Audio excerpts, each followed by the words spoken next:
People were leaving the school building. Ling Si was gathering his things on his desk. Zhu Ting called out to the protagonist and he looked in her direction. With an awkward smile, she said that their school would be holding a sports meet with some other schools. She said that they needed another male student from their class. Zhu Ting said it would be great if he participated. Ling Si asked about the sports meet. Closing his eyes and raising an eyebrow, he thought that he had never participated in any school activity in his past life. Zhu Ting said that there weren't many male students in their class who wanted to participate. She said that's why she had to ask him. Ling Si said he was fine with it and told her to put his name on the list. He thought that although he had never participated in such things, he was sure that everything would go well in this life. Zhu Ting, exclaiming happily, thanked him for supporting her teacher's endeavors. Leaving, the protagonist said that this is what he should do. He said goodbye. Zhu Ting told him to be careful on his way home. Walking out of the school, the protagonist thought that, for some reason, he was a little nervous. He thought it was his first time participating in a school event.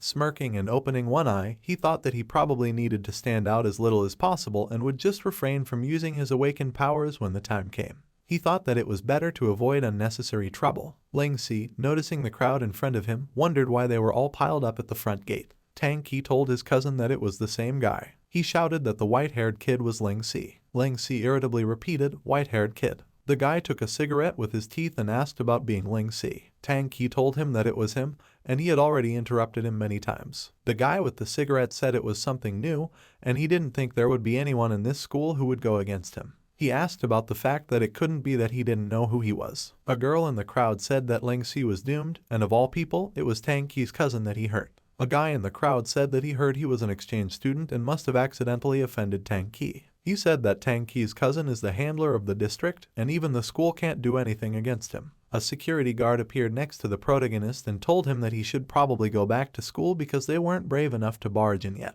Tang Qi's cousin told the guard to shut up and disappear from his sight. The guard, frightened, panicked. Ling Si thanked him with a smile and said that he was sure he would be all right. Tang Qi's cousin threw away his cigarette and said that he was pretty confident. Frowning, he told him to come over to talk. The protagonist, frowning, thought, what a drag. He thought all he wanted was to not stand out and enjoy a peaceful school life. Ling Si thought, why are there always people who will come to ruin everything, especially when there are so many people around? Tang Qi's cousin grinningly asked him if he really didn't know who he was. The protagonist looked at him and thought that it was Tang Qi's older cousin, and he had some impression of him. He thought that in his past life, he was the most famous bully in the school district, and everyone knew about him, but he didn't try to find out more about him because it didn't concern him in any way. Tang Qi grinningly told Ling Si that this is his cousin and people call him Big East. He said that he is not only an awakened but also the handler of the district. Frowning, Ling Si thought that he was the awakened one. The protagonist asked him what his awakening rate was and if his officials had measured him. They looked at him in surprise. Tang Qi's cousin frowned, a vein ballooning on his face, and he grinned and said that it was interesting. Lighting up with red energy, he furiously asked what he had just asked him. Tang Qi worriedly told him that he wanted him to scare him and didn't want this to get messy. Tang Qi's cousin asked if he was trying to tell him what to do. Tang Qi replied that he is just trying to avoid problems for his sake. Tang Qi's cousin, gritting his teeth angrily, asked what he had to be afraid of in all this. Tang Qi looked at Ling Si and thought why he had to mention it.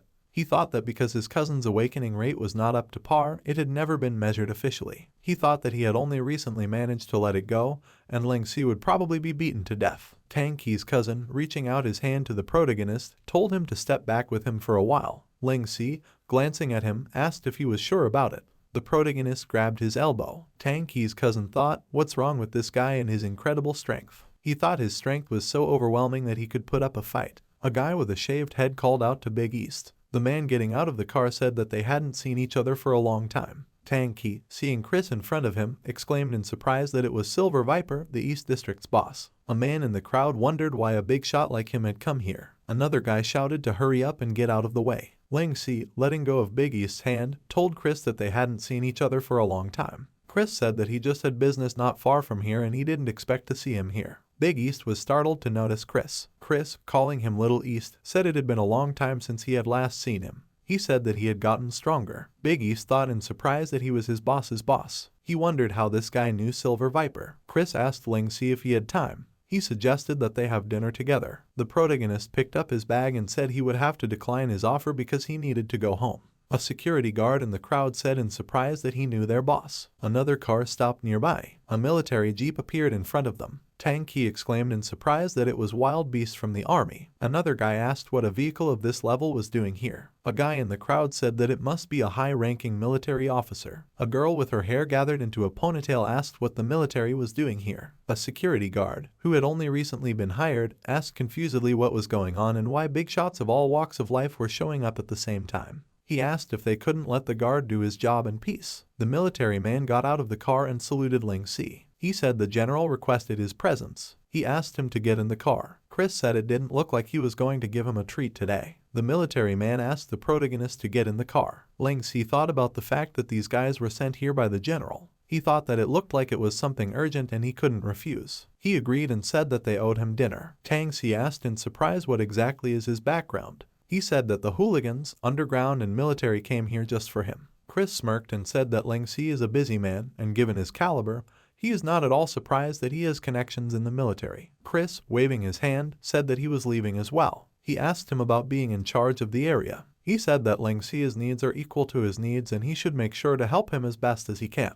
Big East and Tang Qi obeyed. The main character sitting in the car asked what was going on and what was the sudden call. The guy driving said it was an emergency and direct orders from the general. Frowning, he said there was a rebel organization made up of awakened and some of them are extraordinarily strong. He said that the general wants him to destroy this organization by tonight. Ling Si sat with his arms folded on his chest, illuminated by the sun from the window. The setting sun colored the sky above the building surrounded by trees with orange. Ling Si asked about what they wanted him to take care of before tonight. He asked why there was such a rush. Adolf said that the general is not the kind of person who would allow even the slightest threat to develop into an unknown probability. He said that exterminating such things at once was the wisest course of action. Turning around, he said that awakened ones were the type of people that no one could afford to underestimate. Ling Si thought that this was true, and all awakened have the potential to become a big threat, and they can't relax. Adolf said that the general had given him full authority over this matter, and he would also mediate between Ling Si and the army from this day forward. He said that if there was anything he needed or didn't understand, he could just contact him. Ling Si, frowning, said that he didn't need anything right now and he just wanted to get this over with quickly and go home. He said to give him the address and asked what time he would be leaving. Adolf, opening the box, said, "Right now." Holding the phone in his hand, he told Ling Si to take it. He said that from now on, he would use it for mission and emergency notifications. Adolf added that he was forbidden to use it for any other purpose. Ling Si picked up the phone and a dialogue box opened in front of him. He said that he got the location of the rebel organization. He said that he will be off now. Looking at the map, he asked if someone would send him there. Adolf replied that he would have to get there on his own because military vehicles would attract too much attention and might alert the enemy. He added that they didn't have full information about the abilities of the rebel organization yet, so the army couldn't afford to act rashly. The main character said that this place is pretty far away. Adolf said that since they are hiding in a residential area, it's even harder for them to do anything about it.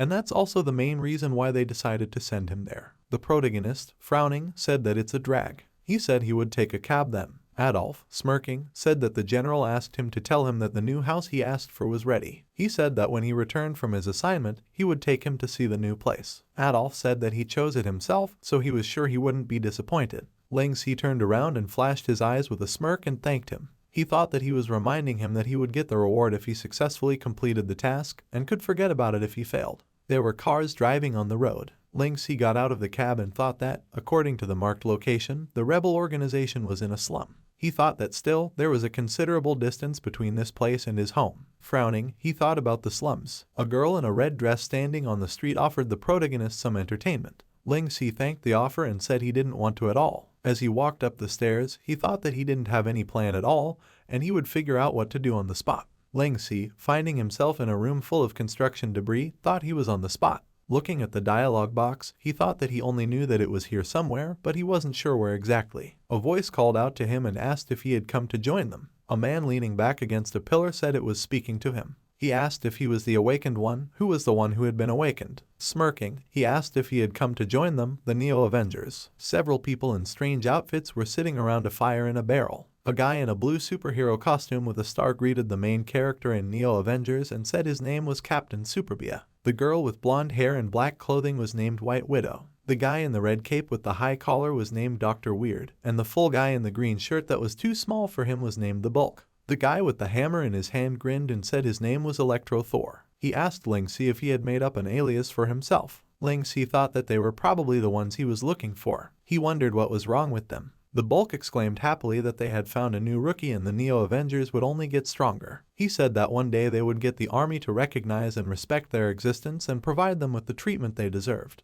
Captain Superbia said with a smirk that their rebellion was sure to pay off, and when all the eliminated Awakened came together, they would be a force to be reckoned with. Ling Si thought that now he understood, and they are a bunch of rejects who are unhappy with their current situation and cannot go on and on about rebellion and such. He thought about why he needed to deal with these weirdos. He thought about what he had done to deserve it. Turning around, Ling Si said it looked like he had gotten the address wrong. He told them to have fun. Electro Thor, extending his arm, told him not to leave. He told him to join them because they had a great future ahead of them. He said that the Awakened must come together. The protagonist called Adolf and told him that he had found the organization, but that he didn't think there was anything to worry about because they were just a bunch of Awakened who had been eliminated. He said that in terms of skills, they probably couldn't even beat a regular soldier. Adolf asked what he was talking about and if he meant to say that there was some kind of mistake in the army data. He said that the data they had received clearly stated that they were a rebel organization, and there was a particularly strong Awakened among them. Adolf said that there are many strange alliances in the slums, and he must have run into the wrong group. A huge flame erupted behind the protagonist. A voice behind Ling Si said that they couldn't just leave. The Neo Avengers stood in front of him, and Captain Superbia asked if he was looking down on them. The girl standing amidst the flames asked that if he hadn't come here to join them, did that mean he had been sent by the officials? Electro Thor exclaimed that she was back, calling her Big Sis. The red-clothed girl, surrounded by flames, asked with a smirk about him being an Awakened. Grinning, she said she couldn't believe that the military actually sent an Awakened to fight them. She said they were spineless cowards. Frowning, the girl said that he was just a traitor to the Awakened. Ling Si told Adolf that it looks like he was wrong, and now they are all here. Captain Superbia, frowning, said that the military is really using the Awakened. He said having them fight each other was exactly what they wanted to see. He told the girl to let him finish him off. He offered to throw his head on the girl's doorstep as a demonstration. The girl told him to proceed. Throwing a shield at the protagonist, Captain Superbia told him not to blame them for being rough because he chose to be their chain dog.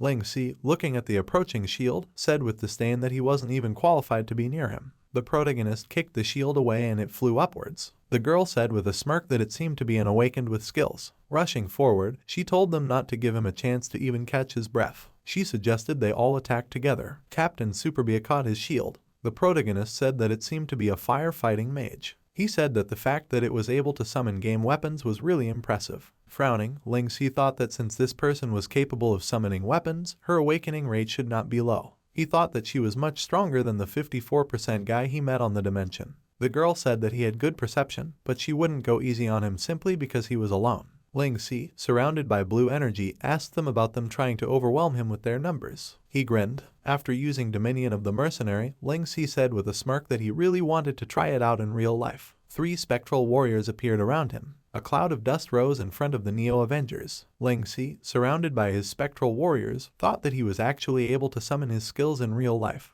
The girl jumped in the air, dodging the spectral warriors. Gritting her teeth, she said with a chuckle that it looked like it would be the toughest opponent they had faced. She said that it was the greatest obstacle in the path of the Great Resistance Army. Ling Si thought that he didn't expect that he would be able to use Dominion of the Mercenary so easily, and he expected that it would take him a few more tries. He thought it was going better than he expected. Electro Thor told the girl to stop listening to his ramblings, and even if he was stronger than them, with their numbers they would have no problem defeating him together. He said that as the saying goes, it's hard for 2 fists to fight with 4 hands. He exclaimed that he would like to see how strong he was. The girl, laughing, said that his words gave her a boost of confidence. Raising a hammer shrouded in electricity, Electro Thor said, "Neo Avengers." The girl looked up at him with a smile. The Bulk tore at his shirt. In front of Dr. Weird was a yellow magic circle. Captain Superbia, putting his shield forward, said, "Assemble." Ling Si, surrounded by spectral warriors, thought he had to admit he was pretty united. The girl shouted to them not to get carried away by their emotions and not to throw into the battle without thinking.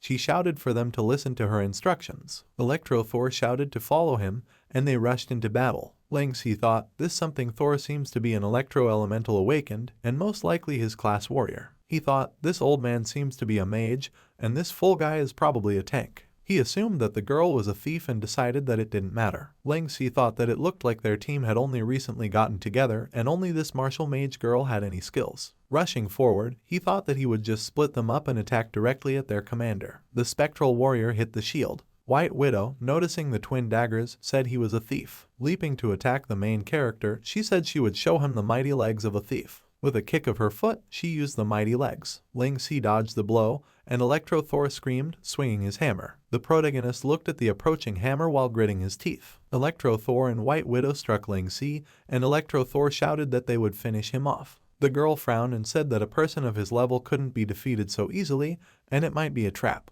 Ling Si used Evil Spirit's invisibility, and Electro Thor and White Widow were surrounded by a purple evil spirit. Ling Si thought that he had misjudged them. The bulk was fighting a spectral warrior. The protagonist thought that these Avengers were not as easy to defeat as he thought. Captain Superbia and Dr. Weird fought the spectral warriors. Frowning, Ling Si thought that the awakened in real life are really something else. He thought that since the numerical advantage was on their side, he had better finish this quickly. The girl, while running with a staff in her hand, thought he must be nearby. Frowning and gritting her teeth, she thought he was holding back her teammates with that cloning skill. She figured she was his real target. The girl used Devouring Fire Snake and shouted for him to come out. She said that Devouring Fire Snake could automatically detect and devour the nearest enemies, and even though it was invisible, it had nowhere to hide. Ling Si, dodging her flames, asked if that was the case. He thought about the fact that it was fire. The protagonist used Elemental Manifestation, Cover Water, and Backstab, and a watery Ling Si appeared above the girl's head. A stream of water rained down on her flames. Looking at the fog in front of them,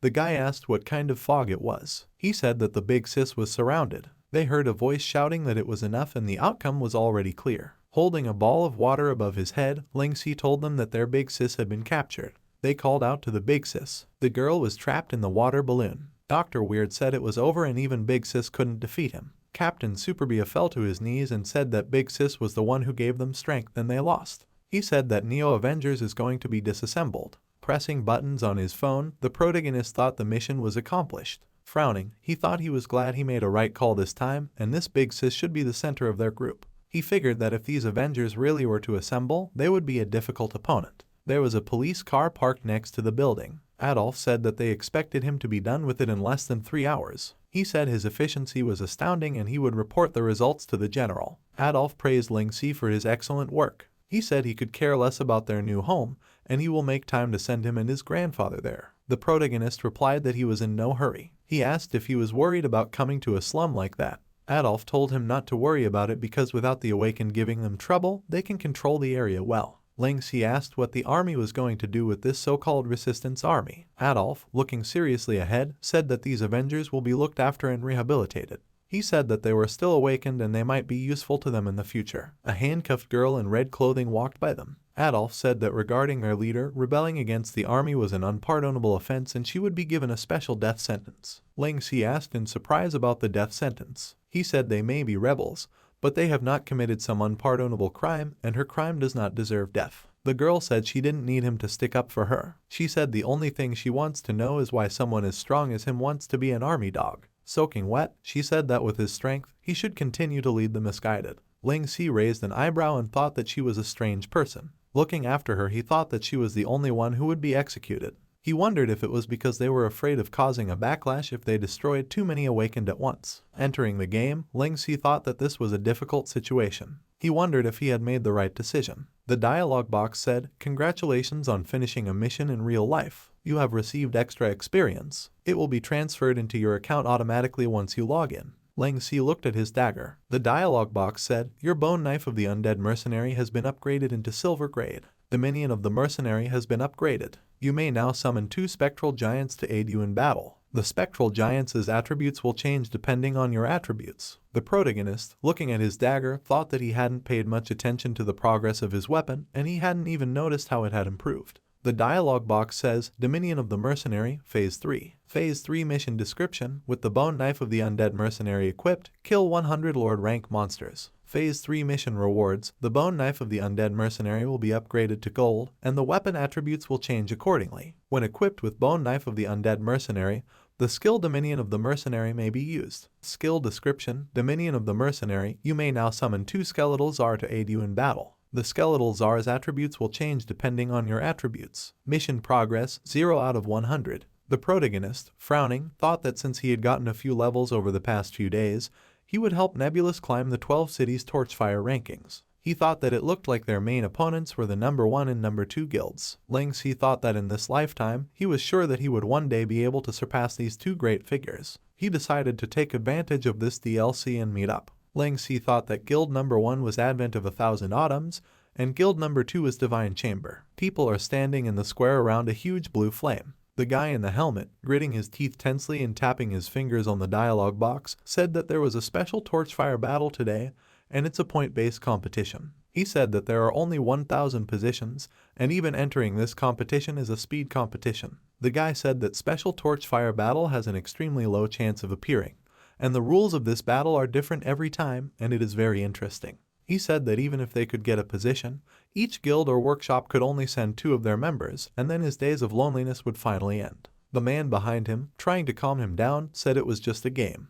The guy with dark hair said that from the 2 they've had so far, Advent of 1,000 Autumns took first place the first time and Divine Chamber won the second time. He said that once the top 2 guilds became serious, the other guilds wouldn't be able to do anything anymore. The guy with blonde hair agreed and said that even Wolfsfang, who were in third place, couldn't match the top 2 guilds in terms of overall combat strength and number of elites. The guy with dark hair scratched the back of his head and said that he had heard that the top 2 guilds were very strict in their entry requirements. He asked if he just knew the ranking boards for the various classes. He said that the top 10 on those lists are always members of either 1,000 Autumn or Divine Chamber. The guy said that it looks like they will be the winners again in this battle. He added that they still don't have a say in whether or not they can take part. With an awkward laugh, he said that it's up to the higher-ups to decide. Stillwaters told Ling Si via dialogue that they would be counting on him this time. The protagonist asked if he could back out. He said that he was going to do solo missions, and a special mission like this attracts too much attention and isn't really his thing. Stillwaters replied that it wouldn't work that way. He said that he is still a part of Nebulous, so he has to go along with their arrangements. He added that he had sent Coco Lai to help him.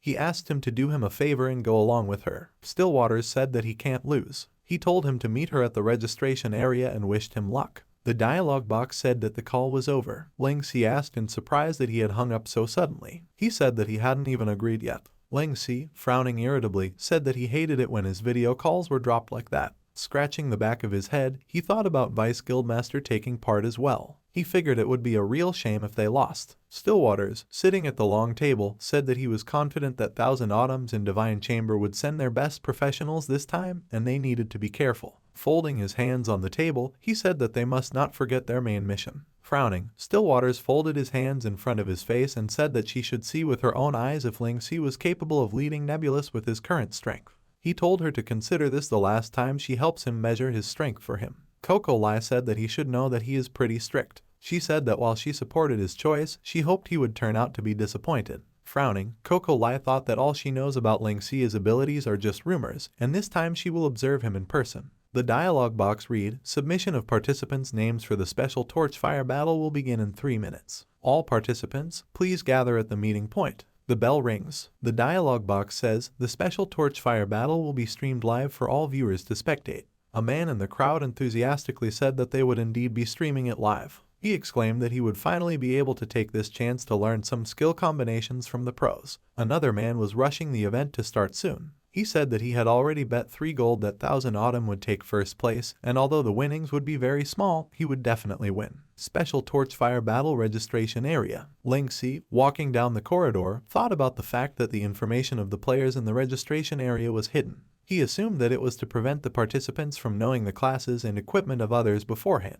Coco Lai told him that she was here. She said she was worried if he would even show up. Ling Si said that since it was the guild head's request, there was nothing that could be done. Coco Lai said Stillwaters has already registered them in advance, and right up ahead are their designated resting. She said that since it's point-based competitive, there will most likely be multiple stages. She said that since it's being broadcast live, there will be a chance to rest and recuperate after each stage. Ling Si folded his hands in his pockets and said unhappily that he wouldn't even be able to keep a low profile because of the broadcast. Coco Lai, frowning, said that since he was the person Stillwaters had bet on, he had better get used to being the center of attention as soon as possible. Ling Si unenthusiastically suggested that they should tell each other about their current status first so that they can work better together. Coco Lai said that she is level 50, a summoner archer, and her special post-promotion skill is parallel summon. She explained that, in simple words, she can use summon arrows to summon other units. She said that regarding the rest, he could look at her status window that she had already sent him. Ling Si, reasoning about level 50,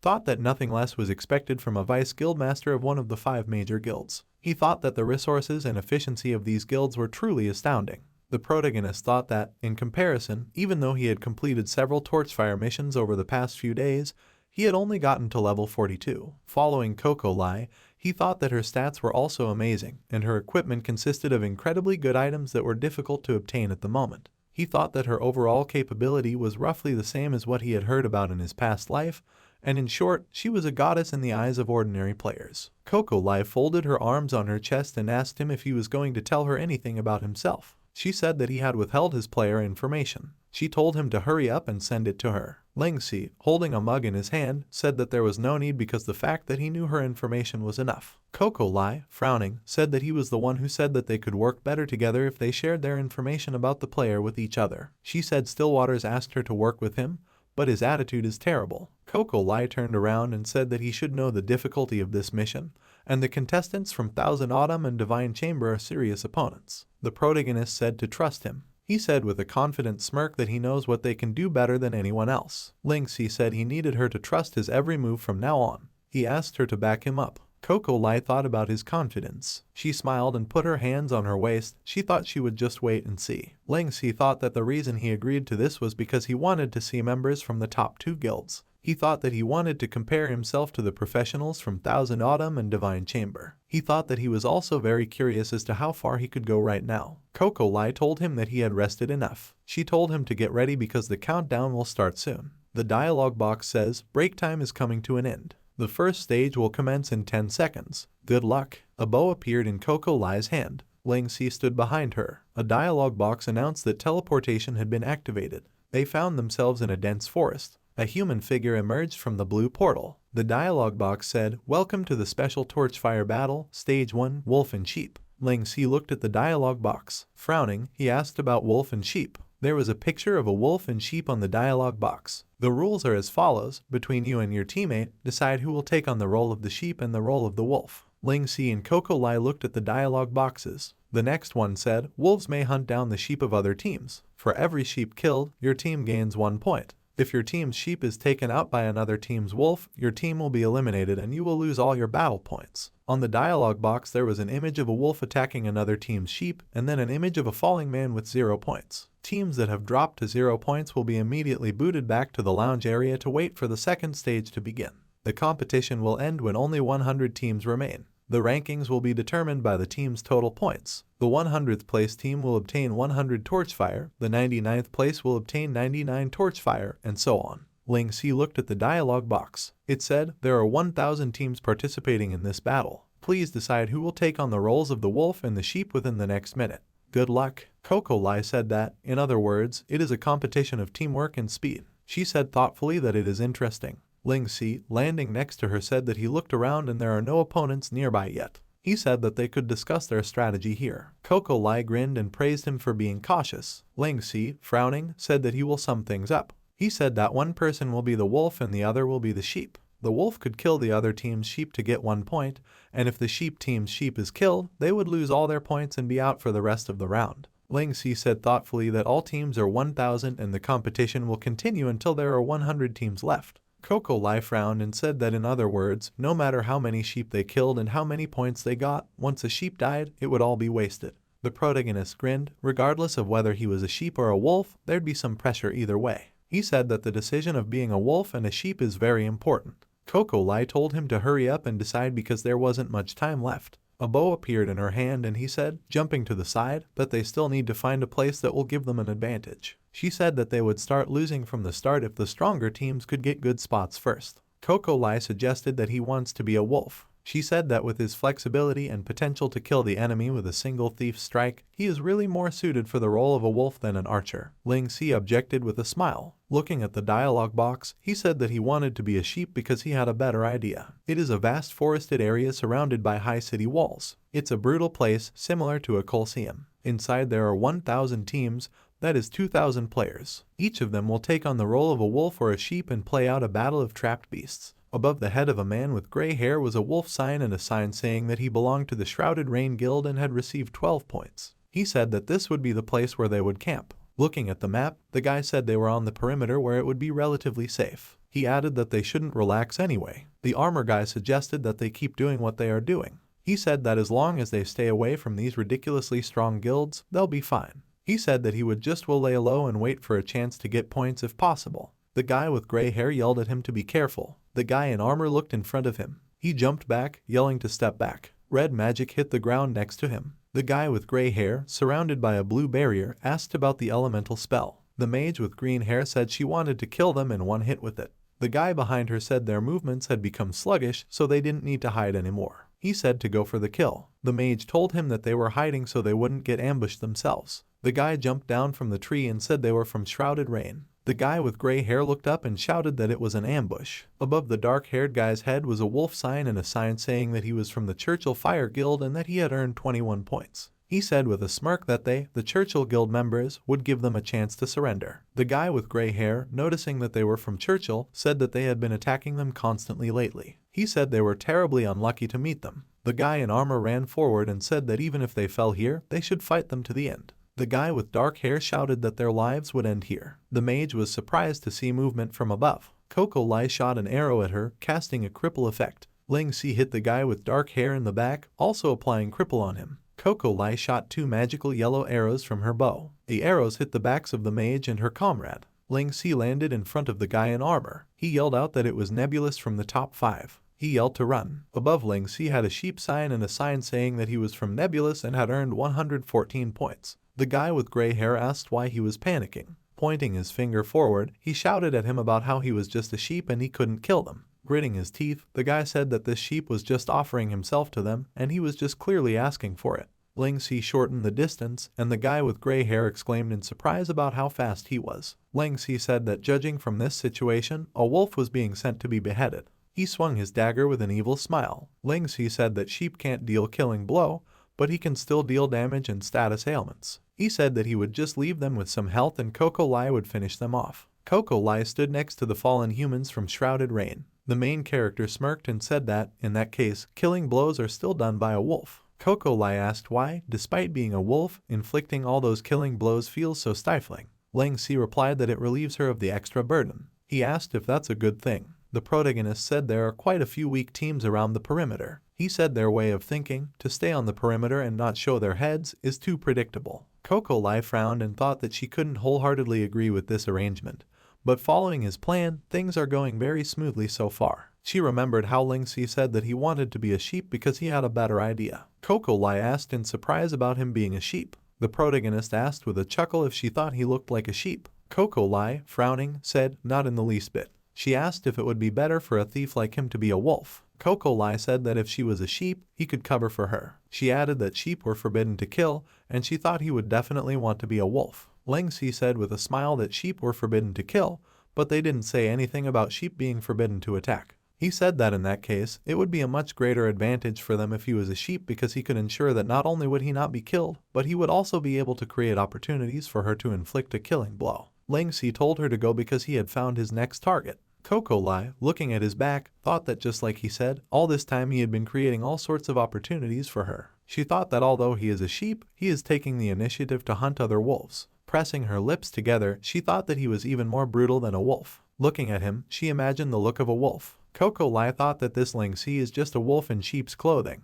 A person shouted that there were 120 teams left and it looked like it would be over soon. Another person said that another pair of teams would start fighting soon. He asked why they could show closer. He exclaimed that this is terrible. The dialogue box says that there are 116 teams left. The man with dark hair frowned and exclaimed that there were only 116 commands left. He told the camera to switch to the 1,000 Autumn people as soon as possible. He yelled that he was nervous. The guy asked if he thought he saw a sheep dash brazenly towards the other team's wolf. The guy with the short hair said he saw it too, and it looked like a thief. He said he couldn't see what guild he was from because he was too fast, so they switched to another scene. The girl with red hair asked if there was such a thing. She said that there had been too many highlights already and he couldn't catch all the details. The girl said that he must be from Divine Chamber or 1,000 Autumns, because only crazy professionals from those two guilds would dare to use such a strategy. Someone shouted while looking at the screen that it was a team from Divine Chamber, and the broadcast finally shows the professional players from Divine Chamber. A girl asked to be shown some scenes with the 1,000 Autumn guild. The dialogue box says that the Divine Chamber Guild received 162 points. The guy with black hair exclaimed that they had already gotten 162 points. Pointing at the screen, he exclaimed that this was one of the top 3 tanks from Divine Chamber, Student Inch. He said that he's never fit the role of a sheep better because he's invincible. The guy with the short hair asked why Student Inch was alone and where was the wolf from their team. The guy next to him exclaimed that Student Inch was about to run into the other team. The guy with black hair asked which guild their opponent belonged to. The guy said that he would look in the broadcast alerts right now. He exclaimed in surprise that, with a score of 116 kills, it was the Nebulous Guild. On Student Inch's back was a picture of a demon's face. A guy in the crowd exclaimed that the Nebulous Guild was finished. Student Inch folded his arms across his chest and greeted his friends from Nebulous. He said that he was glad to finally meet someone from the top 5. Student Inch said with a smile that he was starting to get bored after meeting nothing but small fry along the way. Coco Lai told the protagonist that they had encountered people from Divine Chamber. She said that their opponent was Student Inch, one of the top 3 tanks of their guild. She told him to be careful. Ling Si asked about their encounter with them. He said with a smirk that he was his next target. Student Inch said with a smile that he could take a lot of hits. He told them to attack him and have some fun. Ling Si told Coco Lai that she didn't need to do anything this time. She asked what he was talking about since the wolf hadn't shown up yet. The protagonist said that their wolf won't come here and he thinks he's gone hunting alone. Ling Si said that it seems like their strategy is a little more radical than his. Student Inch held a shield with a golden image of a demon in it. The protagonist said that he was just using his role as a sheep to torment his opponents. Student Inch and Ling Si stood opposite each other. The protagonist with a dagger in his hand said that it was a battle between them sheep. There was a battle going on in the forest. Ling Si struck with his dagger and Student Inch blocked the blow with his shield. Ling Si said that since their wolves would not interfere, they would find out who had stronger sheep horns. He smirked. Student Inch said that was interesting. He said he decided to stick around and have some fun when he spotted Nebulous's vice guildmaster, Coco Lai. Student Inch said he had heard that Coco Lai's style of summoner archery was quite troublesome,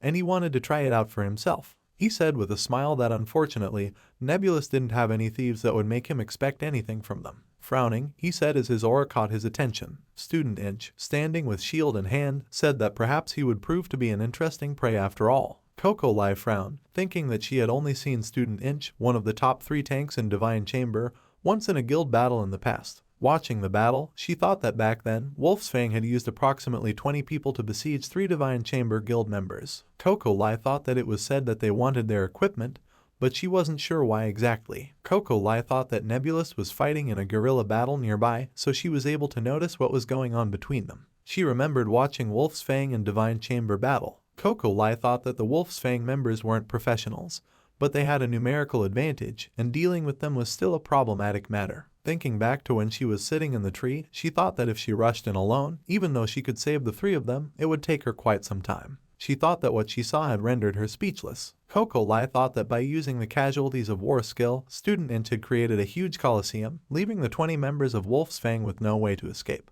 She thought that for the next 10 minutes, Student Inch strolled around casually as if he was in a garden in his own backyard. With his terrifyingly high defense stats, he took on all sorts of attacks while he taunted them, looking as calm as possible. Coco Lai remembered Student Inch's coldly calm smile. She thought that she couldn't sense any killing intent from the expression on his face.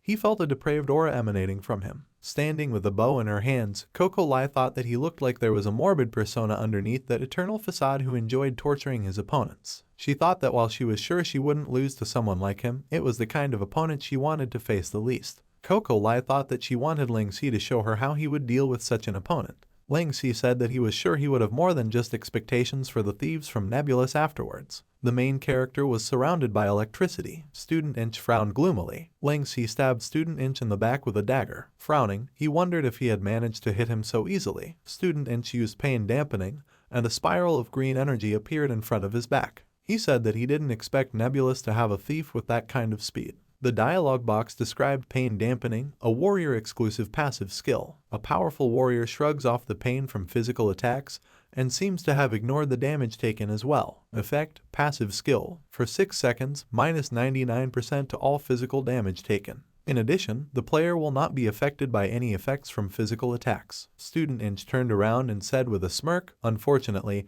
even with his speed, his attacks were no more than a tickle to him. Ling Si thought in surprise, a forced throw. Student Inch, reaching forward with his hand, told him to enjoy his torture. Throw, a term for skills used to get close to one's opponent. These are usually grabbing skills. Student Inch grabbed Ling Si by the throat and told him that he couldn't let him run from him. With his foot on the ground, Student Inch used feint-inducing throw, reverse shoulder toss and slammed the protagonist to the ground. A huge cloud of dust rose up around them. The guy with black hair looking at the screen exclaimed that it was a good skill, as expected from one of the best tanks from Divine Chamber. He noted his speed of reaction and the way he pulled it off. The guy in armor exclaimed that he was willing to bet that this no-name thief was down for the count after that one hit.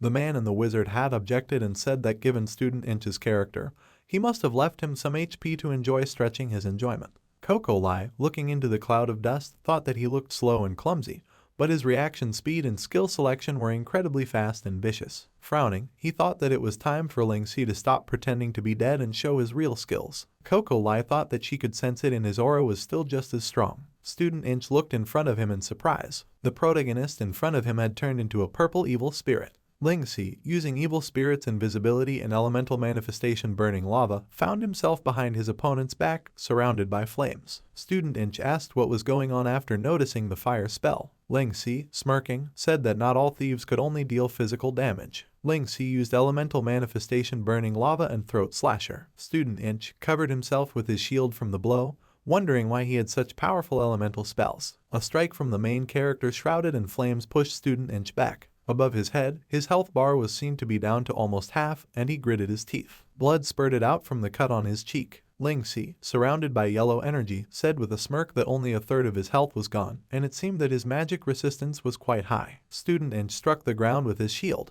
Using strong recovery domain, surrounded by a whirlwind of green energy, he began to recover his health. Smirking, he asked if, because of the post-promotion special class, he could use these strange elemental spells. Student Inch said that he must admit that he was the most dangerous thief that he had met to this day, and had earned the right to see his full power. Ling Si asked with a smile that he said he had earned the right to see his full strength. Surrounded by magic circles, he used Dominion of the Mercenary and said that he had messed up. The protagonist said with a smirk that, like he said earlier, they didn't meet by accident, and it seemed he couldn't keep a low profile anymore. Two spectral giants appeared around the protagonist. Ling Si said that his purpose was so that he could measure how far he had traveled. He suggested that he call his wolf. Student Inch stood with a serious face, frowning.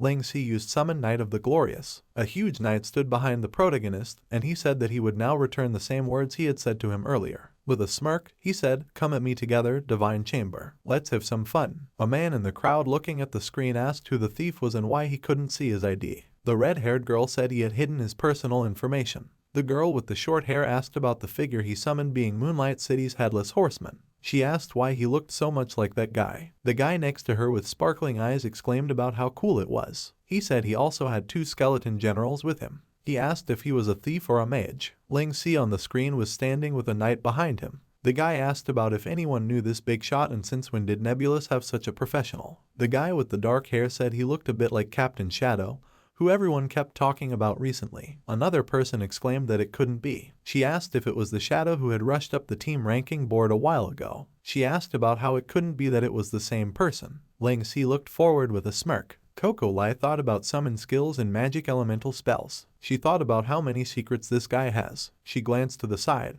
The guy in the tree called out Student Inch and asked what happened. He said he saw them fighting when he came here. Deesman asked what was wrong with the guy. He asked about him being a sheep. The guy said that's quite the summon he's got. Student Inch frowned, thinking that he needed to stay calm and he couldn't let something like that scare him. He thought, really a little out of his depth with his ability and skills. Student Inch thought that he had met countless professionals and quite a few who were stronger than him, but he had never met anyone like him who had taken him completely by surprise. Looking at Ling surrounded by the 2 skeleton generals and the huge knight, he thought that the aura he was exuding was too strange. Student Inch thought that the guild had chosen him for this competition, and he had even boasted about needing a regular guild member to go with him. Frowning, he figured he'd be fine if he didn't meet anyone from Thousand Autumn, but he never would have thought that Nebulous had a professional like him. He told the guy in the tree through the dialogue box to listen to him. He said he would draw the aggro of his 3 summons onto himself and then activate his strongest defense setup. Student Inch told him to try to delay as long as possible. He said he needed him to find the best moment to use his best skill in order to kill him in one hit. Student Inch said there could only be one chance because he wasn't sure how high his DPS was. He asked if he understood. The guy said he understood and he could take it easy. He thought he had never seen Student Inch so serious even when he was fighting the pros from Thousand Autumn. Guy wondered who this guy was since he had never heard of Nebulous having someone like this. Ling Si said his timing was perfect and he would defeat them all with one fell swoop. He told the Spectral Warriors to show what they could do. The Spectral Warriors ran forward. Student Inch, putting his shield forward, ordered them to get into a good position to counterattack. Student obeyed. The Spectral Warriors began to strike Student Inch's shield. A huge cloud of dust rose up. Guy rushed towards the Spectral Warriors to attack. Swinging his sword, he struck one of them and the knight blocked the attack with his sword. The boy asked how this thing was able to block his attack with such ease. He asked how this summoned creature could be stronger than him. Ling Si, appearing behind his back, told him that he had at least feudal lord rank. Student Inch swung his shield. Standing between the guy and Ling Si, he blocked the attack using counter-strike. Ling Si, having lost some health points, frowned. A dialogue box described counter-strike, absorb the next non-elemental attack and lash it back at the opponent. This will push the opponent back, creating a large distance between you. If the counter is successful, a shield will also be generated. The ground beneath Student Inch's feet began to break. Raising his shield up, he used absolute defense, harden, enveloped in green energy. He shouted that the time is now. He gave the order to go. The dialogue box described absolute defense, harden, a skill that bears the title of absolute defense. Draw upon the earth's strongest strength to form a protective stone shield that absorbs all types of elemental damage. All damage taken is reduced by 70%. The knight and spectral warriors struck their swords at the vortex of green energy, and Student Inch used Sword of Bond. A dialogue box described Sword of Bond, exclusive skill for melee classes. Turn your courage and momentum into an unblockable force. The damage of your next attack will be tripled. Allies near you will obtain the same speed buff. No other skills can be used in the 3 seconds after the skill's activation. Student Inch, gritting his teeth, thought about why the characteristics of these two summoned creatures were so ridiculous. He thought that if absolute defense, harden wouldn't negate their attacks, they would have already defeated him. He thought that he should inform the guild head about this thief because aside from his skills, there are so many things that are way too strange about him. Ling Si stood in front of a whirlwind of stones and green energy. 3 elemental crystals appeared around Ling Si. With a smirk, he said that they would see which was better, Student Inch's defense or Ling Si's team's assault. Surrounded by flames, electricity, and water, the protagonist used the vessel of the restless chaos. Above the dome of green energy was a ball of electricity, water, and fire. Ling Si used vessel of the restless chaos and bloodthirsty shadow, and a stream of fire, electricity, water, and dark red energy hit the green barrier. Student Inch shouted to the main character that he was a sheep, and no matter how much damage he dealt to him, he couldn't kill him. He yelled for him to feel triple the damage from his wolf. The guy struck with his sword. Ling Si said it was wishful thinking. The guy hit Ling Si with his sword,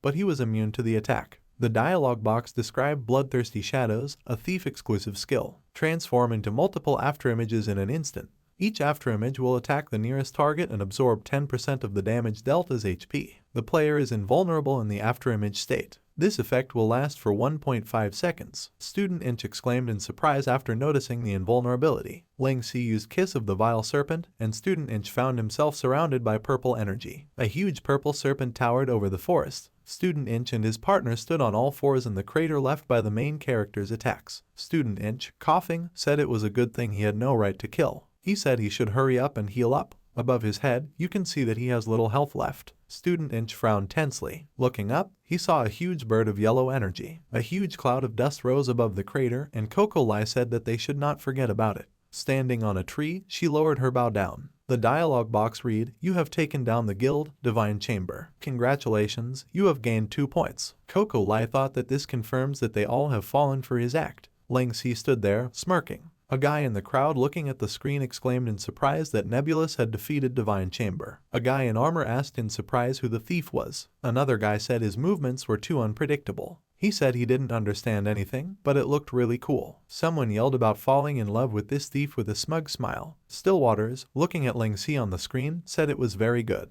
Nebulous meeting room. Stillwaters, looking up, thought with a strained smile that he had found the perfect person to copy the future of the Nebulous Guild. After the first round of the special battle, Wolf and Sheep, in which Team Ling Si had amazingly defeated Divine Chamber, Coco Lai asked about the fact that if she remembered correctly, the reward for second place was 99 Torchfire. She said it should be, and she's not very good at math. Coco Lai strained to multiply by counting on her fingers. She suggested that 7 times 7 equals 48. Ling Si corrected her and said that 7 times 7 equals 49. He asked if her gym teacher taught her math in elementary school. Coco Lai irritably shouted that she was just a little bit wrong. While the results of the battles between the other teams were slowly revealed, the number of remaining teams quickly reached 100. With a score of 117 points, Nebulous took second place at the end of the first round. The dialogue box showed that Advent of Thousand Autumns had earned 126 points. Ling Si thought that as expected, the number 1 guild, Advent of a Thousand Autumns, was still in first place with a score of 126 points. He thought that Thousand Autumns was receiving 10,000 Torchfire for this round.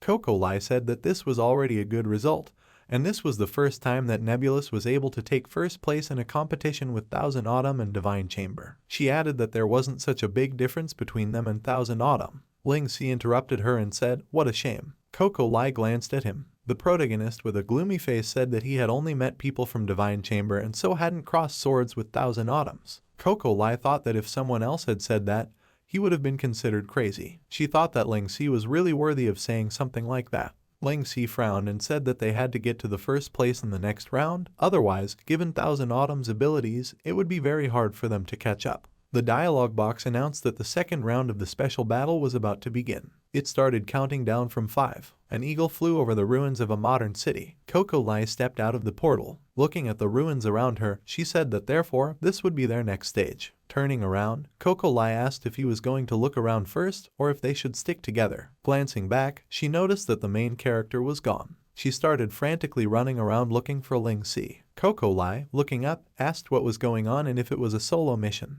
The dialogue box said, "Welcome to the second round of the special Torchfire battle, round 2, key parts." Coco Lai saw an image of half of a key. The rules as follows: the key part you possess can only be pieced together with your teammate's key part to become whole. She looked at her half of the key. The dialogue box says, "The key part you possess has a guiding function. You can use the guidance of the key to find your teammate." On the dialogue box was a compass with an arrow pointing in the direction to the coordinate where her teammate was. The dialogue box said, "You must find your teammate and complete the key within 1 hour. It will take 3 uninterrupted minutes to repair the key. If the process is interrupted, it will fail to be repaired and you must restart the process and the time counter will be reset." Coco Lai frowned and thought that this meant that she had to find Ling Si in an hour, of which 3 minutes would be spent repairing the key. The dialogue box says, "Once the key is repaired, head to the safe zone at the center and open the door to your Torchfire reward. The reward for this round is 1,000 Torchfire." She thought that at the end they would need to head to the safe zone in the center and open the reward door. She thought that should be it.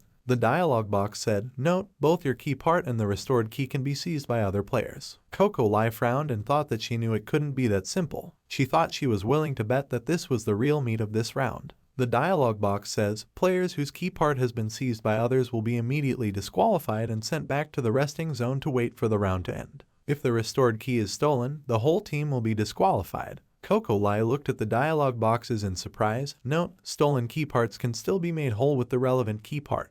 Your team doesn't need to be the original owner of the key parts to repair the key. She thought this was interesting, and if so, it opens up a lot more opportunities to get points. The dialogue box says, "Keys that have been completed from stolen parts can be used to increase the rank of the player's team-owned key. The higher the rank, the greater the rewards at the end when you open the door. You will receive an additional 100 Torchfire for every rank increment. If the team were to open the door with only 1 member remaining, the rewards will be halved. Key parts will not vanish, they can only be dropped." Coco Lai smiled and thought that in this case, in theory, if the team managed to collect all the remaining 999 keys, the maximum additional reward would reach 99,900 Torchfire. The dialogue box says there are 1,000 teams in this round. Therefore, there are 2,000 key parts that can be combined to form 1,000 keys. Coco Lai looked at the dialogue box in surprise and thought that the probability of something like this happening was extremely low. The dialogue box said that the countdown would begin soon. It wished good luck. Coco Lai, frowning, thought that surely there would be teams that would go straight to the door after they fixed their key so they could be safe with minimal reward. She figured they had 1 hour and they should regroup with Ling Si as soon as possible. 6 minutes later, someone in the ruins shouted not to even think about running away. Coco Lai, looking out from around the corner, thought that she should avoid any confrontations even if they were far below her level. Walking amongst the ruins, she thought that the first order of business was to meet Ling Si,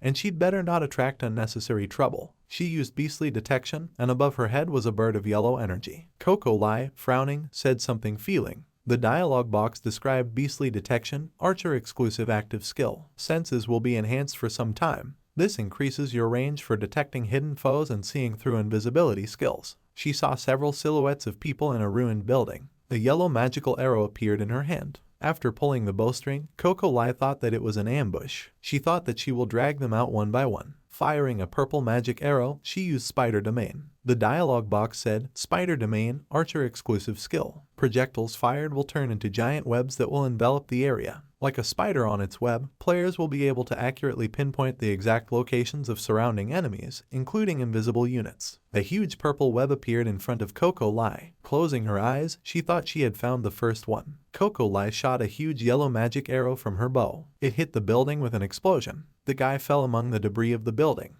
The inscriptions above him read, critical hit, bonus ranged attack damage multiplied by 1.5. Critical weakness, 1 shot. The guy in the building yelled out that she was from Nebulous, which was ranked number 5 in the top of the guild. Another person said that they should team up to defeat the top guilds, and then they would have a higher chance of survival. Opening one eye, Coco Lai thought that the auras of her enemies were starting to become chaotic, and it looked like they were some second-rate guilds. Drawing the bowstring of her bow with a yellow magic arrow, she thought that she wouldn't waste any more time then. Firing the yellow magic arrow in the shape of beasts, she used Rapid Summon, Beast. A dialogue box described Rapid Summon, Beast, Archer exclusive skill. Projectiles fired will transform into beasts that will last for 6 seconds. These beasts will bite and tear into all enemies nearby. There's a small chance of causing the following status effects: wound, cripple, blind if fatally wounded. The status effect will last for 2 seconds. An explosion erupted from the shot, scattering the enemies to the sides. The guy yelled that there's no way to lock onto these things. Blue energy rushed from the enemies falling down into the dialogue box above Coco Lai. She received 5 parts of a key. The dialogue box says, notice, your team has obtained 3 bonus keys. Total number of bonus keys, 3. Holding the key in her hand, Coco Lai grinned and said that the repair was complete and she now had 3 keys. Looking at the dialogue box, she decided to continue moving towards Ling Si. She opened her mouth in surprise when she saw something. The dialogue box said, notice, your team has obtained 1 bonus key. Total number of bonus keys, 4. Coco Lai said that it looked like Ling Si had obtained 1 key as well. The dialogue box says, notice, your team has obtained 1 bonus key. Total number of bonus keys, 5. The number of keys obtained by their team was rapidly increasing. Coco Lai wondered what was going on. The dialogue box said, notice, your team has obtained 1 bonus key. Total number of bonus keys, 13. Looking at the rapidly increasing number of kills on the dialogue box, Coco Lai thought that the number was growing like crazy in such a short time. She thought about what was happening at Ling Si's place. Ling Si, surrounded by the bodies of the players, asked with a smirk who wanted to go next. The guy swallowed nervously. Ling Si said that it looked like their guilds had joined together. The disappearing bodies of players were lying on the ground. The protagonist asked if he could tell him how many guilds were in their secret alliance. He said that he originally wanted to go directly for Thousand Autumns, but he didn't expect their crowd to come looking for death themselves. Ling Si said that he was fine with that, but unfortunately, he couldn't stay here for long. The guy in armor cried out fearfully. Ling Si, with a sinister face, surrounded by bodies and electricity, spread his hands and said that what he hated the most was when others tried to pull shady tricks on him. He said that since they wanted to kill him, they better be prepared to get themselves killed. The guy in armor said that the ones who ambushed him were all killed, and this thief's attacks are too terrifying.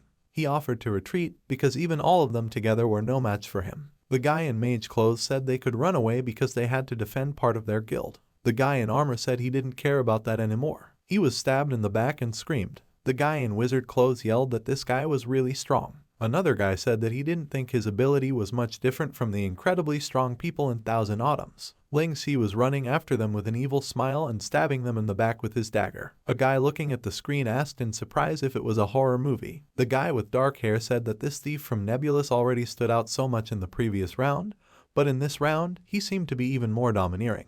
He said that the other contestant from Nebulous is their vice guildmaster, Coco Lai. Ling Si and Coco Lai were shown on the screen with the caption, Nebulous highlight reel. Guy said he knows Coco Lai is very strong, but now it looks like she only came here to play the foil role. The guy said rather look at the forum. Looking at the forum, they exclaimed that on the Heavenland forum, it's like everyone has gone crazy and the entire main page is solely about this thief. The people in the pillar building looked at the dialogue boxes. Stillwaters, looking at the dialogue box, thought about taking care to keep this news trending. Smiling, he thought, this is going exactly as he wanted it to. Looking at the dialogue box, Stillwaters thought that if his performance was shocking, it would naturally lead to attention and speculation. He thought that it would also pave the way for the next step of the plan. He thought that if Ling Si's performance was so-so or disappointing, there would be no follow-up, and it looked like his gamble had paid off. With a smirk, he thought that Ling Si hadn't let him down, and this time his plan was successful. A person in the crowd exclaimed that this forum thief was from their guild.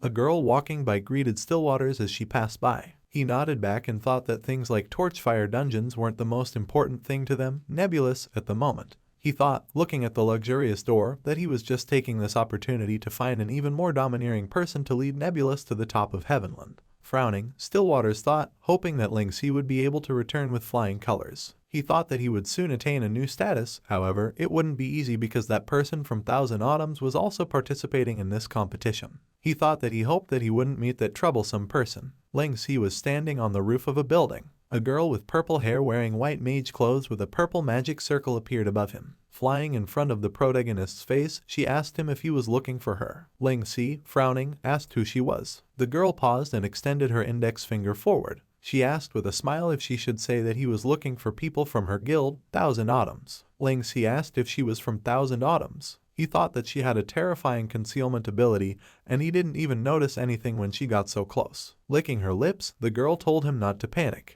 Pointing her index finger at him, she said that she wasn't the kind of person who would take advantage of those who were caught off guard. She said that she was able to deceive him because she was using a relatively rarely used concealment skill. The girl said she wanted to surprise him, and they have all the time in the world to play. The protagonist, frowning, noticed her clothing and said that, unless he was mistaken, it had to be a deviant mage outfit. He asked if she was a mage. Ling Si thought that he seemed to know her from his past life. He wondered who she was. The girl playfully asked where he was looking. She said he was right and asked if he wanted a reward. Ling Si, blushing, asked if she was going to keep talking like that. The girl, grinning, replied that it was her persona. Standing on a staff floating in the air, she said that she had been watching him since the last round. Touching her lips with her hand, she said that he was indeed an interesting and strong man.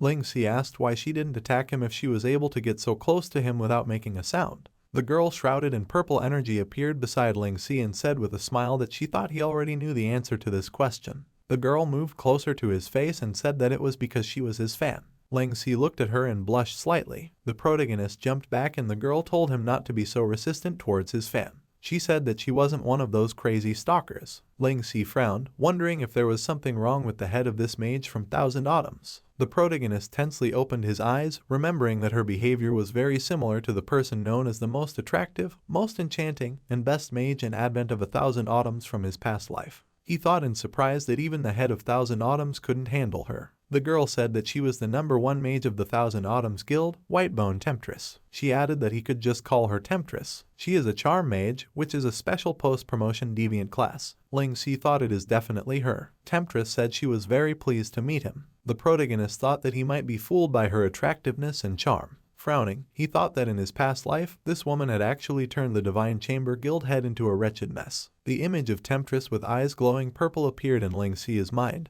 and he thought that while surrounded by hundreds of Divine Chamber Guild members, she strolled idly from the tightly packed encirclement. Frowning, the protagonist thought that she was strong. Temptress told Ling Si that she knew that he was looking for 1,000 Autumns Guild members, and he wanted to take them out of the game. Ling Si asked about the fact that he had just come to him on his own. Temptress licked her lips and said, "Came just to tell him." She asked about another Nebulous Guild member being here as well. She said that her team member had probably already found her, and this guy is a rude guy who doesn't know how to be gentle to the opposite sex. Ling Si frowned in surprise, thinking that their target was Coco Lai. Temptress, pointing her finger at the protagonist, suggested playing a game. She said that the loser will give up on the second round of this competition. She asked if that was okay with him. Ling Si tensely asked what the game was. Frowning, he thought about whether Coco Lai would be able to cope on her end. Temptress, blushing, said that she preferred to be straightforward. A magic circle appeared in front of her hand, and she offered to compete and see whose fight would end first, Coco Lai's or theirs. A stream of purple energy around Temptress rose into the sky. Ling Si, noticing the level of this spell, thought that she clearly had no intentions of playing nice. He thought that she seemed to have a lot of confidence in her own abilities, and she thought that whether it was him or Coco Lai, it would be an easy victory for them. Frowning, the protagonist asked about what would happen if he refused. Temptress asked back in surprise. She told him with a smile that she was offering him a way out, and if he didn't make up his mind soon, things might already be over on his companion's side. Ling Si asked if she was worried that Divine Chamber would make a sudden comeback. Temptress, laughing, said that they hadn't even earned a single point in the last round. She asked if he really thought they would come after them this round. She said that in order to save their points this time, They will probably play it safe and run away with their tails tucked just by seeing them. Temptress said that it's very simple, and the side that loses first will be the losing team, who will have to give all the parts of the key they collected to the winner and voluntarily surrender. Lingxi, frowning, thought that since their bet involved a battle at Coco Lai's place, it would involve a lot of uncertainty. He thought that it wouldn't be a problem. The protagonist grinned and told her to memorize her words. Getting into a fighting stance, he said that he just needed to defeat her before the battle on the other side was over. Temptress, putting forward her hand with a magic circle, agreed and said that she was fascinated by confident men like him. Purple energy rushed into the air at the protagonists. A purple rose image appeared above him, and Lingxi noticed the signal. Temptress, who was behind the protagonist, said that she was starting and he had better pay attention. Lingxi dodged, and Temptress hit the roof of the building. The protagonist frowned and thought about her shortening her distance, and whether it was possible that she was using a battle mage setup. Noticing the shiny pink pollen, Lingxi frowned in surprise. Temptress was using alluring pollen, and the protagonist thought about the fact that her casting speed was very fast. Temptress grinned and said that it was her special signature skill, alluring pollen. She asked him to inhale it and asked if it was sweet. Restrained status was placed on the main character, and he wondered what kind of skill it was. He wondered why there were no target indicators. Temptress happened to be next to him and asked him about the fact that he couldn't move a muscle. She told him not to worry because she will shower him with loads of love. Lingxi clenched his teeth tensely. Temptress asked if he was curious why there were no target indicators. Above her, a large sword shrouded in dark energy writhed out of the magic circle. Temptress thrust forward her hand in purple magic and told him to have another. Noticing the movement, she looked up. The knight swung his sword and Temptress dodged it, jumping back. Looking at the knight, she thought it was that thing again, and she had seen him use it last round as well. Lingxi nervously thought that this was close, and if not for the fact that all he had to do to summon the Knight of the Glorious was just to think about it, things would be very bad. Lingxi, standing behind the knight's back, told her that unless he was wrong, the skill she had just used must have been exclusive. Temptress said he was right and she was a charm mage, a special deviant mage subclass. She said he wasn't bad either, and his fighting style had caught her attention since the last round because of its uniqueness. Temptress said with a smile that when he fought the Divine Chamber people, he had 2 types of summons that totaled 3. She said that, along with his skill set, it was very interesting to watch. She asked about the fact that he was a thief but seemed to be able to use mage skills. Raising her eyebrows, Temptress said that they have a lot of top-ranked thieves in Thousand Autumns, but she had never met a thief who had a promotion bonus that gave access to mage abilities. Grinning, she said that both a thief and a mage at the same time is very interesting, and she is very curious about him. The main character surrounded by purple electricity said that she seemed to be watching him closely. Lingxi used elemental manifestation, Thunderflash, leaping towards Temptress. Temptress thought that his speed was unbelievable, and on top of it, he was dealing AoE elemental magic damage. Smirking, she thought to herself that since this thief is able to learn mage spells, is it possible that it's dual class? She told him that if she were to fight him just as a mage, it would really be difficult. Lingxi stopped, dropping to his knees. Frowning, he thought he should have realized sooner. Looking at Temptress, whose clothes had changed and who had black horns and wings, he thought she was just like Ruko and Bankafis. He thought she must be blessed. The dialogue box says, "Blessing, succubus." Her fiendish allure stirs the hearts of thousands. The guys in the crowd, staring fascinated at the screen and marveling at the beauty of Temptress, shouted that it was the same mage from Thousand Autumns. Stillwaters, fixing his glasses, thought that he still couldn't avoid the most problematic person after all. Smirking, he thought there were rumors that to this day no man had managed to escape her grasp. He thought, it looks like this time it won't just be a battle of strength. Stillwaters thought that this battle would test the strength of his character as well. Temptress stood, surrounded by purple electricity. She playfully said that only a few people get that kind of luck to see that costume of hers. Temptress asked about whether he wanted her to play with him. She said that if he would lay down his weapons, she would guarantee that he would have a good time. Lingxi, surrounded by pink pollen, frowned and thought her scent filled the air. A whip appeared in Temptress' hand. She made a comment about how if he didn't like whippings, she didn't mind letting a rascal like him do whatever he wanted to her. Temptress said with a smile, surrounded by pink pollen, that she promises to satisfy him whether he prefers to be passive or active. Lingxi tensely looked at her whip. He said with a tense but blank stare that he preferred to be passive. Temptress, looking at him, said he was a sweet and honest little boy. She said she would give him lots of love. She thought about him being caught. Touching the protagonist's face with her hand, Temptress thought that he seemed to be just like any other man, and that was all he was capable of. She opened her eyes in surprise. Between her and the blushing Lingxi was a knight who, with a swing of his sword, telepathically asked the protagonist to wake up. The dialogue box described Glorious protection. When affected by any form of illusory or lure skills, if a Glorious follower is currently active, they can forcefully dispel the effects. COOLDOWN 7 days. Temptress, looking at the knight in surprise, wondered how this was possible. Gritting her teeth, she thought about the fact that he had interrupted her illusory sense so easily. She thought about what exactly this summon of his was. Lengxi smirked and said that he couldn't believe that he was caught off guard and fell for it. He thanked the knight and said that thanks to him, he had discovered another function of this badge of the Glorious. The knight replied that he was just doing his duty. The protagonist frowned angrily, a vein swelled on his face, and he said that he could see that he was getting serious and they shouldn't waste any more time. Lengxi said that he had wanted to fight the professionals from Thousand Autumns for a very long time. He said that he would take care of her provocative air at the same time. Temptress said with a smirk that he talks big, but he's not the first man to tell her that. She used Charming Doppelganger and 2 of her purple copies appeared beside her. Temptress said he would love to know what a man like him can do. The protagonist asked if she wanted to fight him with quantity. Lengxi used the minion of the mercenary, Skeleton Czar, and 2 spectral warriors appeared in front of him. The spectral warriors, shrouded in blue electricity, rushed forward to attack. Temptress told him not to count on him being able to win simply by having a numerical advantage on his side. Her copies, using passionate assault, started firing pink energy from their hands. Lengxi said, protection. Spectral warriors blocked the shot of pink energy with their swords. Temptress said, he wasted her passionate kiss. Her clones bypassed the spectral warriors from behind and darted towards the protagonist. Lengxi saw them leaping at him to attack from both sides. A pink cloud of dust rose up. Lengxi squeezed one eye shut and thought that this was an impressive skill combo chain, and it left him little time to react. Temptress told him that they still didn't have a chance to get up close and personal. Lengxi used Throat Slasher and cut her in half. Gritting his teeth, he thought it was a clone. Frowning, the protagonist thought that one of the specialties of succubi was their ability to create multiple clones that appeared out of nowhere. Looking at the spectral warriors fighting, Lengxi thought that on top of that, they had all sorts of headache-inducing skills. Frowning, he thought that he was also biding his time for the right moment. Temptress' eye sparkled in a cloud of pink dust, and she said with a smile as she walked towards him. She frowned in surprise. Noticing what Lengxi had disappeared, he wondered if he had been able to predict when she would appear. A purple electricity enveloped her, and Temptress was surprised to think that he had actually used the fog she had created to hide herself. Lengxi used Elemental Manifestation, Thunder Flash, and Rapid Shadow Thrust, and once he was behind his opponent's back, he said that the spell aura of Succubus was too much for him to handle. He thought it was time for his attack. Scowling and swinging his dagger,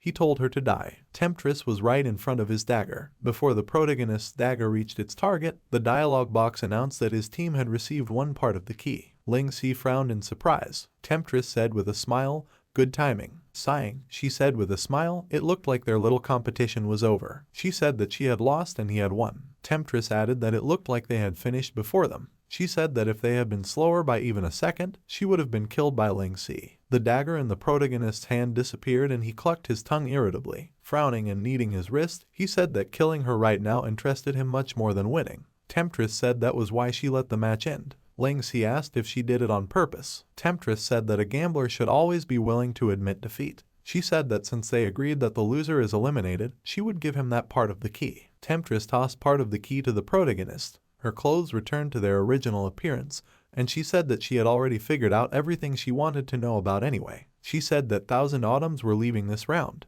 Remembering, she asked what his name was. Temptress, sitting on the staff, said it was the first time she had ever asked a guy's name. She asked how he could take her first time so easily. Lengxi said his name. Temptress told Lengxi that she would remember it. As he flew away, she waved her hand and told him that he must take first place in this round or she would be disappointed. Lengxi replied that the first place would definitely belong to him. Temptress said that she had kept her part of the key close to her heart all this time and he should keep it safe. Lengxi, blushing and looking at the key part, said that it smells nice. The guy said in surprise while looking at the screen that this thief had defeated the #1 mage from Thousand Autumns. The people in the crowd shouted that it was unbelievable. Lengxi and Temptress probably didn't expect that their mere sparring would cause such an uproar outside. People on the forum wrote, the #1 mage of Thousand Autumns lost. I'm not sure, but it seems to me that Whitebone Temptress lost on purpose at the end. But why? Surely there's a reason for that. The way I see it, the thief is just stronger. Somehow, Lengxi's name became the main topic of all the discussions regarding the special battle. After that, the beautiful figure of Temptress conquered cover advertisements everywhere. This battle for a part of the key caused an unprecedented wave of heated arguments throughout Heavenland. An eagle flew over the ruins of the city. Ling Si, standing behind Coco Lai's back, praised her for her good work. Coco Lai abruptly turned around with a displeased expression on her face. Ling Si waved her hand with a smile. Coco Lai asked, "What's this now?" After that, Ling Si's name became known to all the players. Ling Si asked if what she just said was true. Coco Lai replied that it was a meaningless question and she had no reason to lie. Blazing with anger, she clenched her fist and said that she was very angry right now, and this person from Thousand Autumns was very cocky. Coco Lai said that she'd supposedly been marked by that swordmaster from Thousand Autumns until that signal sigil spell appeared. The opponent blocked the yellow magic arrow with his sword. A pink magical rose image appeared in the sky. The guy with blonde hair exhaled, calling Coco Lai Sister Coco of Nebulos, and said that it seems like their little sparring session ends here. Coco Lai objected and said that she didn't think they were close enough for him to call her that. Taba Zengo level 52 grinned in agreement and said that they aren't that close. His special post-promotion subclass is Swordmaster. He said that treating others with courtesy is a core value of their guild, which also gives him a headache. Coco Lai, standing in front of him with a bow in her hand, thought that she had heard Taba Zengo from Thousand Autumns say this. She thought that he is also known as Bloody Lion, and he is one of the best swordmasters. Frowning, Coco Lai thought about the fact that he's part of the first division of Thousand Autumns, and he's level 52. She thought that although she didn't want to admit it, it seems that's what it means to be the #1 guild. She thought that it seems like they are still lagging behind in terms of levels of their guild members. Taba Zengo asked if the Vice Guildmaster of Nebulous was interested in seeing his rough side. A yellow magical arrow appeared in Coco Lai's hand, and she asked if he thought she'd be scared. Taba Zengo said with a sinister smirk that the Vice Guildmaster was quite so bold and spirited. Surrounded by blue energy, he exuded killing intent. He said that then he will cut her down with the full extent of his strength. Coco Lai thought that she needed to keep her distance, and against such an opponent, one careless mistake would lead to her death from a single blow. The blue energy around Taba Zengo dissipated, and he said he was joking. Crouching down on a rock, he tiredly said that going all out was too exhausting, and he had slept too little for that. Coco Lai looked at him silently. She angrily asked if he was looking down on her. Taba Zengo, smiling nonchalantly and scratching the back of his head, said that it wasn't like that at all, and he just didn't need to do that. Smiling slightly, he thought to himself that he'd better not mess up that demoness plan. Noticing something, Coco Lai looked to the side. Taba Zengo, shifting around, said that it should be about time. With a yawn, he said that their battle shouldn't take too long. Coco Lai thought about the speed of his movement just now. She asked what he was talking about. Taba Zengo replied with a smile, nothing. He said that explaining would take too much effort, and it wasn't something she needed to know. He told her to kill him. Frowning, he added with a smile, right now. Ling Si said she obeyed. Coco Lai irritably replied that of course she did. She said that guy was acting too smug. Coco Lai said she made his head explode with an arrow without thinking. Ling Si thought that it seemed that the moment Coco Lai delivered the fatal blow, the match between him and Temptress had been decided.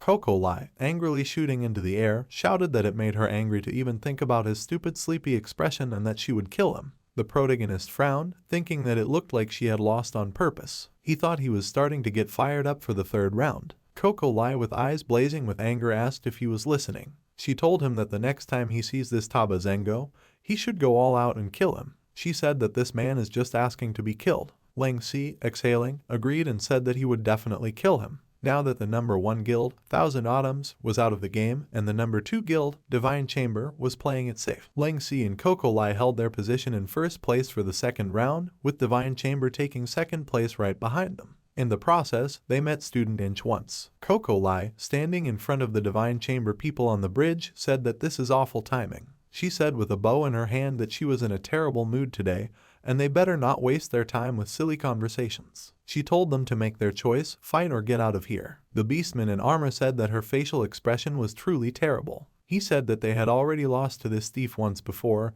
and now the Vice Guildmaster of Nebulous was also with him. Coco Lai looked at them, frowning darkly with anger. Beastman told Student Inch that he was afraid he would be a burden to him because he wasn't good enough, and they'd better play safe and save their points. Student Inch agreed. He put up a stone wall using casualties of war and said to run. Beastman said that he didn't know that this skill of his could be used like this. Coco Lai, fiercely shooting arrows at the wall, shouted for them to die. Ling Si smiled awkwardly that evil woman is really terrifying, but it's good that things turned out like this and it saves them a lot of trouble. Knowing the importance of getting points for this round, Student Inch decided to avoid a direct confrontation. So with 126 additional keys, Nebulous received a base reward of 1,000 Torchfire and an additional reward of 12,600 Torchfire in the second round for a total of 13,600 Torchfire. Since both Thousand Autumns and Divine Chamber had once received 0 points each, Ling Si and Coco Lai took first place after Thousand Autumns had spoiled them. Currently, on the final leaderboard, Nebulous was undisputedly in the lead for coming in second place in the first round and first place in the second round.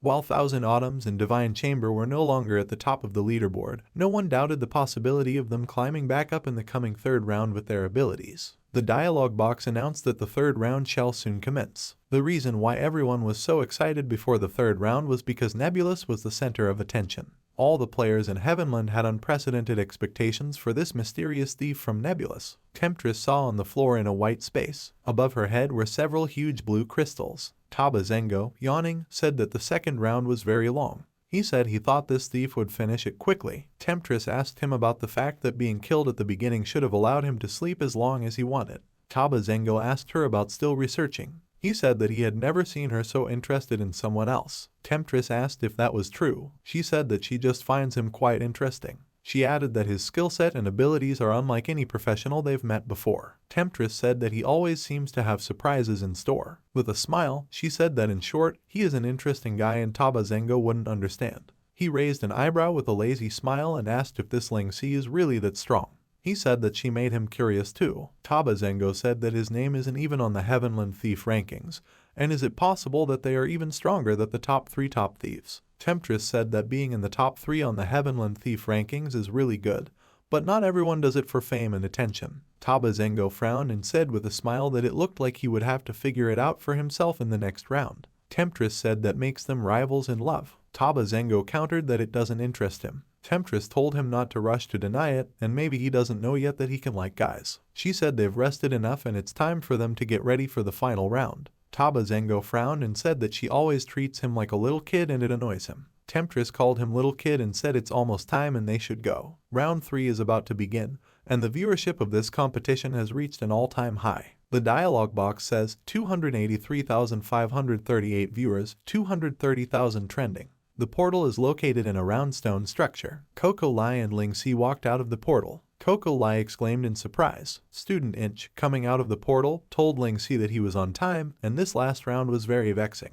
In front of them were the teams from Thousand Autumns and Divine Chamber. Coco Lai asked if this was going to be a free-for-all. The dialogue box says all forms of combat are forbidden on this map. The third round will begin once all teams have entered. Student Inch, frowning, asked about the fact that there would be no combat in the third round. A dialogue box announced that the third round, the sword draw, would begin soon. A portal surrounded by a crowd of people glowed with blue energy. The dialogue box said, "Welcome to the third round of the special Torchfire battle, the sword draw." Team Ling Si and the other teams stood around a large stone portal. The dialogue box read, "Surely after the last 2 rounds you're all fairly exhausted. Rest assured, the round will be a test of statistics. There will be no combat whatsoever." Coco Lai asked what sort of statistics will be tested. Ling Si replied that he was not sure. A man flashed by Coco Lai who said that it was probably related to their ability, and he thought that they will be scored based on a capability test of some sort. Temptress snuggled up to Ling Si. Coco Lai, recognizing Temptress from Thousand Autumns, asked why Ling Si had gotten involved with this woman.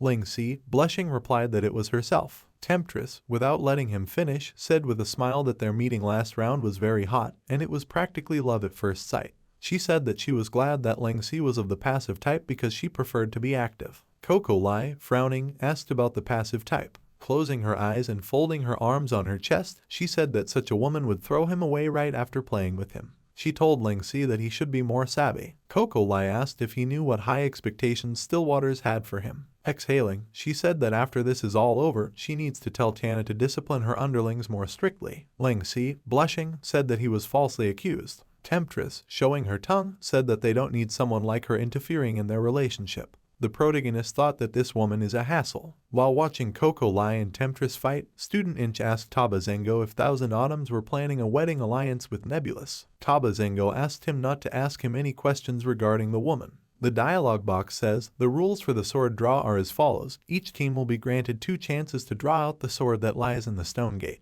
Use your strength and skills to draw the sword out. Student Inch and Taba Zengo looked carefully at the dialogue boxes. The dialogue box said, the size of the sword drawn out by each person will vary based on the strength and method used. Coco Lai carefully read the text on the dialogue box. The dialogue box says, regardless of the size of the sword, players must hit the stone gate with the sword in their hands. There are no restrictions to the methods that can be used. Ling Si asked how a thief who has never even touched a sword before should do this. The dialogue box says, torch fire will be rewarded based on the size of the cut. The amount of torch fire rewarded represents the sword draw value. Finally, once every team has used up 2 chances to draw the sword, the torch fire obtained will serve as the result of the 3rd round. All torch fire obtained will be counted towards the total tally. There were many people standing around the stone gate. The dialogue box says, now, please line up according to the randomly assigned order issued by the system in front of the platform for the sword draw. Time allotted for each sword draw, 1 minute. Temptress, noticing the number 621 above Ling Si and Coco Lai's heads, said that it wasn't bad, and in a test like this, the later their turn, the better. Noticing that she got number 114, she grudgingly said it was annoying. Taba Zengo told her to go back. Coco Lai said that this 3rd round is pretty interesting, and it turns out they both aren't warriors. She said that the warriors here must be secretly jumping for joy. She asked if holding the swords wasn't essentially second nature to them. The warriors happily held their swords above their heads while the mages looked frustratedly at the dialogue box. Ling Si said that it wasn't necessary. He told her to read the rules again. The protagonist noticed 2 inscriptions on the dialogue box. Use your strength and skills to draw the sword out. Players must strike the stone gate with the sword in hand. There are no restrictions to the methods that can be used. He said that these 2 lines may sound straightforward, but there is a much deeper meaning behind them. Coco Lai said thoughtfully that she didn't feel that way at all. She told him to just explain it to her. Ling Si replied, use your strength and skills and no restrictions on the methods that can be used. He said that, in other words, this is not the usual draw the sword out and the players should put a lot more thought into it. He asked how they should use their skills and what they are good at to draw the sword out. Ling Si said that they would also have to think about how exactly they want to hit the stone gate. Coco Lai opened her eyes and said that she understood, and he wants to say that this is actually a test of their techniques. Temptress said that they have number 114, and that's pretty early. Smiling, he said it's sword draw, and it's up to Taba Zengo. Beastman cheerfully told Student Inch that they are both warriors, and that gives them a big advantage in the sword draw. The number 504 can be seen above their heads. He said that fortune is on their side and this time Divine Chamber will make it to the top.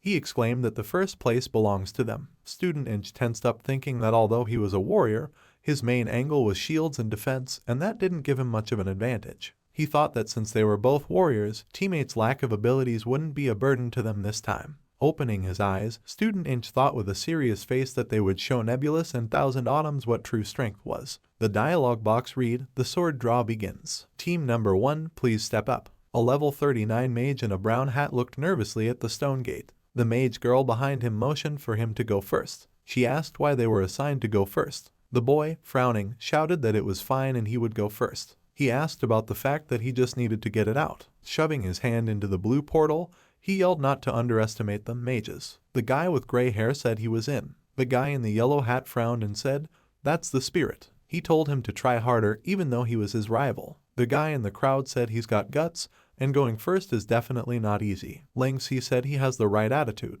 Coco Lai said she's not tall enough and she can't see. The magician fell to his knees and said with tears on his face that it's not moving and there's no reaction at all. He said there was nothing he could do. Looking at his hand, the magician said there was really no reaction, and he managed to grab it by sticking his hand in there, but he can't seem to get it out. He apologized. A guy with gray hair in the crowd asked if that was possible, and if there was another condition they had to fulfill. The girl asked frustratedly what she could do if even he couldn't get it out. The dialogue box says, Team 1's final result, failure. The guy in the crowd said it's probably not an unfulfilled condition and they didn't meet a certain stats minimum value. Ling Si watched, rubbing his chin thoughtfully. A guy in the crowd asked if it was possible that it was a power, and then what should they, the mages, do? He said he's gonna get screwed by this round. Subsequent teams continued to fail. It wasn't until a mage from team number 15, a well-known workshop, went forth that the players were elucidated. A man in the crowd asked if they were from Mana Farmer's workshop. The guy in the blue wizard hat stuck his hand into the blue portal. The guy in the crowd exclaimed that this workshop was pretty powerful and they would see how they did. A staff appeared in the green-haired guy's hand, and he grinned and said that they were a bunch of brainless fools. He said he was going to show them how to play the game. He used Stormbringer, and a swirl of turquoise energy surrounded him. The guy yelled, "Come out." He managed to pull a large sword out of the stone gate. A guy in the crowd exclaimed that they were allowed to use skills to get the sword out. The guy with gray hair exclaimed that he understood, and it was similar to how thieves could use items like bombs to create a repulsive force. He said that, in other words, they need to be creative in using their skills. The guy with green hair said with a smirk that they should be grateful for his demonstration. Using gravitron wind pressure, he hit the stone gate with blue energy. A dialogue box reported that he had received 3230 torch fire. The guy with gray hair smiled nervously and said that he understood, and this was the way to do it.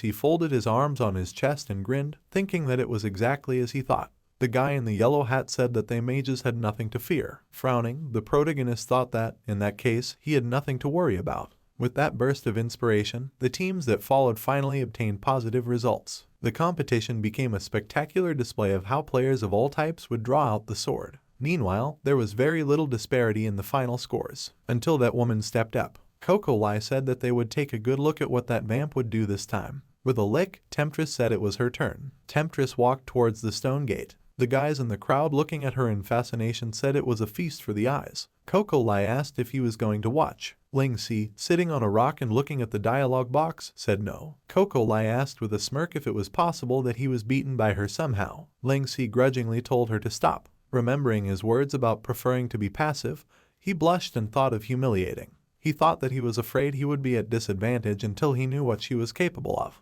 A guy with gray hair in the crowd asked how she would get the sword. Another guy said that she would probably use spells to get it by force like the mages before her had done. He asked how else a mage could do it. He added that it would definitely have to be spells. The guy told everyone to watch. Looking at Temptress, he exclaimed in surprise that she was not going to the gate. Standing at the gate, Temptress turned around with a smile. The boys asked in fascination what she was up to. Temptress, surrounded by pink pollen, licked her lips. Surrounded by pink energy, she used Captivating Melody. The dialogue box described Captivating Melody, a special succubus skill. Use a bewitching voice to mesmerize nearby units. Mesmerized units will be momentarily dazed and heed the orders of the caster. Should the mesmerized units receive any form of attack, the spell will break. Note, females are immune to this skill. The enchanted boys, blushing, were surrounded by pink notes. Temptress asked if there were any big guys who would like to help little Temptress. A guy with gray hair shouted that he would help. Another guy in the crowd yelled pick him and said that even his brains were made up of muscle. Another guy begged Temptress to pick him and mess with him. Temptress, with a wink, said that everyone was so passionate and she would thank them. Putting her hand on her belt, she told everyone to try harder. The guys rushed towards the gate, telling her to put it on them. Ling Si, closing one eye, said that he knew he wouldn't do it properly. The big guy, pulling his sword out of the portal,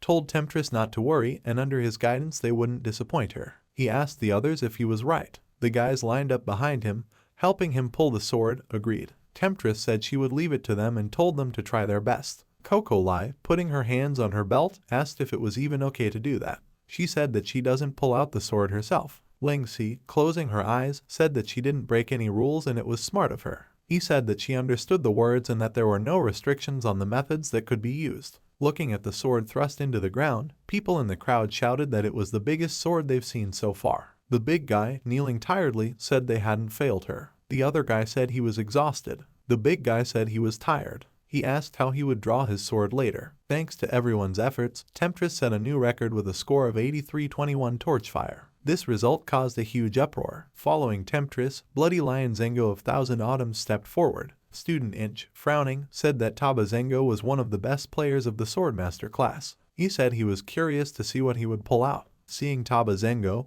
Coco Lai clucked her tongue irritably. A guy in the crowd said that it was rare for players of that level to appear in public. Another agreed with him as well and suggested that they watch carefully to see if they could learn anything new from him. Ling Si watched silently, frowning. Taba Zengo extended his hand towards the gate. The guy with pink hair asked what he was doing. He asked if he was thinking about how he would draw his sword. Taba Zengo clucked his tongue and said he thought it would be difficult. He said he had lost interest. A guy in the crowd asked what he was talking about. Another guy asked about the fact that he said it wasn't difficult. He asked why he wasn't reaching men. Taba Zengo's hand was surrounded by yellow energy. He raised his hand upwards. Taba Zengo said with a calm face that sword and blades are all the same. He stretched his hand forward and air rushed towards his hand. The people in the top exclaimed that the current is very strong. There was a swirl of yellow energy around Taba Zengo, and a person in the crowd asked why they suddenly felt as if they were in some fantasy setting. Coco Lai asked what kind of skill it was. Ling Si said that it seemed like the rumors were true. He said that the Taba family is renowned swordsmen.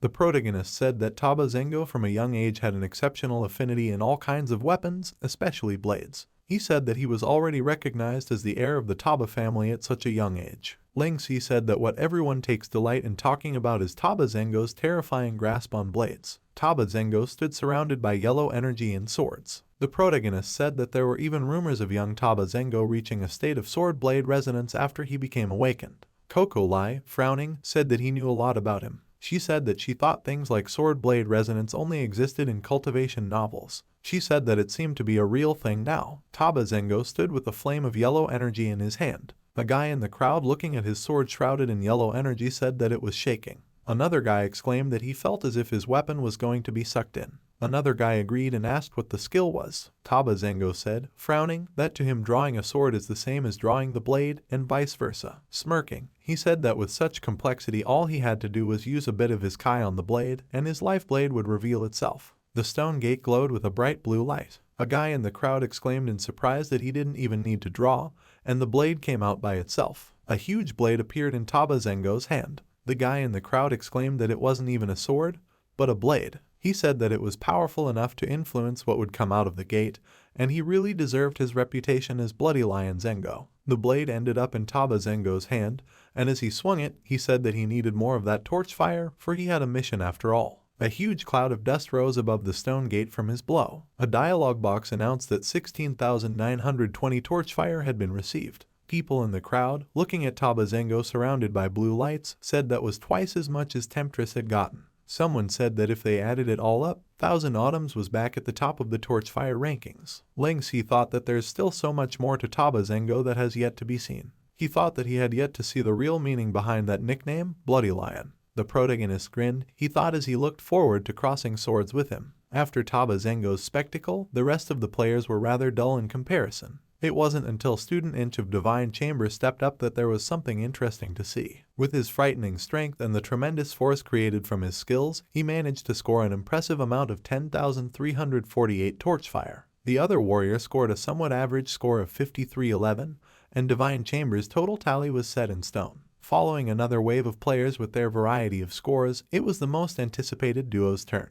Ling Si and Coco Lai stepped towards the stone gate. Nebulous Guild. The guy behind the bar said that, as expected, 1000 Autumn's abilities were terrifying as usual. The man in the wizard hat asked if he thought Nebulous could take the top spot. The guy with the dark hair said he didn't look down on Vice Guildmaster and the other guy, but this round would be tough for the duo of Archer and Thief. He said that judging by the performance of those classes previously, the outlook isn't that great. Stillwaters walked past them. The guy agreed and added that the Swordmaster from 1000 Autumns was too strong. Stillwaters thought with a calm face that 1000 Autumns was really undeniably strong, and Divine Chamber didn't send their true professionals this time. He thought that Ling Si must have realized this himself. As he opened the door, he thought that although he wasn't too concerned about the results of this competition, he wanted to see how Ling Si would handle it. The sun was shining brightly in the face of the Nebulous Guild head. Coco Lai and Ling Si stood in front of the stone gate. Coco Lai said that she would go first, and the protagonist could use this time to think about his plan.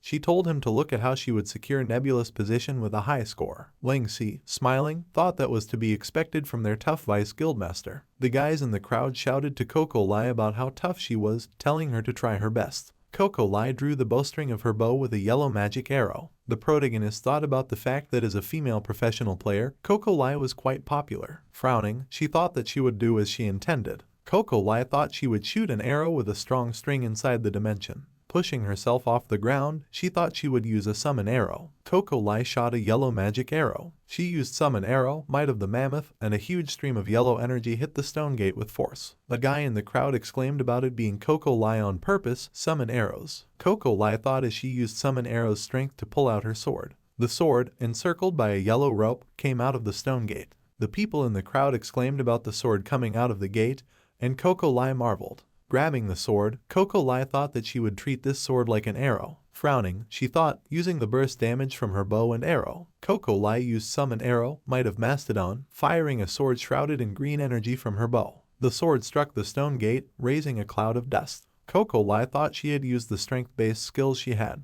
A dialogue box announced that 9621 Torchfire had been received. She said that she had done her best as an archer. Ling Si, raising his hand, said he understood. Temptress said she liked that Vice Guildmaster, and the girls are pretty good too. Taba Zengo said, putting her hands on her belt, that it was pretty good, and if she had her class, she could have gotten more points with that kick than Student Inch. Temptress said that next up is Ling Si, which she is more interested in. She said she was full of anticipation and wondered what a thief like him would do to get a sword. Coco Lai told the protagonist to give his best to earn first place for Stillwaters. Student Inch, grinning, said Ling Si better not disappoint him. The protagonist told Coco Lai not to worry, because from the moment they announced the rules for this round, he had rehearsed in his head how he would pull out the sword many times. Stillwaters asked if Ling Si would bring them another miracle. A guy in the crowd exclaimed, pointing his finger that it was that thief. He wondered how he would do, and if he could surpass 1,000 Autumns. Ling Si stood in front of the stone gate. A guy in the crowd grinned and said that surpassing 1,000 Autumns would be impossible. He said that the thief class had had the worst performance so far, and moreover, his opponent was the professional swordmaster, Taba Zengo. Ling Si thought that the thieves before him had tried many different methods, but all of their results were weak. With a smirk, he thought that drawing the sword was just all about momentum. Reaching out to the blue portal, the protagonist thought that since his rebirth, his goal had been to become #1, and that meant being #1 in everything. With a smirk as he stuck his hand into the portal, Ling Si thought that he would make everyone look up to him with the belief in the phrase, "If I can't do it, who can?" Temptress asked in surprise if he was just going to pull out a sword like that. She said she thought he would do something special, and if he was only using his power, being a thief, she was afraid he would fail. Student Inch agreed and said that those who are not warriors lack a fundamental understanding of swords. Ling Si calmly said that it was easier than he thought. There was a sword in the main character's hand. A person in the crowd said in surprise that this sword was very ordinary, and judging from the size, but it didn't look stronger than the ones the other thieves had gotten. The guy with dark hair said it was a disappointment, and he thought he was some secret professional from Nebulous. Taba Zengo said, yawning, that if this was really the sword he was going to use, there wasn't much to see here. Temptress said frustratedly that this thing was too small. Student Inch, exhaling, said that he couldn't believe he had expectations for it. Coco Lai frowned and raised an eyebrow. Ling Si held a sword in his hand, and someone in the crowd laughed, asking if this sword was too weak. The protagonist smiled and said that even he couldn't look at it anymore. He thrust the sword into the portal with a smirk, saying that he would send it back to the furnace to be remade. The sword stabbed into the portal, enveloped in red energy. The guy with gray hair exclaimed in surprise about shoving it back in. The other guy asked in surprise about doing that. The guy with gray hair asked what this thief was up to this time. Ling Si noticed a knight behind him who told him that as far as he knew, there was only one sword that suited him. The knight said that his command had been received, and not only them, but this world itself had heard his call and would give him strength. Ling Si, frowning, saw the badge of the Glorious appear in front of him. Temptress, noticing the sudden gust of wind, asked what was going on. Ling Si was surrounded by a vortex of red energy. Frowning, he thought about feeling something like a tree trunk. The protagonist thought that it was too heavy. Taba Zengo exclaimed in surprise and thought about the sword aura of the sword he was pulling out. He thought that such terrifying power could only be obtained when the sword's rank reached terrifying heights. He thought as he pulls out. The knight standing behind Ling Si told him that it was the ultra great sword with which the ruler of mankind, Casfado, had conquered the world. The protagonist, pulling out a huge sword, said with a smirk that he didn't care what it was. He tensely said with a smirk that he would pull it out anyway. Along with the sword, a stream of red energy came out of the stone gate. Ling Si raised the huge sword heavensward above him. Casfado, the human race's capital. It's named after the very ruler who led the human race to conquer the vast lands they own today. It's a colorful piece of Heavenland's history that's so long back in the past that only a few who have taken an active interest in the lore know about. Back then, with his trusty greatsword, Heavensward, the mighty Casfado the Great, who was like an expansive mountain range, was the human race's strongest power. In an epoch-making gesture, that massive figure was an existence that was akin to God. Later, Casfado the Great was dubbed the Giant King, and the greatsword, Heavensward, became the symbol of the ruler. Being in the presence of the sword is as good as being in the presence of the emperor, and all orders are to be obeyed. The moment Ling Si drew the greatsword, the bustling streets of the human capital began to undergo changes. A guy in the crowd asked what happened to the NPCs and if there was something in the sky. The NPC knights looked up into the sky. Another guy exclaimed in surprise that the NPCs were all kneeling. A guy with gray hair asked in surprise what he got. Another guy asked why he could replace the sword and if it wasn't fair. The guy with gray hair said he was just a thief. He asked how he pulls out this sword with so much more momentum than all the other classes. A huge purple spirit could be seen behind Ling Si, who was holding a huge sword in his hand. Taba Zengo asked what it was. Temptress, while adjusting her hat, asked if it was too over the top. Ling Si calmly opened his eyes. A multitude of dialogue boxes read, Badge of the Glorious Mission Update. QUESTLINE, A King's Journey, is now open. Congratulations on igniting the soul of the Giant King. You are one step closer to the status of the Glorious One. You will be granted a series of rewards. Discover the effects of these rewards for yourself in the course of the game. Please continue to search for clues in the Guardians of the Past. Your path to glory continues. Current number of guarding followers, 1, Knight of the Glorious. Progression to unlocking the Badge of the Glorious, 30%.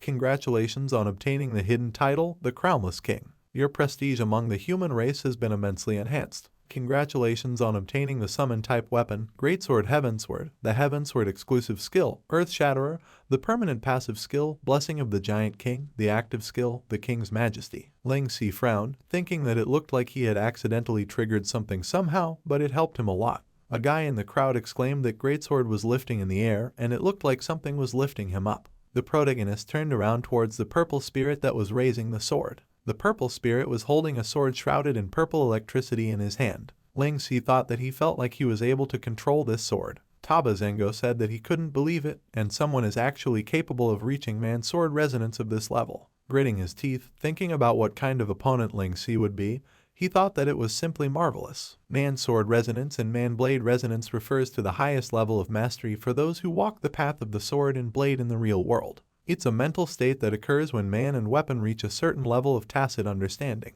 Holding the red energy sword in his hand, the protagonist thought he wanted to see what this big guy could do. The purple spirit raised up a huge sword. Ling Si swung the red sword. He struck the stone gate with force. The gate cracked from the impact of the red energy. The purple spirit sliced the gate in half. The flow of wind and stones knocked people off their feet, and a guy asked if it was an earthquake. Looking at the bright light from the bright screen, a guy in the crowd asked what was happening. He said the light from the impact covered the entire lens of the camera. Another guy asked if the director couldn't just switch to the camera from a different angle. Looking at the screen in surprise, the guy said an image started to appear. He exclaimed in surprise that he had cleaved the stone gate into pieces. Coco Lai opened her mouth in shock. Student Inch asked about the gate disappearing.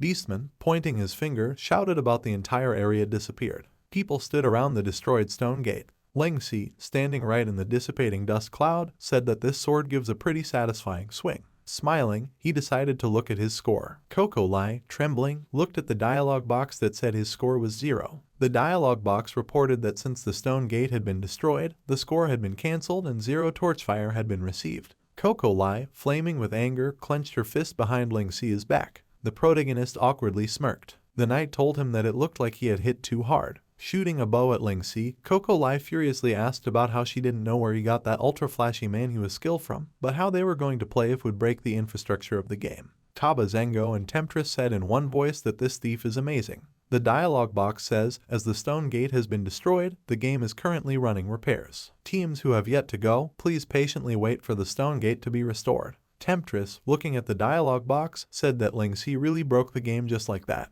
The dialogue box thanked the players for their patience. Temptress exclaimed about how cute he was. Coco Lai shouted for Ling Si to come back to see how he would explain it all to the guild head. The protagonist, frowning, thought that this was an outcome he hadn't expected either. He was surprised to notice Temptress in front of him. Hugging him from behind, she said that he was a lot of fun to be with. Taba Zengo said with a smirk that Ling Si was indeed full of surprises. The main character demanded to be let go. Student Inch said that he was already scared, and he's glad it gave 0 points. Beastman exhaled and said that Divine Chamber wouldn't look that bad. He thanked Ling Si, saying that he was a really good guy. And so, Ling Si, who everyone has their eye on, ended the competition with a gaffe like that. In the list of popular topics, all the topics were related to Ling Si. In the end, Nebulous ranked 6th place in this competition. As for Ling Si, he was able to escape the angry Coco Lai who wanted to drag him back to Nebulous after the competition ended. Coco Lai, flaming with anger, slapped the table and said that he had slipped away from her without a trace. Stillwaters, trying to calm her down, said that he really didn't seem to be used to this kind of competition.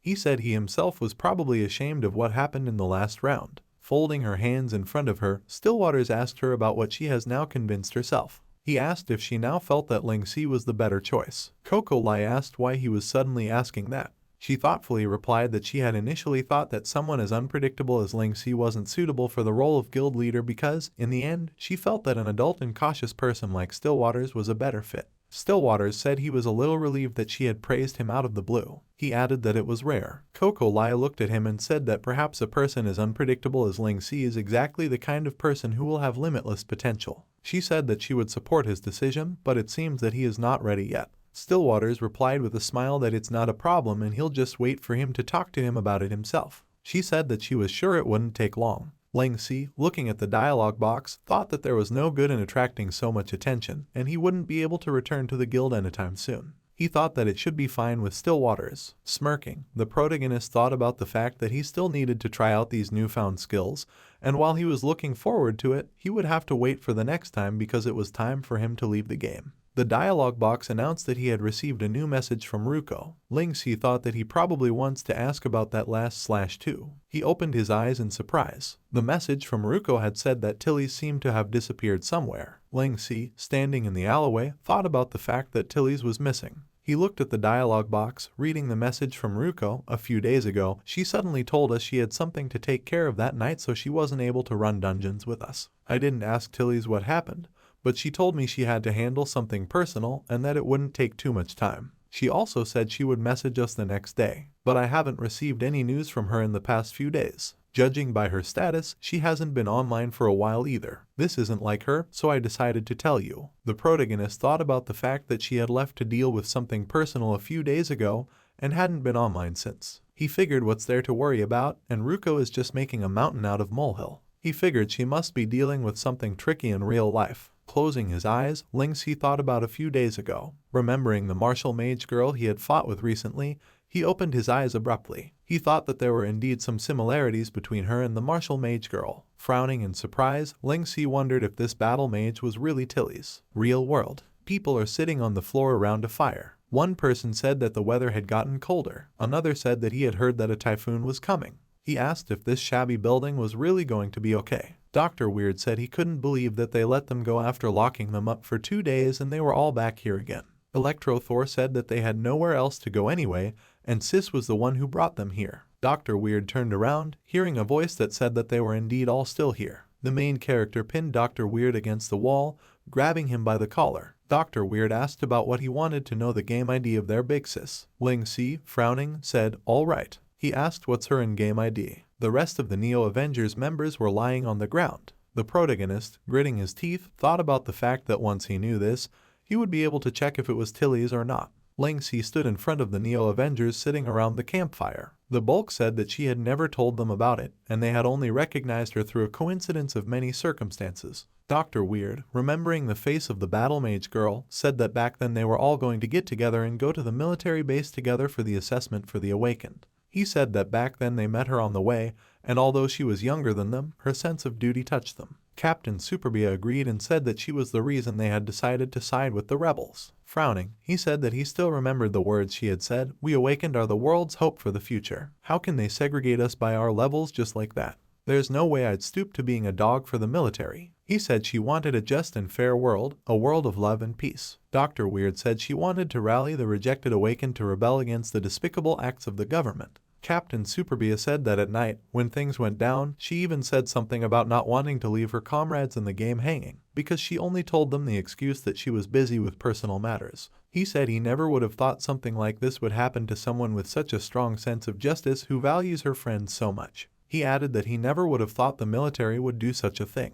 Ling Si frowned and thought that this was exactly the same thing Ruko had told him. He nervously said that perhaps she really was too naive. Remembering himself from his past life, beaten and tired, the main character said that in the human race there would always be self-interest, personal gain, temptations, schemes, and similar things within all large groups. Lowering his gaze, he said that even if there was no group that categorizes people, the human heart is very complicated. Ling Si said that there will always be those who target people who are weaker than them, and there will always be those who stump the weak. He said that this reality, along with the evolution of their thoughts over time, will one day still turn into a caste system. The protagonist said that, thus, the fair and just world their big sis spoke of could not exist. The Neo Avengers quietly listened to the protagonist. Ling Si, frowning, asked about how honesty and justice had always been something that humans obtained through force. He asked if that wasn't what they were doing themselves. White Widow said he spoke beautifully. She asked what about him, a man with more power than their big sis, who sells himself to the military in exchange for his version of fairness. She asked what gives him the right to send their big sis to the guillotine.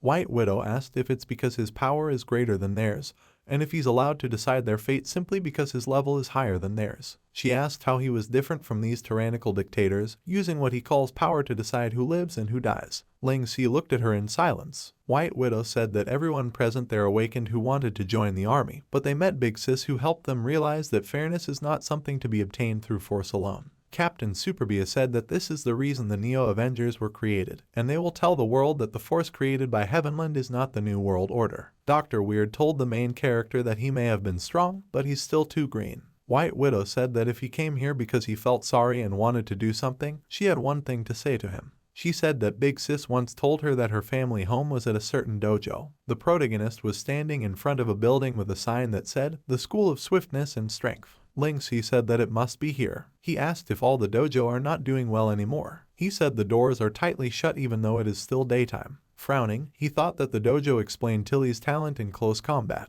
Ling Si thought, if this battle mage is indeed Tilly's, then what is he to do? He thought that maybe the words of those 5 people made sense. Knocking on the door, he thought that he should make sure of her identity first. A man with brown hair gathered into a ponytail opened the door and asked who he was looking for. Ling Si said hello and asked if there was someone in this dojo called Tilly's in Heavenland. The man asked if he could find out who he was. The protagonist, unsure, said he was a friend. He thought to himself that they could probably be considered friends. The man told him to enter in that case. Ling Si walked inside and thought about how this place looked expensive, and a similar style would cost a fortune right now. The man, remembering something, asked what he was thinking about. He asked Ling Si with a grim face about what he said about being a friend of Tilly's. The protagonist replied that it didn't matter and they met in the game. The man asked how he knew about this place and if she told him about it in the game. Ling Si hesitated to answer. The man swung around and said he was lying.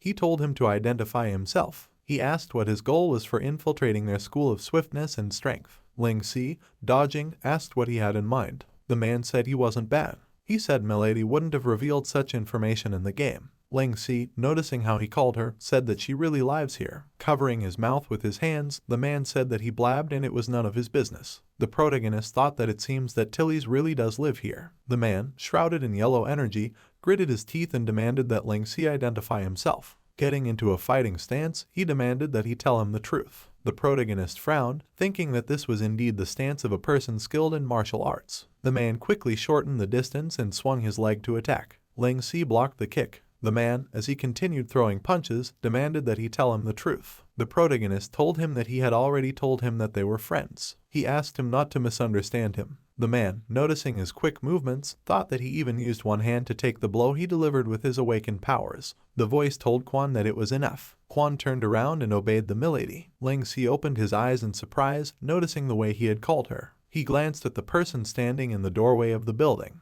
The protagonist looked forward in surprise, exclaiming that it was Tilly's in the real world. A girl in jeans and a red and white sweater over a black top with gray hair said the man was a friend of hers. Frowning, she suggested that Ling Si talk in her room. The protagonist exhaled and thought to herself that luckily she wasn't that battle mage. Ling Si looked around herself in surprise. There were many plush toys in the room, and he wondered to Tilly's if this was really her room. Sitting on the pink computer chair, she said that it was. She asked, "What about it?" Ling Si awkwardly replied, "Nothing." He thought that the Tilly's he knows in the game is a cool person who never reveals her personal information, and he never would have thought that her room in real life would contrast so much with her image in the game. Looking at her bed, the protagonist thought about the plush toys even on the bed, and whether all girls like to hug plush toys when they sleep. Tilly's, sitting at the computer, said he had white hair, just like his in-game avatar. She asked how he found this place. Ling Si imagined Tilly's sleeping with a large teddy bear. Blushing, he smiled slightly and thought it wasn't a bad image. He said it was a long story, and he had managed to find the place with the help of a few marvelous individuals. Tilly's turned around and asked about the marvelous individuals. The protagonist said that he had gotten a mission some time ago, and he ended up helping the military capture a girl battle mage, who's an awakened. Tilly's opened her eyes in surprise. Ling Si said that some information matched her description and he was worried that it would turn out to be her, but luckily it wasn't her, otherwise he wouldn't have known what to do. Tilly's said that even though it wasn't her, she was still frustrated and they didn't expect him to do it. He said that the person who's been captured is her older sister. Ling Si, looking at the laptop screen with the image of Tilly's older sister on the news, surprised exclaimed that it can't be. Tilly said that her sister's name is Jia Ai and she ran away from home 3 years ago. Ling Si asked her to wait because he was still processing this information. Tilly's, frowning, said that her sister has always been a person with strong opinions, so falling out with family was only a matter of time. They said that even though she had left 3 years ago, they had always kept in touch with each other. The protagonist asked about what happened that made her to fall out with their family. Tilly said that, being a martial arts family, their family, the School of Swiftness and Strength, had always cooperated with the military. She said that, simply put, their family supplied the military with martial arts coaching and related support, and they even sent members to help with particularly dangerous missions. Frowning, Tilly said that in return their family gets generous privileges and protection, and they can even use their connections to get the workshop to make things go right for them in Heavenland. She said, however, that this was certainly unacceptable for someone who valued justice and freedom like her older sister, and she ended up having a huge fight with their father about the topic and leaving the family. She said that she received news of her sister's arrest from their family members right after it happened, but it seems that her father is not going to do anything about it.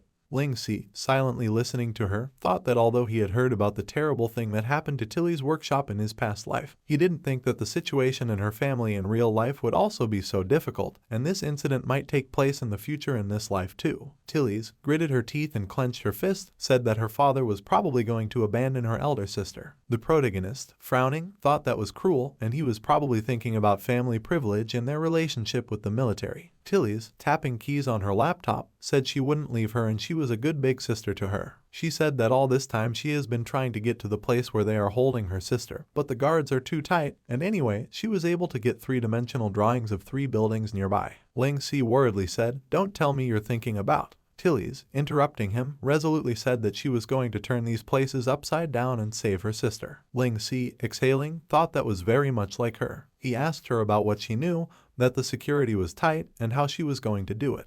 He said that if they caught her, her entire family would be implicated. Tilly's told the protagonist not to act like it was none of his business. She said she still remembered what he had just told her, and his sister was caught because of her. Ling Si tensely remained silent. Tilly's frowned and said that was why he should take responsibility for what happens to her. The protagonist thought that he couldn't escape from that. Tilly said she knew how dangerous it was. Turning to Ling Si, she asked him to help her and go along with her to save her sister. She said that she didn't deserve to die for the ideals she was striving for. Ling Si said she didn't understand since he was the one who accomplished the task. He said that it would be problematic if a man in his position helped her, and if he was caught, he would have to face unimaginable consequences. The protagonist frowned, thinking that he couldn't bring the old man into this. Tilly said simply, smirking, she said he just needed to not get caught. She said that with what they were capable of, they definitely wouldn't get caught, and it would be just like the game. Tilly's asked about if that was what Shadow was famous for, or if he, the captain, doubted their abilities. Ling Si tensely pressed his lips together. Remembering himself from the game, he thought that he really always felt restricted when he returned to the real world. He thought that in this life, he was awakened with a 100% awakening rate, and he had the strength to make his decisions this time. Remembering New Avengers, the protagonist thought that what she did really didn't deserve to die. He thought, what a drag. Ling Si, gritting his teeth, thought he must do what he has to do. Placing his hand on the back of the chair, he said with a smirk that they would do as they said and save her sister without getting caught. Tilly said with a smirk that it was Ling Si who she knows from the game. Ling Si said he needs her to distract the guards and he can get her out on his own. He said he has to promise him one thing after they save her sister. Tilly said to get her out first and they would talk about that later. Security guards patrolled around the barbed wire building. Ling Si and Tilly's were standing on a rock. Tilly's asked how he was going to infiltrate. Ling Si told her to look at those high walls around the compound. He asked if she was sure they could infiltrate.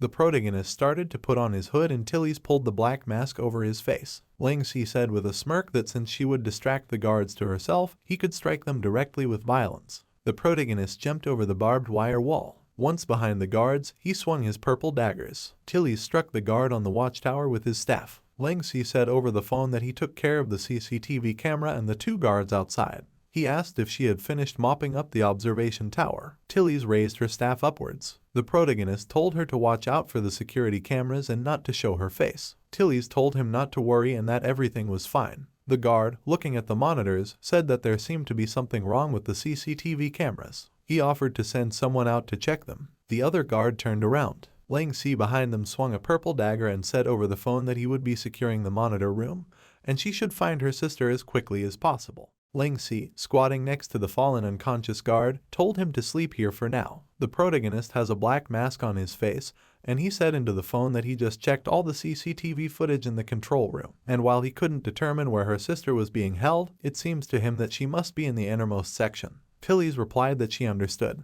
She said that her sister had been given a death sentence, so the fact that she would be kept there made sense. Several guards appeared around Ling Si, and he said he could hold the fort for now, but she had better hurry. A guard smashed the glass on the alarm button with his fist and ordered them to chase after him quickly. Tilly's glanced at the glowing red light, thinking that they had sounded the alarm, and she should hurry. She spotted the guards running out from around the corner. Tilly's pushed one of them with force and another guard yelled out that there was another one. Tilly's thought there were too many of them and she wouldn't be able to. Yellow energy appeared in her hand. The blast of yellow energy pierced through the barbed wire wall. Ling Si turned around and thought that he couldn't believe that Tilly's had made such a commotion. Tilly's pulled the mask off her face and said that she accidentally overdid it. The guard behind her quickly stepped out from around the corner, pointing a gun at her. Tilly's opened her eyes in surprise. Ling Si, lifting her up in his arms, dodged the bullet and said that it was close. The guard who fired the bullet fell to the floor with a scream. The protagonist said that this was the real world and they would be finished if they were shot.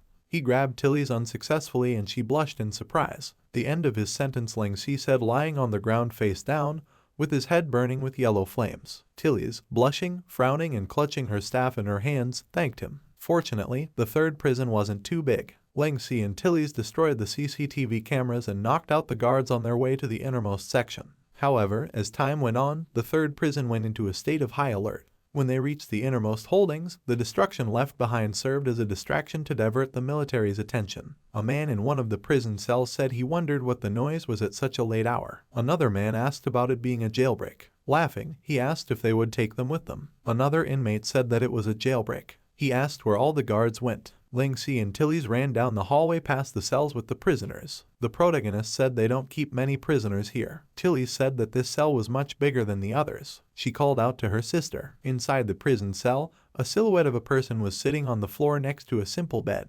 Tilly's called out to her sister again. A girl with gray hair and tattered blue clothes looked back. Tilly's told Ling Si that it was her and she was right here. She said she was going to get her out of there now. Yellow flames enveloped the bars of the prison cell. Tilly's asked in surprise that it didn't work. Ling Si said that it was useless and this grate was made with a special material and her attacks would not be enough to destroy it. Tilly's said that in that case, she would continue until she ripped it to shreds. The girl, covered in bruises and abrasions, trembling, begged for help soon. Tilly's asked what they could do. She said they had run out of time and she was about to pass out. Ling Si said he would give it a try. Holding out two purple daggers in front of him, he summoned Knight of the Glorious. From the dark magic circle, a knight appeared in front of him. Tilly's gritted her teeth and looked at the knight and thought that this was incredible, and it was the first time she had ever seen someone use summon in real life if the impact as if they were in the game. The knight told the protagonist that he came at his call. Ling Si asked him if he could open this prison cell for them. She said that their attacks didn't seem to work on her. The knight said that in that case, he will bend it open. Knight grabbed the two bars of the prison bars with his hands, bending them. Pulling the steel bars apart, he said that the deed was done. Tilly's exclaimed in surprise that he bent it open. Ling Si said that the Knight of the Glorious is equivalent to that of a Lord rank summon, and since the cage cannot be destroyed, he used his terrifying power to reshape it. He said that was pretty clever. Frowning, the protagonist thought about whether Knight of the Glorious could become stronger. He figured that when he got into the game, the knight would be very useful to him in his level up plans. Tilly sat down on the floor next to the girl, taking her by the shoulders and telling her to hang in there. Noticing the mechanical eye on the girl's face, Tilly's exclaimed in surprise that it was a dummy. Ling Si tensely said that they had fallen for their trap. The man on the dais said that he didn't expect this, and they actually managed to turn this door made of a special material into such a pathetic sight. He said it was something that could only be destroyed by cannon fire. Warden of the third prison, a man with blonde short hair, said that he didn't expect that she could find such capable helpers. He told Tilly's that he had noticed her from the moment she started lurking around. Tilly's sister frowned, wondering why she had come. Warden said that, after a little investigation, he realized that she seemed to have come here for this newly arrived death row inmate. Clutching a large metal chain in his hand, he said that when the higher-ups temporarily transferred this prisoner here, he never thought he could catch her allies with such a simple trap. Gritting her teeth and pulling the mask off her face, Tilly's whined and said that he was using her sister as bait. The protagonist, frowning, thought that it looked like she'd been discovered long ago. He thought that those three behind him must be moving armored soldiers who were known for their incredible defense skills. There were three silhouettes behind Warden. Warden grinned and thanked the death row prisoner. He said that he was now one step closer to his promotion. Looking at the armored soldier, Ling Si thought that although they weren't very strong, it looks like it's going to be a pain. Warden ordered the moving armored troops to just stall the two of them because reinforcements were on their way. He said as soon as they arrive, they've got this in the bag, and he's very interested in finding out who they are. Sister Tilly's gritted her teeth and thought that she shouldn't have come here. Tilly's told Ling Si to leave first. She said that she was extremely grateful to him for helping her get here, but he needed to get caught up in this and she would handle everything else on her own. Ling Si said that there didn't seem to be anything that could be done, and she'd better repay him properly later. Tilly's, frowning, asked about him still talking about something like that at a time like this. She didn't finish, surprised to notice something. In front of Ling Si's hand was a purple magic circle. Spreading his hands apart, he told Tilly's to listen carefully. The protagonist told her to grab her sister and get out of here in the next minute. Tilly's asked in surprise what he was talking about. Ling Si, frowning, said that he originally planned to try out this skill in the game and fully understand it before using it. A black and gold sword hilt appeared in front of his hand. Behind Ling Si was a huge purple spirit with a sword, and the protagonist said that he never thought he would use it in real life first. Warden exclaimed in surprise about it being a weapon summon. Smirking, he said that he couldn't believe that he was able to summon a weapon of that size. He ordered the soldiers to attack. The armored soldiers rushed forward. One of them said about the target being an unidentified awakened. Frowning, Ling Si told Tilly's to leave these armored soldiers on him. He told her to grab her sister and leave first. He added that they would meet outside. Tilly's hesitantly agreed. Pushing herself off the ground, she ran to the side. Ling Si swung his hand. The purple spirit struck the ground with a huge sword, breaking the floor. Warden bounced to the side, dodging the blow. He tensely noticed Tilly's, who leaped at him with a scream to attack. Tilly's struck with yellow energy, breaking the chain restraining her sister. Warden exclaimed at the fire elemental battle mage. The steel chain snapped in half. Tilly's told her sister to run. Her sister jumped aside, gritting her teeth. Warden said with a smirk, it looked like he had underestimated them. Tilly's and her sister ran down the stone prison corridors. Tilly's defended herself from her pursuer with yellow flames that lit up the room around them. Tilly's sister frowned and asked her why she had come and if she knew how dangerous it was. Tilly's told her to talk after they got out of here. Sister Tilly's looked away tensely as she heard Warden ask if they thought they could take the prisoner away so easily. She told Tilly's about the man behind them. Warden approached them, pushing himself off the ground. Leaving behind a trail of blue energy in the air,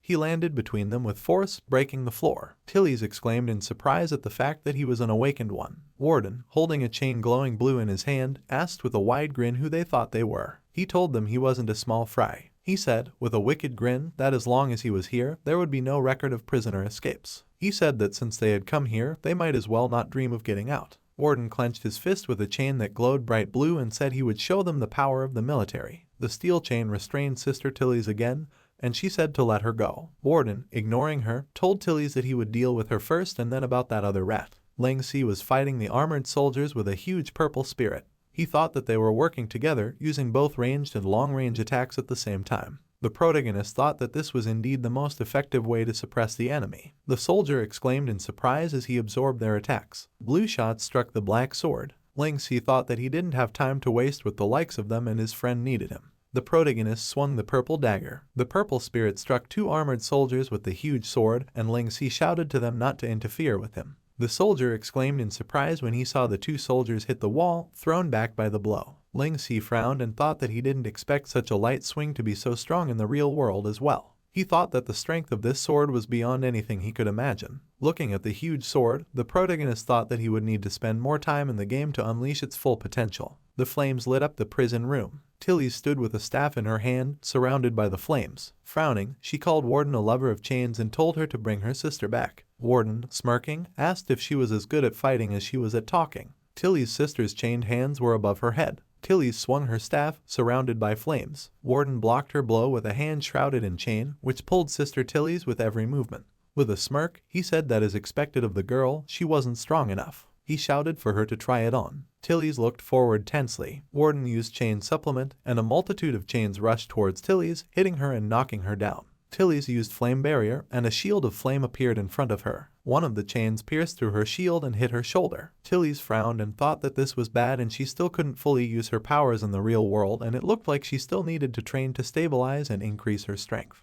Warden, surrounded by chains, said that it seems like her awakening rate isn't high enough and she's just a paper tiger. He said he's seen tons of people like her who thought they were invulnerable after becoming awakened. He said many of them were defeated by his steel fists. He said that she and her ally would also end up as his prison trophies. Noticing Ling Si appearing behind his back, he smirked and asked about this being another ambush and if this was all they rats were good at. Ling Si used evil spirit's invisibility, and an evil spirit appeared over Warden. Warden used mental fortification. Shrouded in a blue aura, he told the protagonist that unfortunately, fear-type skills didn't work on him. Ling Si said that it didn't matter. Landing next to Tilly's and her sister, he said that he got what he wanted. Tilly's, sitting next to her sister, shouted, "I got it." Warden, looking at the broken chain on his arm, said his goal was his chains. He said he was sure of the price for helping him escape from prison, and there was more than just chains waiting for him. The protagonist asked if that was true. He said it sounded like a headache. Warden's phone rang and he asked who was calling him at this hour. After picking up the phone, they exclaimed in surprise. Ling Si and his team listened silently as Warden obediently talked about something on the phone. A vein swelled up on Warden's face from anger and he clutched his phone with a hand shaking with anger. He told them he was giving them 1 minute to disappear from his sight. Tilly's, her sister and the main character were walking down a long tunnel. Tilly's said that they didn't seem to be chasing them. She asked what was going on. Ling Si said it was about that phone call. Tilly's sister asked her who he was. Taking the mask off his face, the protagonist said he can get the details from Tilly's because he won't stay any longer. He said that he will be going on ahead, and he hopes that Tilly's can be on time for their next meeting in the game. Tilly's sister exclaimed in surprise when she recognized Ling Si. She said that he had first arrested her and now he had released her. She asked if he is still with her. Tilly's told her that she would explain everything to her after they got out of here. Tilly's sister demanded an explanation. Tilly's said it's a long story and they need to get out of here first. Ling Si looked at the screen of his phone, frowning tensely. On the phone screen were messages from the general. "Having fun in the third prison, Ling Si. Perhaps you should come by my place right now." Pouring wine into a glass, the general asked Ling Si if he wanted a glass. The protagonist replied that he did not drink. Third General of the Ground Forces Office. The general raised his glass with a smirk and said that it was the right thing to do, and a person should always keep a clear mind so as not to make mistakes. He said it was grape juice, something to keep the hunger at bay. Holding the glass in his hand, Ling Si glanced at it. After a little silence, he asked if he had made that phone call that Warden had received. The general said that he was alerted the moment Ling Si rushed inside through the main entrance. He said he underestimated the military's intelligence network. The protagonist said that the reason he did it is complicated and hard to explain. He asked what he called him here for. Ling Si thought about how the military's intelligence network was much more effective than he expected, and he was happy to accept any form of punishment, but he couldn't drag the old man into it. The general looked at the protagonist with a cold stare and told him that words about a complex reason wouldn't work here. He said that he only got away because it happened in an area that was under his jurisdiction. He said that if someone else had been responsible for it, he wouldn't have been so lucky. Leaning back in his chair, the general said that even if he is strong, he will not be able to avoid being pursued by the military at this point. He added that at the very least, they could make the people he holds dear pay. Ling Si tensely asked why he had helped him then. The general replied that it was because of the value he has. The protagonist with a blank stare clucked his tongue and said straightforwardly. The general, smiling slightly, said he didn't like beating around the bush. He said the insignificant rebel army was at best something the military could deal with by simply following prescribed procedures. Looking at the protagonist, the general said that an awakened with limitless potential is worth doing him a favor. Ling Si asked if he was really that important and why he was. He asked about the fact that the army must have already recruited many strong awakened ones into their ranks. The general said that he needed to realize that he was of extreme strategic importance to them, and he hoped that he could focus his efforts on finding out how he could become stronger. The general with a grim face folded his hands in front of him and told Ling Si that he hoped that from now on he would think twice before taking such an action against the army. He said that he had called him here specifically to draw his attention to this. The general told him that until the army really needs him, he needs to get even stronger. He said that whether it was Heavenland or the Awakened, the reasons for their existence were not as simple as he thought.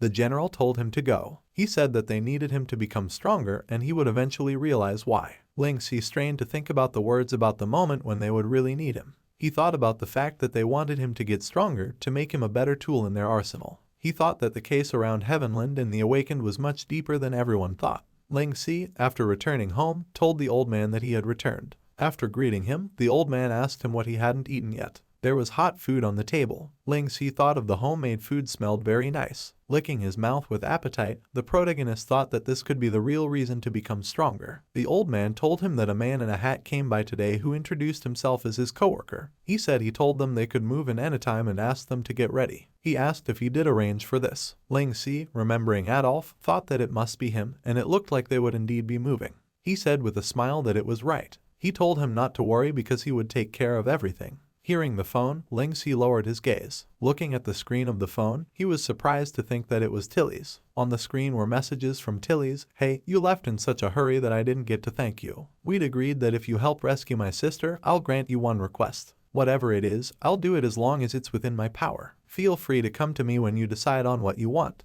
We can meet either in the game or in real life. That's all." Ling Si, looking at the phone screen with a smile, thought that he only mentioned it spontaneously and didn't expect her to take it so seriously. Frowning, he thought that now that he was done with that, it was time to focus his attention on the game. The protagonist thought that his goal was to become the strongest in every aspect, and after that Torchfire dungeon he realized that he really needed to raise his level. He thought that he needed to gain a better understanding of the skills related to the Badge of the Glorious. Ling Si is in the game standing among the crowd. Looking at the dialogue box, he thought about the fact that the levels of everyone around him had skyrocketed after being promoted, and the highest level on the level ranking board at the moment is level 62. Ling Si thought that participating in the Torchfire dungeon had made him lose quite a bit of time. He thought that he was now level 42, and the faster he raised his level, the faster he could get better rewards, and it seemed like he had no choice but to go to that place. He thought to himself he hadn't planned on going there. Frowning, the protagonist thought that Heavenland's 100-story training tower was a special location only accessible after promotion. It was created to give players who are not good at dungeons a place to level up. It has a total of 100 floors, and players must start from the first floor and climb up. If a player dies, they will have to start over no matter how high they have climbed. Each floor has different monsters, and the experience from the monsters on the lower levels will be too little for him. Raising the level by this method would be too inefficient, so Ling Si never thought of going there. Ling Si thought that right now, he needed a place that gathered monsters in large numbers, and he needed to test his new skills. He thought that from what he heard in his past life, climbing higher would not only give him more experience, but also reward him with stronger skills. The protagonist thought that even though it would take a long time, he was very curious about how far he could go and what rewards awaited him there. There were many people standing around the tall tower, training tower landing. Ling Si, standing in front of the entrance of the tower, thought that this place was as always full of people, and many of them were in teams. Looking at the dialogue box, he thought that he would of course go solo. Ling Si thought that although it would be more efficient to mop up the floor with a team, but then the experience gained would be equally distributed among the team members. The guy in the green hat asked with a smirk what kind of brainless person would choose solo mode. He said that the only way to pass this tower is team mode,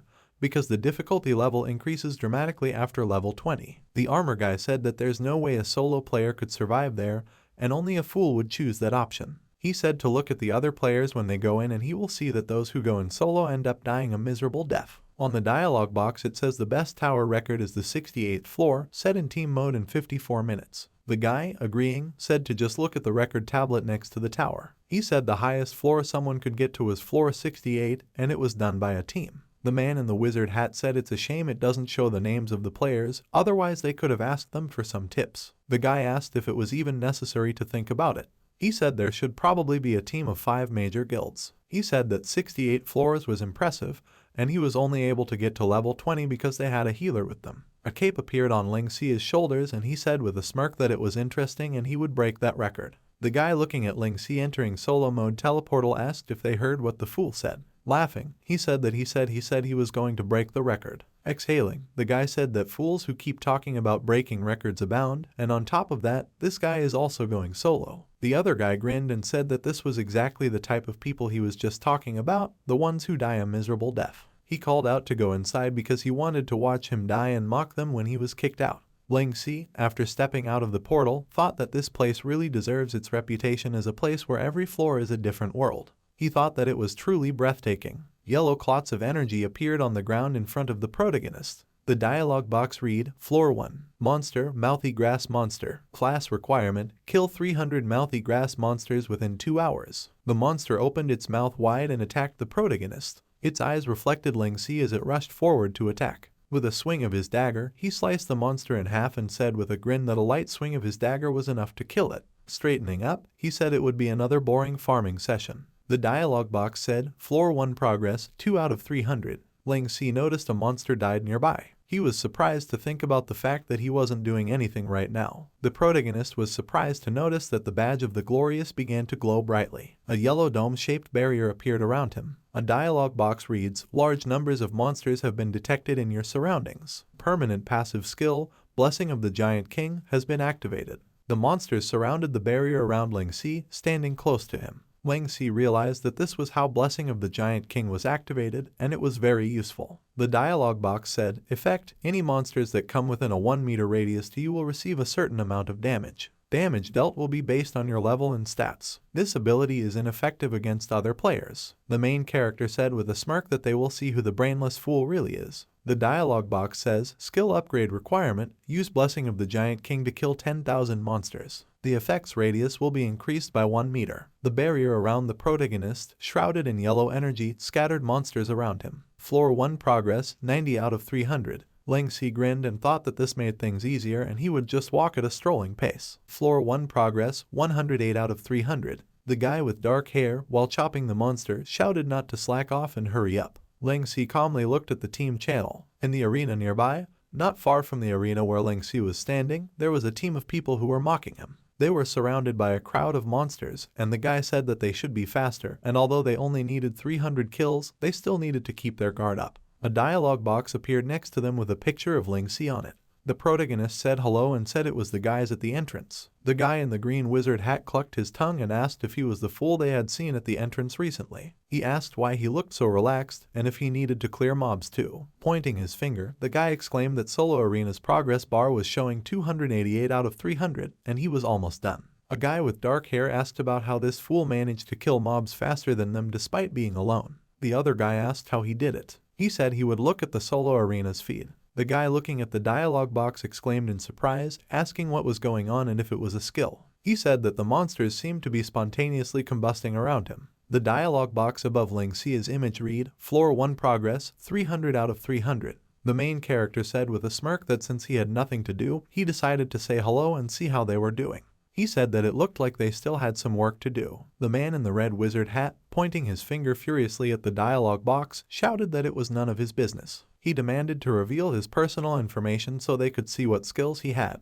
The other guy said he really wanted to send him a duel request. Duel request, in certain special areas, a duel request has to be made and accepted before a duel can take place. This is to ensure that the fight is taking place under the fair conditions. Ling Si said with a smile that there was no need for a duel request, and they could just see which could climb up that tower faster, him in solo mode or them in team mode. He said that was enough talking for now, and he was done. He said he'd wait for them at the top. The guy in armor shouted furiously for him to wait, and then they would show him. The guy in the green hat said he was already done with his 300 kills, and they barely had 100. The others, blazing with anger, offered to try harder because they couldn't lose as a team. Ling Si thought that as expected, the first floor was the easiest, and he thought he could have some fun competing against those people in team mode. He thought that he hoped they could catch up to him because it would help him spark his morale. The dialogue box says, you have broken Floor 1's record. Floor 1's best clear time, 10 minutes and 36 seconds. Your clear time, 6 minutes and 42 seconds. The protagonist thought that the lower floors had a difficulty level limit, and having an opponent would help him dispel his boredom.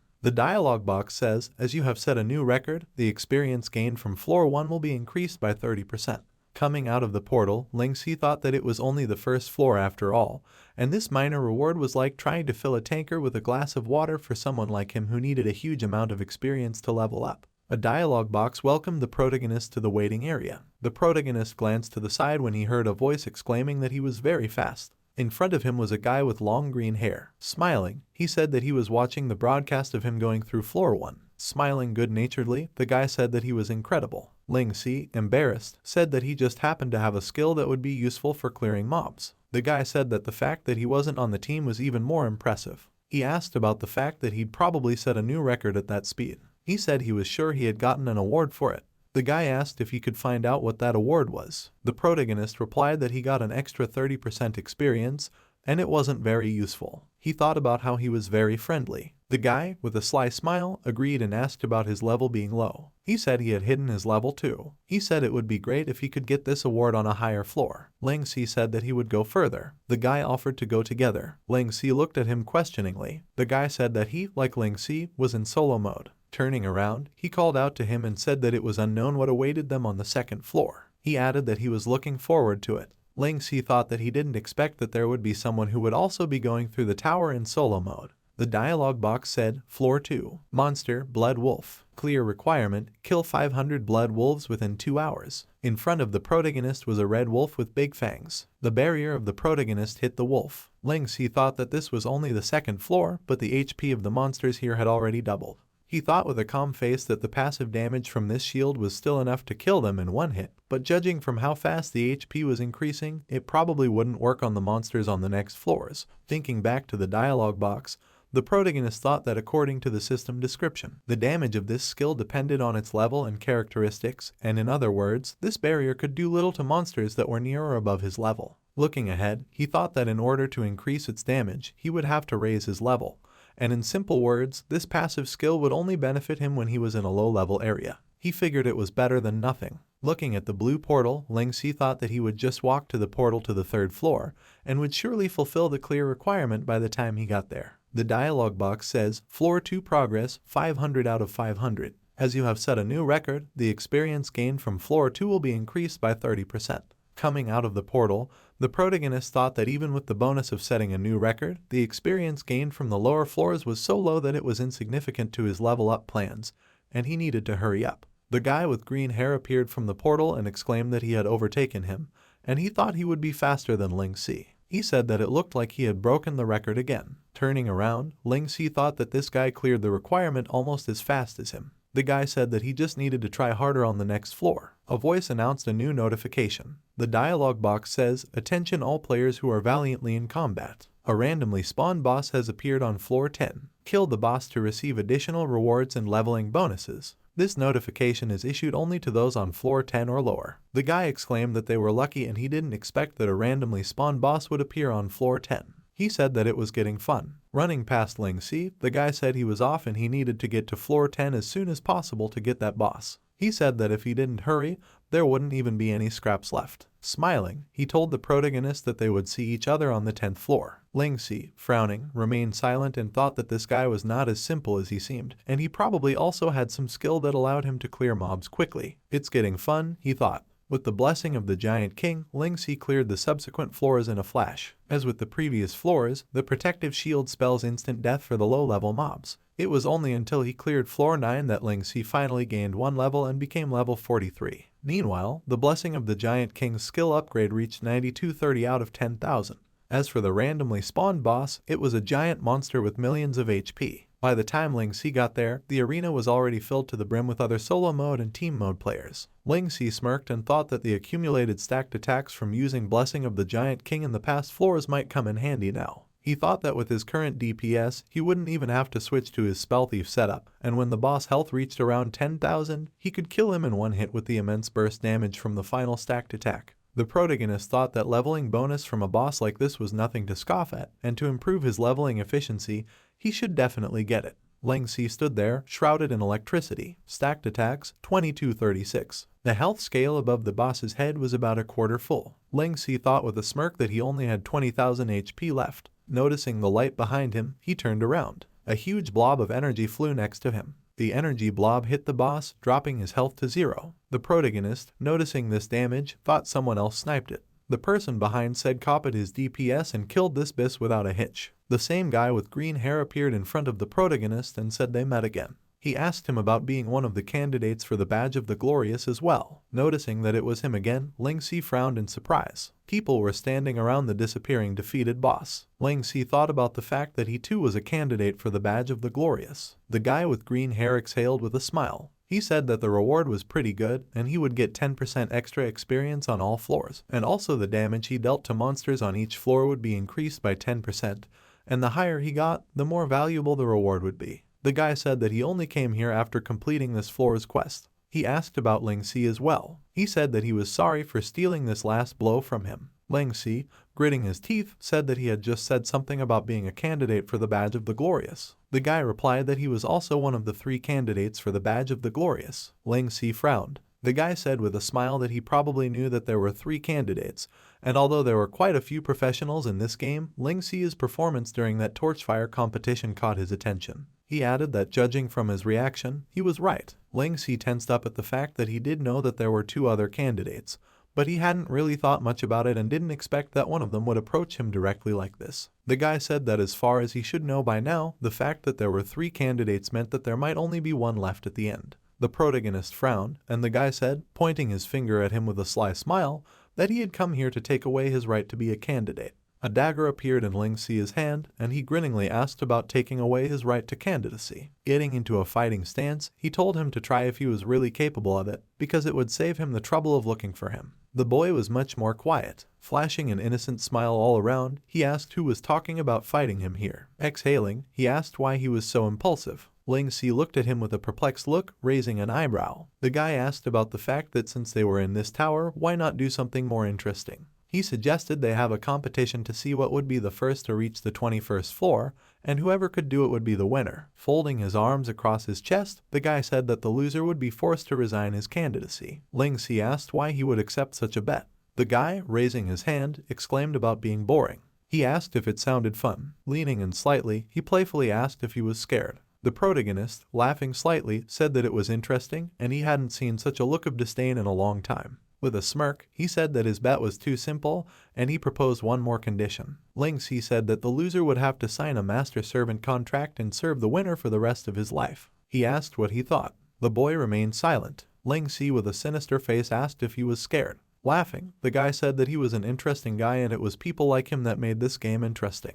He said he was even crazier than himself. Smirking, the guy agreed and said they would see who could reach the 21st floor first. He said that their candidacy and lifelong master-servant contract would be at stake. Ling Si looked at him with a smirk, and they announced the start of the bet. The dialogue box read, Floor 11, Monster Ifrit, Floor Clear Requirement, kill 15 Ifrits within 2 hours. The protagonist thought that he really hadn't seen such a look of disdain in a very long time. The dialogue box says, Blessing of the Giant King. Skill upgrade progress, 10,000 out of 10,000. Upgrade requirement met. The skill will now be upgraded. Blessing of the Giant King's effective radius has been increased by 1 meter. Current effective range, 2 meters. Skill upgrade requirement, use Blessing of the Giant King to kill 30,000 monsters. The effective radius will be increased by 1 meter. Floor 12, Monster Ulron. Floor clear requirement, kill 15 Ulrons within 2 hours. Ling Si thought that he would not let anyone treat him like this in this life, and he would not let anyone behave arrogantly in his face. Fighting monsters, he thought that he would accept this challenge, and that was what was stirring up the adrenaline in his blood. Floor 13, Monster Frenzied Beastmen. Floor clear requirement, kill 15 Frenzied Beastmen within 2 hours. Ling Si, fighting the Beastmen, thought that if he didn't have enough self-confidence to take on such a small challenge, how would he be able to achieve his goal? The mage sigil was visible on the forehead of the protagonist, and he said with a smirk that it wasn't a bet with that guy,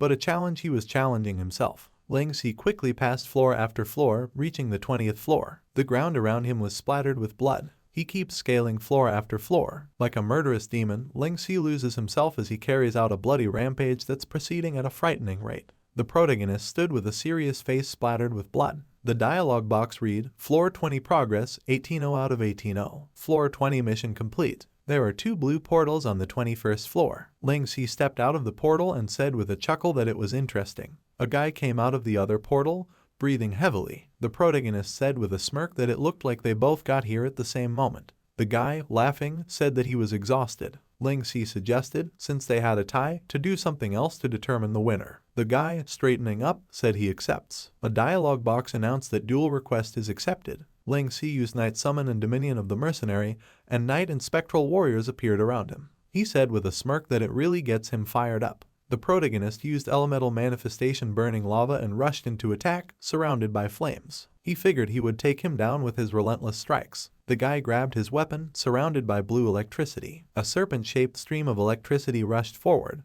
Ling Si thought of it as a thunder elemental attribute. He swung his dagger, and the electricity and flames collided with each other. They've crossed their weapons, and Ling Si said that this explained how he was able to kill monsters so quickly. He talked about how he must be using his thunder attribute. The protagonist asked if that was an attribute that came along with the special subclass he was promoted to. They looked at each other with a smirk, and the guy grinned. Ling Si frowned and said that he too could use thunder. He used elemental manifestation Thunder Flash and they found themselves surrounded by purple electricity. Ling Si swung his dagger, and the guy dodged with a quick movement. The protagonist noticed that it was top time. Looking at the opponent who landed, Ling Si thought about the fact that he had mastered even top time. He thought why he had never heard of this guy in his past life, and he really has the skills to be a candidate for the Badge of the Glorious. The guy, surrounded by yellow electricity, said it looked like he needed to call for backup too. He summoned the Glorious Griffin, and a huge yellow bird spirit appeared above him. Above the guy was a huge griffin surrounded by yellow energy. The knight told the protagonist that Glorious Griffin, like him, is also a guardian of the glorious, and his abilities are on par with his. Ling Si, frowning, asked if that was true and which one was stronger, him or the griffin. The knight replied that before his evolution, the griffin is currently stronger because it has the ability to fly. Ling Si thought about the words about evolution. Frowning, he thought about whether it meant that the knight could evolve. He thought that he should ask him about it later once he was done with this guy. The guy, stroking the griffin's beak, said with a smile that he had reached level 50 a few days ago. Apologizing for the question, he asked what level Ling Si was. The protagonist replied that he was level 43. He thought that he didn't expect there to be a gap of 7 levels between them,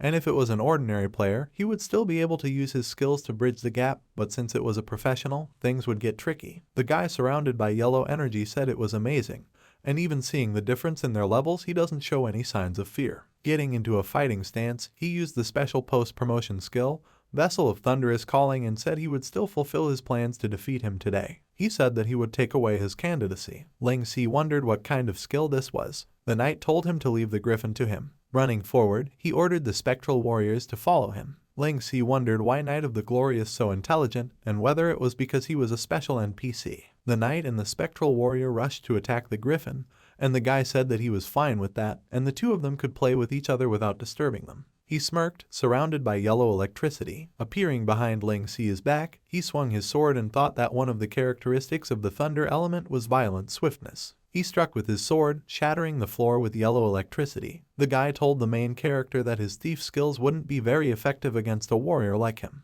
Using shadow-seeking static, he shouted that there was no way he could dodge it. Ling Si, looking at the yellow lightning strikes, thought that this was true, and if he was an ordinary thief, he wouldn't be able to resist a warrior like him. Smirking, surrounded by water, he thought that unfortunately for him, he was not an ordinary thief. Ling Si used elemental manifestation covert water and ended up beside his opponent, dodging the lightning strikes. The water enveloped his opponent, and the protagonist told him to suffocate in his water vapor. The protagonist watched his opponent suffocate in the water bubble. After getting out of the water, the guy grinningly said that he had tricked him. Ling Si asked in surprise that he didn't get restrained by his skill. The guy shrouded in yellow energy said that the Vessel of Thunderous Calling provides immunity to spells. Vessel of Thunderous Calling, gain immunity to all spells for 1 minute. In addition, all attacks will be augmented with the thunder element, dealing lightning damage and inducing paralysis to enemies. The enemy used paralyzing thunder prison and the protagonist was surrounded by yellow electricity. Ling Si gritted his teeth, said it was a silencing skill that paralyzes.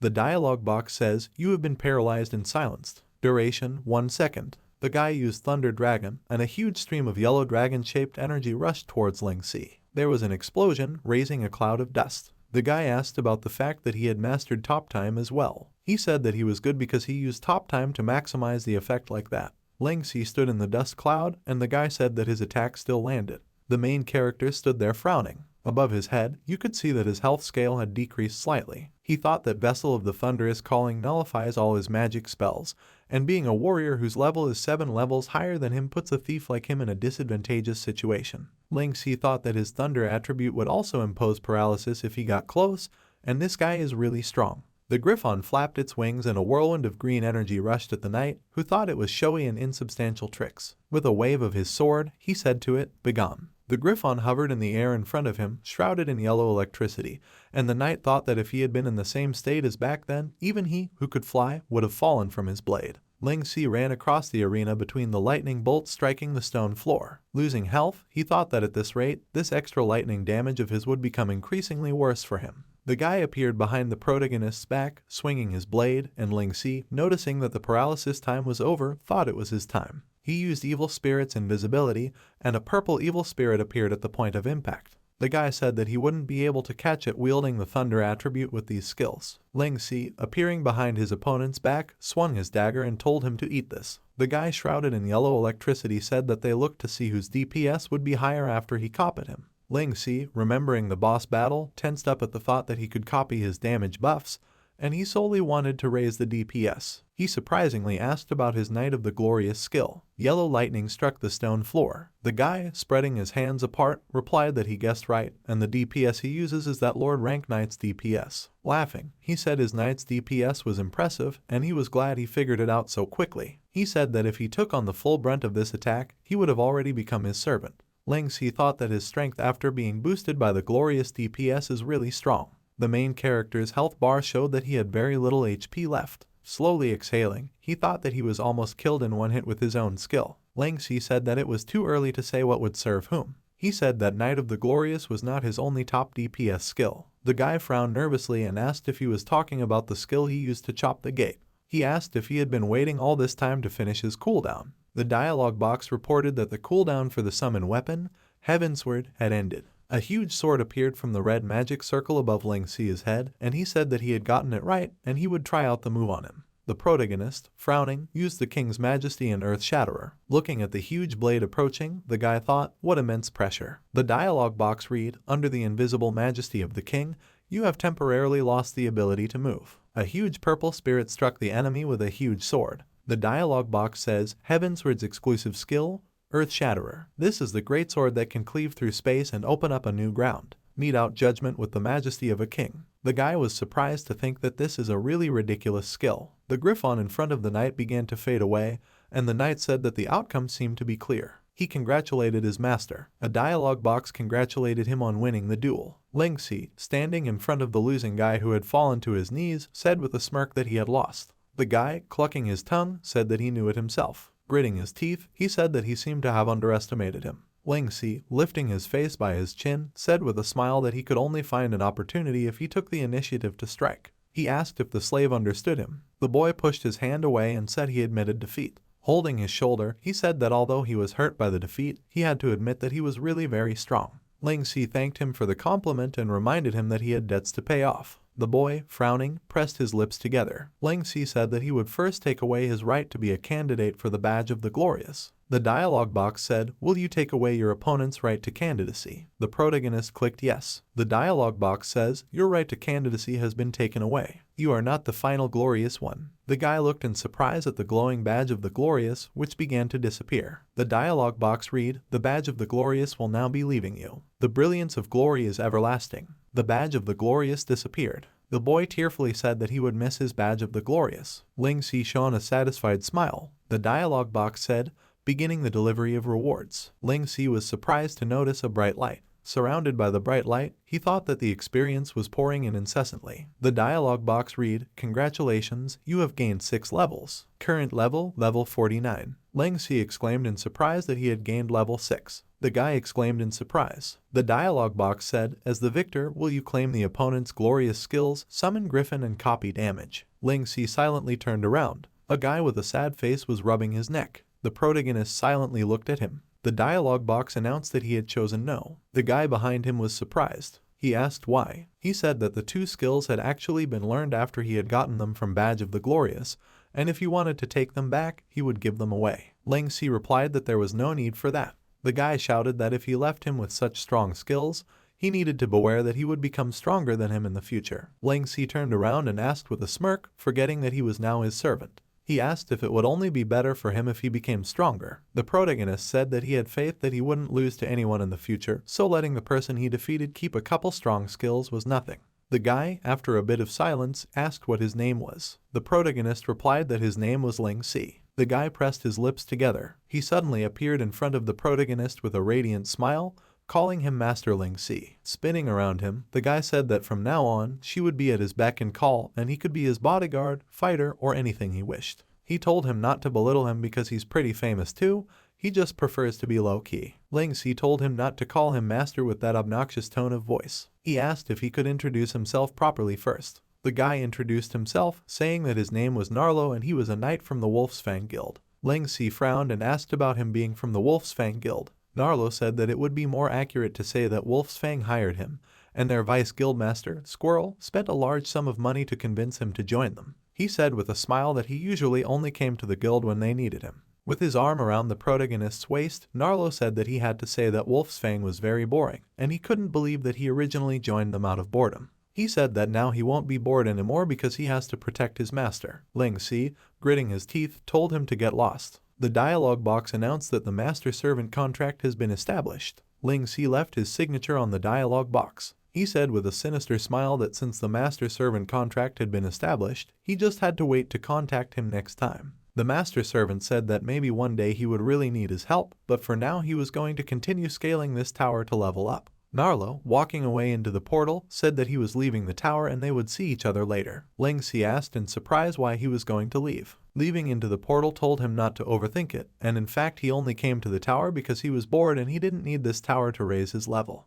Narlo said he needs to go back to Wolf's Fang for a while to take care of some things. He said that he would wait for him to contact him. Ling Si, closing his eyes, thought that the person they had invited to join their guild had become his servant, and Wolf's Fang would most likely jump with anger. He figured he already had an idea of what to do with Narlo, and now he had better start scaling this tower, and he was about in the boss of this floor that he hadn't dealt with yet. In front of him was a huge serpent. Ling Si thought that he would set a new record. For the following floors, Ling Si set a new record for every floor as he cleared them. From floor 20 onwards, even with the increase of 6 levels and blessing of the Giant King, he wasn't able to kill mobs instantly anymore. So, he has to start using supplementary skills. However, Ling Si seemed to have entered a mysterious grinding state. With the aid of the Knight of the Glorious and the generals, Ling Si entered an unprecedented state and rushed towards the very top without stopping. Finally, when even Ling Si lost count of what level he was at, Ling Si, standing in front of the blue portal, thought that the best record so far was the 68th floor, which was right behind this portal. Putting his hands in his pockets, he thought that his goal lay much further than the 68th floor. Smirking, the protagonist thought he was aiming for the very top.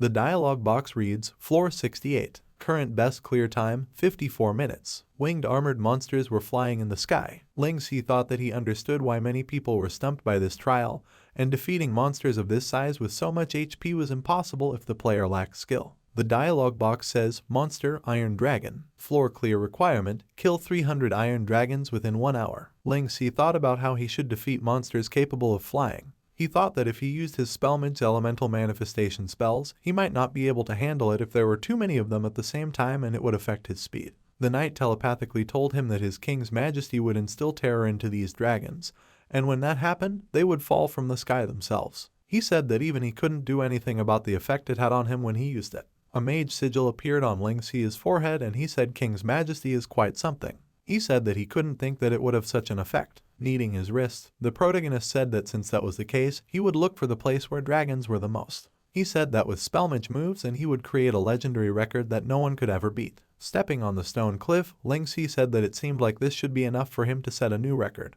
He stood on the cliff with many dragons flying in front of him. Raising his dagger upwards, the main character summoned the Knight of the Glorious. The knight appeared behind his back. Ling Si said that he wanted to experience the true power of King's Majesty. The knight told him that the current range of his King's Majesty would not be able to reach out that far from this position. Looking at the dragons flying in the air, he said that this peak was too far away from the arena's mobs. Ling Si replied that he knows that, and this distance is beyond even the range of the grappling hook item. He said that's where he comes in. The knight replied that he understood and was awaiting his orders. Ling Si told him that he was going to take full advantage of his dual-class status as a spell thief. Pointing at one of the dragons, he said that he was his first target. The protagonist said that he had been watching its flight path for a long time, and right now was the moment when the distance between them was the shortest. He told the knight to prepare to swing his sword. The knight put his sword forward and said he understood. Pushing off from the ground, Ling Si told him to use his strength to send him there. The knight swung his sword, sending Ling Si forward like a baseball. Ling Si used the single-use item grappling hook in the air, grabbing the dragon's tail with it.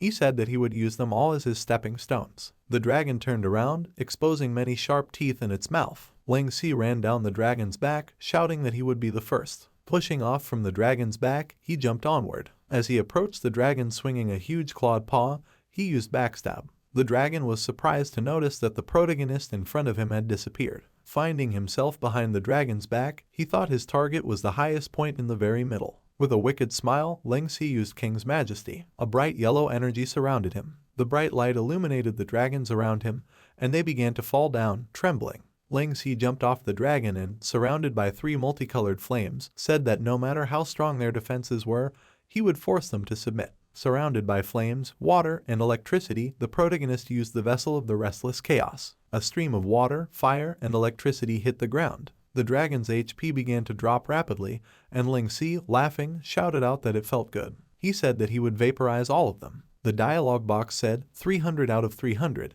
Congratulations on fulfilling the requirement. A man in the crowd who was looking at the screen asked in surprise who the professional was. The dialogue box says, congratulations, Anonymous. You have broken the 100-story training tower's best record. The team of people laughing at Ling Si at the entrance of the tower came out of the blue portal on the 25th floor. The guy in armor said that this was the second time they were challenging the tower, and their goal this time was the 40th floor. He said they can't let their guards down like the first one, and healing has to be prompted. The mage in the green hat said that to get to the 25th floor, they had to use everything they had. He asked if it was even possible to reach the 40th floor. The mage with the tired face said he wondered what floor the arrogant thief they had met that morning had reached. The guy in armor asked with a chuckle how far he thought a solo player could get. He told him that without at least a healer around, it was impossible. The guy, looking at the dialogue box, shouted in surprise to the captain to see that someone had set a new record. The dialogue box says, notice, there is a new record for the 100-story training tower. The tower's new record, floor 69, solo mode, class, thief. The guy in armor was surprised to hear that he was a thief in solo mode. The mage asked in surprise that it couldn't be the thief. The knight, disappearing, told the protagonist that it was masterfully played. Ling Si calmly replied that he was flattering him. The dialogue box says, congratulations on clearing the trial. Your experience gain will be increased by 200%.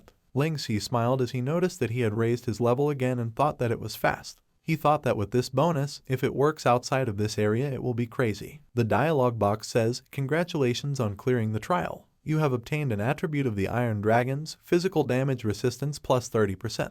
This attribute will disappear upon leaving the tower. Congratulations on setting a new record. Please wait for the system to issue your special reward. The dialogue box flashed with images of various chests. Ling Si remembered that there were also rewards for setting new records. An image of a book with a key and the words skill rebuilding appeared on the dialogue box. The next dialogue box says, congratulations, you have received a chance to rebuild your skills. We have detected that you have 2 different classes. Please select one class to choose the skills you'd like to replace. The skills you've selected will turn into points. You may use these points to obtain new skills for the selected class. Ling Si was surprised to think that skill rebuilding is something that can only be obtained from clearing major DLC expansions. On the dialogue box in front of him were the mage and thief symbols. The main character thought that he should choose one of the classes. While pondering over which class to choose, he thought that his thief skills were indeed a bit weak for his current level, but it would be nice to get a couple of stronger mage skills to keep up his sleeve. Scratching his head, Ling Si frowned and grudgingly asked why he couldn't rebuild the skills of both of his classes. Deciding to leave it for later, he thought that he needed to think it over carefully before doing anything. Standing in front of the blue portal, the protagonist thought it was time to go back to scaling this tower and it might give him some ideas. He thought he was heading towards the 100th floor. At first, the other players thought this mysterious thief would exit the tower after scaling a couple more floors at the most. However, what unfolded was beyond even the wildest of their imaginations. Ling Si continued scaling the floors, reaching the 80th floor. What they thought was already a jaw-dropping record was broken with a new record, then another, and another over and over again. After floor 90, everyone watched with anticipation. They were all waiting for the thief to reach the 100th floor. A dialogue box congratulated the protagonist on clearing floor 99. Ling Si stood in front of the blue portal on the stone steps. At the top of the tower, piercing the clouds in the sky, was the blue portal. Ling Si said that the 100th floor was right in front of them. With a smirk, he said that he would break the record in one shot. The blue portal erupted with blue energy. Floor 100.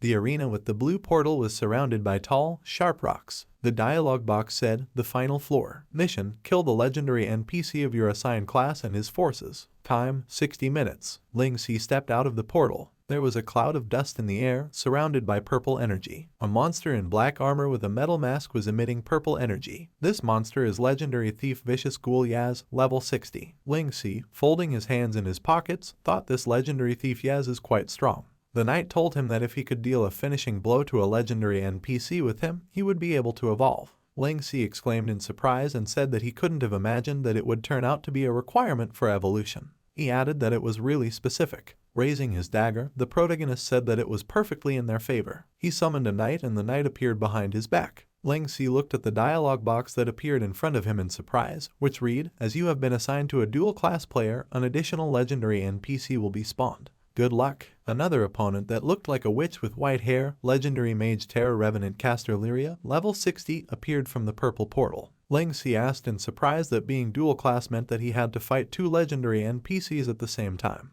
Lyria made a loud sound, emitting purple sound waves while standing behind Yaz. The dialogue box reads, "Due to the presence of legendary mage, Terra Revenant Caster Lyria, your summoned familiar has been forcefully retracted." The knight, disappearing, called out to his master. Ling Si exclaimed in surprise and asked about having to fight both of them alone. Smirking, he said that it was exciting. Lyria, raising up a side surrounded by black writing, used black formation. A dark purple magic circle appeared under Ling Si's feet, and he was surrounded by ghosts. The protagonist asked about what they were already starting. He said that it wasn't very fair, and they should at least give him time to think about his strategy. Ling Si, gritting his teeth, thought that they were attacking him with relentless assaults right off the bat, not giving him any time to react. Using Throat Slasher to get rid of the ghosts surrounding him, he figured this won't do, and he needed to put some distance between him and those annoying minions at once and then find an opportunity to strike back. Looking at his opponents, the protagonist thought his target was the two legendary NPCs. Yaz appeared behind him, swinging his daggers, and Ling Si thought that he needed to make some space for himself first. Yaz swung his daggers, and the protagonist dodged thanks to his top-time skill. The shockwave from the opponent's attack shattered the stone floor of the arena. Ling Si, after landing, thought that it was close, and if it wasn't for his top-time reflexes, he would have died from this attack. He gritted his teeth after noticing the movement from behind.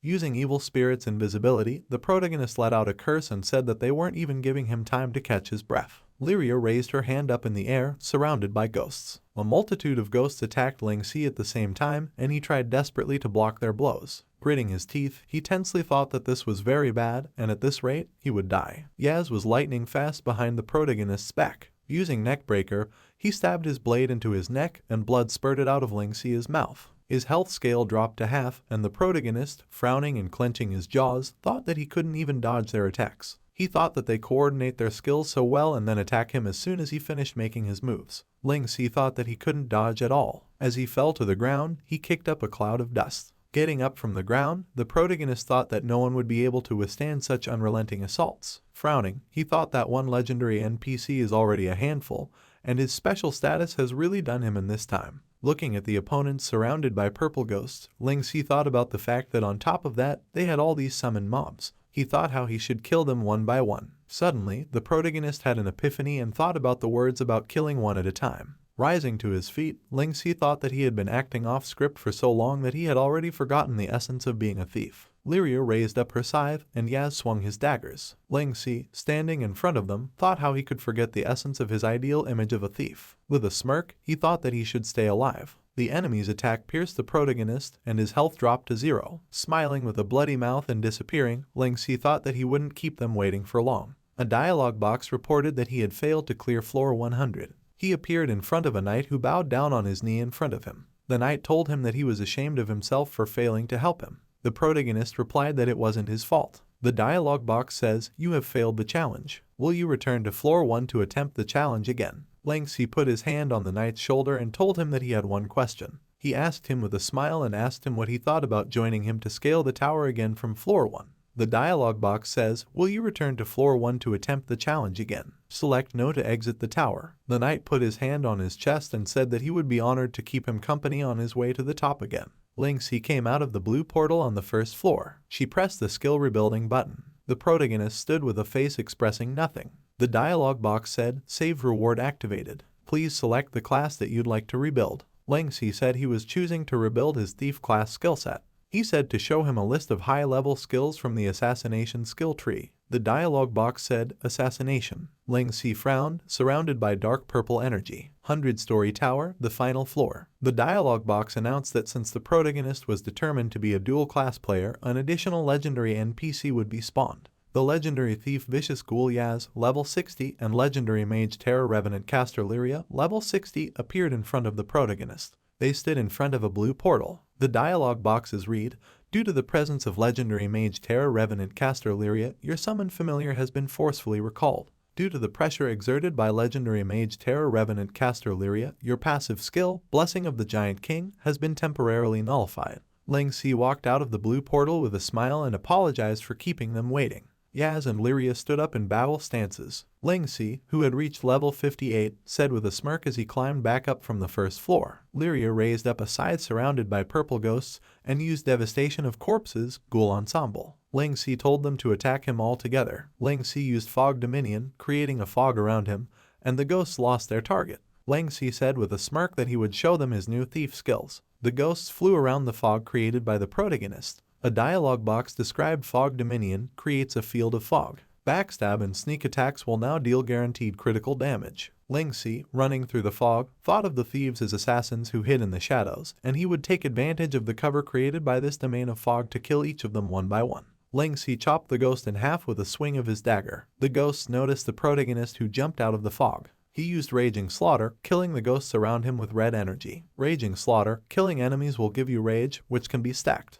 The higher the rage value, the more of the enemy's armor you can ignore. After accumulating 100 stacks of rage, you may use the skill Slaughter. Above the head of Ling Si, who was grinning evilly, was a sign saying that he had obtained a stack of rage. Yaz appeared behind him and jumped at him to attack. Ling Si returned to the fog, killing several ghosts, and Yaz lost target. The protagonist thought that when the enemy came, he would retreat. Ling Si ran up to Yaz. The enemy's eye lit up purple, and he used perception. Yaz discovered Ling Si, but he was already behind his back, swinging his dagger. The protagonist asked about him trying to use perception. He said that he had been watching him the whole time. Ling Si interrupted his opponent's skill with his attack, and a cloud of dust rose in the mist. Yaz lost his aim, and the main character in the mist said that even if it was a formal one-on-one match, he still wouldn't be scared of him. He added that he was not his main priority. Ling Si ran towards Lyria and thought that his target was this mage. Lyria tensely turned around towards the main character. The dialogue box read, Rage, 100 out of 100. Skill Slaughter is ready. The energy above the protagonist's head glowed with a red light.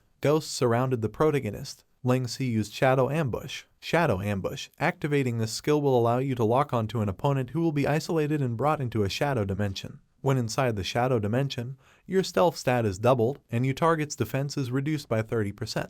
Once in front of the opponent, the protagonist said that since they like ganging up on others so much, he will split them two up. A sphere of purple energy enveloped them. Ling Si, surrounded by red energy, said with a sinister smirk that now that she had a double defense debuff from both Shadow Ambush and Rage placed on her, she was no more than a piece of paper to him. Lyria opened her mouth tensely. The inscriptions around her announced armor reduction, and that her defense had been reduced by 30%. Slaughter has been triggered, and Ling Si smiled ominously. After using Slaughter, he struck with a dagger shrouded in red energy. A blast of red energy pierced through the sphere of purple energy. A dialogue box read, Congratulations, you have killed legendary mage Terra Revenant caster Lyria. The ghosts around the protagonist began to disappear. The dialogue box says, as legendary mage Terra Revenant caster Lyria has been killed, your spell restrictions have been lifted. A mage sigil appeared on Ling Si's forehead, and he said with a smirk that now it was time for him to experience how it feels like to be ganged up on. A knight appeared next to the main character. The guys from the team that made fun of Ling Si appeared outside the tower. The guy in armor asked in surprise why so many people were online at such a late hour. The mage in the green hat asked what they were all looking at and if they were still waiting for that anonymous thief to finish scaling the tower. He asked in surprise that he was still there. He said that as far as he could remember, after they failed on floor 43 this morning, that thief failed the final floor before they were booted out.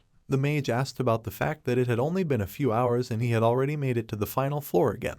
The guy in armor said he didn't think that's all there was to it. He opened his eyes in surprise. On the screen, above which fireworks sparkled, it said, Congratulations, anonymous player. Class, Thief. You have cleared all 100 floors. You have set the first tower clear record. A guy in the crowd exclaimed that that thief had actually made it to the top. Another guy shouted that he was insanely strong. Another guy said that it looked like he didn't wait for anything. Asked who the guy was, he said he should start following him. Floor 100. The dialogue box said, Congratulations, you have killed legendary thief Vicious Ghoul Yes. The knight stood there, thrusting his sword into the vanishing body of his opponent. The dialogue box says, You have cleared the 100-story training tower and are the very first one to do so. Your record has been saved. Ling Si looked at the knight. The dialogue box said that Knight of the Glorious has assisted with taking down a legendary NPC and leveled up. The knight was standing with his back to the protagonist, surrounded by purple squares. Ling-Si said, almost forgetting that he had to level up as well. The knight turned around and said with a smile that he was grateful to him. Looking at the purple squares in front of him, the protagonist exclaimed in surprise that even the spectral horse had leveled up.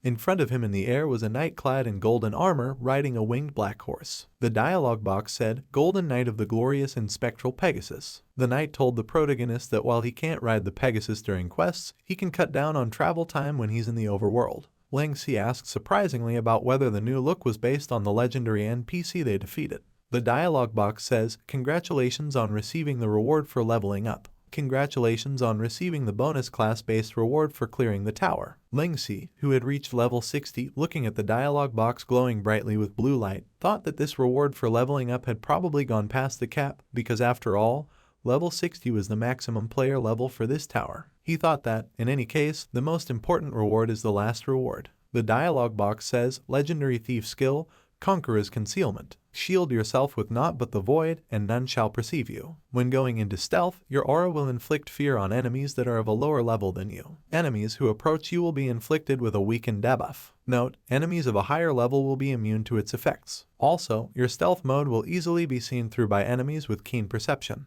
Ling-Si, looking at the blue book, exclaimed happily that it was indeed the legendary skill Conqueror's Concealment.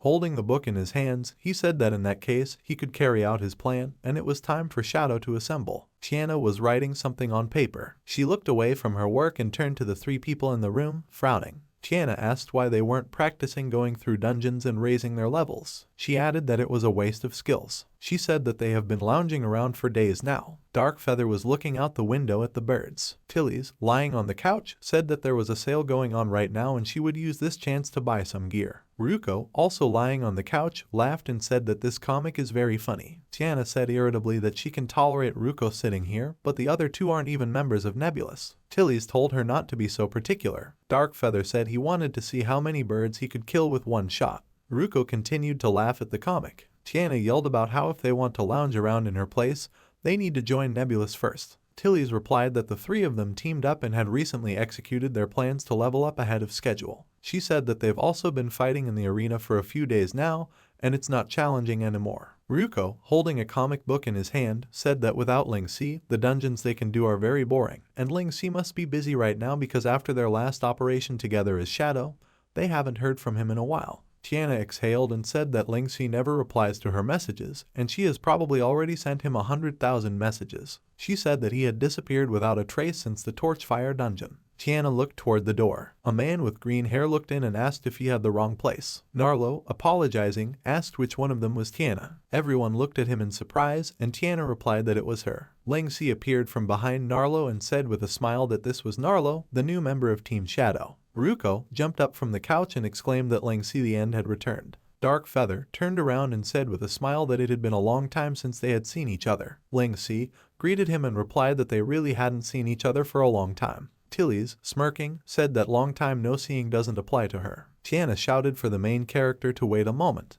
Pointing to Narlo, she asked if Narlo worked for Squirrel. Ling-Si with a smile told her not to worry because he had already cut ties with Wolf's Fang. Narlo grabbed the main character's elbow and said that it was true. Clinging to him, he said with a smile that he now only belongs to Ling-Si. Ling-Si told him to get off him. Tiana, after being quiet for a while, said that it seems that after he disappeared for a while, his tastes changed. The protagonist told her not to misunderstand him and said that Narlo is a warrior with great potential and malleability that can open up many opportunities for Shadow. Tiana turned away and said that it's okay, it's his choice and they will respect that. Tilly's and Ryuko remained silent. Darkfeather said, GG. Ling-Si, frowning, said that he plans to build up Shadow step by step. He said that doesn't mean he will increase the number of people on the team, and he wants to make each of them the best in their field. Narlo, noticing the food on the table, got distracted and exclaimed about how many snacks there are. Ryuko said he had the newest comics. Tilly's indifferently looking at the dialogue box said she should grab those discounts. Darkfeather was daydreaming. Ling-Si, looking at them, thought about his words about the best ones. Tiana asked the protagonist if he needed to inform Stillwaters because it was about Wolf's Fang. Ling-Si told her not to worry because he knows what he's doing. He told her with a smile not to underestimate Stillwater's ability to gather intelligence. He added that he planned to give him a gift. Tiana, frowning and raising an eyebrow, asked about the gift. The protagonist asked about what he had heard about the Tunnel of Gloom. He said that it was the only dungeon at the moment that led to a world that was underground. Tiana opened her eyes in surprise. She asked in surprise that this was the same dungeon that was known as the most difficult dungeon in this version of the game that even the #1 guild couldn't pass. Narlo said with a smile that he didn't expect it to get so interesting right after he joined. Ruko said that it looks like there will be another interesting dungeon. Tiana said that from what she heard about the description of the dungeon, it's an entrance to a world underground, and this dungeon might even turn out to be a prelude for a new chapter of the story. Ling Si said with a smirk that there was a high chance that there would be a patch released in the future that related to this dungeon. He said that it will be a very important and big update. He added that it was just his guess and he thought it appealed to all of them too. The members of his team answered in the affirmative with one voice. White clouds floated across the blue sky above the buildings. Squirrel, swearing, slammed his fist on the table. Frowning grimly and gritting his teeth, he said that it was that thief from Nebulous, Ling Si, again. Squirrel said that he couldn't believe that he poached one of the humans. He asked if he was a joke to him. The big guy in armor said he heard that this Ling Si from Nebulous made a fool of him last time. Squirrel said he would make him pay for it. The guy with the sinister face told him about him forgetting his duties. He said he had to nurture this thing to perfect condition and it would be their secret weapon in the next guild battle. Squirrel yelled that he knows how important this is, but he can't let this go. The guy said that their alliance talks with Celestial are on pause for now, and since there's nothing else to do, he'll lead the team to play with this little thief. Turning around, Armored Giant Sawyer, Guildmaster of Wolf's Fang, said he would use this as a way to kill his time. Alchemist Emperor Complex. Tilly's asked in surprise about him owning this place. Ling Si hesitantly replied yes. He thought about how it had expanded again in such a short period of time, and it was now a 5-story building. Ling Si remembered the messages from Vankafis. Boss, I'm going to buy the commercial street. I've sent you the expansion proposal. It's about the plan to look for specialized business talent. Give it a read when you're free. Boss, I can't transfer any more money to your account. You need to apply for advanced transactions. The protagonist thought he didn't expect Vankafis to be able to develop the store to this level. Narlo said that it looked pretty good, and this scale is not bad at all. Ryuko, surprised at what he said, replied that it was one of Heavenland's most expensive areas. Ling Si said that he brought them all here to get a suite of potions and elixirs. He said that they were very important for the Tunnel of Gloom dungeon they were going to go to. He added that he would introduce them all to Vankafis at the same time. Ling Si thought with a smile as he also wanted to find out how much money he had at the moment. Someone in the crowd inside the building said, "You snooze, you lose." He said that this batch of high-grade elixirs was specially made by Alchemy Emperor himself. The main character said that it looks like they have a new product and excitement is in the air. The man, pointing with his hand, asked to get in line. Tilly said that the potion selection here is very comprehensive and there are many she hasn't seen before. The man behind them told them not to just stand there if they weren't going to buy anything. A guy with gray hair in a work uniform told them not to just take up space. He asked if they were unaware that loitering was forbidden here. Ruko countered that they were loitering anyway, and they weren't interfering with those in line. He asked who said they are not allowed to stand here. Ling Si told Ruko to leave it. He thought that there seemed to be some problems with Vankafis recruitment decisions, and he needed to discuss it with her. The guy with the smirk pointed to the badge on his chest and said he was the leader of this store. He said he was in charge and they should get out of here if they weren't going to buy anything, because he said so. He asked what they were going to do about it. The guy yelled at them that he told them to get out of here. He asked if they were incapable of understanding that. Ling Si, looking at the dialogue box, said that he had contacted someone who could solve this problem. He said that she would have to soon. The guy asked with a smirk about him calling for help. He told him to stop acting like a big shot. The guy said this whole street belongs to their Alchemist Emperor and he knows everyone on the entire management committee. He asked if he could get the Alchemist Emperor here or something. Laughing, he told him to stop pretending. Behind the guy, the elevator announced its arrival. The guy said with a smirk that he would let them stay here for a few more minutes because he wanted to see who they called. Ling Si said that she was here. The guy turned around and said that was fast and asked who it was. People in the crowd exclaimed in surprise. Another worker asked what the boss was doing here. Someone exclaimed about it being the Alchemist Emperor herself. Vankafis stepped out of the elevator and angrily asked who had treated her boss so rudely. A man in the crowd asked in surprise that it was Alchemist Emperor. He exclaimed that because of her name, he never would have thought it would turn out to be a little girl. Another man said that she usually stays in the background, appearing only occasionally for short periods of time. He exclaimed that he couldn't believe how lucky he was to see her today. Vankafis, frowning, said that she had just revealed a new elixir formula, but the noise interrupted the flow of her thoughts. Vankafis sternly told the worker that he was not allowed to be rude to their investor and boss, Ling Si. The guy confusedly asked about him being their boss and investor. Ling Si told Vankafis that it came very quickly. Closing one eye, he told the guy that he praises him for taking his responsibility seriously, but he should be more polite when talking to people. He added that, after all, he doesn't know everyone's background. Vankafis told him that since his service attitude is problematic, she feels like she needs to extend his probational period. She said she hoped he could correct his mistakes. The guy confusedly apologized. Vankafis turned to Ling Si and said she was glad he finally came. She said there was an important thing she'd like to report to him and seek his decision on. The protagonist suggested they talk upstairs. Narlo told the protagonist that he is very magnanimous and cool, and he thinks he got the Alchemist Emperor to fire that guy. Ling Si replied that he was just doing his job, and as for his attitude, it's up to him to decide if he wants to do something about it. Vankafis told him not to worry because she will make the workers be more mindful of this aspect in the future. The elevator announced with a beep that they had arrived on the 8th floor. Vankafis said they had arrived and this was the top floor of the building in her new workshop. Once inside the room full of alchemical supplies and workers, she said they were in one of the brewing labs. Ling Si asked how many workers they had at the moment. As he looked around, he thought that it looked like he was right about her, and she was not only a genius in alchemy, but also a business prodigy and was able to raise the Alchemist Emperor brand name to such heights in such a short time. Vankafis replied that she wasn't sure exactly how many employees they had and would need to ask the secretary. Narlo said that this scale is impressive. Ruko asked about whether her secretary is a girl or a boy. Vankafis replied that of course it is a girl. She pointed to a girl in a white office suit and glasses with short red hair and said that was Lin, her secretary. Lin turned around and asked who these people were. Ruko, exhaling a sigh of relief, said that it was good news. Vankafis, telling her secretary to remember that, pointed her hand at Ling Si and said it was their boss. After a while, Ling Si asked in surprise that they had 843 employees. Lin raised her index finger up with a smile and said that Alchemist Emperor Company has 363 alchemy experts, 339 workers doing other things like management of the commercial district, sales and delivery. She said they also have 141 workers doing small chores, totaling 843. Vankafis, pointing to a door, said this was her office. Demonstrating the view from the huge window, she asked about it being pretty nice. She said she could see their commercial street well from here. Ling Si said it was quite a sight.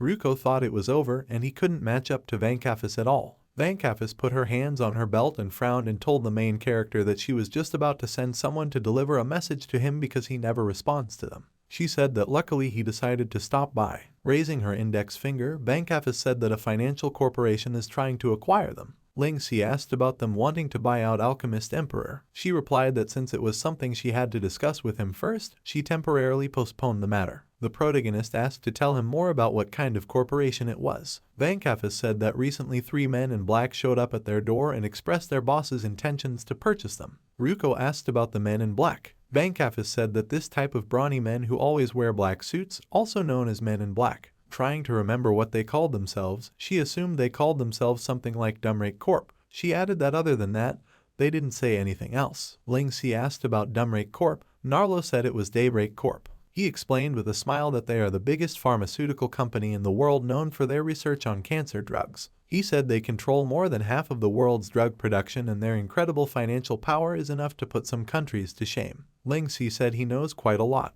Narlo, scratching the back of his head with a smile, said he just knows a little about the industry. He thought with a serious look that he hadn't expected Daybreak to make their move so soon. He thought with a smirk that it was interesting. Ling Si asked thoughtfully about what exactly it was that she wanted to inform him about. He said to hold off on answering for now because now was not the time. The protagonist thought about the fact that in his past life, after they forcefully broke into Heavenland, they had used their terrifying financial power to take over many in-game businesses and functions. He thought that they then occupied about 1/3 of the game's entire exchange and had complicated relationships with the various major guilds due to mutual self-interests. Ling Si thought that he didn't expect them to make their move into the game so soon, however, there were already all sorts of unpredictable changes happening.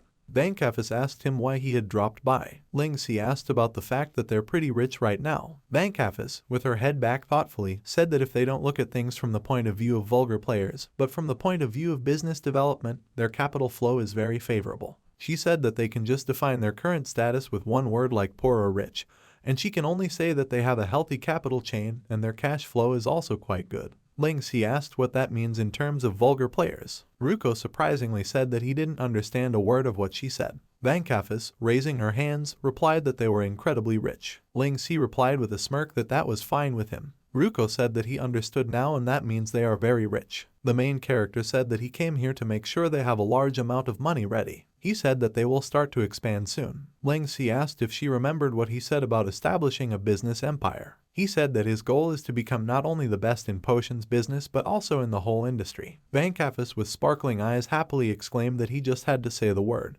She asked what was next. Ling Si, blushing, said that he had spent all his money and he urgently needed money and some potions. He asked her to give him the money first. Tilly's and the rest of the team thought about whether they were now looking at Lei about who was asking his rich mom for pocket money. Vankafis handed him a gold card and told him it was a new gold card with a higher credit limit.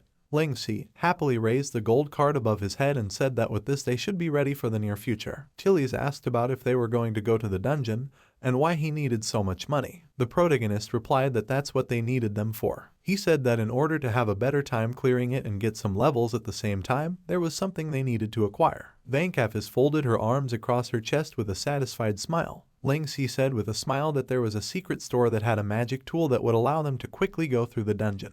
The Tunnel of Gloom dungeon. Ling Si and his team walked out of the red portal. Looking at the skeletons around, Ruko said that as expected of the most difficult dungeon so far, the appearance alone separated it from the rest. He asked Ling Si what their strategy was. The protagonist told him to be quiet. He told him to remember the first rule, you can't talk loudly here. Narlo asked if that mage girl was talking about how even the #1 guild couldn't pass this dungeon. He said that they are punching above their weight here. He said that he had heard that this dungeon had 3 floors, each more deadly than the last, and guild #1 was on the 2nd floor. Narlo asked Ling Si if he was confident that they could handle it. With a frightened shriek, he said that those had worms in them. Ruko told him with a smirk that he didn't seem to know Ling Si yet, and he doesn't get into battles he can't win. Tilly said that since he brought them here, it meant they could definitely handle it. Narlo thought about the fact that his teammates clearly believe in him, and he is looking forward to seeing what he can do. He thought about the fact that on top of that, there was also the business empire he was trying to build. Narlo thought about maybe he could introduce him to his old man in the future. Ling Si said that it was indeed a very difficult dungeon,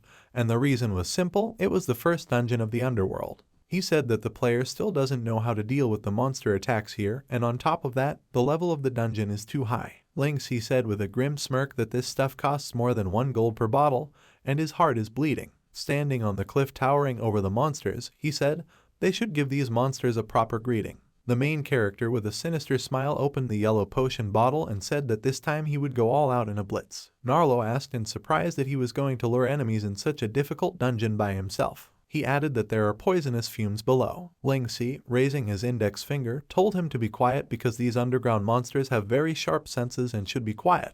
Narlo apologized. The main character said that he knew what he was doing. He said to prepare their superior holy morning dew and explained that after they consume it, the holy attribute will be added to their attacks and it will allow them to deal true damage to those annoying things. He added that on top of that, they will also get a holy halo effect that will nullify their corroding darkness. Narlo mentioned about the fact that it is so expensive is not surprising. Ling Si jumped down and told them to wait for him to lure them out. Narlo exclaimed in surprise that he had gone just like that. He asked if they needed to discuss strategy. Tilly's told him with a slight smile that there was no need to overreact and he should just follow their pace. Ruko, looking at him with a smile with one eye, said that this was another familiar tactic of Ling Si and he already understood it much better. A mid-grade poison resist potion appeared in the main character's hand and he disabled the passive skill Blessing of the Giant King. The dialogue box says, you have deactivated the passive skill Blessing of the Giant King. You may reactivate the skill in 30 minutes. Ling Si fell to the ground among the monsters. He was enveloped by purple energy and used Conqueror's concealment. A carriage with 2 horses was traveling down the road. Blue Cloud, sitting in the carriage, asked, raising an eyebrow at what he said about Guildmaster Sawyer taking a team with him and going to the Tunnel of Gloom dungeon. Fallen Whale replied that was correct, and they had also received news that Ling Si from Nebulous had just entered Tunnel of Gloom with his team. He said that it looked like Wolf's Fang was making their move. Blue Cloud, laughing, said that Ling Si has become even more prominent since they last saw him. He said that he had heard about Ling Si thoroughly humiliating Squirrel some time ago. Continuing to laugh, Celestial's Guildmaster said that with his abilities, he wouldn't be able to avoid attracting the attention of bosses of various walks of life. Fallen Whale, raising an eyebrow, said that since they had allied with Wolf's Fang, they had only worked together with them on some dungeon runs and had some superficial exchanges. He said that no matter how they looked at it, it was still an official alliance, and if there was a conflict between them, they would have to step in. Blue Cloud said with a smirk that it was a matter of time and he could guarantee that Sawyer was going after Ling Si. He added with a chuckle that there is bound to be a fierce conflict there. Fallen Whale asked what he wanted to say. Blue Cloud replied that since they decided to become allies, they should act like allies. Rubbing his neck, he ordered to be ready to mobilize teams at any time, and said that if war broke out, Celestial would not be behind. He said with a smirk that he was afraid it would be an all-out battle. Ryuko, looking down from the cliff, asked where Ling Si. Dark Feather with his eye burning yellow pointed his finger and said he was there. Narlo said that he has very good eyesight and the fact that he can see Ling Si in such conditions is unbelievable. Ling Si, shrouded in a purple aura, was jumping between the monsters. He thought that his level was higher than the monsters on the first floor, so his presence was like thin air to them. As he continued advancing between the rocks, the protagonist thought that his mission was to get the aggro of all the monsters on this floor, and his goal is the boss that lies in the depths of this area. Ling Si used mid-grade poison resist potion. Running inside the dark tunnel of the cave, he thought that he had been running for about 15 minutes, and he should be close by now. Advancing through the narrow winding tunnel, the protagonist thought that the twists and turns of these underground tunnels were like a complex maze, and if he hadn't joined a random team in his past life and learned the map, he would surely lose a lot of time getting into dead ends. As he approached the exit of the tunnel, he thought to himself, if he remembered correctly, this is it. In front of Ling Si appeared a huge purple centipede. Above the bloodthirsty centipede's head, it said that it had level 70. Ling Si thought that it was 10 levels higher than him. The dialogue box informed that since the protagonist's level was lower than the enemies within range, its stealth status would be easily seen through. Ling Si thought that he was already mentally prepared for this. He opened a bottle of superior holy morning dew. A dialogue box announced that his presence had been detected. The monster used Poison Rush, exhaling a stream of poisonous gas on the protagonist, which Ling Si was immune to. Ling Si said he knew all of its moves and attack patterns, and his very first move is to spit poison. Using backstab, the protagonist stabbed the monster in the back. Centipede swung his tail and hit the protagonist. Ling Si used evil spirit's invisibility, and a purple evil spirit appeared in front of the monster. Surrounded by electricity, the protagonist appeared in front of the monster and said that being so deep underground, he had probably never seen a lightning strike. On his forehead was a mage sigil, and he said with a smirk that holy element had been added to it, and it's gonna taste real good. Ling Si used elemental manifestation Thunderflash, striking the monster's head with lightning. He used Shadow Ambush and said with a wicked smile that he didn't care if he was 10 levels higher because he could cut it down all the same. Tilly's, Ryuko, and Narlo were sitting on the ground playing Don Diju. Narlo, after throwing ace pair, said he had one card left. Tilly's, swearing, told Ryuko to bomb if he can because this is their last chance and the landlord will win. Ryuko told her not to worry and to watch his move. Dark Feather asked if this guy was lost. He said he saw with his eagle vision that there are tons of tunnels and it wouldn't be weird if he got lost. Ryuko threw down 2 pair. Narlo offered to go down and take a look because he felt like letting Ling Si go down there alone to lure monsters was overkill. Turning to the game interface, he said hold. Ryuko told him to have faith in Ling Si and not to interfere with his rhythm. He said about the 8 pair and about not being able to block it anymore. He asked Tilly's what her strongest card was. Tilly's replied, an ace. Narlo irritatedly asked how they could discuss it so openly and what was the point of the game then.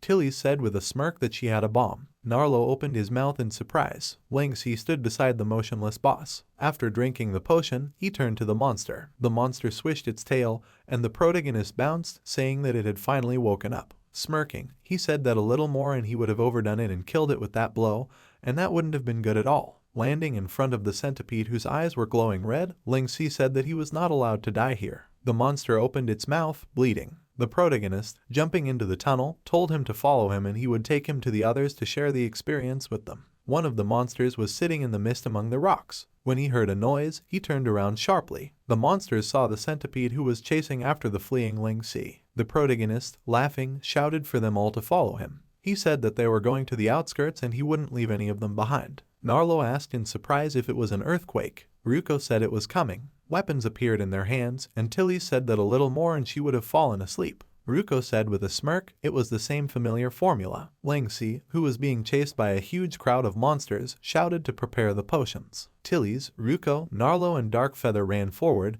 jumping down from the cliff. Ling Si, jumping towards the centipede, shouted that they would take them all out in one fell swoop. Dark Feather, Tilly's, Narlo, and Ryuko fought the monsters, and the protagonist told them not to let any of them slip away. A dialogue box announced victory, and Narlo told Ling Si that this first floor was unremarkable. He asked why this boss had so little health. Tunnel of Gloom, Floor 2. They came out of the portal into a dungeon full of lava, and Ling Si said he got too carried away and almost killed him. Ryuko said that's why he was telling him that he didn't understand him. He said that in the dungeon they went through together earlier, Ling Si also went to attract the aggro of all the monsters by himself and then killed them all along the way. Ruko said that he wanted to help them raise levels, but they ended up not gaining any levels because they were all too far away and Ling Si got all the experience. Laughing, he said that they had no choice but to start over and this was the first time they had to redo a challenge. Ignoring Ruko, Narlo asked the protagonist if he was always so chatty. Ling Si replied that this was already the toned-down version. Standing in front of the lava lake, he said that they had arrived, and this was the crux of the second floor. There were stone monsters roaming in the lava. Tilly said that judging by the lava constructs in a field like this, it looks like the second floor is a test of the player's positioning skills and maneuverability. She said that from what she heard, the number 1 guild couldn't make it past the second floor, and it looked like that was where they fell. Dark Feather said, GG. Ruko, crouching behind the ground and wiping sweat from his forehead, said that this sea of lava is terrifyingly immense, and on those platforms they have to be careful not to slip and fall, and yet each platform can only hold 1 person, and they have to fight monsters as well. Ling Si said that he was sure that the lack of technique was not the reason why the number 1 guild failed, and they failed because they couldn't handle the underground monsters. Narlo, surrounded by blue electricity, without listening to the protagonist until the end, jumped forward and hit the monster with a swing of his sword. Agreeing, he said that if it wasn't for the superior holy elemental damage from the superior holy morning dew, they would have barely dealt any damage to them. The protagonist concluded that the fact that they were able to get through the first floor without the holy element was already very impressive. Dark Feather fired his pistol. The shot blew a hole in the monster behind Narlo, and he said in agreement that things would have been different for them if they had the extra damage of using superior holy morning dew. The main character said with a chuckle that unfortunately they still didn't know where to buy holy morning dew. He said that it would take them about 20 minutes to cross this sea of lava. He asked about the fact that they now understand why he had to buy so much holy morning dew. This floor is no cakewalk. The lack of footholds, as well as the lava constructs that would randomly spawn, were the biggest headaches for the players in Ling Si's previous life. With the superior holy morning dew in hand, Ling Si and his team were able to inflict lethal damage to the lava constructs. As Ruko couldn't afford to turn big, and Tilly's was disadvantaged due to her elemental type, Narlo had to pull his weight using his Thunder AoE skills, and played a crucial role in keeping the team alive. In addition, with Ling Si leading the charge on an inverted Y formation, Tilly's and Ruko were well protected. Shadow's teamwork grew increasingly stronger. In the end, Ling Si and his team spent 18 minutes to clear the second floor. The man in the cave near the river asked about the fact that they still hadn't come out. Another man answered him that it was true, and their companions who were waiting in ambush near the other exits hadn't seen them come out either. In front of them was a white portal to the Tunnel of Gloom dungeon, and the guy in armor said that they had been inside for a long time. Sawyer folded his arms across his chest and said that it looked like they were really skilled. He asked if they had really made it past the first floor. The other guy in armor told him that they had received an update. Waving his hands, he said that they had received news that Nebulous and Celestial had activated their members and were on their way here. Sawyer replied that he wasn't surprised that Nebulous had decided to come here looking for him after hearing the news. He said with a grim smirk that he hadn't expected Blue Cloud to be so passionate about this alliance of theirs. Sawyer began to laugh, exuding red energy. The red energy surrounded him, and he laughed loudly. With a smirk, he said that it was interesting. Sawyer clenched his fist and a weapon appeared on it. He said that a clash was now inevitable. He ordered the men in armor to get ready, and they placed a hand on his chest. Baring his large fangs, Sawyer said with a wide grin that he didn't care how many people came here, because it wouldn't make him change his intentions to turn this thief from Nebulous to a bloody paste.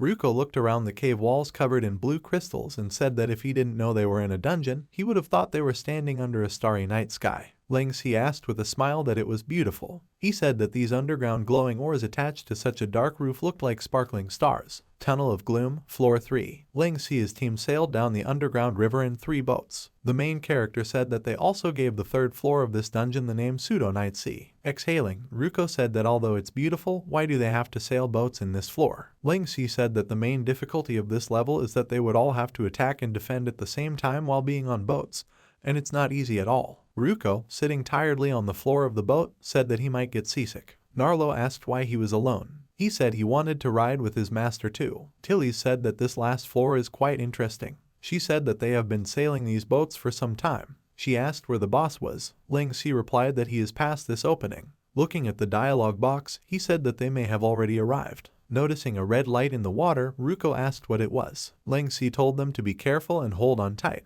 A huge monster with tentacles emerged from the underwater, raising waves and rocking the boats. Gigantic fiend of the pseudo-sea, Leviathan's eyes glowed red. Ruko said that it was huge and they would have to defeat it. Ling Si smiled slightly. He leaped from the boat towards the monster. Noticing Darkfeather leaping forward with him, Ling Si praised him for his impressive reaction speed. Firing his pistol, Darkfeather said that for him, this kind of reaction speed is just the foundation for a skilled ranged player. The protagonist said that attacks on his body will only do minor damage, and on top of that he will begin to regenerate once in the water. He said his weakness is the eyes on his back, but he will use the crystals in the dungeon to spawn all sorts of mobs to protect himself. Black energy enveloped the blue crystals. Ling Si said that it was time to act. He ordered the small fry to be dealt with first. They all used superior holy morning dew, and Tilly said that it looked like they could clear this wave smoothly. The mutant soldiers of the pseudo-sea appeared in front of them, looking like blobs of dark purple energy surrounded by a red aura. One of the monsters swung its arm, ending up behind Darkfeather's back. He turned around and started firing his 2 pistols. After killing the monster, he said, GG. Tilly's, surrounded by flames, was fighting several monsters, and Ruko was defending himself with a shield. Clutching the staff tightly in her hand, Tilly's used Phoenix Dance, shooting flames in the shape of a bird. She reminded Ling Si of what she owed him. She shouted for him to hurry up and make up his mind on what he wanted. Ling Si, frowning, was silent for a while. Smiling, he asked about the fact that although she is the one who owes him a favor, why does it feel as if it's the other way around? Tilly's, slightly embarrassed, replied that she didn't like being indebted to others. Ruko used Spinning Strike, raising the vortex above him with his huge hand. Laughing, he said that thanks to the superior holy element from superior holy morning dew, their attacks were deadly to these monsters, and that was very satisfying. Narlo used Thunderous Calling, destroying the monsters around him with yellow lightning. Ruko said with a smirk that he didn't even need to transform into his giant form to fight them. Narlo thought in surprise that this chatterbox could do that. Ling Si shouted for everyone to beware of the monster's tentacles. The monster started waving its tentacles, hitting the water with them and raising huge waves. Narlo, trying to steady himself on the boat, said that his thunder attack seemed to make him angry. The monster raised its tentacle over Narlo. Ling Si said that this sea monster is weak against thunder, not fire. Narlo looked at the monster's tentacle with disgust. With a wave of its tentacle, the monster struck the water with force. Surrounded by pink tentacles, the protagonist said with a smirk that it was right. He told the monster to help him get rid of the spectral soldiers he had summoned, and he would treat him to some tasty thunder attacks in return. Narlo exclaimed that this is brilliant, and he feels like he knows what he is going to do next. Ling Si said to help him deal with those mobs first. He ordered to destroy the crystals that are used to summon them to cut off their energy. Tilly's, Ruko, and Darkfeather replied that they understood. The purple, red, and yellow energies destroyed the blue crystals, and they said that they seemed to have destroyed all the crystals nearby. Ling Si said that now it was time to deal with this big guy. Ruko, exhaling heavily, said that they cleared 6 waves of mobs, and that was with the help of superior holy morning dew. He said that he couldn't imagine how hopeless the other teams who didn't know about this elemental effect would feel. Ling Si turned around and said with a smirk that knowledge was money, and once they passed this dungeon, they would be able to sell walkthroughs for it. Ling Si told his team members standing on the boats behind him that he needed their help in attracting the aggro tentacle monster. He told Narlo that he then needed him to work with him to hit it with their strongest thunder elemental attacks. The protagonist said he wanted to pump electricity into his entire body at once and make each of his eyes burst. He said he needed them to work together to do this. They all rushed to attack the huge monster. Ling Si thought that he had always wanted to try and find out if his Glorious One skills could work in tandem with his Spell Thief skills. He thought that if he was right, it would become a great weapon in his arsenal. Frowning, he shouted to Narlo to get ready. Narlo obeyed while Tilly's and Ruko struck at the monster. Ling Si used a single-use grappling hook while climbing up above the monster. He said with a wicked smile that he needed to climb higher so that he could send it straight to hell from there. There was an explosion above the monster's head, and something hit him in the head. Rocks rained down on him from above. Noticing the bright light, the monster turned around. Ling Si used Greatsword Heavensward, and the monster saw above him the protagonist and a huge purple spirit with a huge sword. Using Elemental Manifestation Thunderflash, the protagonist gritted his teeth and decided to infuse elemental power into Heavensward, exactly like he did with his daggers. The huge sword was shrouded in purple electricity. Narlo, standing in front of the monster, used Thunder Serpent. The protagonist's huge sword and Narlo's yellow lightning struck the monster from both sides. Somewhere at the same time, Taba Zengo chopped the monster in half. He questioned about why they needed to be on this team in the first place. Waving his sword, he said that he wanted to challenge Tunnel of Gloom again, and he had been thinking all along that there must be some way to pass this underground dungeon. Taba Zengo offered to go with him to the library to see if there was any information about this underground dungeon. The guy with blue hair exclaimed about how incredible he was and did almost all the damage needed on his own. He said that was to be expected from their guild's main DPS. Temptress said she wanted to go on a date. Putting a finger to her lips, she said it wasn't her style to read. She suggested going to the bars to see if they could find out anything from NPCs and get some drinks at the same time. Taba Zengo suggested not doing that because the last time he went to a bar with her, the guys started a fight over her. He asked how many bars have already blacklisted her. He added that he ended up getting blacklisted too for no particular reason. Laughing, Temptress asked about isn't that interesting. Taba Zengo noticed something and looked away in surprise. Temptress asked what was wrong and why he was spacing out. Taba Zengo said with a grim face that someone had managed to pass Tunnel of Gloom before them, the #1 guild. Temptress opened her mouth in surprise. The dialogue boxes said, "New record. First server-wide clear of Tunnel of Gloom on the Insanity difficulty. Congratulations on setting a new record for Tunnel of Gloom on the Insanity difficulty." Ruko shouted happily to Ling Si that they had succeeded and they were the first to clear it. The dialogue box says, "Congratulations on being the first to clear Tunnel of Gloom on the Insanity difficulty." The protagonist grinned, thinking that a new challenge was coming up. The dialogue box says, "Congratulations to the Nebulous Guild for being the first to clear Tunnel of Gloom on the Insanity difficulty." The people in the crowd looked at the dialogue boxes in surprise. The path to the underground is now open. The huge monument began to glow with a blindingly bright light. A massive patch, The World Beneath, will be released in 3 days. The people in the crowd looked at the glowing monument. A whole new map awaits you, adventurer. There will be new equipment for you to discover. Even more missions and dungeons. Look forward to it. Tilly's asked in surprise that they had actually triggered a whole new patch. Narlo said that he didn't just exhaust himself killing those mobs. Ruko said it looks like it's gonna be awesome. Ling Si, upon landing, said that the impact of this dungeon is probably much bigger than they imagined. He said that they belong to the above-ground world. Closing his eyes, the main character said with a smile that the mechanics of the above-ground world would be even more exciting and interesting. Narlo, rubbing his chin thoughtfully, asked why he felt as if he knew it was coming. Tilly said that Ling Si is always like this and he will get used to it. Ruko said that Ling Si knows everything and he is a professional among professionals. The protagonist, frowning nervously, said that just like he said, many books in the library have clues about things like this. He said that this was a game after all, and it had rules and patterns. Ling Si mentally told him to stop asking because if he asked anything else, he would just say he was transmigrated. He told them to go because they had been here long enough and it was time to leave the dungeon. Ruko asked who would drive the boat to get to the exit. He asked Dark Feather. Dark Feather said no. Tilly said not to ask her. Ling Si with a smirk told Narlo to do it. He asked why him specifically. The protagonist replied that it was because he was new. Ling Si and his team saw the exit of the cave. Coming out of it, Narlo said that they finally made it out. Ling Si offered to return to the guild. Noticing the dialogue box, he turned around. Tilly said that a message had been sent to him. Ling Si clicked the accept button. Many dialogue boxes appeared in front of him with messages from Tiana and Stillwaters. The protagonist exclaimed about it being a lot of messages. He asked about whether they had been sent while they were in the dungeon. Tilly's asked who sent them. Ryuko, also looking at the dialogue boxes, replied that it was Tiana and the other people in the guild. Noticing the messages from Coco Lai, he asked in surprise what was going on. Ling Si asked what was going on. He said that he even got a message from Guildmaster Stillwaters. Tilly's asked what they wanted to tell them. Ling Si opened his mouth in surprise. The dialogue boxes said, "Get away from the dungeon now. Hurry and get away. You've been surrounded by Wolf's Fang's Guildmaster. It's dangerous. Hurry and retreat at once. Reinforcements from the guild are on the way. Sawyer of Wolf's Fang and his team are lying in ambush. You must leave at once. Reply when you see this." Sawyer, standing on the rock, said that he had waited a long time. Ling Si and his team looked up in surprise. Sawyer asked about the fact that they must be Shadow. He jumped down with force, leaving a crater in the ground from the fall. Ling Si ordered them to spread out. Swinging a huge fist, Sawyer with an evil grin told them not to even dream of escaping.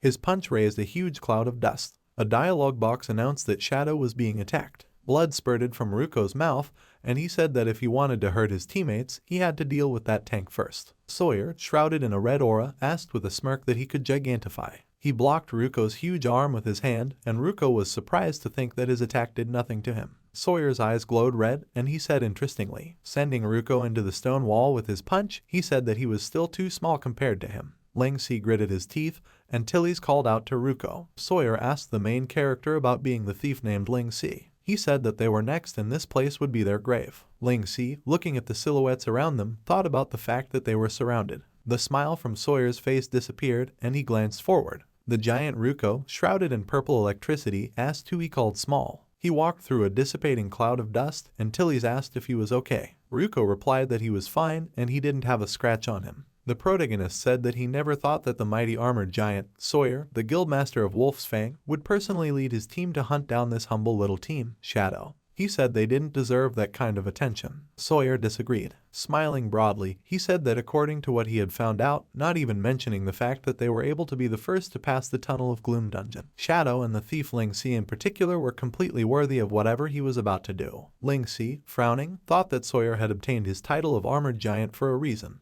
Thinking back to his ground strike, he thought that with that terrifying combination of strength and defense, knowing him only through rumors from his past life, he never would have thought that his speed would also turn out to be tremendous. Ling Si tensely thought that if this past attack was a direct hit, he would probably have lost 2/3 of his health. Narlo said that they brought their armored squad with them. He said that was very thoughtful of him. The guy in armor, pointing his finger at Narlo, called him a traitor. Sawyer, smiling evilly, noticed Narlo and said he would get rid of that dirty traitor first. He said that Squirrel would probably be happy to hear about it. Shadow team members stood around Narlo, and Ling Si told Sawyer not to get his hopes up. He said that Narlo is now a member of Team Shadow, and they won't let him touch him with a finger. Narlo was overjoyed. Darkfeather said that while he has the advantage of distance, he can't use it well in this kind of terrain. He added that he had no choice anyway. Guy ordered the armored squad to attack, and they jumped off the cliff. Sawyer used upheaval, and a huge vortex appeared above his head. Narlo said that it looked like Guildmaster Sawyer really had it against him. Turning around, he said with a smile that he had never had a chance to cross blades with him, and he felt that now was his chance to find out what Sawyer was capable of. Sawyer, swinging his fist, called him an impudent fool. Narlo, surrounded by yellow electricity, leaped towards him. Ling Si shouted about how he should not take this attack head-on.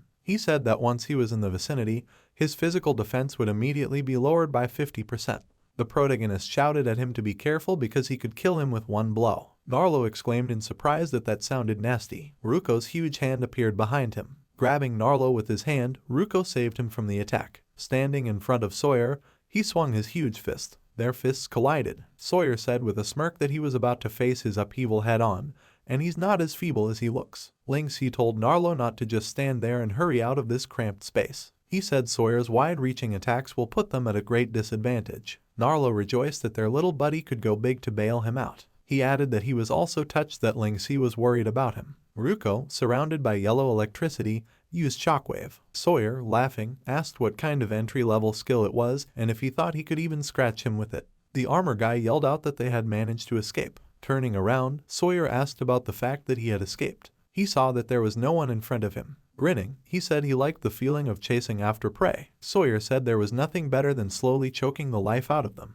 He ordered them to catch up because they wouldn't be able to escape. As they ran away, Tilly said that these men had prepared themselves both in terms of skills and equipment.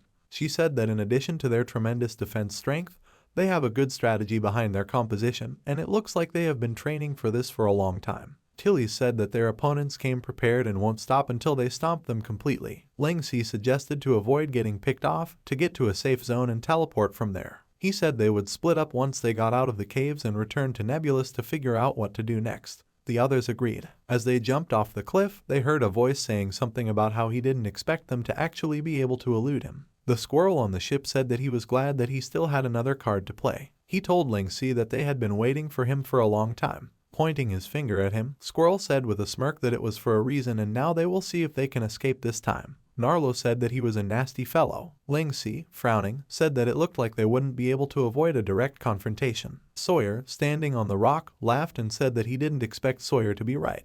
He said they did manage to slip away. Smiling broadly, he said about them being like fish in a barrel. Sawyer asked if that was the right phrase. Tilly's asked the protagonist what now. She said the two guildmasters of Wolf's Fang are here with their guild members and it looks bad. Darkfeather said that they could handle it if there were two of them, but not with their numerical advantage. Ling Si started laughing. Darkfeather looked at him in surprise. The protagonist broke out into loud laughter. Narlo surprisingly said that he could laugh in a situation like this. With a confident smirk, Ling Si asked why he shouldn't laugh. He said that it was one thing when the head of one of the 5 major guilds personally led his teams to attack them, but now they had even mobilized their vice guildmaster and the rest of the guild. Waving his hands, the protagonist said that it was all for them, Shadow. He said it would be a fight to be remembered. Squirrel, gritting his teeth furiously, said that this brainless fool was still talking big in the face of death. He said that this time he would make him kneel, begging for mercy. Sawyer, reflecting on the courage and bravado of this thief, thought that they could no longer let him do as he wished. Tilly smirked, and Darkfeather said that that'll be GG for them. A dagger appeared in Ling Xi's hand, and Narlo said that he had said well, and he had done the right thing when he decided to follow him. Ruko, laughing, said that they Shadow would soon become legends. Sawyer, raising his fist in the air, announced the beginning of this cradle of slaughter. A voice called out Wolf's Fang, shouting that they were a disgrace. Everyone present turned around upon hearing this voice. Coco Lai, surrounded by people from their guild, asked about them really pulling all stops just for the sake of a 5-man team from Nebulous. Dira asked about them daring to touch her people from Nebulous. She yelled that she would cut out their entire guild. Tiana said she was glad they made it in time. She said that it took more resources than she expected. Ruko exclaimed happily that it was Tiana, Dira, and Vice Guildmaster. Ling Si said with a smirk that he didn't expect him to come as well. The man told Ling Si that he hoped they weren't too late. Stillwaters stepped forward. Sawyer, grinning, told Stillwaters that he didn't expect this thief to be so important to him. He said that he couldn't have imagined that he would personally come for this. He added that it was a rare sight. Stillwaters replied that he was a shameless guildmaster who tried to lay a finger on his team. Sawyer said with a wide smile that his foul mouth didn't seem to have changed at all. Ling Si said he didn't expect him to show up. Stillwaters replied that if it's about him, he can't ignore it. Dira told Ruko about how they haven't seen each other in a while. Ruko thanked her for coming to their aid. A little embarrassed, she replied that she actually came here to protect Tiana. Dira said that the moment she found out that they were ambushed, she immediately asked the guild head about sending guild members to help them. She said that in order to open that portal, the guild had spent a lot of resources for their sake. Ruko exclaimed that Tiana was very helpful. Tiana gave a thumbs up with a smile. Dira said that they were informed about it by Wasabi. Ling Si said that they hadn't seen him in a while, but it turns out that he had been working hard to gather information. He added that this one came in just in time. Ruko grinned and said that it was for leading them into a trap last time. Squirrel said that they were right on time, and now that they were all here, he could avenge the last guild war. He ordered the attack, and the warriors rushed in. Tilly said they would go as well. Dira, swinging her sword, ordered them to defend Tiana and the portal because they can't let them cut off their reinforcements. Sawyer, jumping off the cliff, shouted that in that case they couldn't afford to fall behind either. Lowering his visor, he said that he would just get rid of that cleric and then smash that little thief. A bird-shaped yellow energy rushed forward, and Coco Lai shouted to Stillwaters to step back. A yellow magic arrow struck Sawyer. Coco Lai, holding a bow in her hand, said something about how he couldn't afford to confront someone with that kind of physique. She told Sawyer not to think he could get close to Stillwaters so easily. Sawyer said with a smirk that such an attack is barely capable of leaving a mark. Coco Lai said that, just like the rumors say, he has a terrifying level of defense. Ling Si told Ruko about how he should focus on defending Stillwaters.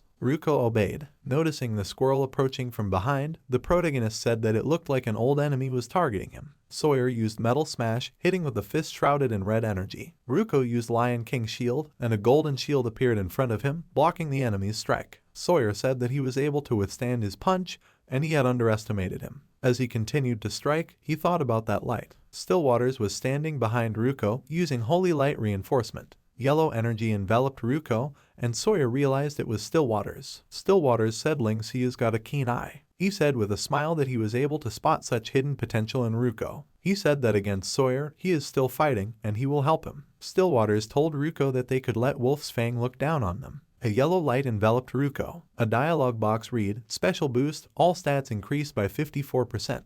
Lasts for 30 seconds. Sawyer, laughing, said that no matter how big his shield was, he wouldn't be able to withstand his attack. He said he thought this thief was the only one in Nebulous he should keep an eye out for, but he didn't expect them to have a guy who could get big. Steam came out of his armor, and Sawyer said the warm-up was over and now he was going to play with him for a bit. Shrouded in red energy, he lunged into the attack, swinging his fist. His punch raised a huge cloud of dust, and Coco Lai, shooting yellow magic arrows, told Stillwaters not to leave her sight. Stillwaters asked if she was underestimating him too much. He added that he was one of the best clerics in Heavenland after all. Coco Lai, embarrassed, told him not to try to act tough now because she knows he's been weak since they were kids. Stillwaters, smiling awkwardly, said it was back then. Coco Lai shouted to him about how she didn't want to see him hurt himself again, so he should stay in her sight. Stillwaters said with an awkward smile that he understood and asked him not to get mad. One of the guys in the crowd said it was just a game, and the two started flirting. Blazing with anger, the crowd of guys yelled about killing them all. Aggro activated group skill, Grievances of the Perilous Wolves. Coco Lai turned around and said they were coming up. Stillwaters asked to be allowed to help.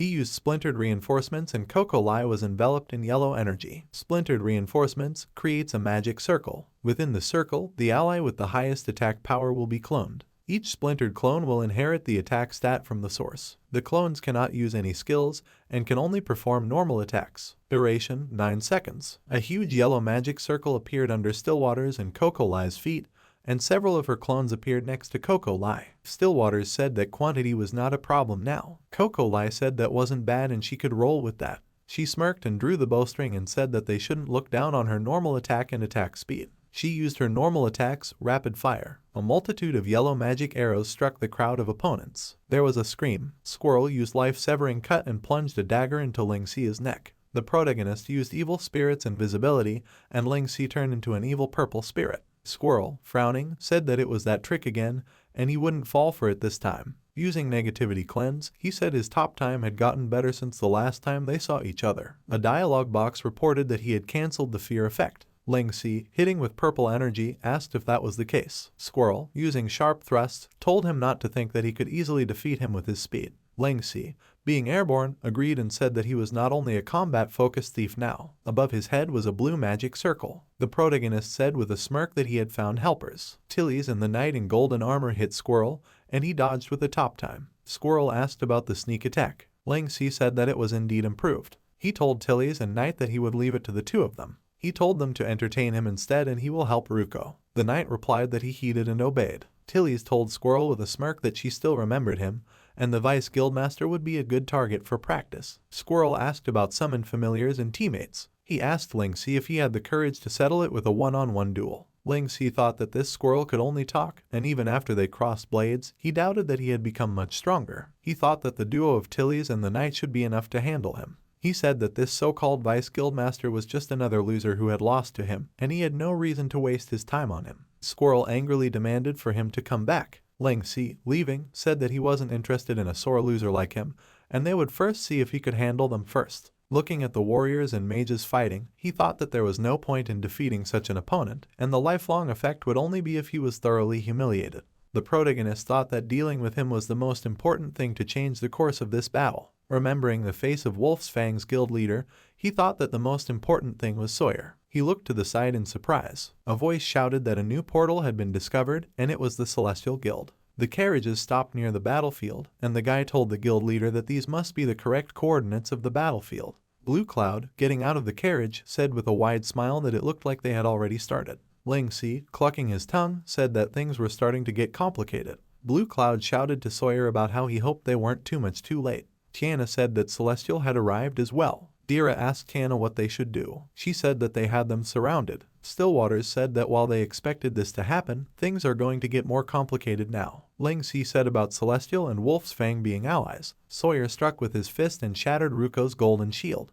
Ling Xi called out to Ruko. Sawyer told Blue Cloud that it took him long enough. Ruko punched his fist and gritted his teeth, thinking that the guild leader's buff had just ended. Sawyer told him that it was pretty strong. Ling Xi told Ruko to hold on and about he was coming. A sniper rifle appeared in Darkfeather's hands and he told him to wait. He said it would be best for him to deal with Celestial first. Darkfeather said that they would have no chance of winning if they were sandwiched between guild number 3 and number 4. Looking through the telescopic sight, he said that he would support Ruko. A shot struck Sawyer's arm. His eye glowed red, and he said that this skill is quite something. He added that it still wasn't enough. Darkfeather appeared above him, firing 2 pistols and said that was enough for him to GG. Sawyer said about how they both came to die. Ling Xi said that Darkfeather is really reliable. Coco Lai said that firearms are rare. Stillwaters said that everyone in Shadow is amazing, and he finally got a chance to see their abilities in person. Closing his eyes, he said that everything is exactly as Darkfeather said. He said that if Celestial entered the battle, their chances of winning would be practically nil. Stillwaters suggested hearing Ling Xi's opinion on this first. As he looked at him, he thought that he wanted to see how well he handled the unexpected circumstances. He thought that all this time, he had surprised him again and again with his abilities and leadership skills,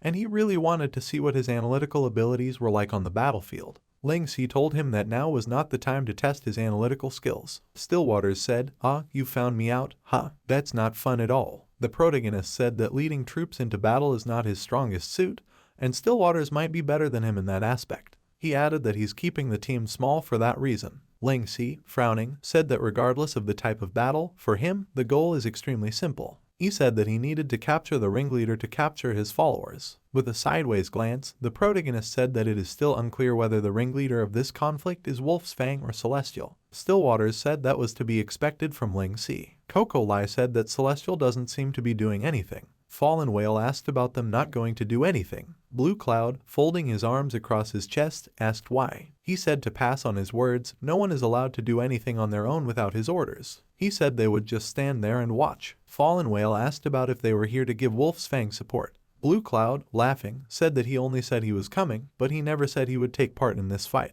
Continuing to laugh, he said that coming to show his support for the Wolf's Fang Guild was already more than enough. Blue Cloud said that right now, Guild number 3, Wolf's Fang, and Guild number 5, Nebulous, were fighting. He asked about whether it wouldn't be unfair if they joined as well. Fallen Whale closed his eyes and thought to himself that it wasn't about fairness, but that he just didn't want to cut ties with Nebulous completely. Looking ahead, he thought that, more specifically, it was about this thief, Ling Si. Fallen Whale thought as he watched him, everything he had done in all this time and the resulting butterfly effect. He thought about how he alone was really slowly affecting the grand scheme of things in Heavenland. He thought about just how far he would go. Narlo asked about whether they had gotten here in this carriage. He said it looked very luxurious. With his hands in his pocket, he informed Blue Cloud that he had to say that if Celestial joined too, they would be ganging up on them with their numbers. Fallen Whale and Blue Cloud remained silent. The guy with the short hair asked what the guards were doing, and how they let this stranger get so close to their guildmasters. The guy in armor asked if he knew who he was talking to. He asked where he got the nerve to say Blue Cloud's name. A sword appeared in Fallen Whale's hand, and he said he didn't know what faction it belonged to. He told him if that was all he wanted, to get out of their sight.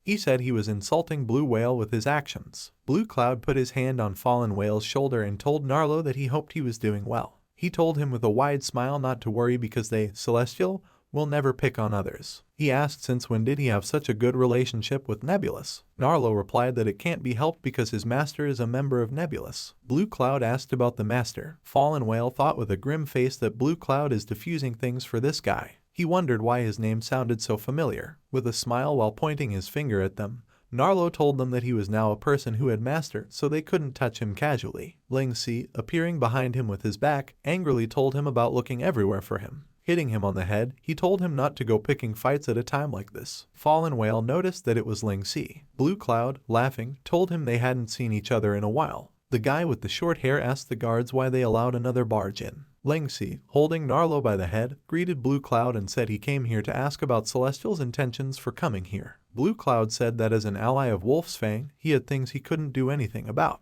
He told him not to worry because Celestial wouldn't take advantage of others' plight. Ling Si thought that this Blue Cloud was so polite that it seemed strange. He said with a smile that he was relieved to hear him say that. Dragging Narlo on the ground, the protagonist thanked Blue Cloud. He told Narlo to hurry up and stop making trouble. He told him to go with him to beat this Sawyer. Blue Cloud said they would see each other again. Pointing his finger at them, he ordered him to let them leave. Fallen Whale asked who it was. Blue Cloud asked if the name Narlo rings any bells. Closing his eyes, he said that his full name in real life was Narlo Delro. Fallen Whale asked in surprise if he was from Clan Delro, the richest ancient clan in the real world. Blue Cloud said that he'd entertain financial oligarchs and corporations of all sizes now and then. After all, they need their investment to develop the guild. He said that as a corporate representative of his clan, he often attends such meetings, and it seems that Narlo is a younger male descendant of the Delro clan, and he acts in a very unbridled manner. He said that he had heard that he had gotten bored, and he had let this squirrel from Wolf's Fang hire him for a considerable price, and one of the reasons he had agreed to ally with Wolf's Fang was because of his status. Fallen Whale tensely agreed and said that no one knows the exact extent of the Delro clan's wealth and resources,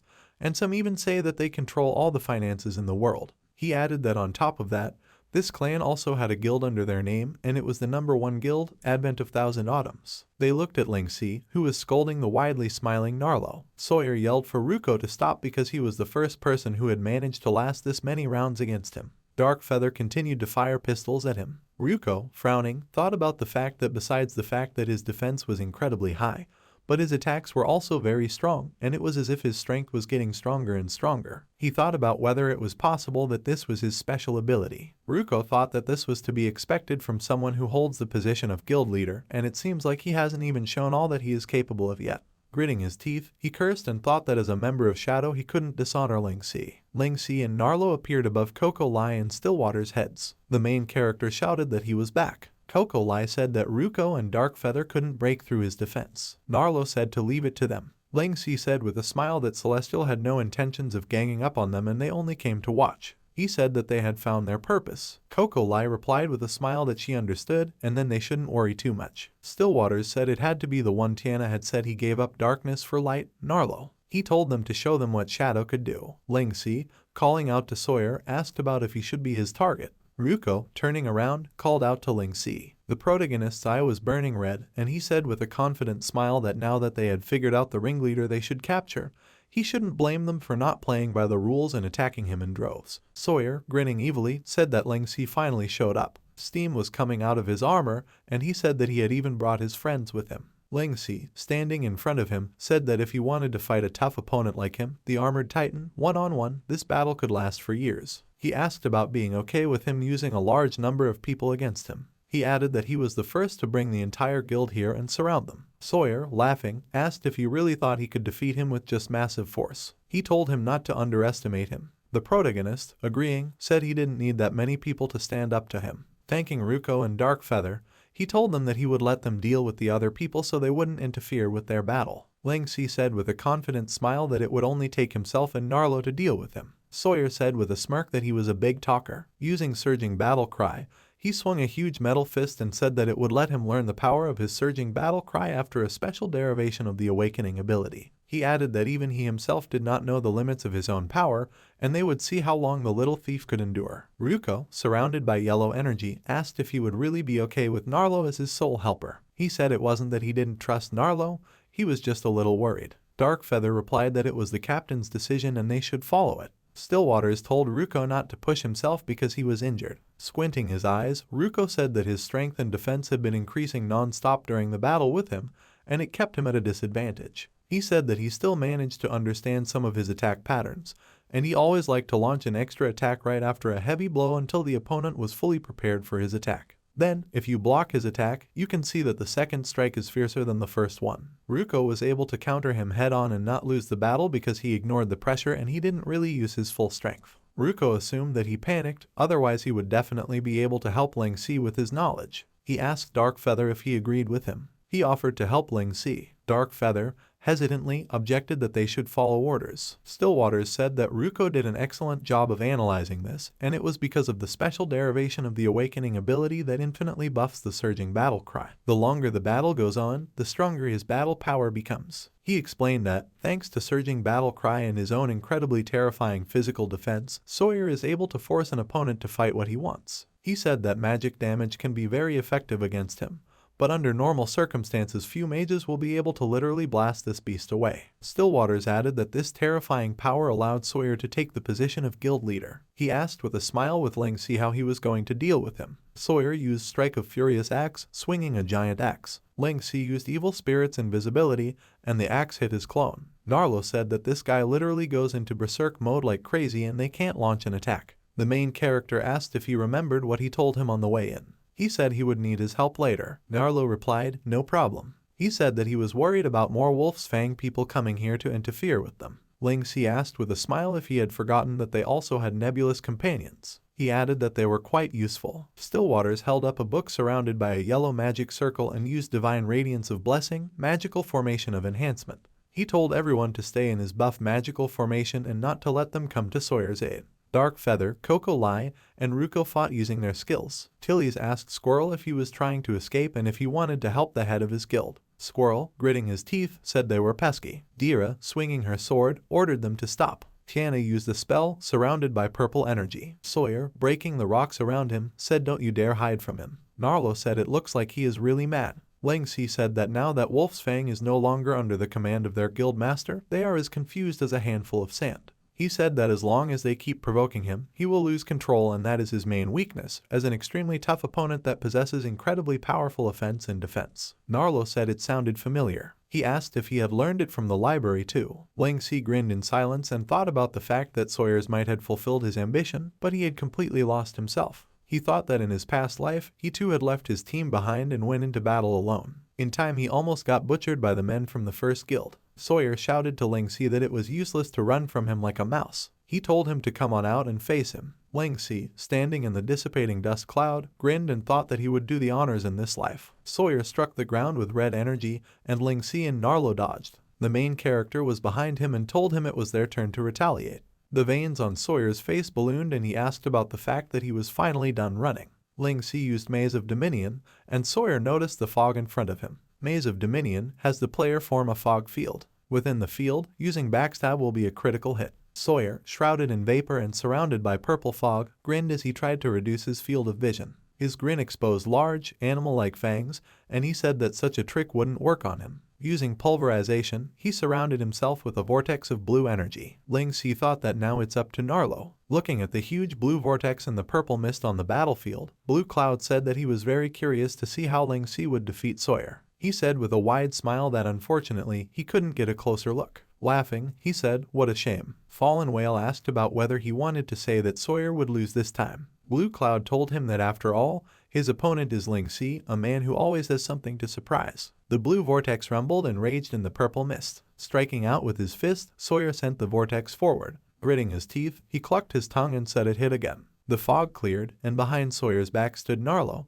pointing forward with his blade shrouded in yellow electricity. Getting into a fighting stance, he grinned at the thought of his master needing his attack to have the lightning paralysis effect. He remembered how Ling Si had told him to listen carefully. He had said that when they were fighting a tough opponent like Sawyer, they should first restrict his movements. It would be more ideal if his attack had a paralysis effect, and he needed him to try his best to maximize the paralysis effect on Sawyer. Narlo listened attentively with a serious face. The protagonist said, "You said that he would create the most suitable opportunity for him to make his attack." Surrounded by yellow electricity, Narlo thought that his chance had come. He thought with a confident smile as Ling Si in shadow surprised him. Sawyer, surrounded by purple mist, tried to find Ling Si who was running at his back. He said that all he can do is hide over and over again and he is pathetic. The main character said with a wide smile that he felt like it was time. He said as he wants to attack him directly. Sawyer saw a huge yellow lightning bolt cutting through the fog. Ling Si told him to enjoy their gift. Sawyer opened his mouth in surprise. In front of him was a huge dragon-shaped stream of electricity. The lightning struck Sawyer, enveloping him in electricity. Gritting his teeth, Sawyer said that he had already told them that their attacks meant nothing to him and would not leave even a scratch on him. Narlo said that it looked like it would take time to paralyze him.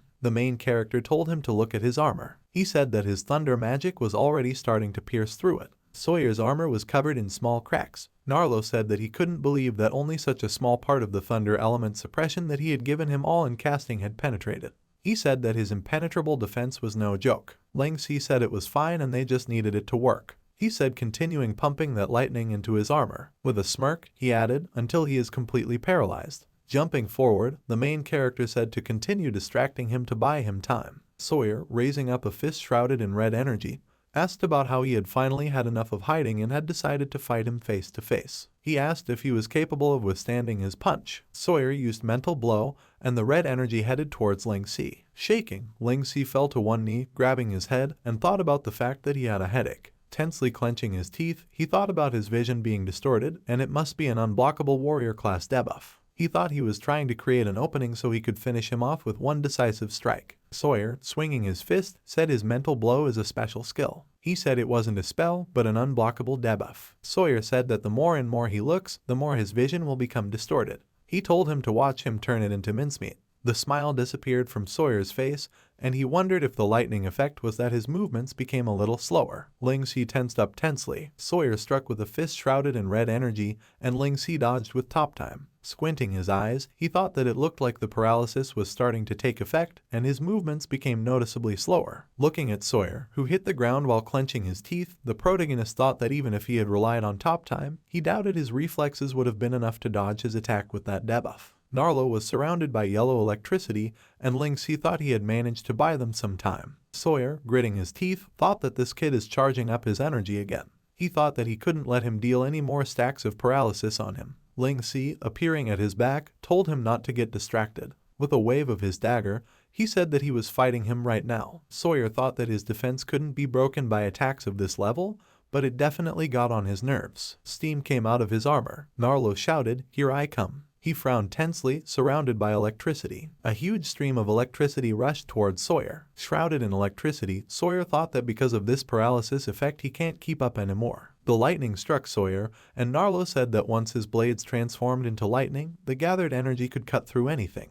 The electricity pierced through Sawyer's armor. Sawyer thought of it as pain, and he hadn't felt it in a long time. Shrouded in red energy, he howled and angrily asked how dare he hurt him. The impact threw Narlo aside. Ling Si called out to him. Frowning, he thought he gave it his all in that one blow, and now he's completely drained. Narlo, surrounded by electricity, told him not to worry about him. He said with a smirk that this was the strongest attack he could help him with. Sawyer turned his attention to the wounds he had just received. Narlo used static implosion, and yellow electricity enveloped Sawyer. An absolute paralysis effect was cast on Sawyer. Ling Si thought about how he wouldn't miss the opportunity Narlo had created for him. Sawyer said through pain that he would quickly recover to normal. The protagonist, stabbing with his dagger, asked if he thought he would give him that chance. Sawyer, swearing, shouted to Ling Si that no matter how flashy his attacks were, he could not be killed by physical attacks. Ling Si summoned Heavensward, and a huge black sword appeared from the red magic circle. On Ling Si's forehead was a magician's sigil, and surrounded by elemental crystals, he said with a confident smile that he knew this, and the damage that physical attacks could do to him was extremely limited.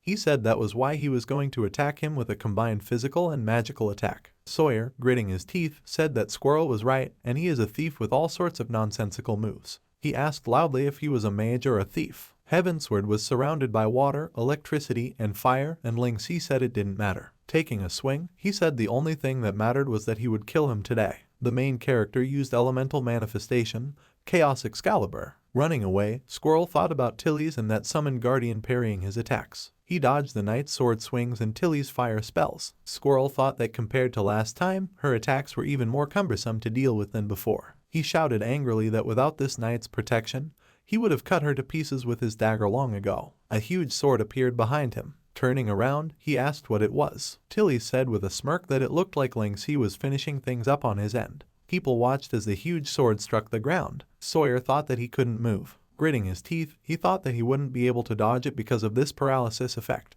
Ling Si said with a sinister smile that he could do as he wished thanks to Narlo. He told him to continue to stand still as to the slaughter. The sword struck his opponent and Sawyer screamed in pain. The impact raised a huge cloud of dust. Squirrel watched in surprise as Sawyer was defeated. The dust cloud dispersed and Sawyer was lying on the ground. Ling Si said that since physical attacks wouldn't work, he would just drown him out with magic damage. Turning around, he smilingly thanked Sawyer for the fight. Ruko raised his fist and said that this must be his latest killer move. Grinning, he said that was to be expected from Ling Si. Darkfeather shot a glance at the opponent next to him and said, GG. Coco Lai praised Ling Si. Stillwaters said that with that, Wolf's Fang should be at the end of their rope. The armor guy said in surprise that Sawyer had lost. Squirrel, shaking with anger, asked how that was possible. Tilly said that Ling Si is an attention-grabbing show-off. Squirrel asked how that fool Sawyer could afford to lose here to Ling Si. He asked what would become of Wolf's Fang's reputation. Tilly's, frowning, said that it was time for the Wolf's Fang guild to surrender. Squirrel said that in that case, even if it ruined Wolf's Fang's future plans, he didn't care anymore. Shrouded in dark energy, he apologized to Sawyer and said that he was going to use it now. Fallen Whale said he didn't expect things to turn out the way Blue Cloud predicted.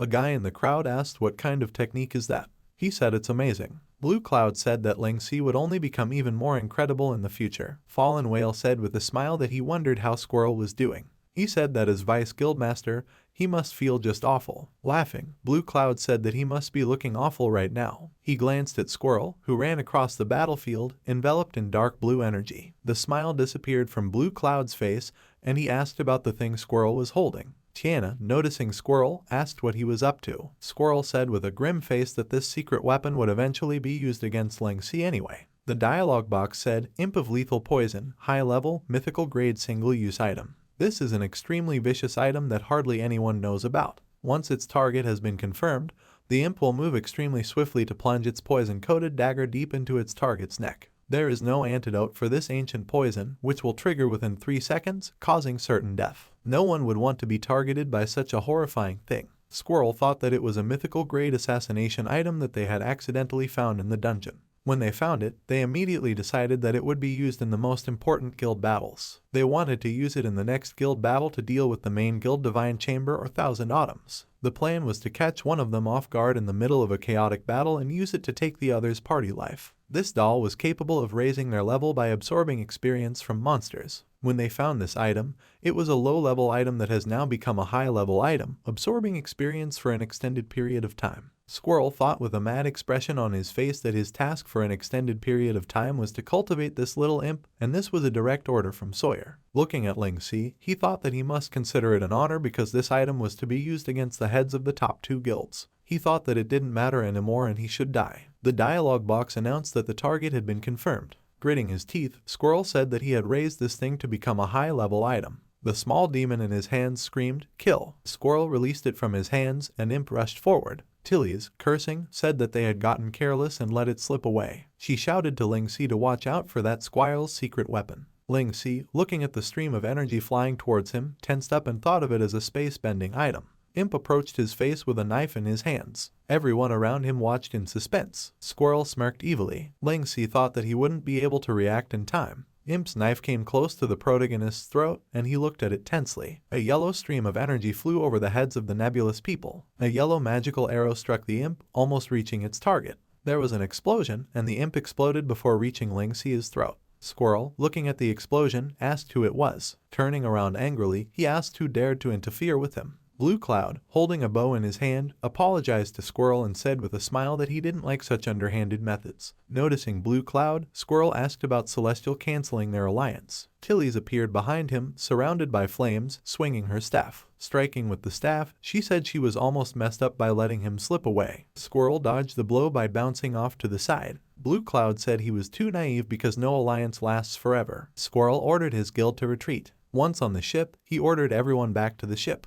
Ryuko told them to leave. Dira raised her sword and exclaimed joyfully that Nebulous had won. Laughing, she said it was very satisfying. The guy with blonde hair said that Ling Si was incredible because he was able to defeat Wolf's Fang's guildmaster, Armored Giant Sawyer. The main character thought about how it was close and he still haven't recovered from it. Ryuko talked about how Ling Si was invincible, and that earth-shattering move was way too cool. Ling Si thought about how he was now indebted to Blue Cloud. A voice called out to Ling Si. On the dialogue box, Blue Cloud appeared in front of the protagonist and said that he had better watch more carefully for the arrows being shot from the darkness on the battlefield. He said he better watch out more carefully next time. Smiling widely, he told him to accept this arrow as a celebratory gift in honor of his victory. Ling Si said with a slight smile that he had incredible vision, and the fact that he was able to destroy an object traveling at such speed so accurately was astounding.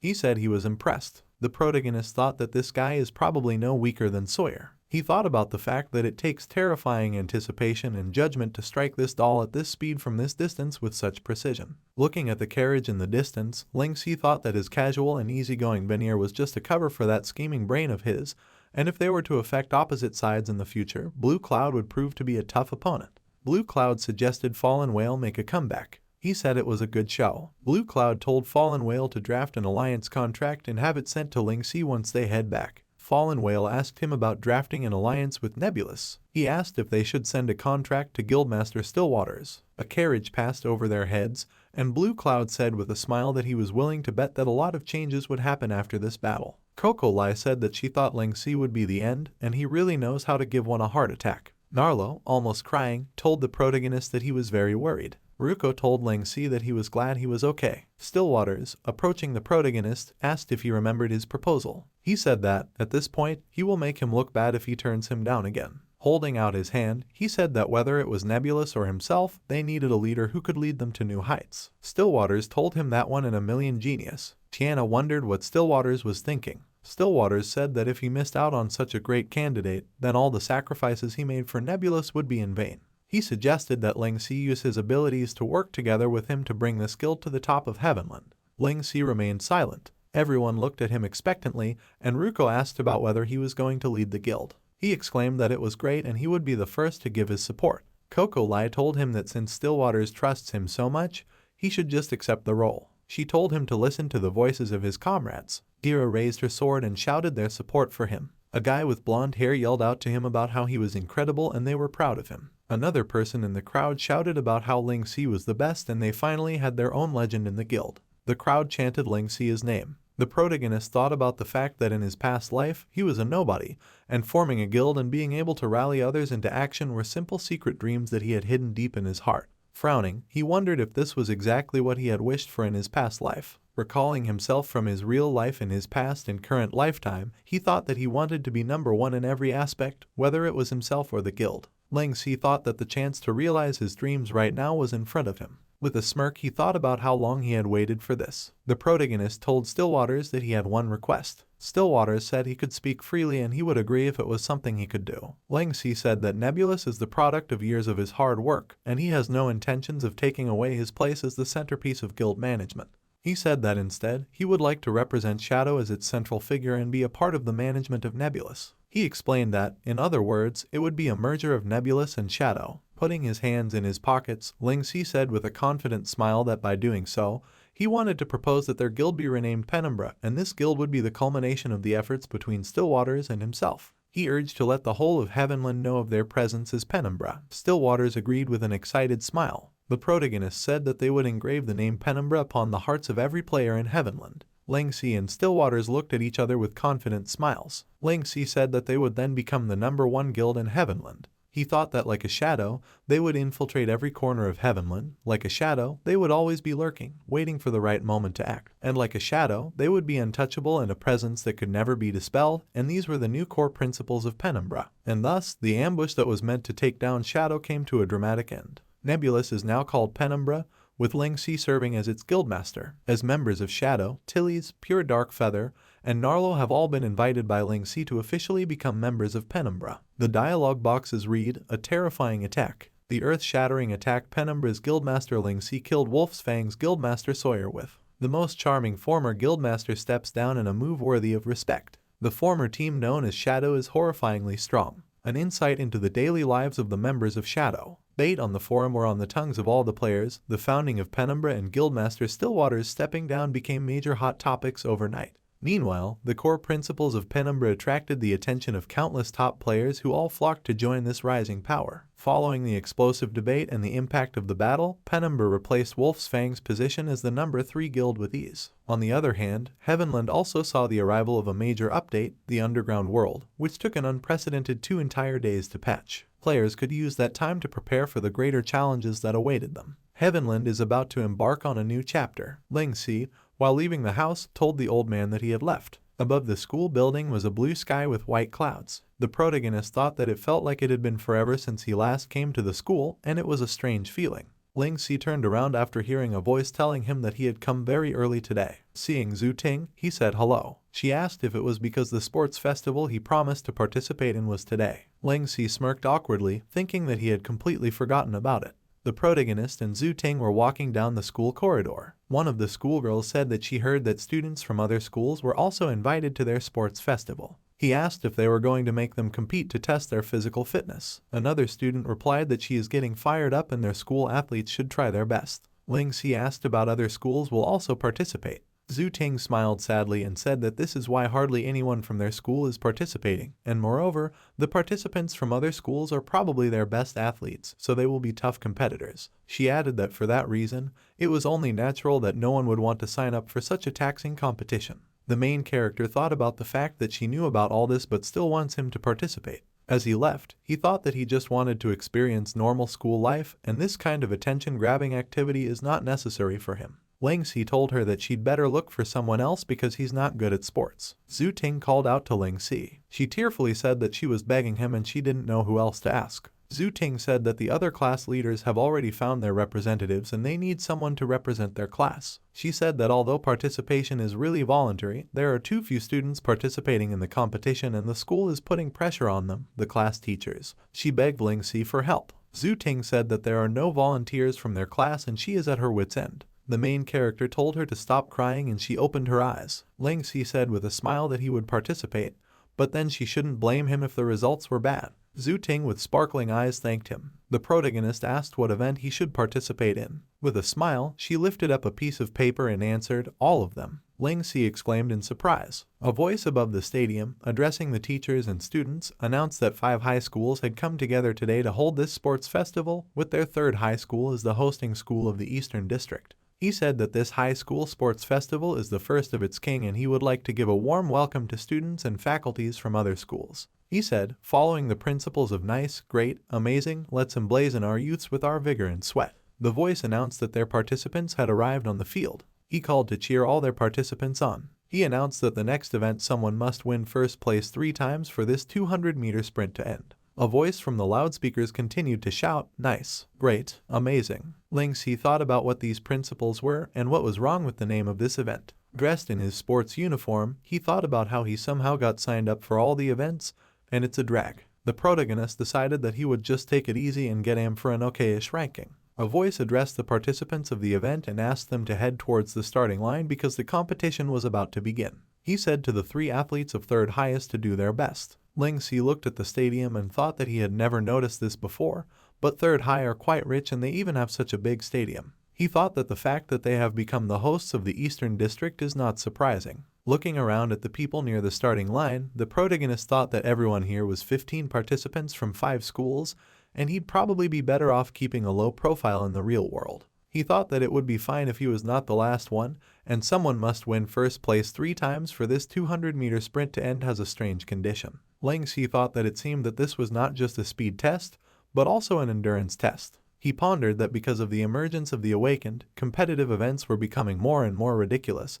and in his previous life, he was all but watching from the sidelines, clapping expressionlessly. A guy in a green t-shirt walked up to him and said hello, saying he was from First High. Ling Si awkwardly said hello and shook his hand. The guy said that he hoped they both could perform to their full potential. The protagonist thought that he wasn't used to dealing with extroverts like him. A voice from the loudspeakers announced, on your marks, set. The competitors near the starting line got ready to run. A voice announced, go. Everyone ran forward. Ling Si thought that with their speed, overtaking them would not be a problem at all. Smiling slightly, he ran at a relaxed jog and thought that he would just stick to this pace and plod along. Ling Si thought that he would slow down when they reached the last 50 meters. He thought that this event would only end after someone took first place 3 times, and that was an annoying rule. The guy in front of him was shrouded in a blue aura. Ling Si opened one eye and looked forward. The guy in front of him was running, shrouded in a blue aura, and the protagonist thought about the fact that, as expected, these participants were all awakened. People shrouded in multicolored auras ran beside Ling Si. A voice shouted that some of the participants were starting to use their abilities and they were awakened.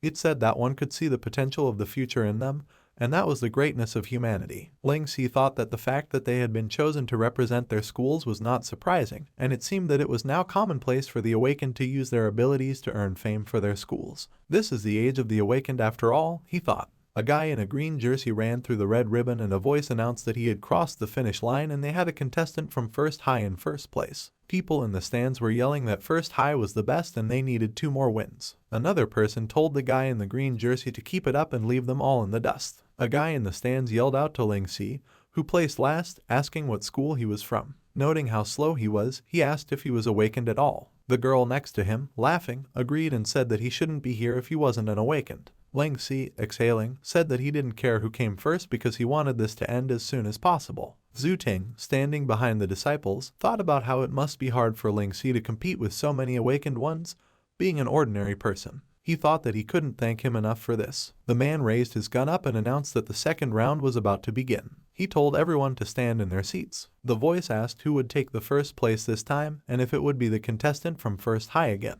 Ling Si thought about how they had all given it their all in the previous 200-meter sprint and had even used their awakened abilities, and now they all looked exhausted. He thought that even the one who had ranked first in the previous round now looked like he was having a hard time. Closing his eyes, he thought that they had the use of the Awakened's abilities required a lot of stamina. The protagonist thought that it was none of his business anyway, and he should stick to the plan. A voice called out that someone was using the Awakened's ability. The guy in the green jersey noticed the red energy behind him. The guy in the red t-shirt grinned and ran, enveloped in red energy. A voice asked if he was the contestant who had taken third place from the back in the last round. He said that he seemed to be the first one to use his powers in this round. The guy grinned and thought that he had kept his powers last round and hadn't fully utilized his awakened abilities, which was why he had taken third place from the back. He figured that now that they were all tired, it was his time to shine. Rushing forward, the guy shouted that he would take the first place this time. Ling Si thought with a slight smile that he knew how to conserve his strength and achieve victory with his stamina. He thought that he wasn't bad, and he understood how this game worked. Someone shouted about how he wouldn't let him.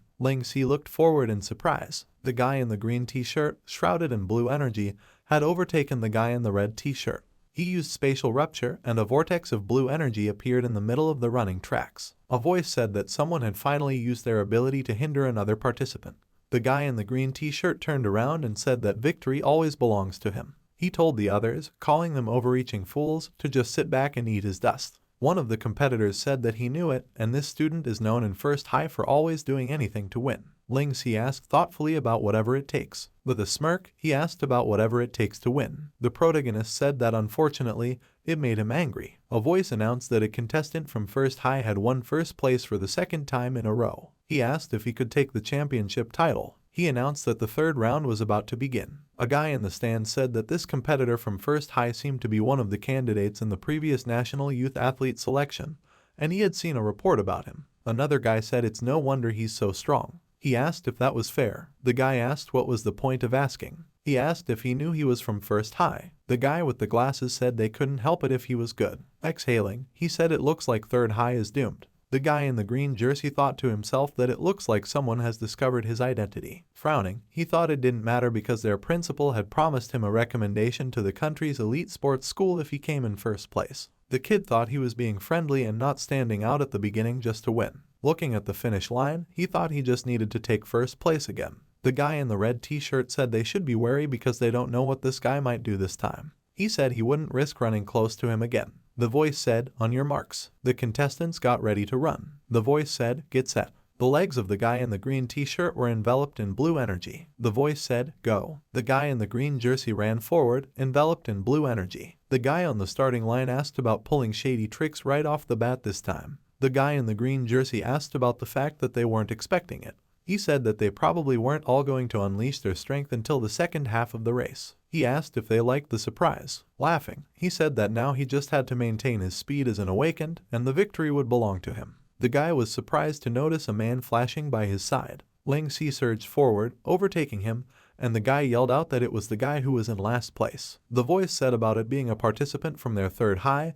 and he seemed to be in peak condition. The guy in the green t-shirt was surprised to think that he was also an awakened, and although he couldn't see any awakened aura on him, he managed to overtake him. Gritting his teeth, he thought that it was impossible, and perhaps he had expected his burst at the beginning of this round and managed to dodge, but how could an ordinary person run faster than an awakened? The voice said of the contestant from First High isn't backing down either. The guy rushed forward and used energy propulsion and thought to himself that he couldn't afford to back down now. Appearing next to Ling Si, he swung his fist and thought that he should knock him down. He opened his mouth in surprise. Ling Si used evil spirit's invisibility, and a purple evil spirit appeared in front of the guy. The commentator announced that a new person had taken the first place, and it was a contestant from Third High. He asked if they had any chance of being the champion this round. The main character ran through the red tape and said that he knew he would attack him with unscrupulous means. A guy in the stands exclaimed in surprise that he was good. He asked if he had been in last place before. The girl next to him said that he was indeed awakened. Another guy asked who the white-haired kid was and why he never saw him on any sports teams at their school. They started cheering him on, talking about how Third High still had a chance. Zhu Ting asked in surprise if she was imagining it. The commentator said that after getting hit with a skill from their fellow schoolmate from Third High, the contestant from First High seems to be possessed. He asked if he was dancing. The guy from First High froze in a ridiculous pose, saying that his body was not obeying him. When he noticed people laughing at him, he blushed. As the other contestants were all exhausted, Ling Si continued to clinch first place with ease in the following rounds. To Ling Si, who's a perfect awakened, he merely had to put in a little bit of effort. The girl put the gold medal around the protagonist's neck. Confused, he looked at his gold medal. Upon standing on the podium, Ling Si experienced the joys of school life for the first time ever. Ling Si looked at the gold medal and thought that it was quite a pleasure to receive a medal, and since he had already attracted everyone's attention, he could take this opportunity to enjoy the joys of receiving medals at the same time. Boys absolute high jump. Ling Si jumped over the pole, and a person asked in surprise that he jumped so high without even using the pole. The commentator said about it being a new record and it's that white-haired kid again. He said he broke the high school boys' high jump record. Boys' super long jump. The main character, once above the bleachers, thought that maybe he had overdone it. Zhu Ting said the field was down. She asked why he jumped up to the spectator stand. The commentator said about it being him again, white-haired from Third High. He said he set a new record again with that ridiculous distance, and he truly is their white-haired god. Zhu Ting smiled awkwardly and thought that this Ling Si was simply unbelievable. Mixed gender super jump rope. The girls in the crowd were cheering Ling Si on. The main character, holding the jump rope in his hands, thought that he could grasp something like jump rope perfectly with top time. He started jumping rope very fast. Soon Ling Si was no longer visible behind the cloud of dust raised by his movements, and a man looking at him asked if he was broken, and he was over 8,000 already. The commentator announced that a new record had been set again, 8663 jumps in 15 minutes. He asked if their white-haired god was going to destroy all high school records. The people in the stands chanted, "White-haired god." Hearing them, Tang Qi asked about white-haired. The guy told him to look, pointing to the stadium. Tang Qi walked closer, and the guy told him it was that guy from their class, Ling Si. Heart-pounding mixed-gender relay. Ling Si was holding a full girl in his arms. After looking at the other teams, he thought about why all the other people's partners were so skinny. The protagonist told the girl to hold the baton tighter. The girl, embarrassed, agreed and asked him to be gentle. Wrapped in electricity, he threw the girl forward and she flew through the air with a scream. Ling Si crossed the finish line, catching the girl in his arms. The commentator said about how he couldn't believe that their white-haired god used such a method to take the top spot again. He said that he wished he was always with them. Tang Qi said with a shocked expression on his face that the one everyone said they were dominating all of today's events was him, Ling Si. In the end, Ling Si's accomplishments in this joint sports festival are, of the 5 single events 5 gold medals, 3 doubles events 3 gold medals, 4 team events 4 gold medals. He set so many records that there were even reporters coming to ask for an interview. However, he rejected them all. The joint sports festival ended in the frenzy stirred up by Ling Si's shocking performance. Zhu Ting told Ling Si that she didn't even realize he was such an incredible awakened one. She said that he is a lifesaver. Ling Si replied that it was nothing. He thought that he might have overdone it a bit. The man behind got out of an expensive red car and said he was that show-off, white-haired god. Taking off his glasses, the guy with the blonde hair told him he wasn't bad. He offered him to come under his wing to work as a fighter. He said he would compensate him accordingly, and he just had to name his price. Raising his palm up, the guy said that from the looks of him, he was from a middle-income home. He asked if he wanted to hop in his new luxury car to talk. He explained that it was a limited edition sports car and there were only 10 of them in the whole world. The guy asked about how he had probably never seen one of these before. Ling Si, exhaling, told Zhu Ting that he would take her home. A horse appeared from the magic circle, and the protagonist said, apologizing that he wasn't used to riding cars. A guy in the crowd exclaimed in surprise. That it was a Pegasus. Ling Si, flying away with Zhu Ting on a Pegasus, saying goodbye, said that he was used to riding horses. A guy in the crowd enthusiastically exclaimed that he had actually summoned Mount in real life. Another guy said that was to be expected from their white-haired god. Ling Si exhaled and said that people like him keep appearing all the time, and he couldn't keep a low profile even if they came by. Zhu Ting exclaimed fearfully that they were very high. After thanking the protagonist for today, she fearfully exclaimed that it was too high. Pointing to one of the residential buildings, she said that she lived there. A child on the street, pointing his finger at a Pegasus, told his mother about a horse flying in the sky. His mother told him about there will be no red packets for him if he continues to talk nonsense. Zhu Ting descended from the Pegasus to the ground. Blown by the strong wind, she said with a smile that his mount was very useful, and she couldn't think of using it as a means of transportation in the real world. She said that they were too high in the air and it was a little too flashy. Ling Si said it was the first time he had summoned a Pegasus in the real world, and if this guy hadn't started annoying him, he wouldn't have used such a flashy move. Zhu Ting said she didn't expect him to be such an incredible awakened, and she's seen other awakened on TV, but he's much more impressive. She said that the fact that he is actually able to summon a Pegasus in the real world is amazing. The main character said with a smile that the appearance of the awakened had really changed a lot of the established rules in this world, and perhaps in the future seeing things that were thought impossible would become commonplace. Standing in front of her on the pavement, he said that he had only recently become awakened, and he was still learning how to use his in-game abilities in real life. He asked her if she was playing Heavenland herself. Zhu Ting replied that Heavenland had practically become their alternate world, so of course she plays it too, although she started somewhat late. With an awkward grin, she said that she had just recently passed the level 15 promotion mission, and she was just a noob archer. Ling Si, hearing about this mission, asked her if she did not awaken. Zhu Ting answered no and explained that she's terrible at video games, so she definitely wouldn't have been able to awaken. She said that she was only able to get level 15 by painstakingly joining random teams. However, she recently met a warrior named Nice Guy who is a team leader and wants to help her raise her level. Zhu Ting said that he is a really nice guy and no one else wants to join the same team with her. Ling Si, frowning, repeated Nice Guy's name and thought that he remembered this player from the last game, and he is a rascal known for tricking unsuspecting new girl players to then take advantage of them. He thought about whether the teacher had become his target. The protagonist thought about how a really nice guy would never use a nickname like Nice Guy, and it seems that Zhu Ting fell for his deception. Zhu Ting said that he is especially nice to her and always compliments her. Ling Si thought that since there was a chance that he was wrong, he'd better see for himself. He told her that after the game finished updating, he would go with her to join his team because he wanted to meet this nice guy. Zhu Ting's face lit up with a smile, and she said that as an awakening, he would surely be amazing in the game world. She said, if a little awkwardly, that she would have to be carried by her own student.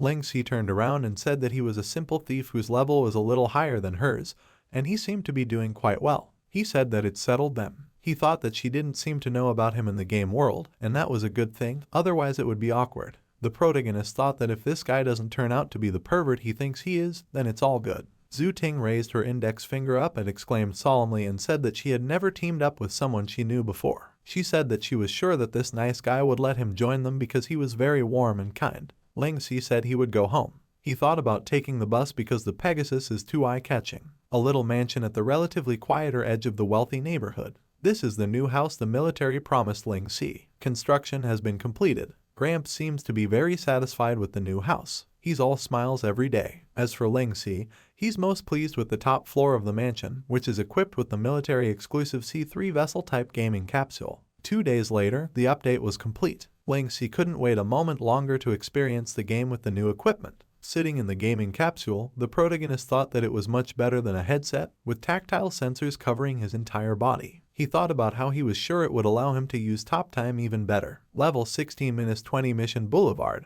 Ling Si thought that it was as if he could smell the air. Standing next to the fountain, he thought that his vision had also become much sharper. Touching the water in the fountain, the protagonist thought that his tactile sensors had become more sensitive, which was to be expected from a military-exclusive gaming capsule. Noticing the white hair and black cloak, someone asked Ling Si if it was him. Turning around, the protagonist saw Zhu Ting. Above Zhu Ting's head, a level 15 and the nickname "I carry a kettle" were visible. She said that he looked cool in the game world too. She exclaimed that this is the first time she meets someone she knows in real life in the game world, and she is very excited. Ling Si said that he didn't expect her avatar to be even smaller than her in the real world. Pointing to her revealing clothes, he said that her costume is a bad example for children. Embarrassed, Zhu Ting said that Nice Guy told her that it was better to dress like that because light clothing allows an archer to move and shoot with much more ease. Nice Guy came up behind her and put his hand on her shoulder as well and called out her nickname. Above the head of a guy with long blonde hair wearing gold armor and a black cloak, the nice guy's nickname was visible. He asked with a smug smile that this guy was the little thief who said he wanted to join them.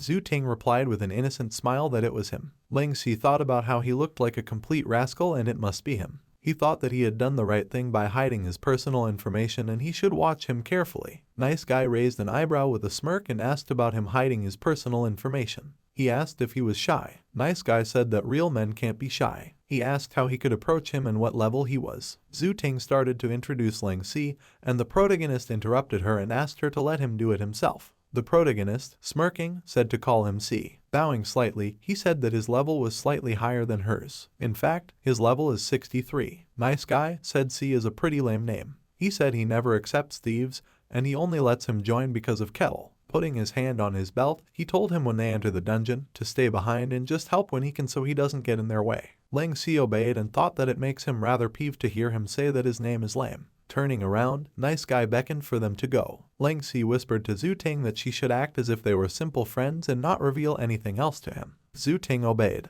Placing his hand on her shoulder, Nice Guy told her that the dungeon they would be going to today was quite dangerous. He told her to stay close to him with an unpleasant smirk. Zhu Ting replied with an innocent smile that he was very reliable. The protagonist thought about the fact that his teacher is an airhead. Nice Guy said with a grin that he'll protect her very well. Ling Si thought about how he needed to get a good grasp on this dude for now. The monkey jumped between the trees. After landing on a branch, the monkey turned around. It had a long tail and wasn't very big. Pointing his finger at it, Nice Guy told Zhu Ting to use his attack skill on this venomous long-tailed ape. Zhu Ting obeyed, fidgetily picking up the bow in her hands. A pink magic arrow flew towards the monkey. It jumped off the branch, and the magic arrow struck the tree trunk. Zhu Ting said as it missed. Nice Guy said with a grim smirk and a pretend friendly voice that they needed to take that ape down to complete the task. He asked what she was doing. Zhu Ting, apologizing, said it was her fault. Hugging her and taking her hand, Nice Guy told her that it's okay because she's still new at this and he understands that. He said that they just need to find that ape again. Zhu Ting, smiling awkwardly, thanked him and said she would try her best. Ling Si thought about the fact that he knew Zhu Ting's aiming was bad, but still made her throw one last hit, and then when she failed, he took advantage of her guilt to cop a feel. He thought he was really living up to his reputation. The main character thought with a slight smirk that this must be his standard operating procedure, and he wondered how many others he had used it on. He thought that this was just the beginning, and he remembered from his past life that there's still quite a bit of time before he gets exposed for being a pervert. Ling Si thought that he was afraid that his silly teacher would still consider this rascal a good person even after she's been eaten clean. He thought that now that he had confronted him, he'll bring forward his demise. Looking at the dialogue box, the protagonist was glad that he had asked Tiana to get some secret weapons for him. He remembered how Tiana, after congratulating him on becoming the guild leader, told him that these secret weapons, which were all good items collected by their previous guild leader, now belonged to him. Looking at the pin-like item in his hand with a wide smile, Ling Si thought that he couldn't believe that she had given him such top-notch things. Nice Guy, blushing and continuing to touch Zhu Ting's hands, told her that there were a few issues with her archery just now. He suggested that she take a little break so he could give her some pointers. Zhu Ting said that it looked like she would need to consolidate her knowledge and experience frequently to improve.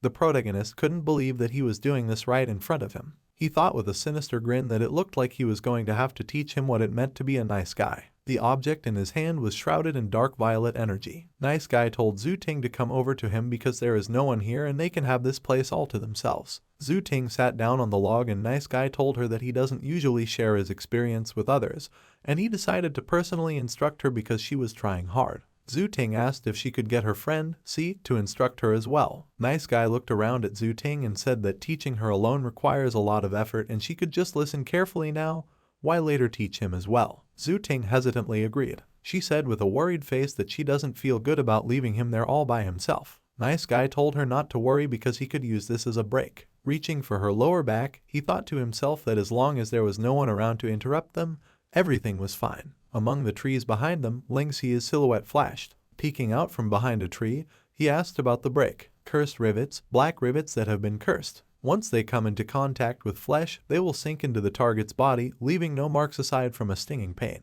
When there are 6 or more rivets in the target's body, the curse will be activated. Engulfed in pain and torment, the afflicted target's HP will be drained slowly, before finally dying in extreme agony. With a smirk, the protagonist said he didn't need a break. Cursed rivet rushed between the trees towards Nice Guy. The object stabbed into his neck and he shrieked sharply in pain. Zhu Ting asked what happened. Rubbing his neck, Nice Guy replied that he was fine. He thought about what it was. Assuming it was a bug, he thought that it couldn't be because this was a game world. Frowning, Nice Guy thought that he had missed such a good opportunity. He glanced towards the trees. Ling Si, hiding behind a tree trunk, thought with a chuckle that this was a gold rank item and the best thing about it is that there's nowhere to track its source. He thought that it could be dispelled easily with priest skills like cleanse and purify, but he was sure that a guy whose head was full of nasty thoughts would never realize what had happened. The main character thought that Tiana must have given him such high-ranking items because she thought he was going to use it against some big shot, and the fact that he had to use it on a villain like him is a waste.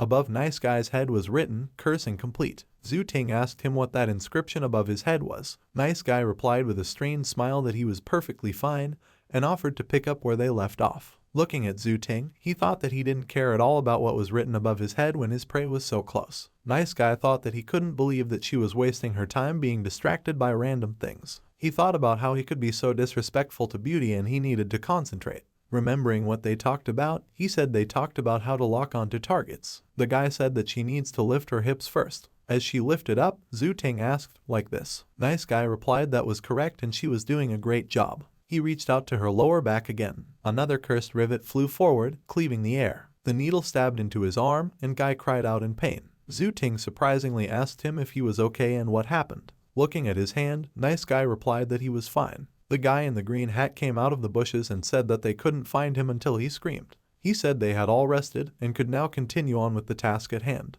Guy suggested that they find the last venomous ape and finish this up. He added that the thief who had joined them had disappeared somewhere. He said that he must have gone ahead to scout the area. The boy asked about that. Gritting his teeth in anger, Nice Guy said there was no point in the redneck worrying about it. He irritably asked what could have happened to him in the first place and urged to move on. Ling Si said that he was here. Leaning his back against a tree trunk, he said he was scouting the road ahead. Nice Guy shouted to him that as the leader of the team, he didn't remember to tell him about wandering wherever he wanted. He told him not to even think about causing them problems, and if it wasn't for Zhu Ting, he would have kicked him out a long time ago. The guy in the green hat asked with an awkward smile why the captain was suddenly lashing out. Nice Guy, equally furious, replied that it was fine. He urged to move on. The main character thought with a chuckle that his facial expression was really amusing. Zhu Ting asked Nice Guy about how he could say that to her friend. Frowning, she raised her index finger and said that they should be polite to their teammates, and if he acted like that, she and her friend would leave the party right now. Ling Si thought to herself that this was manifesting her real-life teacher persona. Nice Guy fussily replied that she misunderstood him, and he only behaves strictly with his teammates to enforce discipline, and it's for the sake of their performance. He thought about the fact that he had lost his composure in front of his prey. The guy said that saying what he said was wrong on his part, and for that he apologizes to her and Si. Zhu Ting replied that he should apologize to Si then. Ling Si with a smug smile told him that she was right and he should apologize to him. He looked at him with a sneer. Nice Guy irritably thought about the fact that he needed to apologize to this redneck, all because this random stinging pain made him lose his cool. He thought that he needed to redeem himself immediately. Bowing his head, the guy said that he was too rude and he was sorry. Ling Si replied that he was forgiven. Zhu Ting suggested to continue with the task. Raising her fist upwards, she enthusiastically said, "Let's go." The protagonist grinned, and Nice Guy gritted his teeth in anger with a grim face. Clutching his head, he thought that there was something wrong with this guy, and that look was not like that of a rookie. He thought if he was on to him. Nice Guy decided that he must be overthinking it, and he couldn't afford to get distracted and let these trivial matters ruin his grand plan. He thought about the fact that Little Kettle was still waiting, and he sinned again. Nice Guy thought he should go back to the task at hand and wait for a chance to strike. He blazed with flaming passion of a pervert. Ling Si thought with a smirk that he wouldn't give him a chance to do anything again. During the mission, Zhu Ting shouted to the protagonist that she had locked onto the target. Ling Si replied that he was too. The third rivet hit Nice Guy and he fell to the ground in surprise. While they were analyzing the situation, the fourth rivet hit Nice Guy, who was standing next to Zhu Ting in the back. During the break, the fifth rivet hit him in the back while he was sitting next to Zhu Ting, embracing her. While Nice Guy was spacing out, the fifth rivet hit him in the back and he screamed again. The guy in the green hat asked why their team leader was acting out and shouting randomly all day today. Zhu Ting replied with a concerned face that she didn't know either. The sixth rivet activated the curse and Nice Guy started rolling on the ground screaming in pain. Zhu Ting asked him if he was okay. The guy in the green hat asked what was wrong with him and if it was an epileptic seizure. Ling Si stood between the two team members, told them with a smile that they should just leave this assignment because the reward for it wasn't good anyway. The guy in the green hat asked if he thought they would leave just because he said so. He said they all came here for the reward for the assignment. Frowning, he said that they only had one venomous ape left to complete the task. The protagonist handed him a black card and said that it was the reward for this quest, only 10 silver. He said with a smirk that he would give each of them 50 silver, the equivalent of completing this quest multiple times. The guy in the green hat replied with a smile that they wouldn't insist then. The other guy replied, "A teammate for a day is a teammate for a lifetime." He told him if he needed them for anything in the future, just give them a holler. As he left, the guy in the green hat said goodbye to Nice Guy, who was lying on the ground shivering, shrouded in purple energy, screaming that he was dying. Zhu Ting asked in bewilderment what was going on. Ling Si told her to confide in him. He said he wanted to talk to this Nice Guy. He told her to wait for him here. As he approached Nice Guy, the protagonist asked him what he really clueless about. He asked if he noticed that something was going on in his body. Nice Guy, gritting his teeth, said that it was him. Ling Si's shadow covered the guy, and he asked who he was and what he wanted. He said that he had never done anything to him. A dialogue box said that personal information had been made public. The main character took a seat next to the guy and told him that he had never done anything to him, but unfortunately, he laid his pervy eyes on his friend. Above Ling Si's head, his name and the title of Penumbra Guildmaster were visible. Nice Guy surprisingly asked about the fact that he was Ling Si, Guildmaster of Heavenland's number 3 guild, Penumbra. Squeezing the guy's face, the Guildmaster said that he knew he was very surprised, but he better keep a low profile. He said that he knows about everything he did, so explanations and excuses won't help him.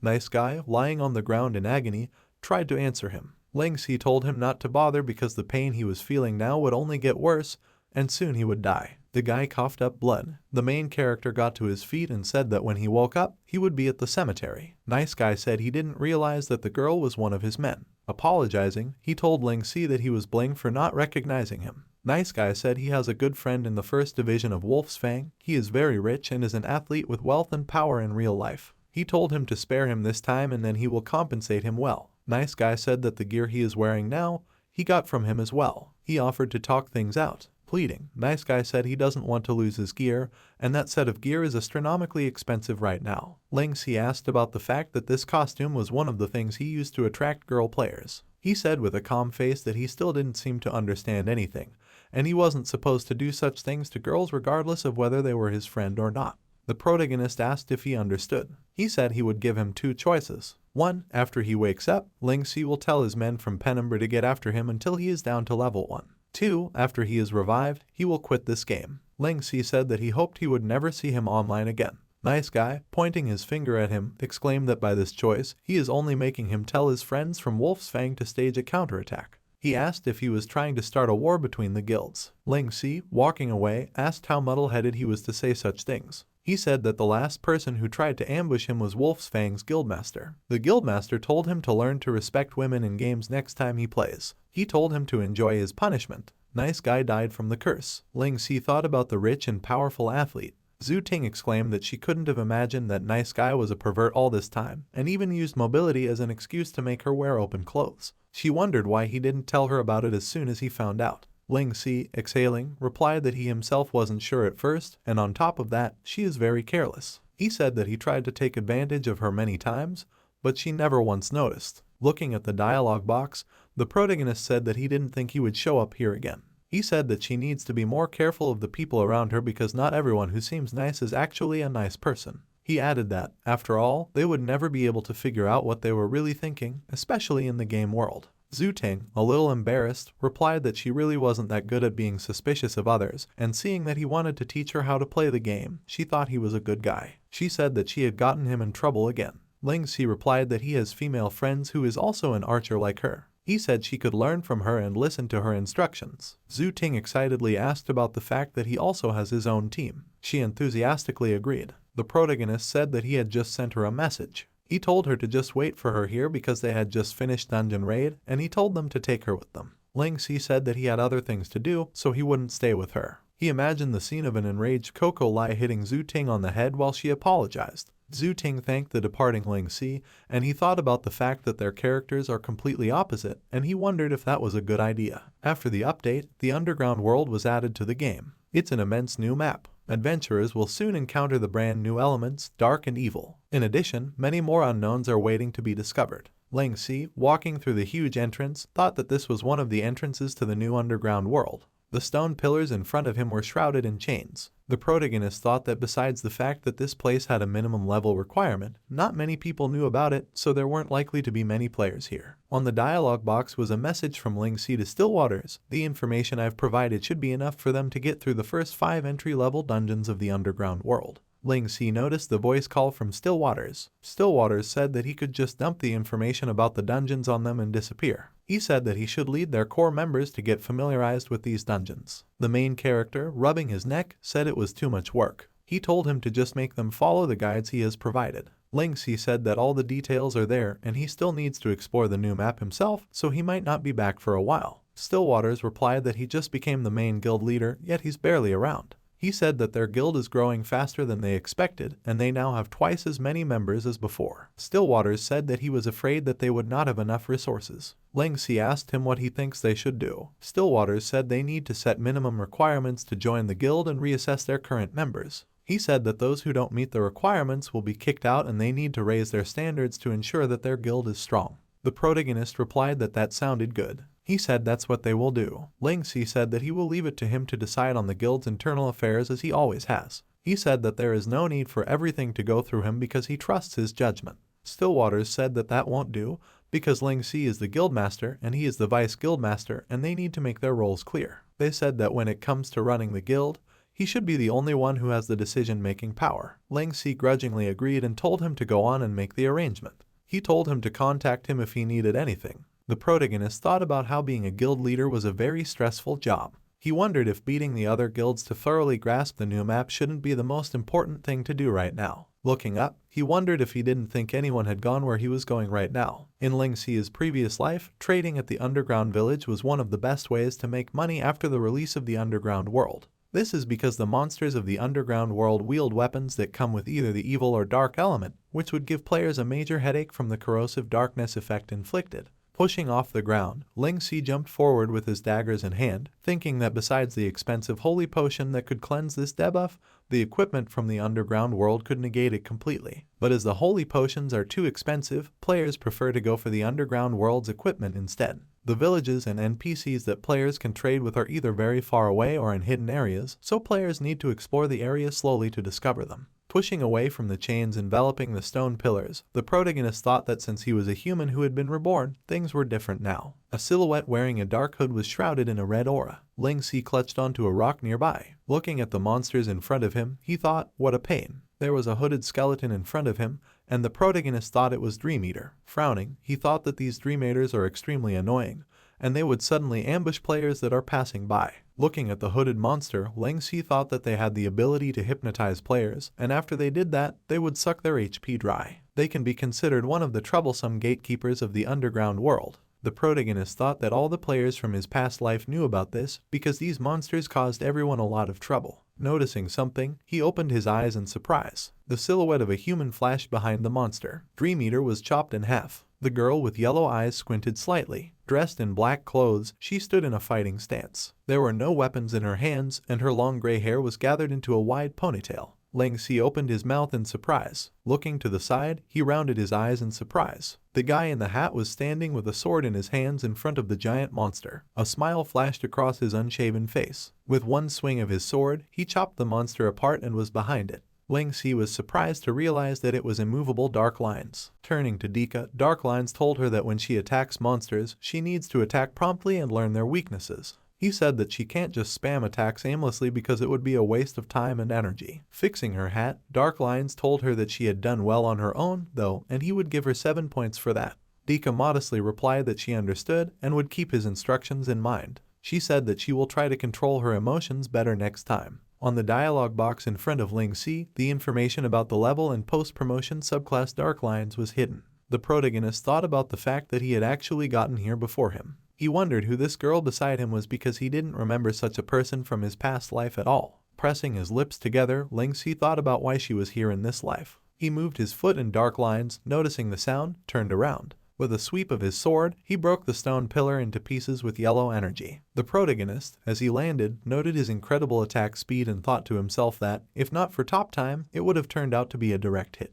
Dark Lines, finding himself behind Ling Si's back, said with a smile that he thought it was the Dream Eater they had missed. He asked why he was sneaking around and said that he almost hit him by mistake. The protagonist froze in amazement. He turned around, and Dark Lines said he remembered him. Recalling their past duel, he asked about being the thief from back then. Dika, standing between the stone pillars, asked if it was his friend. Looking at Dika, who was shyly peeking out from behind a stone column, Ling Si thought about the fact that her bloodlust from earlier is gone. Dark Lines, folding his arms across his chest, replied with a smile that he wasn't really his friend and was a thief with whom his paths had crossed a long time ago. He said that if he remembered correctly, his name was Ling Si. Smiling broadly, Dark Lines said that he had heard a lot about him lately, and it seemed that his reaction speed had increased noticeably since their last encounter. He said that he's not bad at all. The protagonist grudgingly replied that they hadn't seen each other in a while. Dark Lines said that he remembered that he was one of the candidates for the Badge of the Glorious. He told Dika that he is just like her. Dika opened her eyes in surprise. After a moment, her face turned completely white and she smiled mysteriously. Ling Si asked in surprise that she was a candidate for the Badge of the Glorious. The Badge of the Glorious appeared in Dika's hand, and she said that she received a system alert that one of the 3 candidates had been defeated.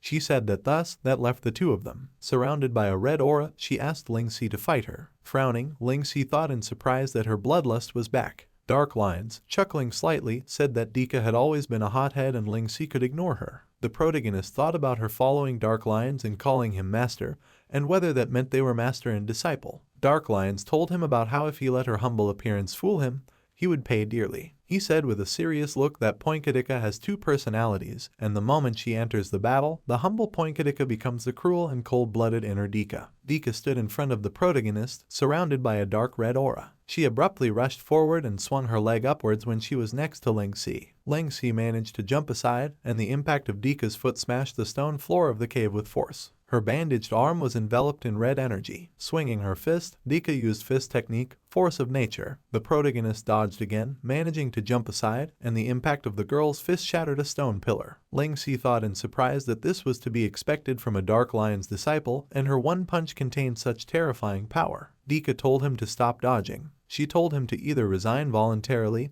or fight her properly. She struck with her fist, and a whirlwind of red energy shattered the stone pillar next to Ling Si. The protagonist touched the ground with his hand, jumping aside. His dagger hand was enveloped in electricity, and he frowned, thinking that this was a very random fight. Using top time, Ling Si abruptly shortened the distance between them while swinging his dagger. Dika, noticing top time, said with a smirk that two people could play this game. Using top time, she started parrying the main character's blows with her fists. Dark Lions told Ling Si not to even think about underestimating Dika. He said that he'll have him know that she has an awakening rate of 96%. Standing motionless not far from them, he talked about how the two of them should just use the power of Badge of the Glorious and he would really like to see it.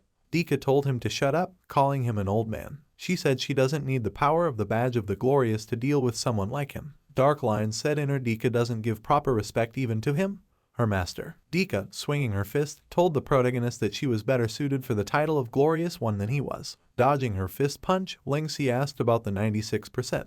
He said with an angry expression on his face that he's got an awakening rate of 100%. Grabbing her wrist, the protagonist said that she wasn't even fit to be his target. Putting his back behind her, twisting her arm back, he said that his target was her master, Dark Lions. A silhouette flashed between them, and Dark Lions, grabbing Ling Si by the elbow, with a serious face asked about what he said, that he had an awakening rate of 100%.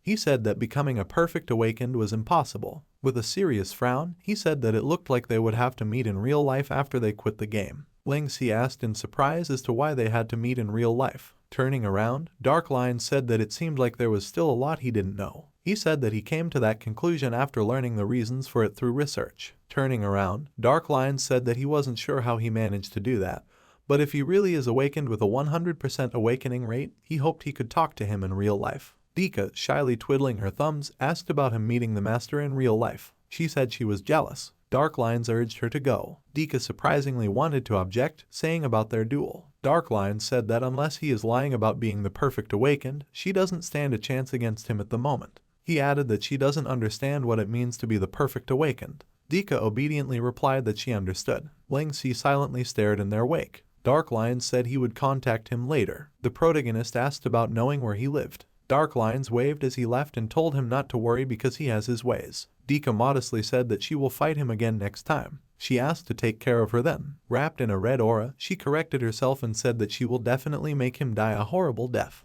Dika told him not to talk about the fact that she had not warned him. Switching to a shy personality again, she said that she was looking forward to their next meeting.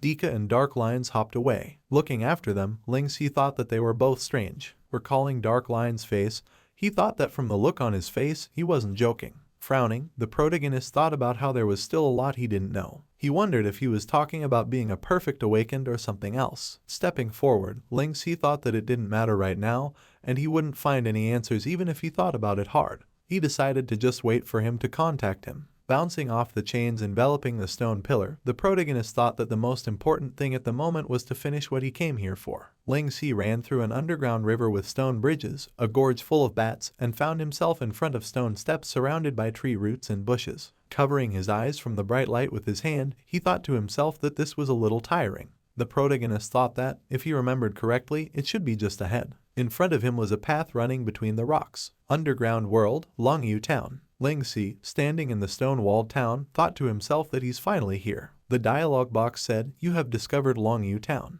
You're the first person to discover this town." The man on the street told the child to hurry inside because there is an outsider here. Other people scattered fearfully at the sight of the protagonist. Ling Si thought about the fact that in his previous life, he had earned his way into this place when the Underground World update was already 2 months old, and by then this place was completely devoid of resources from other players. Looking at the passers-by, he thought about the fact that the inhabitants of Underground World had a natural animosity towards surface dwellers, and that still seemed to be the case. In front of the protagonist was a large stone building that looked like a fortress, in front of which stood 2 purple torches. 2 purple blades blocked Ling Si's way and a voice told him to stop because he, a nasty man, was not welcome here. 2 black guards with cat faces stood in front of the protagonist. Ling Si said that he came in peace and he was a simple adventurer who came here looking for a mission. He thought about the fact that he didn't remember the guards here blocking the path of the players. He wondered if it was because he was the first one to trigger the events in this town. An elderly wrinkled man with a big nose asked why he, a surface dweller, had come here. He said they didn't have anything he wanted.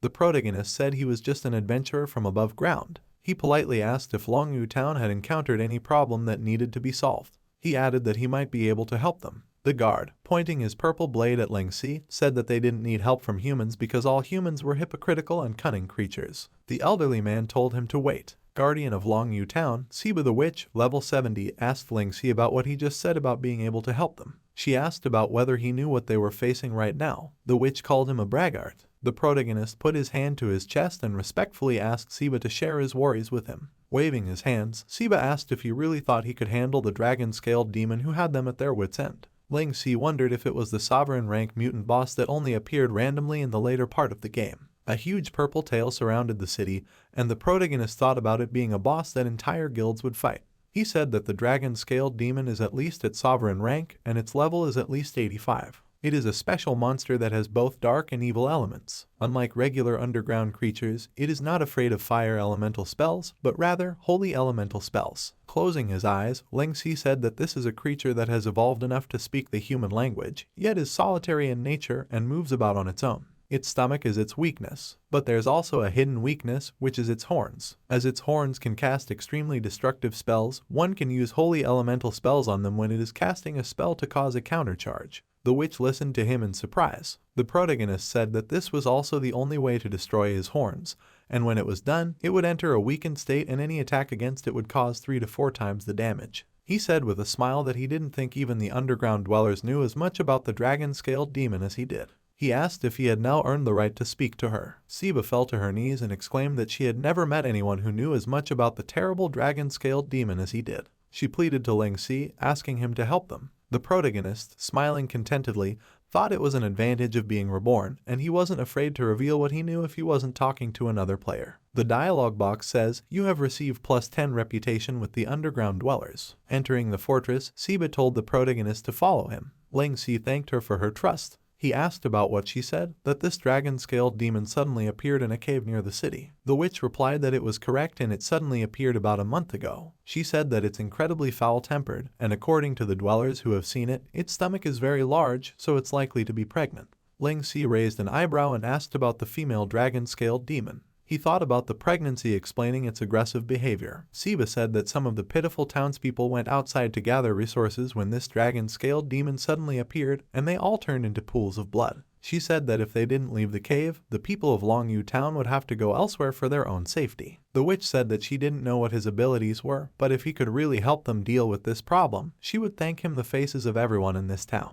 Noticing the exclamation mark above her head, Ling Si thought of a mission prompt. The dialogue box said, "Will you accept Siba the Witch's request?" Ling Si thought in surprise that he had never heard of such a mission in his past life, and could this be a unique mission? The witch said about the cave being right ahead. The protagonist looked ahead, opening his eyes in surprise. He saw the fog in front of him dissipate, and in front of him was a cave entrance leading downwards. Ling Si thought about whether this cave had been here all along. The witch said that she didn't need to remind him of how terrifying the dragon-scaled demon was, but she thought it was different from other adventurers. Clenching his teeth, Ling Si thought about the fact that no matter what its level or attack power was, it would surely be turned to ashes by the mere demonic breath of the pregnant dragon-scaled demon. However, judging from the fact that its belly was already so big 1 month ago, perhaps it had a way to deal with it. Above the entrance of the cave, a monster face shrouded in violet energy hung in the air. Ling Si, while descending to the bottom of the cave, thought about the fact that all the monsters in this cave must have a level higher than his, so he shouldn't let his guard down.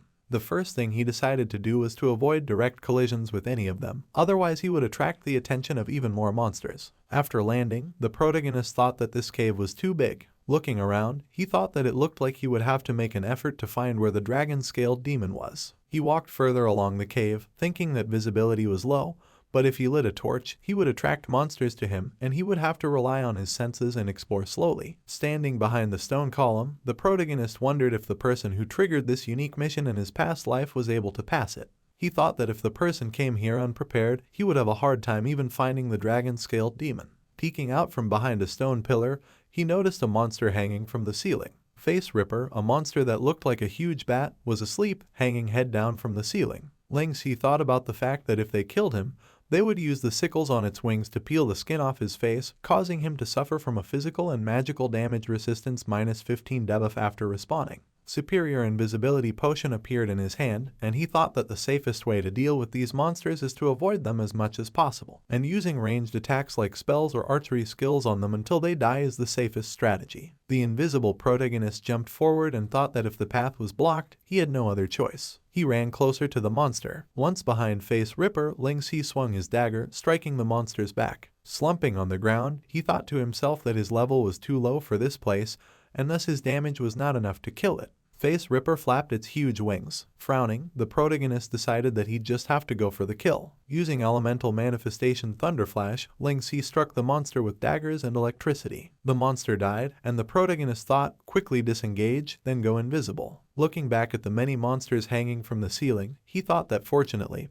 these monsters do not have an alarm passive skill, and it looks like no other monsters have been alarmed. The dialog box said, invisibility duration remaining, 60 seconds. A grappling hook appeared in Ling Si's hand, and he thought that even with the superior invisibility potion, he would be easily detected in a place where there were many monsters whose level was higher than his, and he needed to be careful. Using the grappling hook, he climbed higher. He ran past a level 74 monster with a reptile head, a level 75 monster with huge horns, a huge level 76 green monster with many teeth in its huge mouth and big red eyes. Ling Si thought to himself that he was glad that he had brought enough items with him for this trip to Underground World, and because of them, he could handle exploring a place that he was too low level for. Holding the yellow potion bottle in his hand, he thought it was exhausting. Advancing further through the cave full of purple mist, he thought that it looks like he's almost there. Ling Si stopped behind a stone wall. He saw a purple object shrouded in purple energy that looked like an egg. The protagonist thought to himself that it looked like he was right and it had already laid an egg. Looking at the egg, he thought about the fact that this egg is protected and the position of the egg does not bode well for him. Intense aura was present from the very entrance to this dungeon,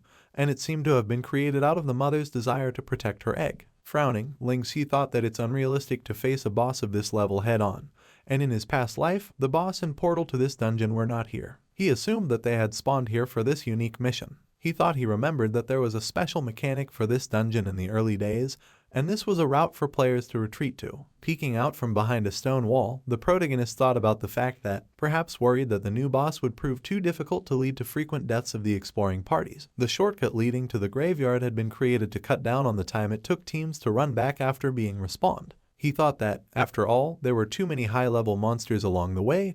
However, this route was removed some time later in the new patch. After using Conqueror's Concealment, Ling Si thought that he could make good use of this route now. As he approached the egg, he thought that he'd stack Stealth with Conqueror's Concealment and Superior Invisibility Potion to get close to the dragon-scaled demon. The protagonist thought that the invisibility effect of Conqueror's Concealment wasn't very effective against high-level monsters, and he'd better reassure himself. Ling Si with a sinister smile took Potent Sedative, a red potion shrouded in a red aura, in his hand and thought that he would use Potent Sedative and everything should be fine. He stood in front of the purple egg, thinking about his target being it. Placing his hand on the egg, the protagonist thought that this egg was the key to successfully completing this mission. Demon slowly and threateningly rose up behind the protagonist. Ling Si, grabbing the egg, ordered Knight of the Glorious to hold the demon back. A knight in golden armor appeared between them. The monster turned to the man angrily. The dragon-scaled demon had a figure resembling a human woman and was level 86. She loudly asked how dare he take her child. Ling Si gritted his teeth and thought about how even Potent Sedative didn't work. He wondered if this is the power of a mother's love for her child. The protagonist thought that he hadn't expected it. Apologizing, he said he was only doing it to complete the mission. The demon used Meteoric Black Flame. Ling Si held the egg above his head as he ran away, thinking that the aggro from this boss is way too intense and it must be because of this egg. He thought that there's still quite a fair bit to go till the end of this path. As he continued to run, he thought that on a one-way road like this he is as good as a sitting duck. Turning around, the demon noticed that rocks had begun to fall from the ceiling of the cave. A large stone began to fall on Ling Si, who was carrying an egg above his head. He was surprised to see that the explosion had destroyed the stone falling on him. A demon surrounded by purple energy was swearing at the protagonist. Ling Si thought about it protecting the egg. With a smirk, he thought about it being a good mother. Looking at the egg, the protagonist thought about her not blaming him for taking advantage of it. Dungeon Graveyard. Ling Si jumped out of the cave towards the stone skull image on the ground with eyes burning red. The dragon-scaled demon jumped out of the cave following him. As she continued to curse him, she shot out a purple beam of energy from her mouth. Ling Si, dodging the beam of energy, shouted at her to stop trying to intimidate him and attack him if she dared. Smirking, he thought that he had planned to use the egg to lure the dragon-scaled demon out of the cave and then chase it away from the surroundings of Longwu Town to fulfill Siba's mission, but he didn't expect this egg to be so useful. The dragon-scaled demon in this unique mission is a lot stronger than the ones he's encountered in the dungeons in his previous life, and if it wasn't for the egg, he'd have died countless times in that passageway just now. Looking at the explosion from the purple energy beam, Ling Si thought, that's the DPS of a guild-level boss for you. But now that he has that egg as a shield, he wouldn't dare to use high DPS ranged attacks on him anymore. Thinking about the super-powered boss and the setting that makes it prioritize the safety of its egg, Ling Si thought that this is the charm of a unique quest in Heavenland. Ling Si is now at the graveyard. There are too many monsters on the way back to the entrance of the cave, and it would be really difficult to lure the dragon-scaled demon out of the cave. Frowning, the protagonist thought that as long as he can avoid the dragon-scaled demon's close-up attacks and deal with the monsters, he has an idea. He thought about the fact that it was the only thing he could do, and he would have to try. A huge green monster raised its head, noticing the protagonist running away from the demon. Monsters with huge horns also rose up, noticing Ling Si running past. The protagonist, running past with an egg in his hands, attracted the attention of the monsters with reptilian heads. Ling Si thought about the fact that he was surrounded, and he had no choice but to use one dagger with his free hand and give it his all. He ran towards the green monster who swung his fist. Using top time, he dodged the blow and struck at the monster's leg. Ling Si clenched his jaws and thought that it was just the slightest graze, yet half of his HP is gone, and that's the danger of challenging a dungeon he's underleveled for. He figured it looked like he'd have to push himself to get his top time to another level. The protagonist was surrounded by a crowd of huge monsters. The veins on dragon-scaled demon's face swelled with anger, and she looked around. Noticing something, she opened her mouth. Ling Si stood, surrounded by the monsters. Putting the egg on the ground, he thought that it looked like all the monsters had gathered here. The monsters rushed to attack, and Ling Si shouted for them to come at him. Jumping up, he said, and this egg is yours. The demon opened its eyes in surprise. Ling Si jumped over the purple egg. Purple energy began to gather in front of the demon's face, and he shouted that he would not hurt her child. A stream of purple energy began to vaporize the monsters. Ling Si pressed his lips together and said that it was terrifying. Looking at the fallen monsters around the untouched egg, he thought to himself that as he expected, the mob had been cleared out all at once. The demon swiftly ran forward. Ling Si noticed that it had reached out its hand towards the egg. Clenching his teeth in surprise, he thought about how fast it was. Frowning, Ling Si thought about the fact that if it was going to confront him head-on for the egg, its chances of winning are nil. He too ran towards the egg, and a stream of yellow energy appeared beside the monster. The knight in golden armor plunged his sword into the monster's back. He told the protagonist that this was his chance. After grabbing the egg, Ling Si thought to himself that he didn't remember giving any orders. The knight told the monster not to even dream of harming his master. Hitting Knight with a stream of purple energy, the demon shouted for him to die. The dialogue box reads, "Knight of the Glorious has died. Before he revives, you cannot summon him again." Ling Si, mentally thanking the knight, thought that he would not miss the opportunity he had created for him. Once at the entrance of the cave, the protagonist used the grappling hook. The exit of the cave was getting closer and closer. The dragon-scaled demon chased after him. It exclaimed in surprise. The demon appeared on the surface, and Siba exclaimed fearfully that it was the dragon-scaled demon. Ling Si told the monster to settle its score with the right person. Turning around, she saw the main character. The dragon-scaled demon with tears on her face shouted to give her back her child. Ling Si, holding the egg in his hands, said that he had spent a lot of effort to get it and he would definitely not give it back. He said that this egg belongs to him now. The dialogue box said, "Congratulations, you have left the dragon-scaled demon's aggro range." Ling Si, sitting on the ground next to the egg, exhaled and said that she had finally shook it off. Sitting at the foot of the high cliff, he thought about the fact that it was all thanks to this cliff, and this boss was very persistent. Ling Si thought about the fact that it chased him from the desert to the oasis, and such is the power of a mother's love. The dialogue box says, "Congratulations on completing the mission from Siba the Witch of Longwu Town. For completing a mission above your level, your exp reward will be doubled." Ling Si got level 66 and his status window read, "Having gained the respect and recognition of the townspeople of Longwu Town, you have gained access to more missions and the local trading function." The protagonist looked at the egg and thought that the exp reward and these other perks are rather nice, but the most valuable thing has to be this demon egg. The dialogue box says, "Congratulations on obtaining the dragon-scaled demon egg. You may ask Siba the Witch for more related information." After thinking for a while, Ling Si decided to put the report of the completion of the mission aside for now. Looking around, he thought that there was something wrong with this place. The grass and water around him were red in color. The protagonist thought that he remembered that he was attracted here by some smell when he was running away, and it must be the smell of these flowers. He noticed something and looked forward. A foot of red energy stepped on the grass. In front of him was a girl wearing black clothes with level 90 gray skin.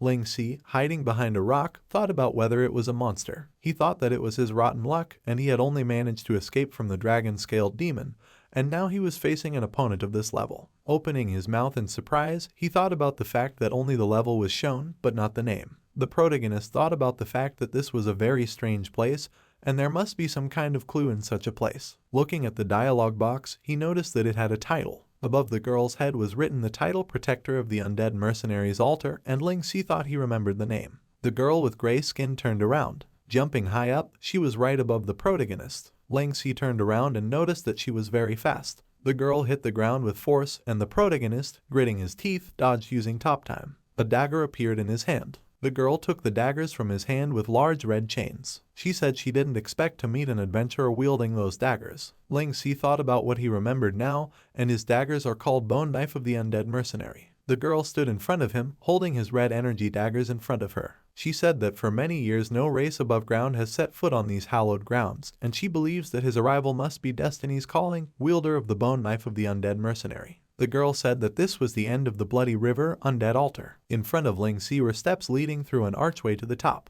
The girl stood behind the arch, surrounded by white flowers. She said that as he is the one chosen by the altar, she shall guide him to offer himself in sacrifice. Ling Si, after asking about sacrifice, thought about whether they were telling him to die. A bunch of red skulls were lying among the white flowers. Looking at the girl, the protagonist thought about how he's not going to get himself sacrificed like that.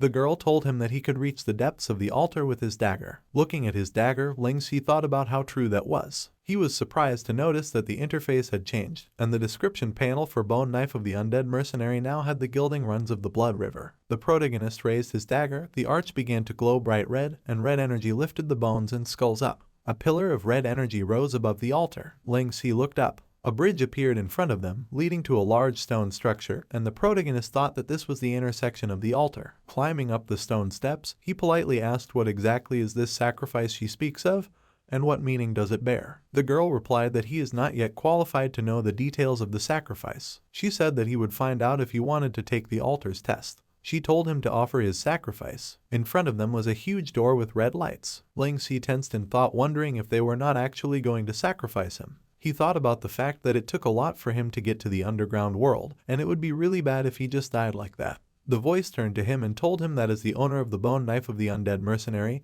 he had the right to offer a sacrifice. The voice asked if he will offer a sacrifice. Ling Si asked what would happen if he said no. He thought about the fact that he doesn't know the details of the sacrifice, and it's too risky. If it's a permanent debuff, he's screwed. The voice answered him, if you are to refuse, the Protector will reclaim the daggers from you and take away your right to offer sacrifice. The protagonist frowned and thought about having to fight a level 90 Protector at his current level that he knew nothing about. He thought that this is tantamount to death, and this is more like a forced mission. Ling Si shouted to let him see what this sacrifice of theirs is. The voice replied, brave human adventurer, you have agreed to offer a sacrifice. This shall be your greatest honor. The dialogue box said, within 1 month's time, you will have to offer a sovereign-ranked dragon-type heart, a sovereign-ranked demon-type heart, and a sovereign-ranked human-type heart. All 3 hearts have to be at least level 85. Ling Si asked in surprise that he had to get 3 hearts from 3 different races of sovereign rank, and in addition to them having to be level 85 or higher, he had to bring them all within a month.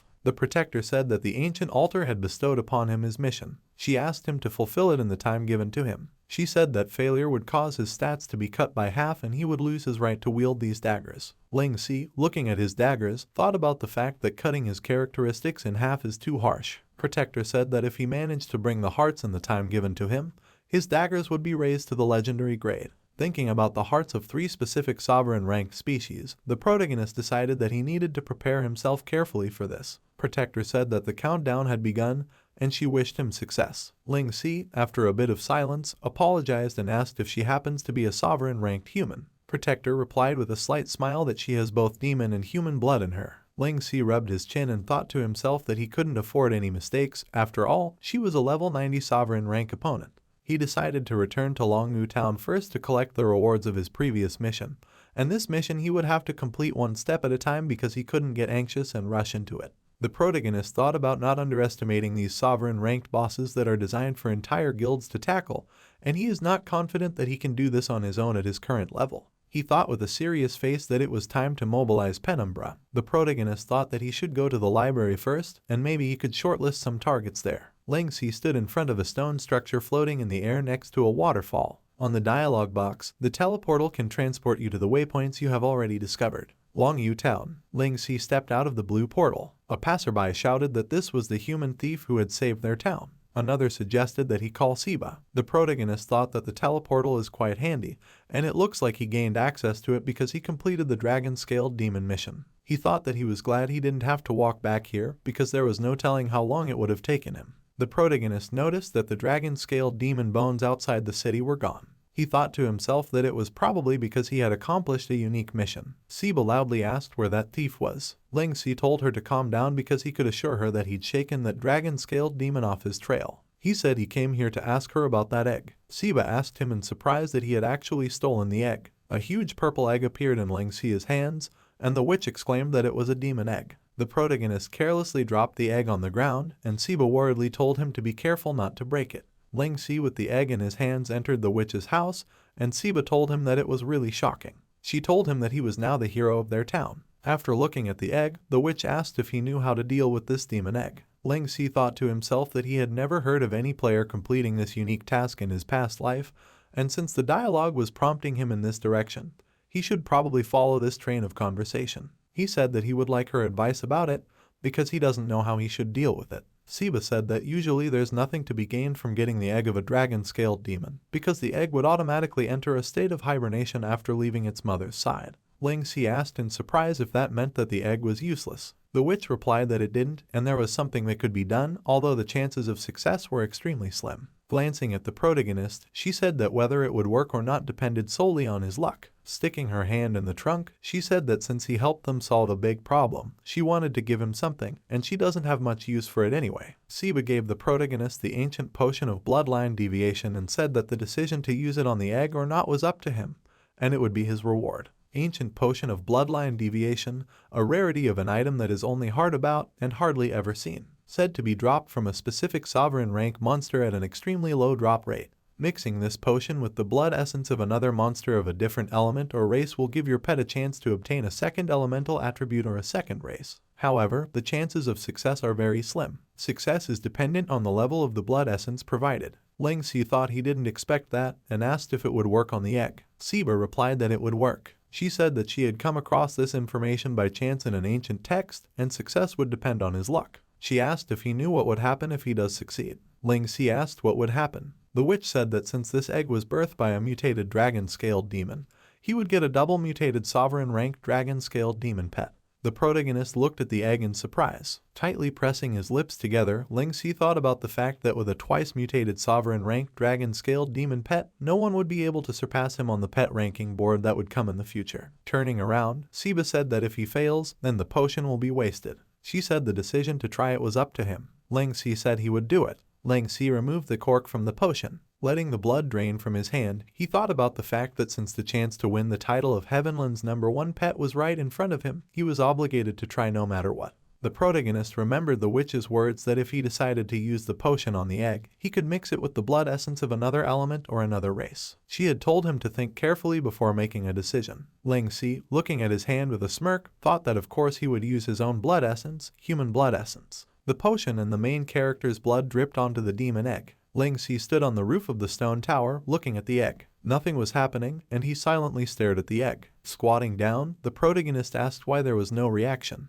He asked, did it fail? Exhaling, Lingxi put his hand on his face and said that apparently it was not meant to be. He said that he would just put it away for now and think about what to do with it later. He remembered the witch's words, if you are the chosen one, who knows? There might be a surprise in store for you. Lingxi, frowning, thought about the witch's parting smile. He wondered if she already knew it was going to go like this or did she lie to him. He thought about how the AI of these NPCs is getting more and more impressive, and they are acting just like real people. Looking at the dialogue box, the protagonist thought that now that he had trading access to Longyu Town, he'll have no issues with making trades in the underground world. The equipment that can be bought in this town has some pretty decent stats. Passersby looked at Ling Si and said with admiration that he was their hero. Ling Si can use the rare items from above ground to trade with them when he's free and get some items in bulk for the guild. He is pretty much the only one who can make trades like these now. The protagonist thought of something else he needed to know before he left. He walked up to a store with a summon shop sign. The girl with blonde hair behind the counter asked about summoning a summon. She said that he could revive and restore a summon's vitality with something called a soul stone. Ling Si, thinking about soul stone, thought that it didn't seem like something he could easily get from the trading post. Thinking back to Night of the Glorious, the protagonist thought about how it always feels like Night is very intelligent, and his AI is so advanced that it feels like he has feelings. He decided that he needed to revive it as soon as possible, and he needed to go back to the guild to get some information. Penumbra Guild. Ling Si, sitting at the table, asked Stillwaters about what he wanted to improve the guild's headquarters. Stillwaters answered an affirmative and said that they were the number 3 guild after all, and it would only be natural for them to improve the place a bit. He said that whether it was the physical buildings or their equipment, they would have to be refurbished and scaled up. Ling Si asked if they have enough funds for that. Stillwaters said not to underestimate the foundation of Nebulous and said they managed it with much care. He added that they have Tiana, and she's really good at things like expansion. Coco Lai, sitting on the table, told the main character that it's nice to see him stop by for once, and many guilds and workshops have contacted them lately in hopes of collaborating with them. She said she also needed him to look at their guild's recent expenditure and income, their guild inventory, and the various status of their guild members. She said she needed him to approve and sign all those documents. Many dialogue boxes appeared in front of the protagonist. Coco Lai said that the friend he asked to help raise the level last time was a real super noob. Ling Si, smiling awkwardly, asked if she had taught her how the game worked. Coco Lai replied with a smirk in the affirmative and said that she likes to train beginners. After imagining Coco Lai practicing, the protagonist thought about how Zhu Ting is going to get stomped all over again. Stillwaters said that now that he is back, there are many things he has to review and confirm. Ling Si, scratching the back of his head awkwardly, told him to deal with those things on his own because he is really not good with them. Stillwaters asked if he was trying to dump everything on him and just walk away again. Ling Si replied that compared to that, he has more urgent things to do in Underground World. Stillwaters looked at him in surprise. The protagonist said that this time, he needed their help too. He said to gather the shadow members and added that he needs the 2 of them too. Ling Si said that they were going to defeat the first Sovereign Rank Guild dungeon before the other guilds did. Coco Lai asked in surprise that he needed them too. She asked about him wanting her and Stillwaters to join his shadow team as well. Ling Si replied that that was correct, and the fact that he decided to make Shadow an independent team in Penumbra was only for the sake of Tilly's and Darkfeather, because it would be difficult for them to be directly involved in Penumbra's activities. He said that this time they are challenging a Sovereign Rank Guild dungeon, and he wants to ensure their victory. Coco Lai and Stillwaters looked at the main character. Ling Si added that they couldn't let the top-ranking archer and cleric gather dust. He told them not to worry because it's just a temporary arrangement, and after they go through the dungeons, they can always leave the team if they want, and he won't mind. Coco Lai asked if that makes them mercenaries for his shadow. Stillwaters asked Ling Si why he suddenly wants to take down Sovereign Rank Guild dungeons now. He said that the new update came out just recently. He asked if he was in too much of a hurry. The protagonist said it would take a long time to explain. Turning around, he said that, in simple words, it had to do with the solo mission he received. Ling Si finished explaining the situation and said that right now,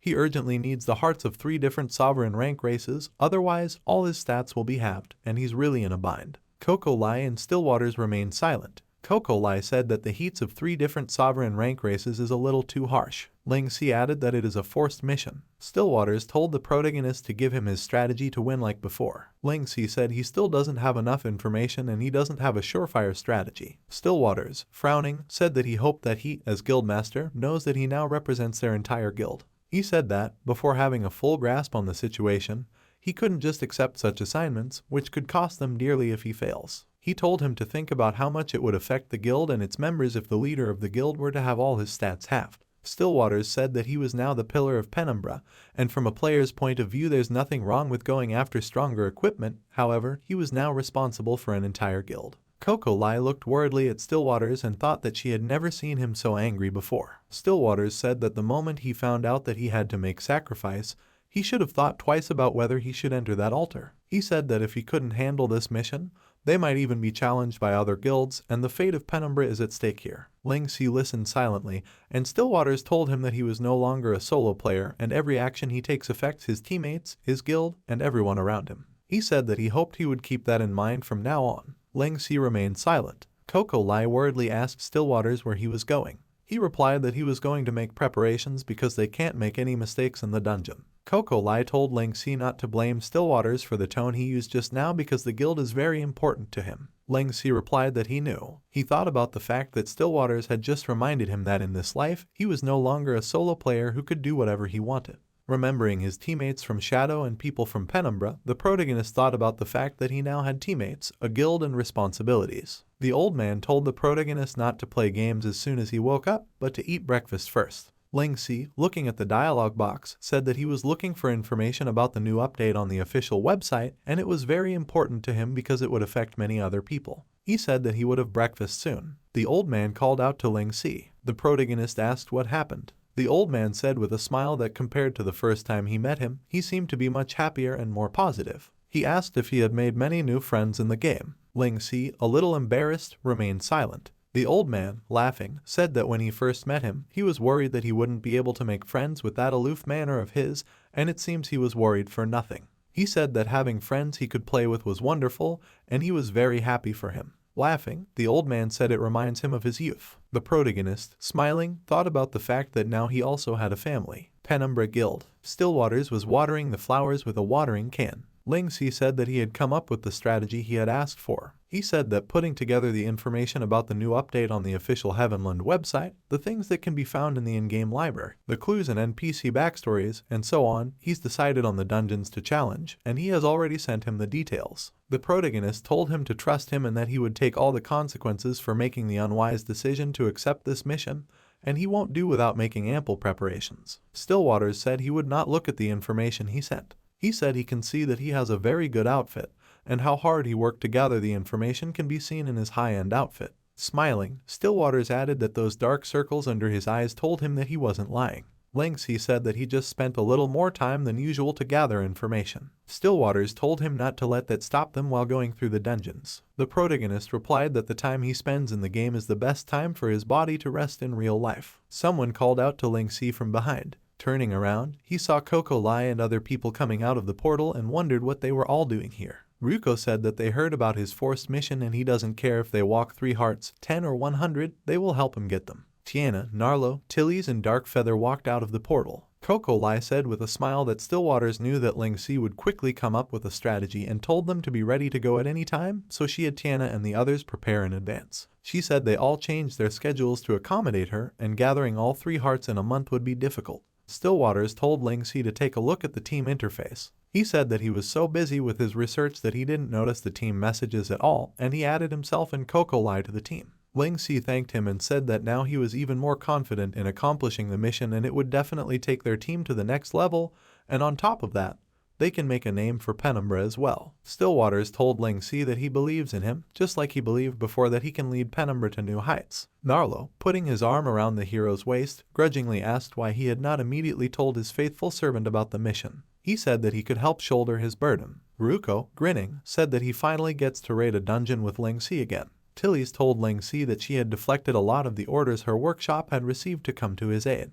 He said he'd better take them to an interesting dungeon. Darkfeather watched the bird nonchalantly. Ling Si was surprised to notice a wagon. A multitude of wagons stopped beside them. The guy in armor pulling the cart said that even the best guilds, Advent of Thousand Autumns and Divine Chamber, hadn't set foot in the high-level dungeons from the new update, and their guildmaster was really something else. Another guy said that even if they weren't participating, they could still help deliver resources. Ling Si asked why all their guild members came and brought all those resources. Tiana said that Stillwaters asked her to prepare all of this and it was for the guild dungeon raid. The protagonist said that means it's the preparations he was talking about earlier. He said Stillwaters sure is a reliable guy. Tiana with a smile told Ling Si to try harder. The protagonist told her not to worry about thinking that things are very different from his past life in which he used to fight alone, and now he has the weight of everyone's expectations and cheers on his shoulders, and that is his motivation. Ling Si said with a confident smile that he will definitely come back victorious this time. He called Shadow forward and said that it was time to take down the guild dungeon, the Howling Mad King. Someone in the huge stone room asked about the Howling Mad King. The big man said he didn't expect Penumbra to have the confidence to take on that dungeon. The man sitting in the window said that Ling Si seems to be on a roll lately, and since he surprised everyone by defeating Sawyer of Wolf's Fang, not only has he become the head of the guild, but he's also going at it hard. He said that it looked like he was going to strengthen Penumbra's position among the guilds. Taba Zengo said that that guy is really something else. He said that even they don't have the confidence to take down that dungeon, and according to the information released in the update, the dungeon boss is sovereign rank. He asked how he was going to deal with that. Temptress told him about how the fact that he keeps thinking about Ling Si makes their rivals in love. The third person in the conversation said that guild dungeons are not private and anyone can enter. He said that Divine Chamber doesn't seem to want to clash with Penumbra, who's currently on the rise, but they, Thousand Autumns, can't keep getting one up like that. He said that, in that case, the two of them should get in there and have some fun too. Holding a deck of cards, the man said that, from his divination, the revelations from his prophecies told him that they had a very great chance of victory, and it looks like that Ling Si is going to be an annoying one. He said he didn't like this revelation at all. He scattered the deck of cards with the Joker in his hand, and he told them to go and change that fate. The man with the sinister grin said they must lose. The meteor shower pounded the rocks and stone walls. The Howling Mad King dungeon battleground. Narlo, looking out from behind a stone pillar, said that this damage is insane. Ling Si said that this is a guild dungeon after all, and they don't take as long as normal dungeons to run through, but there are just as many monsters here. Frowning, he said the most annoying thing is that all the monsters here attack the players at once. He said it's like they're fighting in a war. Dark Feather, looking through the telescopic sight, said that those up there are all level 65 guards. Ling Si thought about the fact that he had not even joined a guild in his previous life, so he had never had a chance to participate in a guild dungeon, and he could only try to improvise based on the information he had gathered. A huge guard in steel armor put his hand on the cannon. The protagonist thought that a boss of this level must be equivalent to that of a mini-boss in a regular dungeon. The guards continued firing cannons, and one of them was hit by a red energy shot. Coco Lai fired a yellow energy shot from her bow in the shape of a bird. Her shot rushed towards the tower and broke two cannons. The Guardian stood in a cloud of dust. Coco Lai said that it's tough. Ling Si told Dark Feather and Coco Lai to continue providing cover with their ranged attacks. Stillwaters said that this is, after all, a guild dungeon with the highest difficulty. He said that the critical damage, regular damage, both physical and magic resistance, and HP of the monsters are all greatly increased, and he heard both Thousand Autumns and Divine Chamber were thinking about raiding the dungeon, but gave up after sending some of their members to scout things out. Raising his palm, he said that this showed the difficulty of this dungeon, and Ling Si would have to figure out a way to deal with this. Ling Si replied that he had a pretty good idea. He told Ruko that he'll be depending on him. Ruko turned around in surprise. Ruko was making his way towards the fortress with a potion in his hand, defending himself with his huge hand. Ling Si said that while Ruko was getting all their attention, they would attack the side of the castle where the defenses were weakest. Narlo asked if Ruko wouldn't be in great danger because of this, since his opponents would be captain-level guards. The protagonist told him not to look down on Stillwater's abilities as a priest. Stillwater said that he's giving him more than he's due. Ling Si replied that this is not true, and they have Stillwater's immense priest buff skills and resources that have been prepared for this dungeon, and among the resources are loads of healing potions to help sustain him. The main character said that with the buff, healing potions, and Ruko's naturally high defense, as long as they break into the castle quickly enough to meet up with him, he'll be alright. He said to trust in Ruko's strength. Ruko shouted, swinging a huge fist. His punch broke through the barriers at the entrance to the fortress. Ling Si, using a grappling hook, said that Ruko had entered the castle and they should hurry. He said that after entering the castle, they must avoid triggering aggro. He told the others not to get into unnecessary battles. The protagonist said that there are many floors in this castle, and on each floor there is an elite guard captain guarding the stairs, and they can only get to the next floor by defeating him. Narlo asked about avoiding aggro.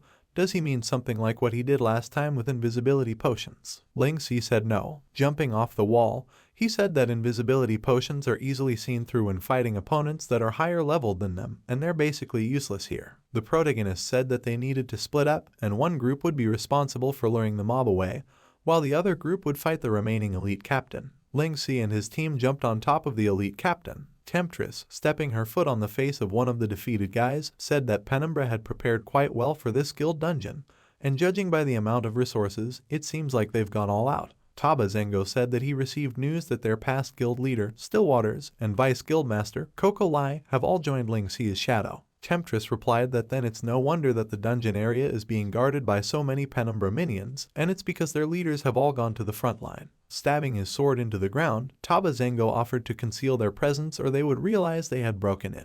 A huge yellow magic circle appeared under their feet. Temptress told him not to worry because they'd all been hit by her charm spell, and there's no way she'd let them revive to go send news that they're here. Taba Zengo said that the guildmaster tasked them to keep them from succeeding, and, from the looks of it, they would only have one chance. He said that they would have to wait for the best time to strike. Presence Disruption Formation, a spell that can completely conceal one's presence as well as disrupt any form of tracking. The effect will be immediately dispelled upon exiting the spell's range and will last for a maximum of 1 hour if the player stays within range. Taba Zengo, with a slight smile, said to leave Ling Si to him when the time came and to do what she wanted with the rest. Temptress agreed and said that fighting so many people made her a little nervous, but she wouldn't fight Ling Si along with him this time. A bird flew up from her hand, and she told Seduction Crow about how she would have to trouble it to help them keep an eye on them. The bird flew over the castle and Temptress said that they had already entered the castle. Stillwaters used matrix confinement and chains bound the guards. Stillwaters said that they captured another elite guard. He said they were running out of time and they had to kill him before Ling Si returned. Darkfeather said that he successfully captured the elite guard. Ling Si replied that it was perfect and they would use their superior speed to lure the aggro of the regular guards. He said that this way they could focus on the elite guard and defeat him. The protagonist thought about the fact that the reason they can actually use this strategy is because they have Stillwaters as their priest. Being one of the best priests, he has the ability to control opponents, a skill their team has always lacked. On top of that, his precision makes everything so much easier. Heart Stillwaters, one of the 4 great priests crowned by the players in the later stages of the game in Ling Si's previous life. He was originally Nebulous Guildmaster, but that has completely changed in this life because of the appearance of the main character. Frowning, the main character thought that his ability couldn't be wasted, and in this life he should use this opportunity to make him the strongest priest in the entire game. A power he could use. Ling Si said that there's a lot of commotion on Ruko's end, and offered to rush to him. Running inside the fortress, he said to take them all with him. A multitude of guards ran after them. Ruko fought the crowd of guards. Something hit one of the guards in the back while Ruko was drinking a potion. The guard fell to the ground from the impact of the yellow energy. Darkfeather, using aggro pull, was in the air with a sniper rifle in his hands. Ling Si told him that he'll be depending on him to draw the aggro of those guards in the distance and those that have left behind. He said that he'll handle the ones that are within range and near Ruko. The protagonist thought that, with his ultra-ranged attacks, Darkfeather can pull the aggro of any opponent that leaves the mob at any time, and the two of them are the best combo to take on this task. He shouted to Ruko to bring those guards over here. Ruko obeyed. Ruko ran towards Ling Si and Darkfeather. What was happening was reflected in the eyes of the temptress bird that flew above them. Ling Si said that they'll trap them behind this, then wait to regroup with Stillwaters and the others. Coco Lai used Transformative Attack, Spirit Leopard, and a yellow magic arrow flew at the Chain Guardian. After breaking the chains, the Guardian dodged the arrow. Coco Lai irritatedly asked Stillwaters about his confinement skill isn't very reliable. Stillwaters awkwardly scratched the back of his head and replied that they were fighting a monster of a higher level, so the effectiveness of his spell was reduced by at least half, and it's already amazing that it has performed to that extent. Narlo jumped forward and struck with his sword, shrouded in electricity, and said that he would try to attack it head-on. The Guardian struck with his fist, and Narlo dodged. He was surprised to see the fist pointing in his direction. A yellow magical barrier appeared between Narlo, who was lying on the ground, and the Guardian, blocking the Guardian's attack. Stillwaters, using Magic Shield, with a smile told Narlo not to underestimate it. He said that he'll be sent right back to the revival point if he gets hit by this elite guard. Tilly's appeared above the guard, swinging her staff. She kicked the guard in the head and they were facing each other. Narlo, exhaling, thanked Tilly's and said it was close. Tilly's called out to him, and Narlo looked at her. She told him not to even think about dragging them down here. Narlo smiled and said that it looked like it was time for him to get serious because he might embarrass his master. Getting to his feet, he said to leave it to him. Tilly's grinned and said it was her prey. The guard spotted a silhouette in the sky, surrounded by crows, firing 2 pistols. Ling Si told Darkfeather that he'd leave him in charge of kiting the aggro of these 2 elite guards. She told him to try to lead them to where Stillwaters and the others were and then work together to take them down. Darkfeather agreed. Ling Si, looking at Ruko fighting the guards, thought about the fact that now it's up to Ruko and him to trap the regular guards here. Those elite guards have a skill called Morale Boost that will be triggered when their HP falls below a certain point, causing all the guards within range to go berserk, and they'd be completely annihilated if that happens. The protagonist pondered that the first trial of the dungeon is to kill all the elite guards. This guild dungeon is designed for up to 15 people, but there are only 7 of them. Not only are they few in number, but they are also underleveled for this dungeon. That's why they needed a detailed attack and teamwork strategy. Ling Si thought that they could not be as reckless as they were in previous dungeons, and have to ensure that every step is carried out properly. He thought that, however, there are perks to having fewer people in a team too, and the most important element of success still boils down to Shadow's teamwork. Ling Si looked away in surprise. Stillwaters, surrounded by yellow energy, held up a book and used Blinding Hunt and Merciful Nourishment. All Tilly's and Narlo's stats have been strengthened. Duration, 10 seconds. Narlo said that he'll handle it. Tilly said that she'll be the one to take it down. They used Dragon Cry and Fire Phoenix simultaneously on the blinded guard. Ling Si saw a cloud of dust rising above the ground from their blows. He said that the rate at which skills are being cast one after the other really gives the enemy no room to retaliate. The protagonist thought that their level of teamwork exceeded his expectations. Narlo said that Darkfeather had brought 2 more elite guards with him. Darkfeather, firing his pistols at the guards, said, "GG." Tilly said, 2 more for target practice. Coco Lai told Stillwaters to stay back. Stillwaters said that he'll help them recuperate. Ling Si smirked and thought that his strategy was being perfectly executed through each of their extraordinary abilities, and even without having experienced this dungeon in his previous life, they could still clear this high difficulty dungeon with such ease. He decided that he will take this newly formed Shadow to the top. 2 guards shrouded in a red aura used morale boost. Narlo said that he shouldn't have conserved his mana and just went all out. Swearing, he said that he couldn't insta-kill them both. Someone said something about them having a quarter of their health left, and they've gone berserk. Stillwaters said that the 2 elite guards both triggered that skill of theirs, and they now have 2 stacks of the berserk effect. He said they can't take them head on, and, being underleveled, any attack from them will kill them right away. He shouted for everyone to retreat.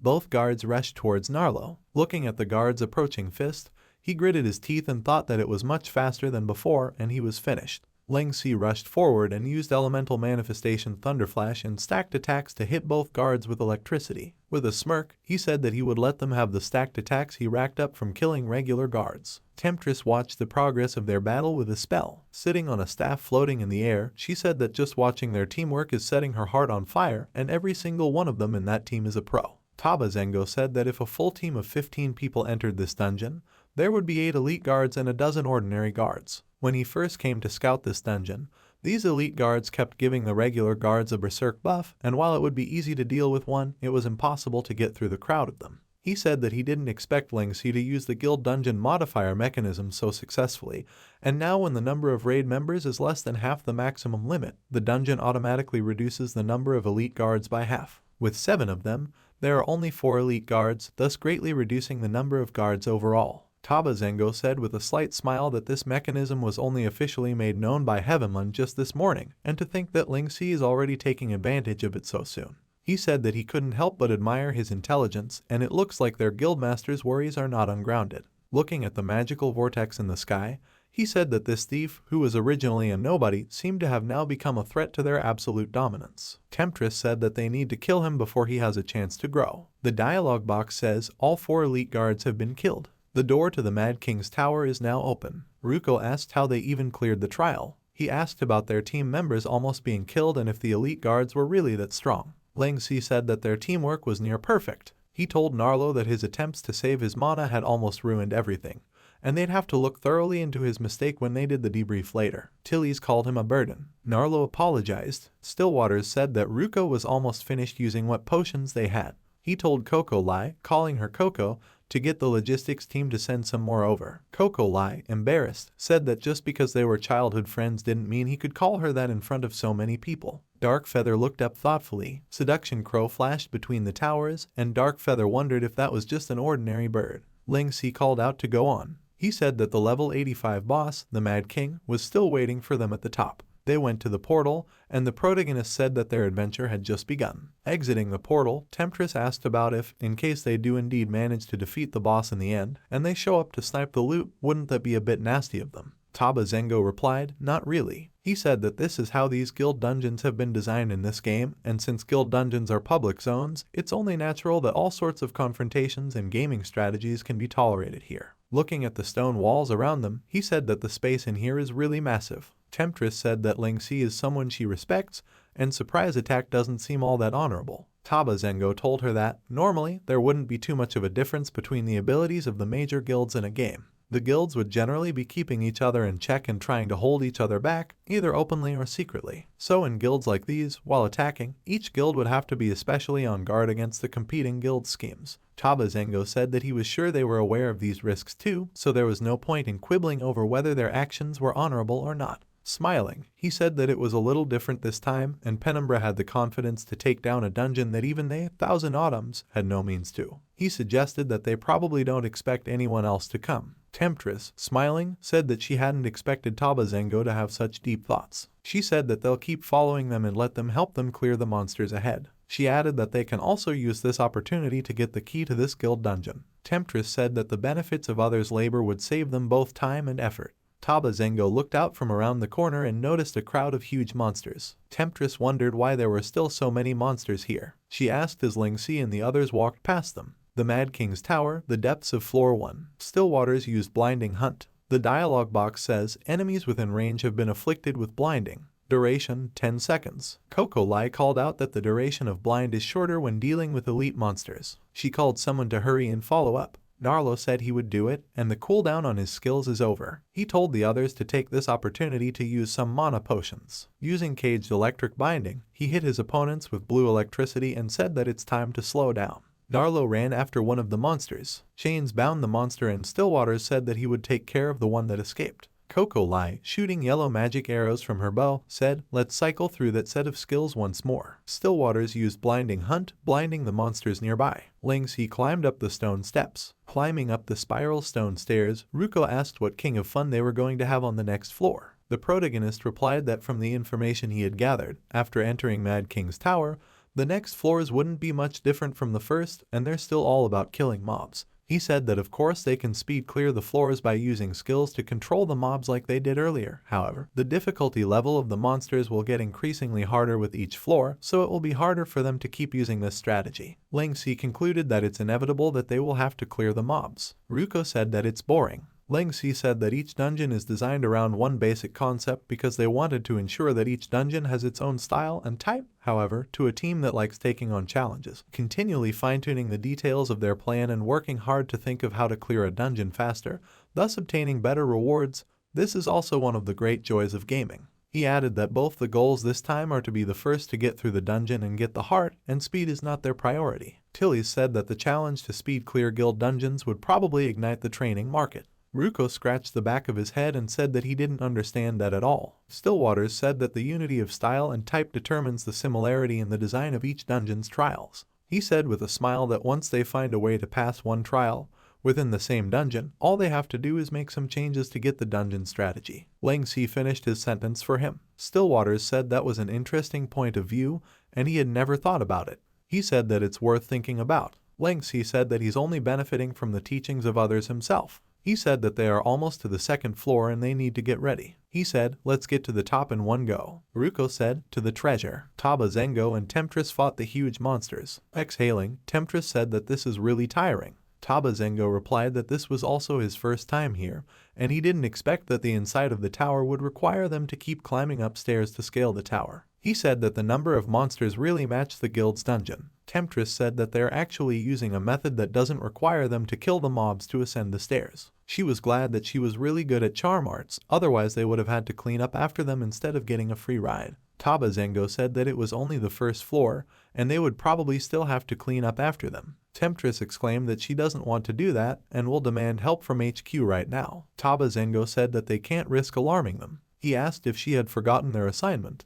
He said that if they send others in, there's a high chance that they'll alarm the other Penumbra members who are stationed outside, and then there would have been no point in them using her charm arts to sneak in here in the first place. He said that, without the Guildmaster's orders, now is not the time to get into a direct confrontation with Penumbra. Looking at the spiral stone staircase, Taba Zengo told her not to worry because, with how Heavenland's tower design usually is, the difficulty level of the monsters on each floor will surely increase as they go higher. He said that he doesn't believe that the 7 of them can keep avoiding the monsters and rush to the top in one go. Temptress, agreeing, said that she would use Seduction Crow to keep following them. She said that, in the meantime, it can help them realize how they come past those monsters, and it will help them decide what to do. Taba Zengo said with a smile, let's get going too. Under Ling Xi's leadership, with the strategy of avoid the monsters if possible, and attack if not, Shadow reached the top of the tower in no time at all. Of course, a danger they never expected was following right behind them. Seduction Crow flashed through the door behind Dark Feather, and he turned around.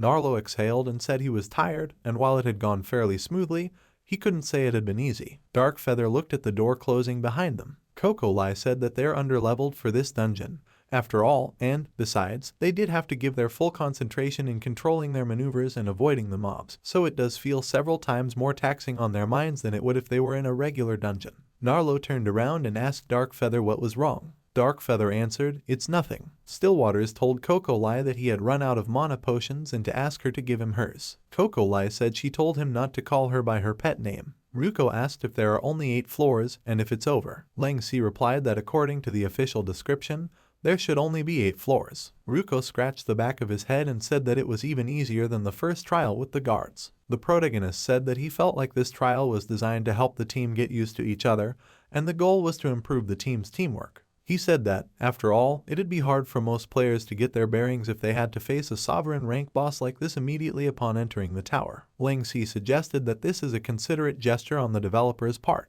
He said that the actual challenge lies behind this door. In front of them was a huge wooden door with a red pattern. Stillwaters said that it would be a level 85 sovereign rank boss. He asked Ling Xi about the confidence he had that they could make it. The protagonist told him not to worry because he didn't burn that midnight all for nothing. He said that with his strategy and their abilities Shadow, will bring the Mad King to his knees. Stillwaters and Coco Lai looked forward with a look of determination. Ling Xi exclaimed that he never fights battles he can't win. The door slowly opened. Mad King, smiling with a mouth full of sharp teeth, asked, have you come to kneel before me, or to disrupt my rest? He had large horns, and blue flames blazed above his head. The protagonist, apologizing, said that they had come to take his heart. Mad King laughed out loud. He asked with a smile about them going to take his heart. He said that he had never dared to behave so rudely in all his years. Ling Xi and his team stood in front of the huge sovereign rank boss. Dark Feather told Ling Xi about having a bad feeling. He told him to be careful because there might be an ambush here. The protagonist asked him if he was sure about it. Dark Feather said no. Ling Xi asked Stillwaters if something strange was going on in the periphery of the dungeon. Stillwaters said he had not received any news about any intruders. Frowning, the protagonist thought, now that we've already made it to this point, let's just give it out altogether. He shangled forward. The dialogue box said, you have entered the boss aggro range. Ling Xi thought about it being a race against time. The Mad King used the Mad King's howl. The Mad King's howl, the pressure exerted by the Mad King. The iron-fisted king who had slaughtered countless people was once the nightmare of the neighboring kingdoms. Because of his extreme cruelty, he was nicknamed the Mad King. Under this pressure, the stats of all players will be decreased by 30%. Also, due to being gripped by fear, all damage taken will be increased by 50%. Ruko asked in surprise that all his stats had been reduced by 30% and all damage taken will be doubled.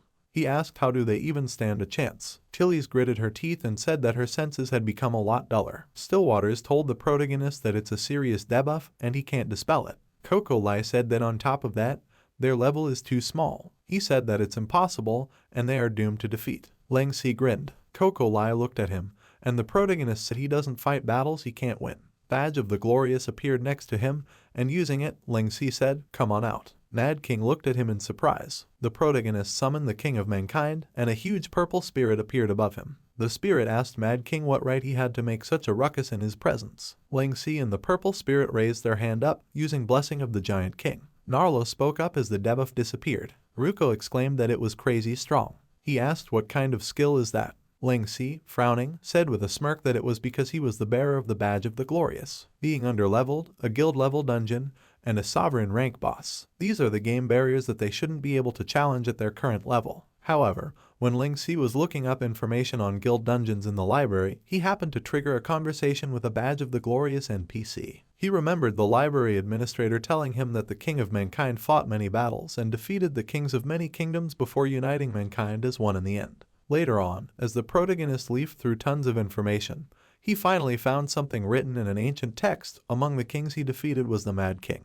Ling Si thought that was why he decided to challenge this dungeon first, and he had a special advantage, a duel between the kings. The Purple Spirit King fought with the Mad King. The protagonist shouted Coco Lai and Dark Feather to spread out and get into position somewhere high up. He told Ruko, Narlo and Tilly's to go along with him, and they're going to close in. Ling Si told Stillwaters to buff their stats, then use his skills depending on the situation, and just remember to save a confusion skill. He ordered everyone to take their seats. Stillwaters raised a book surrounded by yellow energy above his head and used Heavenly Scripture. Heavenly Scripture, a rare buff spell whereby the priest makes an agreement with heaven and offers worship to ask for heaven's blessings. The buff can be applied to a maximum of 10 people. For the next 3 minutes, all stats and defense will be increased by 12% and attack increased by 15%.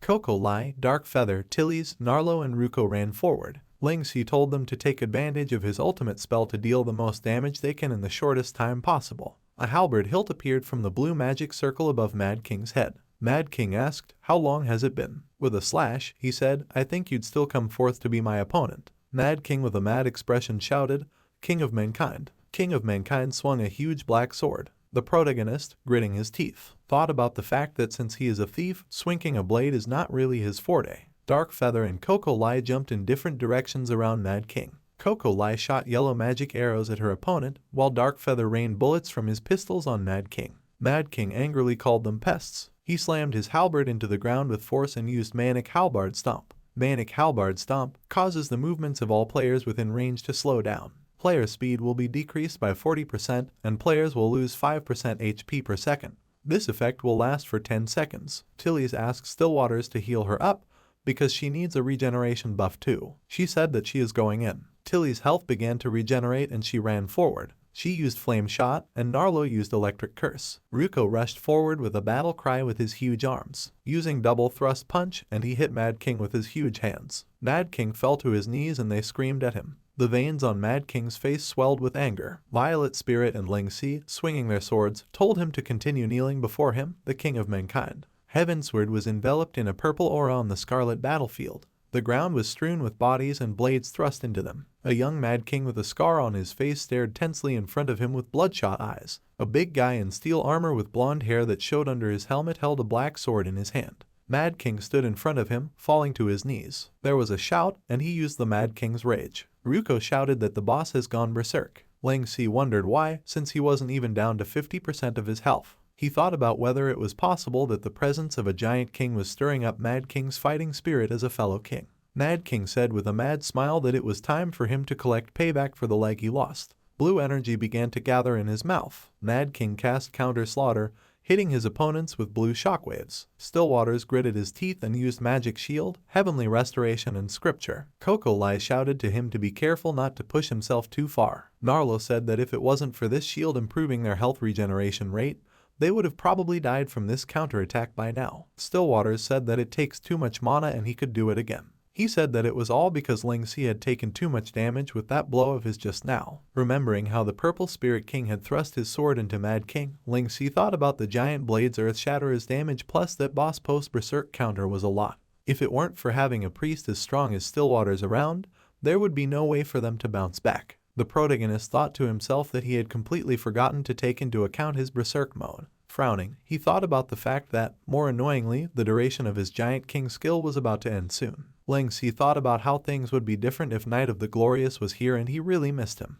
He told Stillwaters to take advantage of this time to recover. The main character told Coco Lai to make sure to protect him. He told everyone else to keep lowering his health with him, and the fact that he became a berserk sooner than they expected must mean that his ultimate damage has been revealed. The flames above Mad King's head turned red. Ling Si said that now that they had seen the extent of this true power, in theory, they should be able to mitigate the risk, and the key to securing victory would all depend on their micro-movements and hard skills. He asked them if they were confident. Tilly's replied with a smirk that challenging gameplay like this is what she lives for. Dark Feather said, "Let's make him GG." Narlo said that when a master is around, it's always a fun time. Ruko said he's a little nervous, but he'll be fine. The main character smiled slightly. Mad King waved his halberds with a crazy smile, and Ling Si said that he'll draw all of the boss aggro. He told them not to worry and just go all out with their attacks. Dark Feather was firing his pistols in a concentrated manner. He showered the boss leg with shots. Tilly's hit Mad King with a flame, doing a somersault. Frowning, she looked away. Mad King asked if they were trying to tickle him or something. He slammed his halberd on the ground with force. Ling Si flashed behind the boss and said, "Over there." Narlo appeared behind Mad King, shrouded in blue electricity. With a frown, he swung his sword and struck his opponent's shoulder. Mad King's face twisted in pain. Ruko enlarged, clenching his jaws. Becoming huge, he punched the boss with his fist. His punch pushed him aside. Mad King exhaled heavily, and Team Ling Si noticed that his health had dropped to 1/3. Using Slaughter Banquet, Mad King struck the ground with red energy. Huge red hands rushed after each of them, and Ling Si told everyone that this was an AoE skill and they needed to dodge because they would be dead if they got hit. Ruko shrank back and a red hand struck the ground. Looking at Mad King, he said that the skill had distorted even the space around them, and it looked like the boss was putting up his final struggle. Looking around, Ruko asked what they should do next and where Ling Si was. Coco Lai, pointing her finger, shouted about being behind the boss. Ling Si thought about the fact that there's bound to be a huge ending animation delay after ultimate moves like this, and this is the best time to give him a killing blow. Coco Lai cheerfully said that it looked like Ling Si had an idea to finish him off. A dialogue box with sound appeared in front of Stillwaters. Stillwaters frowned in surprise. He shouted to Ling Si to be careful because he had just received news from the people outside the dungeon. Stillwaters yelled out that one of the guard posts has been breached and the intruders used an invisibility skill to get past it. He said that based on the time it happened, they could be in their trap right now. Temptress appeared behind him and said with a chuckle that it looked like they'd been discovered. Ling Si called out to Stillwaters, and Taba Zengo appeared behind him, swinging his sword and telling him that he'd better watch out for himself. He smirked. A shot struck Taba Zengo's sword, and he opened his mouth in surprise. Dark Feather said he had waited a very long time for them to show themselves. Before the battle with Mad King, Ling Si asked Stillwaters if anything strange was happening in the periphery of the dungeon. Stillwaters replied that he had not received any news of there being any intruders. Ling Si replied thoughtfully that he understood. He whispered to Dark Feather that he trusted his intuition. However, since they couldn't be sure, it would be best for them not to influence the team and they would just react when things started to happen. Turning to him with a smirk, the protagonist told him that when the time came, he would trust him with his back. Ling Si, landing next to Dark Feather, told him that he'd be a great help. He told Temptress and Taba Zengo of Thousand Autumns that he was almost done and by the likes of them. Temptress and Taba Zengo stood around Stillwaters, and the protagonist demanded that they let him go. Temptress used seductive paralysis and with a smile told the protagonist not to be so fierce. She said that if they don't keep Stillwaters in their clutches, they'd be in a fix if they cleared this dungeon with the aid of his buffs. Coco Lai shouted to her to get her filthy hands off Stillwaters.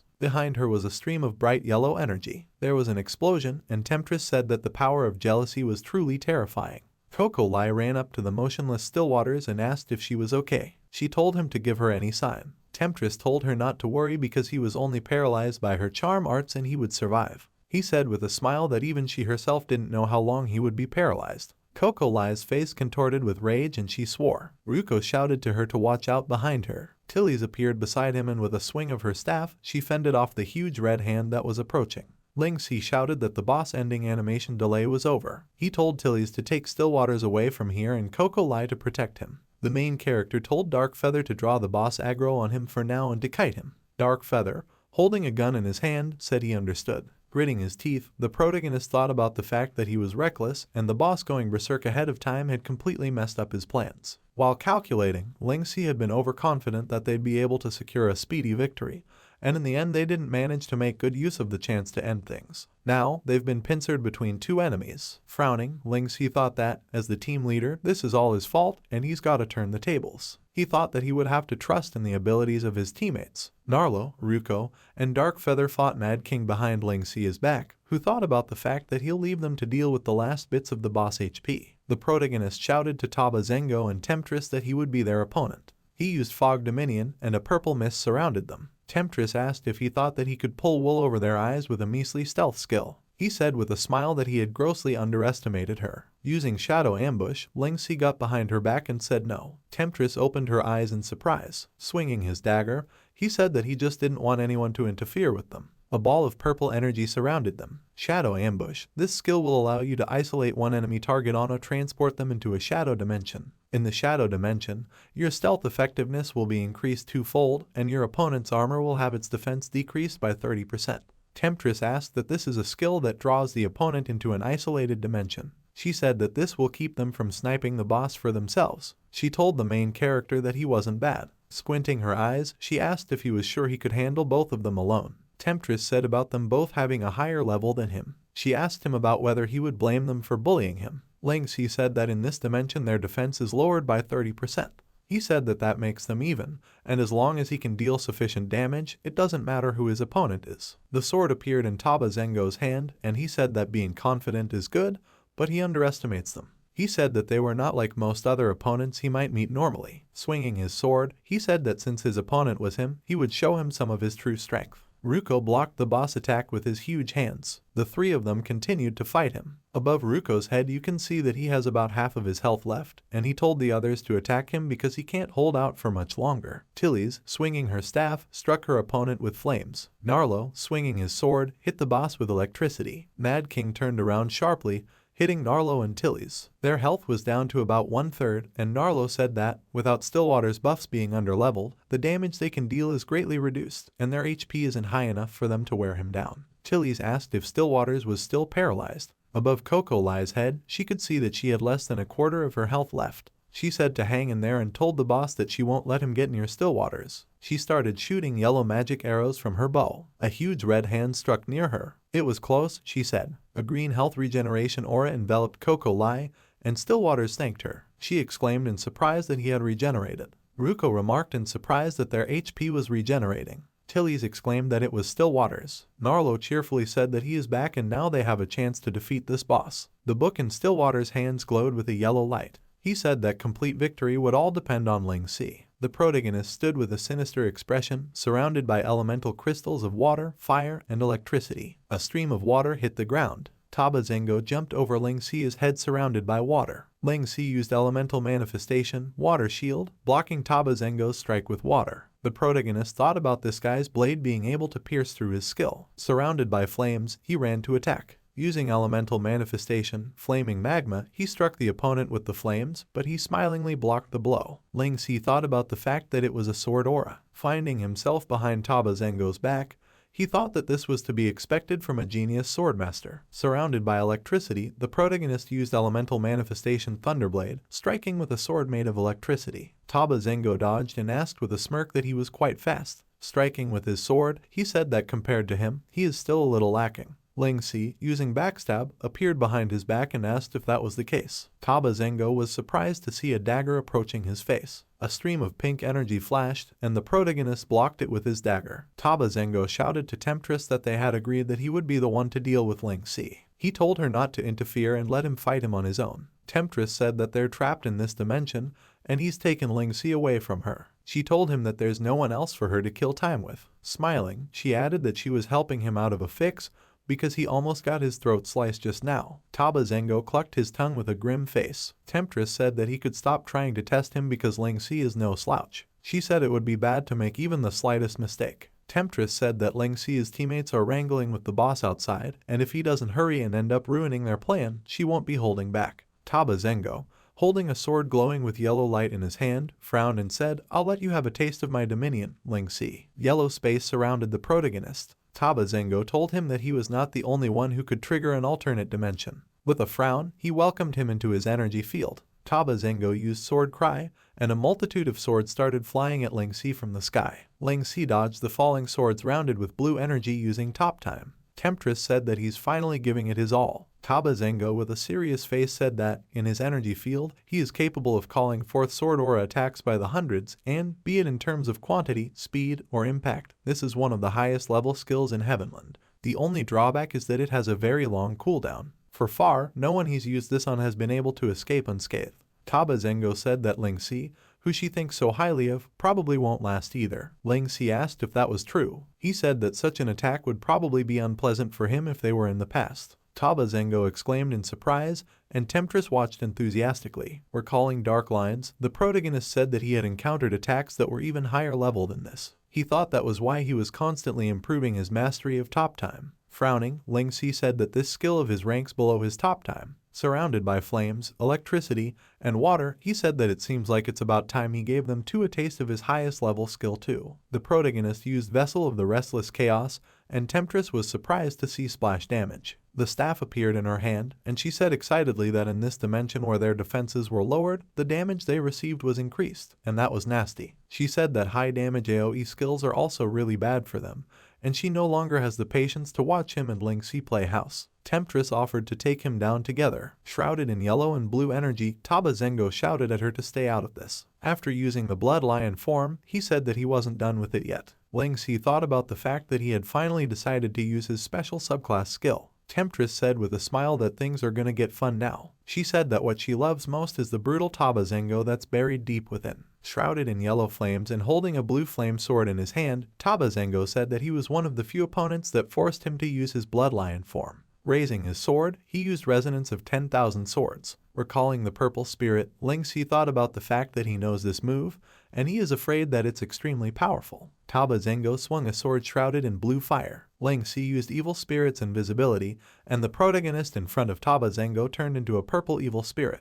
The protagonist thought about the fact that his sword aura was really fast. Taba Zengo swung his sword and said that it was already marked by his aura. Swinging the huge flaming sword, he shouted for Ling Si to feel the terror of his sword aura. The protagonist turned around, and Taba Zengo used death by 1,000 cuts. Stillwaters yelled for Ruko to hang in there. He fought the boss, swinging a huge fist shrouded in a green aura. Narlo said that boss HP was decreasing rapidly. He grinned and said that it's all thanks to Stillwater's crazy healing abilities that they are able to last this long. Tilly's asked about Ling Si not being done with those two yet. She said they were almost done with the boss. Coco Lai, frowning, asked her about the fact that she still didn't know who they were. She said that White Bone Temptress and Taba Zengo are the two main powerhouses of the #1 guild, Thousand Autumns. She said that they are both high-level professionals that other players kneel to and worship, and now Ling Si is taking both of them all by himself. Coco Lai said that the difficulty he faced was much greater than them. Narlo said that he doesn't care who they are and he believes that Master will definitely come back victorious. Tilly said she would like to fight them too. Darkfeather told them to focus and not to go slipping up and getting killed. One of his eyes burned with purple energy and he said something was wrong with the boss. Shrouded in a red aura, Mad King used Berserk Absorption. Narlo exclaimed in surprise at the fact that it was absorbing their HP. Coco Lai gritted her teeth and swore and said that they were very close. She asked why he had such a skill and if their efforts were in vain. Mad King's health was recovering and he shouted about wanting revenge. The battlefield around Ling Si was enveloped in blue flames. The protagonist slowly exhaled, and above his head, he could see that he had about half of his HP left. Squinting, he thought about the fact that he couldn't even get close, and it's taking all of his energy to dodge his sword aura. The huge blue sword started to fall to the ground again, and Ling Si ran aside. Taba Zengo told him to stop hiding because it's just a waste of energy. He said that there's nothing he can do but surrender once he's been locked down by his sword aura. The protagonist thought that dodging like this isn't going to get him any closer to him, and, as a thief, he's in a pretty disadvantageous position. None of the skills available to him now can get him out of this either. Ling Si was surprised to hear Mad King's voice shouting that he wanted revenge. When he turned around, he thought that it was Mad King outside. The protagonist wondered what's going on outside. A dialogue box appeared in front of him with a sound. Temptress said that this boss is really starting to go crazy, and she is worried that they won't be able to complete this mission. She said that there's really no time for him to slowly play around with him anymore. She offered to defeat him together. Taba Zengo said that he didn't have much stamina left, and once he ran out of energy and couldn't dodge anymore, he would only crush him. He told her not to interfere. They looked forward in surprise, and Ling Si said that just as they wanted, he would stop dodging. He pointed his dagger at them with a serious face and told them not to waste time. The protagonist told them to attack him together. Temptress said that he had asked for it himself and she would not be deterred. Wrapped in blue energy, she started to use the skill, but stopped. She rounded her eyes in surprise, interrupting the casting. Ling Si used the King's Majesty, and a huge purple spirit appeared above him. Raising up the red sword, the protagonist said that he wanted to thank the Mad King outside for activating the Giant King's special active skill. He said that this will greatly rescue the cooldown on all his skills. Temptress asked in surprise what was going on. She said that she couldn't move a muscle. Ling Si used Earth Shatterer, and a huge sword shrouded in red energy appeared on them. The sword struck the ground, raising a huge cloud of dust.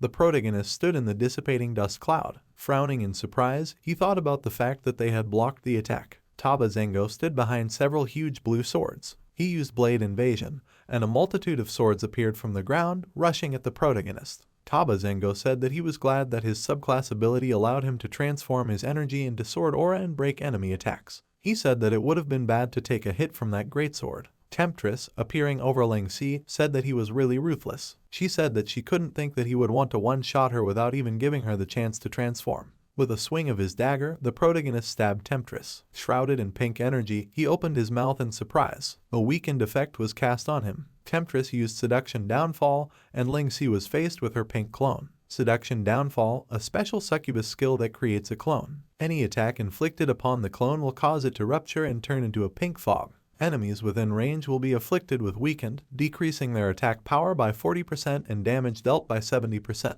This effect will last for 9 seconds. Temptress and Taba Zengo leapt at him from behind at the same time. Gritting his teeth, Ling Si thought that he had been too careless. Using Heavensward, he repelled their attack with his huge sword and jumped aside. Laughing behind the main character, Taba Zengo said that this attack barely scratched him. Ling Si thought about the fact that because of the weakened debuff, Heavensward is barely causing any damage. The blue flame approached the protagonist's face, and Taba Zengo told him to die. Ling Si wondered what he's done for. Blood dripped onto the demon egg. The girl with horns asked, "Daddy." The demon egg appeared next to Ling Si. Taba Zengo rounded his eyes in surprise. The egg shrouded in blue energy opened up. Taba Zengo asked what it was. The violet energy hit him and threw him aside. The protagonist wondered if that was a demon egg. He opened his mouth in surprise. In front of him was a little girl with horns, pink blonde hair and red eyes who asked him if he was her daddy. Ling Si thought about the demon egg hatched, and it's a demon girl. Looking at the girl, he thought about the fact that he didn't summon a demon egg, and there shouldn't be such a demon egg either,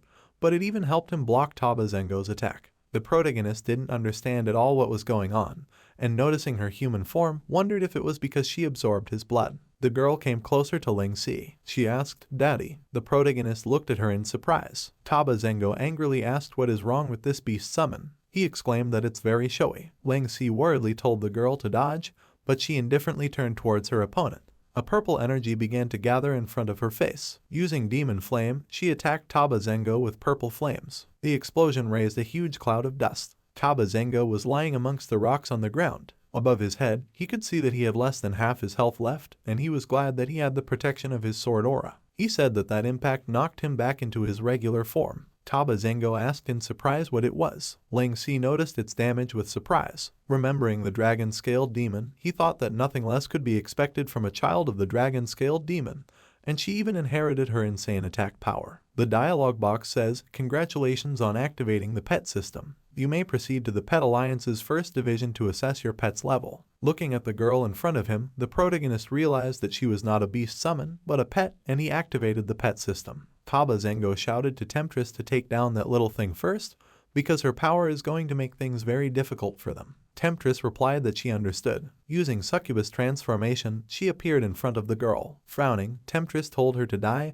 and streams of purple claw-shaped energy rushed towards the girl. Ling Si grabbed her arm and led her away, telling her that she needed to learn how to dodge. Using a grappling hook, the main character grabbed the girl with him. He asked her about her ability to cast Demon Flame. He told her to help him. The girl asked, "Help." Ling Si asked if she could see the two of them. Temptress and Taba Zengo were standing on the ground. The main character said they were bad people who hurt children and stole their candy. The girl imagined the evil Taba Zengo and Temptress wanting to take away her candy and asked, "Candy?" Ling Si told her to hold out her hand. A candy appeared in the girl's hand and the main character said it was candy. Temptress asked about if he said about not hiding anymore. She asked where he was. Frowning, she looked away. A stream of purple energy rushed towards her and exploded behind her back. The girl, frowning, told her that she was bad and she wasn't allowed to steal her candy. Ling Si, giving a thumbs up, thought to himself that his plan had worked. Looking at Temptress, the girl said, "All mine." Temptress exclaimed in surprise. Soon she was surrounded by purple fireballs flying at her. Taba Zengo, running amongst the explosions, thought about the fact that he couldn't take another hit from her with his current HP. Stabbing his sword into the ground, he used Sword Dominion Barrier and said to retreat. He said that that little thing's fireball uses the dark attribute, and it's a dark attribute attack that only exists in the underground world. Taba Zengo said that they didn't bring any holy elixirs with them, and, without any HP restoratives, they'd be dead if they took another hit. He said that this pet that just came out of nowhere has really thrown them for a loop. Temptress clenched her teeth, and Taba Zengo said that they couldn't die here, even if it meant mission failure, because they couldn't embarrass Thousand Autumns. Frowning, Temptress reprimanded and asked if isn't giving up on their mission the same as admitting defeat. Ling Si grinned and shouted to the girl to keep attacking and said that even though it's a little unscrupulous, they're dealing with baddies who tried to ambush them. Taba Zengo told Ling Si about how he was sorry that they couldn't bring this battle to an end. He said with a smirk that he was looking forward to their next duel and used Superior Teleportation Scroll. Ling Si said that it was Superior Teleportation Scroll and they really didn't hold back. He said that he couldn't think that they would use such a rare superior grade item to escape. Taba Zengo disappeared and said, "Till we meet again." The protagonist thought that Blood Lion Zengo is indeed an opponent to be reckoned with, and, if it wasn't for the pet system activating in the middle of their fight, he'd most likely have lost. Ling Si thought to himself that it seemed like he had made the right decision when he went to explore Underground World to prepare for the pet system. Looking at the girl who asked him for candy, he thought that she was now a great weapon of his. Looking at his inventory, Stillwaters said that he was out of mana potions. Everyone on the team's health had dropped below half, and Stillwaters said that he could no longer guarantee that he could keep their HP up anymore, and they'd have to avoid all of the boss attacks from here on. Coco Lai said that it would be hard. She yelled at Ruko not to push himself and said that Dark Feather is the only one with a safe amount of HP left. She said that they'll have to count on him to pull the boss aggro. Dark Feather fired pistols at the enemy, and Ruko bellowed. He said that they had lowered the boss's HP but still couldn't kill him, and being underleveled, their damage was too low. Mad King swung his arms, hitting the ground, and Ruko jumped aside. Dark Feather noticed the red energy approaching him. A purple blast struck the boss's arm, and it missed its target. Purple fireballs continued to explode all over Mad King's body. Dark Feather looked to the side in surprise, and Ling Si told him to take that as repayment for saving him earlier. Ling Si stood beside the girl who was floating in the air. Ruko exclaimed joyfully that he had finally returned.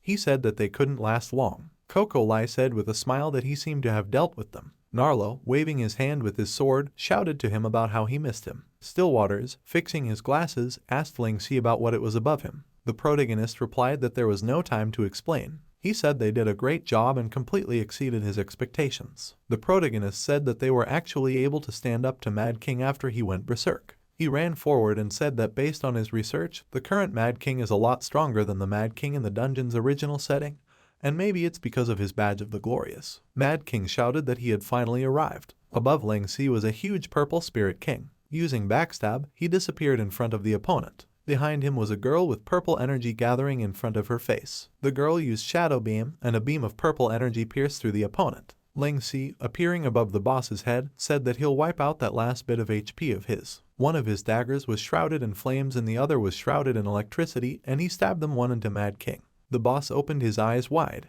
Looking at the King of Mankind, he asked if he was going to take everything from him again. Ling Si used the Vessel of the Restless Chaos. Holding a heart shrouded in purple energy in his hand, the protagonist said that it was Mad King's heart. Ruko exclaimed joyfully that they had done it. Dark Feather shouted to Ling Si to turn back around. Temptress appeared behind the protagonist. Ling Si was petrified and Temptress said that she still remembered his preferences. She asked if he came here for this heart. She said that it's hers now. Temptress remembered telling Taba Zengo that he would have to take full responsibility for the failure of their mission. She said that if it wasn't for his overwhelming desire to win after the transformation, they wouldn't be in this situation now and would have been able to work together to take down Ling Si from the beginning. Taba Zengo told her to stop ragging on him about it for now. Temptress said that they can't let it slide because they're the #1 guild. Taba Zengo asked what else they could do. He said that if they continued, they would die. Temptress, smiling, told him to listen to her. She told him to use the scroll to go back and let Ling Si think they had both escaped.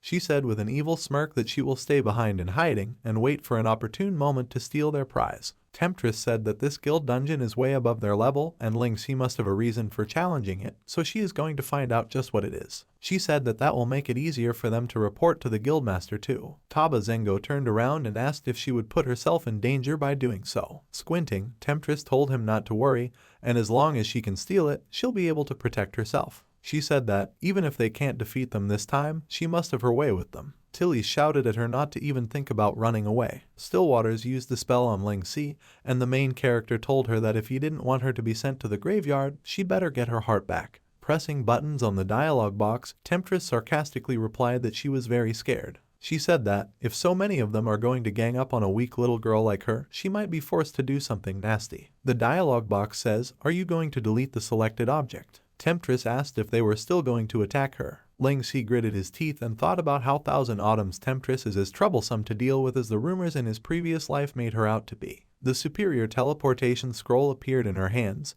and she told the protagonist with a sly smile that he had lost. She said that not only was she going to take his mission's item, but she was also going to make him watch her get away with it, and there was nothing he could do about it. Ling Si looked at her, frowning. Hitting the interface button with an evil grin, Temptress said goodbye. The dialogue boxes read, "Congratulations, Penumbra Guild. You are the first to kill the Howling Mad King. Congratulations, Penumbra Guild. You have set a new record for the guild dungeon. Howling Mad King. All members of the team will receive an additional experience reward. All members of the team will receive additional item and weapon rewards. All members of the team will receive an additional cash reward. Congratulations on obtaining a sovereign rank heart, type, human, level 85. Ling Si was surprised to see that the heart was back in front of him. Temptress asked in surprise. The dialog box says, Guild Dungeon Protection Mechanism, you do not have the permissions to delete the selected item. The item has been returned to the player who killed the boss. Temptress asked, shocked about the dungeon protection mechanism. Public announcement, congratulations to Penumbra for being the first guild to clear the Howling Mad King Guild dungeon at the highest difficulty. The guild will be awarded with 3,000 merit points. All members of the team will receive an additional experience reward. All members of the team will receive additional item and weapon rewards. All members of the team will receive an additional cash reward. Dungeon reward, MYTHRIL grade weapon, Mad King's Battle Halberd. All's well that ends well. Upon confirmation that the Mad King had been killed, the guild dungeon protection mechanism was triggered. The most important clause of the protection mechanism is that competition is allowed in guild dungeons, and all rewards and battle loot will be awarded to the guild that clears the dungeon. This was what caused the Temptress play to fail. Thus, the new updates Guild Dungeon and Guild Dungeon Protection Mechanism were made known to everyone because of Penumbra clearing the dungeon. This brought about a Guild Dungeon first kill frenzy where guilds went all out to battle for the honor of being the first to clear the various guild dungeons to win high-level rewards. This also laid the groundwork for the Mega Guild era to come. Ling Si thought that he seems to have gained a new lead about the Human King's questline from killing the Mad King. While pondering the reason why Badge of the Glorious affected the skills and power of the boss, the protagonist thought that there seemed to be many more secrets surrounding Badge of the Glorious, and all he could do was to slowly find out everything in the future. The protagonist was thinking about the fact that there were too many unexpected scenarios in the guild dungeon this time, and they had almost gotten wrecked. Ling Si didn't get to learn much about things related to guilds in his past life, and it looks like that's going to be a huge weakness for him in this world. It seems like guilds are more important in this game than he'd imagined. Frowning, the protagonist thought about the fact that he needed to learn more to become stronger. He thought that he had acquired something unexpected this time. Ling Si frowned in real life. The girl with horns put her head on his head, calling him daddy, and the protagonist thought why she appeared in the real world. The old man hesitantly asked him if he had become a father in the game. Ling Si, trying to explain, said it was a long story. The girl flew above the table, and the old man exclaimed in surprise that she could even fly. The protagonist thought about the fact that since the pet system has only been previewed in the game's teasers so far, he didn't expect to have it activated in advance. He thought about the fact that Heavenland is about to undergo a system update that will last for one day. Because Ling Si roughly knew where to get the pet system that's in the new update, he'd made preparations for it in advance, but he didn't think it would hatch so soon, and this is really worrying. He wondered if this would cause him to be banned by the game's admins. The girl pointed her finger at the cake on the table and said she wanted to eat it. The old man wondered what she could eat. Ling Si wondered why she hatched back then. Remembering how the girl appeared from the egg, the protagonist wondered if it was because he was in danger and she wanted to save him. The old man called out to Ling Si. Rubbing his bald head, he said with an awkward smile that technology was developing at an incredible speed, and to even hear about the awakened from the news was already inconceivable for an old man like him. But to think one could become a parent of a little girl like that in the game. He said he was worried. The old man told the protagonist that if this is a situation that even he can't understand, he better be careful and not let himself get confused by what he sees on the surface. Ling Si thought about how the old man's words made sense, and even though Heavenland's appearance gave rise to the birth of the awakened, he can't use past logic to look at the present's technology and things that are happening. Looking at the girl who was licking her fingers, he thought that even in his past life, he had never heard of anything like this situation.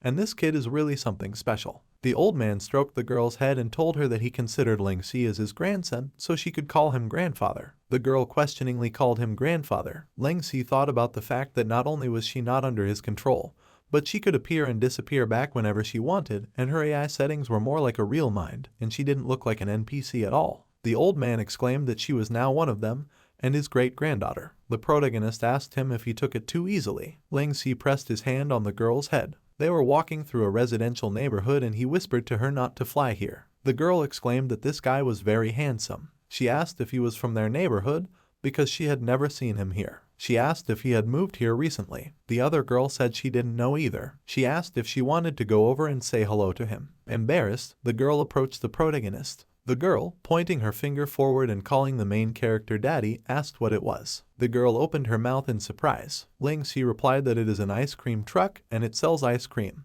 The girl asked about ice cream. The girl with dark hair asked in surprise that this cosplay kid is his daughter. She said she thought she was his sister. Another girl said that this guy is really modern. She was amazed that he had a daughter that age when he was so young. The girl was eating a strawberry ice cream cone and the main character asked if she had just eaten. He asked how it is that she can still eat. Raising an eyebrow, Ling-Si thought he went out to buy groceries for the old man, but she insisted on going with him. He thought about the fact that this kid's appearance is attracting everyone's attention, and he should buy more suitable clothes for her. The girl exclaimed that the ice cream was cold. They returned home. The old man asked if he had bought everything he had asked for. Ling-Si, picking up the shopping bag, said that everything was here. The old man, blazing with enthusiasm, said with a radiant smile that he was going to throw a feast to celebrate the arrival of the new family member. He told them to just wait for dinner to be served. Ling-Si, smiling awkwardly, said that he didn't need to do too much and it must be hard for him to cook by himself every day. The old man replied with a smile that it wasn't a problem at all. A cockroach flew past him and he said he just turned on the stove and there's a cockroach. He asked where it had gone. The girl moved her ear. Ling-Si sat on the couch and said that if there is one cockroach,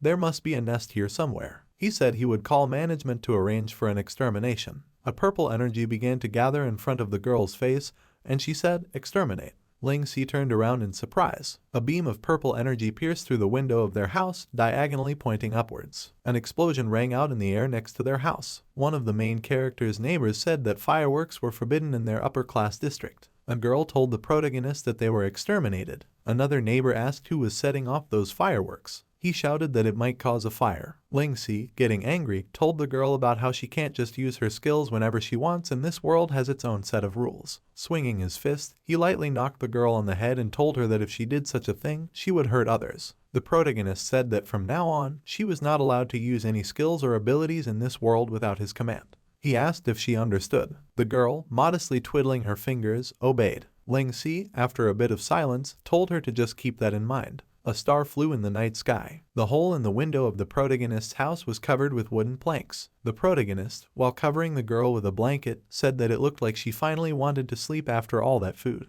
He said with a smile that she could sleep in this guest room for tonight, and he'll wake her up when Heavenland's update ends. The girl tugged at his sweater, and Ling-Si turned around. Hugging the pillow, she said that it was dark and she was scared. Ling-Si exhaled and thought to himself that he didn't expect a dragon-scaled demon to be afraid of the dark. He told her that he would stay by her side until she fell asleep. The girl thanked him cheerfully. She fell asleep, and Ling-Si, lying on the couch beside her with his phone in his hand, looked at her and thought about how he shouldn't have been so strict with her because they were just a child. He thought with a smile, "Daddy, huh, what a headache." Looking at the sleeping girl, Ling-Si thought about the fact that he should give her a name when they returned to the game. On the dialogue box were messages from Ruko and Stillwaters. The message from Stillwaters said, "Is that kid of yours part of the new pet system? If they are, come to the guild as soon as possible to consolidate our resources for the pet system." Ling-Si thought about Stillwaters and everyone else asking about Kid, and everyone seemed to be very interested in the new pet system. A guy in the crowd exclaimed that server maintenance is over. He asked if they had seen the pet system. He suggested that they should form a team to catch some pets as soon as possible. Another guy said that he heard that they will have to get their pets appraised after they catch them. He wondered what his first pet's rank would be. Another guy said that he read on a forum that someone had already gotten their first pet.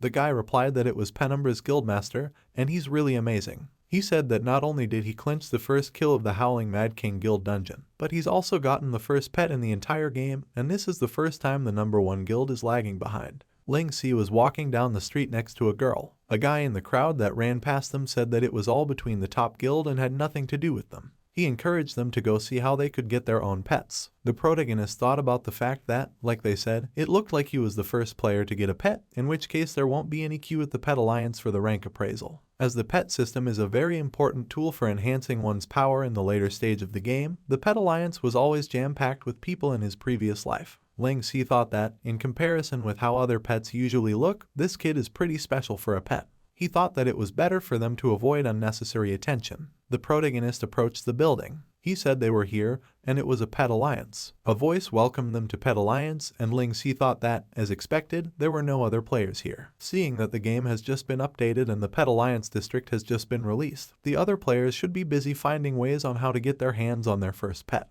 A girl with red hair welcomed them to Pet Alliance and asked them to select what they're here to do. Ling-Si glanced at the dialogue box. He thought that pet appraisal is the first option, and there's also a pet renaming service at the bottom. The girl curiously explored the room, peering into every corner. She called out to a red-haired NPC girl who stood motionless, smiling. Noticing that the girl didn't respond, she called out louder. The girl pouted resentfully, and Ling Si told her that she wouldn't get a response from these NPCs because they weren't like her. He said that they are just part of the game's programming, and their AI is also limited. The protagonist thought about the fact that they can only notice and respond to players, but she's a pet. He said she was unlikely to know what he was talking about. Frowning, the girl called out to the girl with red hair. The red-haired NPC girl opened her eyes and asked her what is it. She asked if she came here with her owner to get appraised. The girl objected and said he was her daddy, not the owner. The NPC girl with red hair answered her with a smile. The protagonist watched their conversation in surprise. He wondered how on earth is it possible that this NPC can interact with the kid like that. Looking at them, he wondered what they were actually chatting about. The NPC girl pointed her hand to a futuristic door with a hologram and said they would find the pet appraisal room inside. The doors opened and a voice welcomed them to the pet appraisal service. A holographic symbol of the Pet Alliance floated in the air in front of them. The NPC girl said that in order to start the appraisal, he needed to summon his pet to the center of the apparatus. Ling Si told the girl to go in. Frowning, she stepped forward. She said she didn't want to. Ling Si told her that he would buy her expensive candy later. The girl, after hesitating for a moment, agreed. Raising an eyebrow, the protagonist thought with a smile that she did look like a child, and the more he looked at her, the less she seemed pet-like to him. Bright lights and strings of ones and zeros surrounded the girl. Ling Si thought that, in theory, what he could confirm is that this kid must have undergone a double mutation and has the dark attribute, and, as for her rank, that remains to be seen. Pets can be categorized into 4 ranks: beginner, intermediate, advanced, and superior. This king is the offspring of a sovereign rank beast, and with that double mutation, she must be at least an advanced rank pet.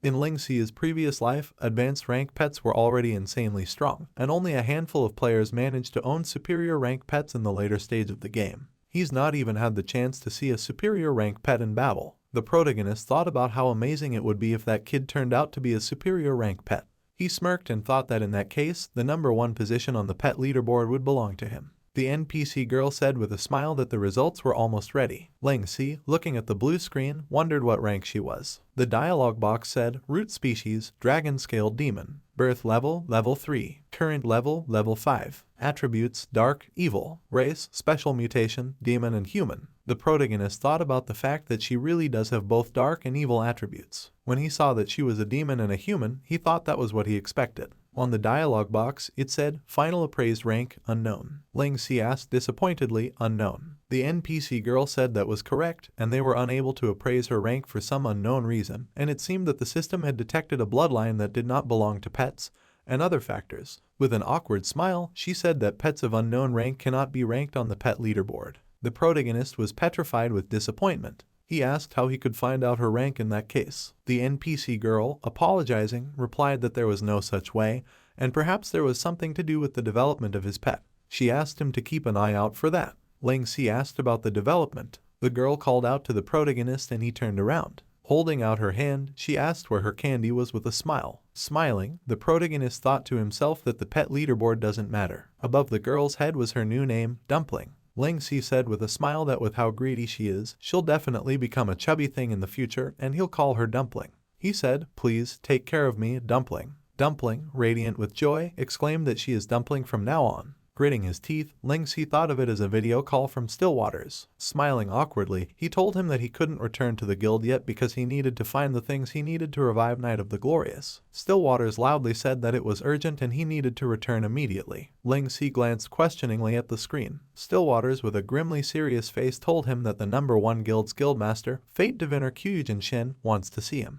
Coco Lai said that this is a first. She said that she didn't expect the guildmaster of the number 1 guild to actually come to the headquarters of Penumbra. Ruko said that this is the first time he has seen such a solemn expression on Ling Si's face. He said that he knows they are the number 1 guild, but is this Kyujin Shin really that strong? Narlo asked him about the fact that he really doesn't know anything at all. He explained that, apart from Heavenland, Thousand Autumns was also famous in all the major online games in the past, and, in fact, other than Thousand Autumns, the number 2 guild, Divine Chamber, and the original number 3 guild that has been kicked out by them, Wolf's Fang, as well as the relatively low-key Heavenly Supreme, are all top guilds in the various major online games. Coco Lai said that not only do those guilds have a certain level of influence in the various major online games, in a metaverse where technology and game are so closely linked to and inseparable from real world, one can imagine just how capable that Kyujin Shin is to be able to lead the top guild of so many major games. She said that, in comparison, Penumbra is just a new guild that has barely emerged to the forefront in Heavenland. She asked Ryuko if he understood now. Ryuko, overwhelmed with information and complicated words, replied uncertainly, "I guess so." Kyujin Shin said that he's finally here. Shuffling the cards, he asked to be allowed to give him a reading. Clasping the card with 2 fingers, he said that, when Nebulous was first established, he often drew this card in the readings he did for Stillwaters. Kyujin Shin said with a smile that it has now been defected to a new owner. He had green long hair, and the character Fate was depicted on his forehead. The card in his hand was the King of Hearts. Ling Si and Stillwaters stood in front of him. Kyujin Shin said, "Nice to meet you, Guildmaster Ling Si." The protagonist said that he didn't leave his mission to come here just to see him read his fortune. Kyujin Shin said that the cards showed one's destiny as well as one's fate, and what he'd like to talk about is also in the cards in his divinations. Another card appeared in his hand, and he said that Stillwaters has actually become this card now. He said, "The supporting general, Jack of Hearts, who's as loyal as can be." Stillwaters thanked him for thinking about him and said that he was flattered by the attention. He said that the fact that he had come to Penumbra by himself today was really unexpected. He asked what he had come here for. Kyujin Shin replied that he came to get to know their new guildmaster, Ling Si. Ling Si asked if that was the case. Recalling his battles with Taba Zengo and Temptress, he frowned and said that he didn't know him, but he was very familiar with the members of the Thousand Autumns Guild. The main character said that they still haven't settled the score with them for ambushing them in the guild dungeon. Kyujin Shin replied that there seemed to be a misunderstanding between them, and they were just acting according to his orders to scout the Mad King dungeon in preparation for their guild to take it down. Turning around, he said with a fixed smile that originally, given the difficulty of the Mad King dungeon, only they, the number 1 guild, would have had the ability to be the first to clear it. He said that he didn't expect that Penumbra would clear it before they did, and it's quite impressive. Kyujin Shin added that guild dungeons are open territory to all guilds. He asked if it isn't normal for scuffles to break out between guilds in these places. He asked Ling Si not to take it personally. Ling Si wanted to answer him, but Stillwaters stopped him by putting a hand on his shoulder. Kyujin Shin said that for him to single-handedly lead a team of his guild's members to be the first to successfully clear the brand new dungeon, Howling Mad King, while they're all underleveled, is impressive, and it has caused a sensation in the entire gaming world. He added that he wasn't just talking about Heavenland. He asked with a smile how he could not come in person to meet a guildmaster like Ling Si. The protagonist told him to stop beating around the bust. He said that he's sure he didn't just come here to greet him, and if there's anything else, he should hurry up and come out with it. Kyujin Shin said that, other than meeting Ling Si, he'd also brought a piece of information as a gift for their first meeting. He said that his guild, Penumbra, has been on everyone's lips recently. Earlier, he defeated Wolf's Fang and took the position of number 3 guild, and now, he took the first kill of a guild dungeon in such a showy manner. Kyujin Shin said that it seems like the public opinion of Penumbra is even about to catch up with and surpass that of Divine Chamber. Continuing to speak with his eyes closed, he said that according to his intel, Divine Chamber seems to be feeling very threatened, and they secretly have plans to merge with Wolf's Fang.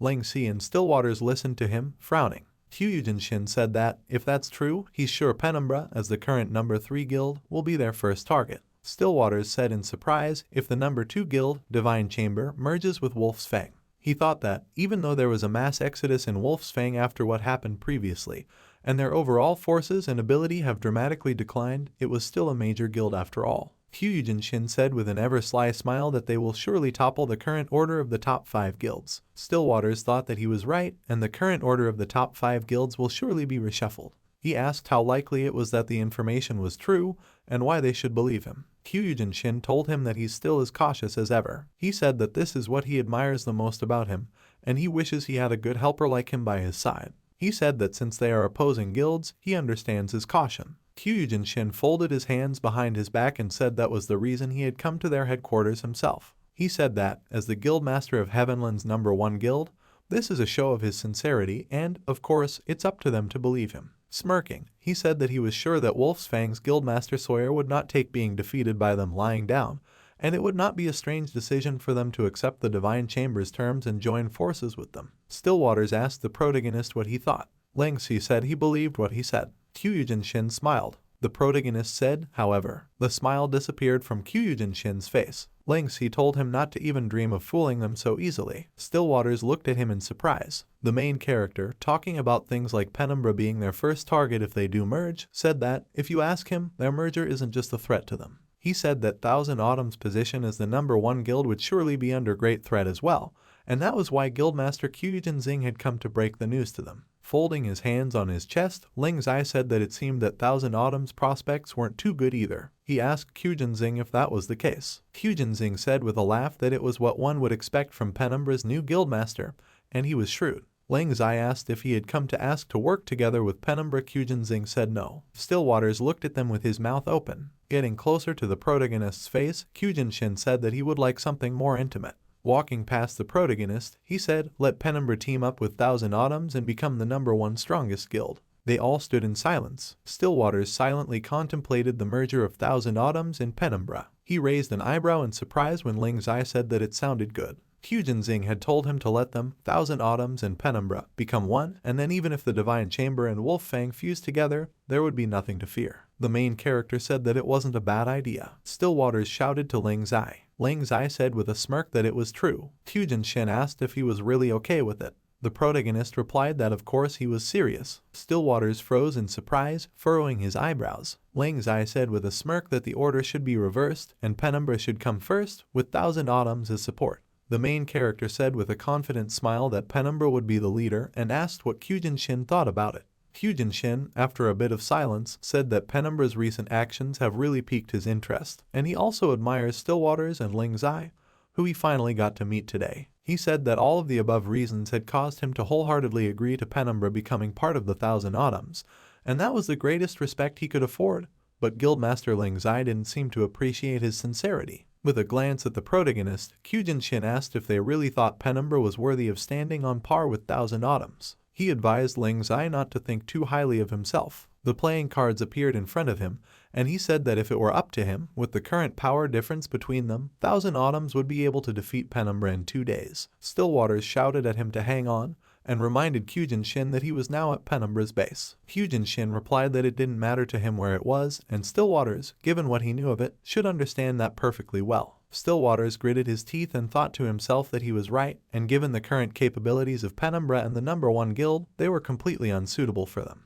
He thought that as the #1 guild, their strength wasn't just in the game itself. Ling Zi said that they would never give in. He said with a serious face that even if they were no match for him now, they, Penumbra, would fight to the end, and even if it meant that they would die together, they would never give in to him. Stillwaters, looking at the main character, thought, well said. He thought that he was becoming more and more what a guildmaster should be. Ling Zi told him that if he wanted to rampage, he would gladly take him on. Holding a playing card in his hand, Kyujin Shin said that it symbolizes chaos and disorder. He said that he couldn't understand it, and it bothered him. Smirking, he said that he was just joking with them and wouldn't dare try to do anything on their territory since he's not a fool. Walking out of the room through the door, Kyujin Shin told Ling Zai that his words were what he wanted to hear. He said that although it was a pity that they didn't want to become part of the Thousand Autumns, his determination showed him that they weren't a guild that would easily defect to the enemy. He thought that it looked like Penumbra would definitely not join the merging of the Divine Chamber and Wolf Fang, and then there was nothing to worry about. Ling Zai said that the #1 guildmaster of the guild was really something else, and his main purpose for today's visit was to listen to them. Stillwaters replied that Kyujin Xing had always been a cautious and cunning person,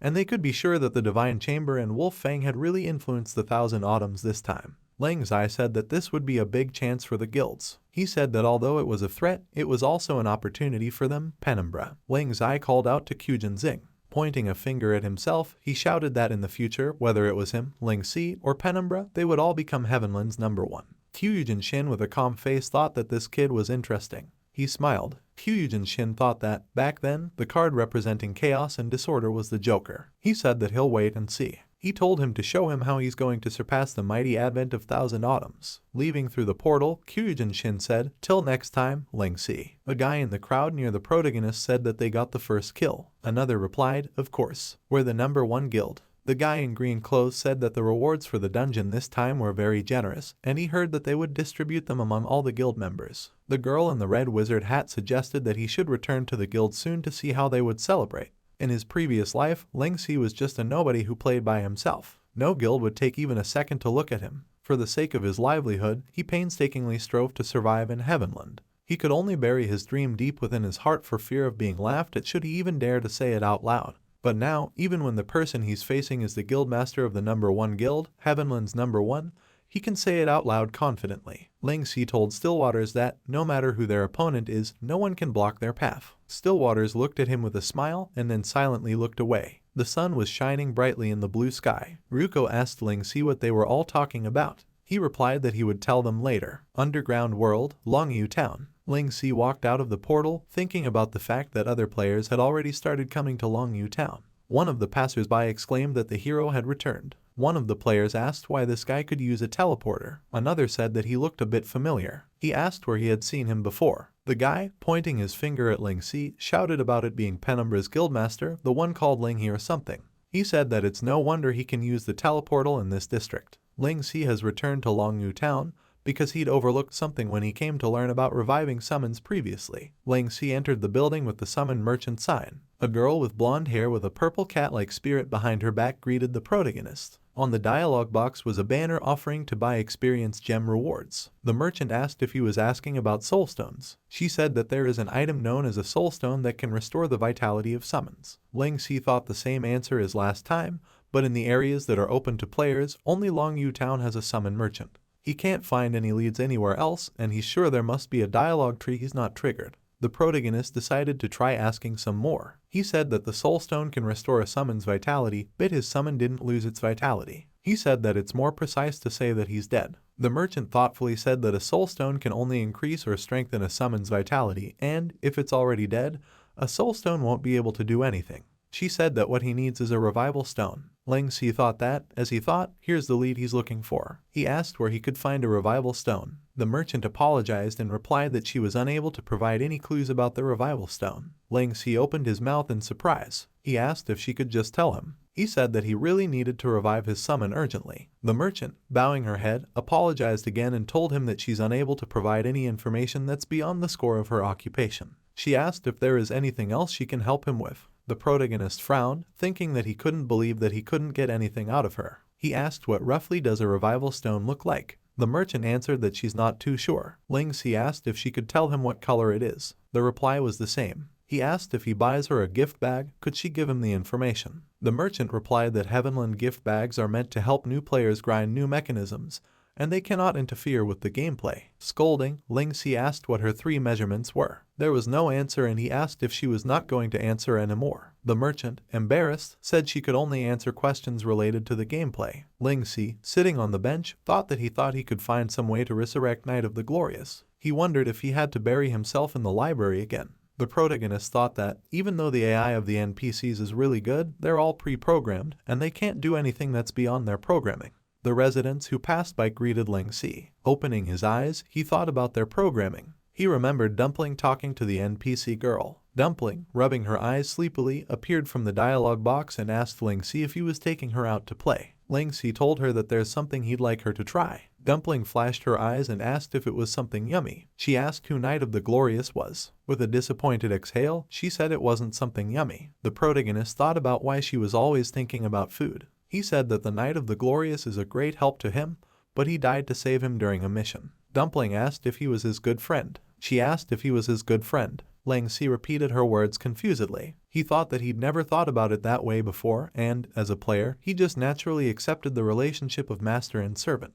The protagonist, looking at Dumpling, thought that, ever since having this so-called daughter, having feelings towards NPCs doesn't seem that strange anymore. He said with a smile that he was his friend and he sacrificed himself to save him. Ling Si said that he would like to revive him. Dumpling smiled. Pointing forward with her index finger, she said that since he was his friend, she would try. Dumpling glowed with enthusiasm. The merchant looked back. Ling Si with a sinister face said that he had returned. Dumpling stood beside him with an equally sinister face. They whispered among themselves, and the merchant asked if there was anything she could help them with. Dumpling asked her if she could tell her how to get the revival stone. The merchant replied with a smile that she's unable to provide any clues about the revival stone. Ling thought that it's no good, and Dumpling puffed up her cheeks resentfully. Looking pitifully at the merchant, she asked her if, in case she knew something, she could help her daddy. She said that that's her daddy's friend. The merchant opened her mouth in surprise, embarrassed. Smiling, she replied that this is beyond her scope, but since she is such a good girl, she'll make an exception for her. She said that they can try their luck at the Passage of the Dead, which is one of the dungeons that drop soul stones, and she heard that there's a hidden mission in there with a revival stone as part of the rewards. Ling Si thought that it's the same as the last time. He thought that NPCs can't do anything beyond their programmed settings, but how is it that Dumpling is always able to have NPC interactions that are beyond their settings? The protagonist with a surprised face thought that it's as if she's a real person. He remembered how the merchant told them to make sure they get the right mission, and there are many dungeons that drop soul stones, but the rare hidden mission can only be triggered in that particular dungeon. She told them that they'll have to figure out the rest themselves and wished them both good luck. Ling Si thought that the Passage of the Dead is a dungeon in the underground world, and, at his current level, it's going to be rather dangerous. Dumpling told the protagonist with a smile that she'll definitely help him to revive his friend. Ling Si, smiling, thought that he has Dumpling, an absolute weapon, with him, and that makes things different.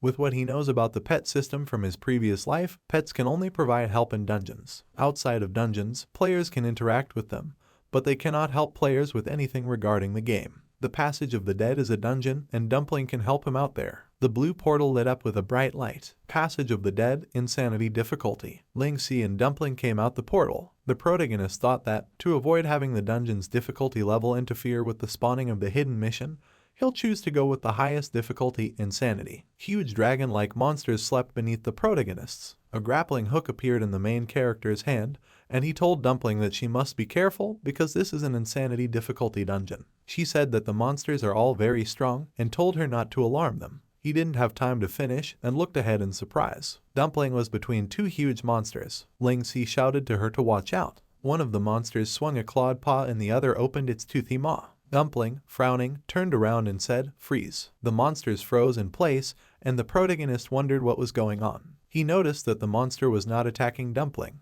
Dumpling was stroking the monster's head with a smile. Ling Si wondered if it was because Dumpling is their kind. He thought that Dumpling's bloodline was of the underground world's dragon-scaled demon. He wondered if that was why the monsters of the underground world view her as one of their own. The protagonist thought that, even so, that doesn't make sense because he's never heard of anything like this before, not even in his previous life. Pets are on the same side as players, so they will only be seen as a threat by the mobs, and even if they're of the same species, this kind of situation is unheard of. Dumpling was able to have interactions that are out of the ordinary with NPCs, and now she's being regarded as a friendly target by the mobs. Ling Si thought if this kid was a bug. Smiling excitedly, he thought that, in that case, he might actually be able to own the underground world. Ling Si, frowning confusedly, thought, even as someone who has been reborn, this situation is ridiculous. Dumpling and Ling Si sat on the back of a wolf-like monster, leading a crowd of various monsters. The protagonist thought, to think the dungeon's monsters are helping a player to clear the way. If other players were to see this, they'd probably report him for cheating.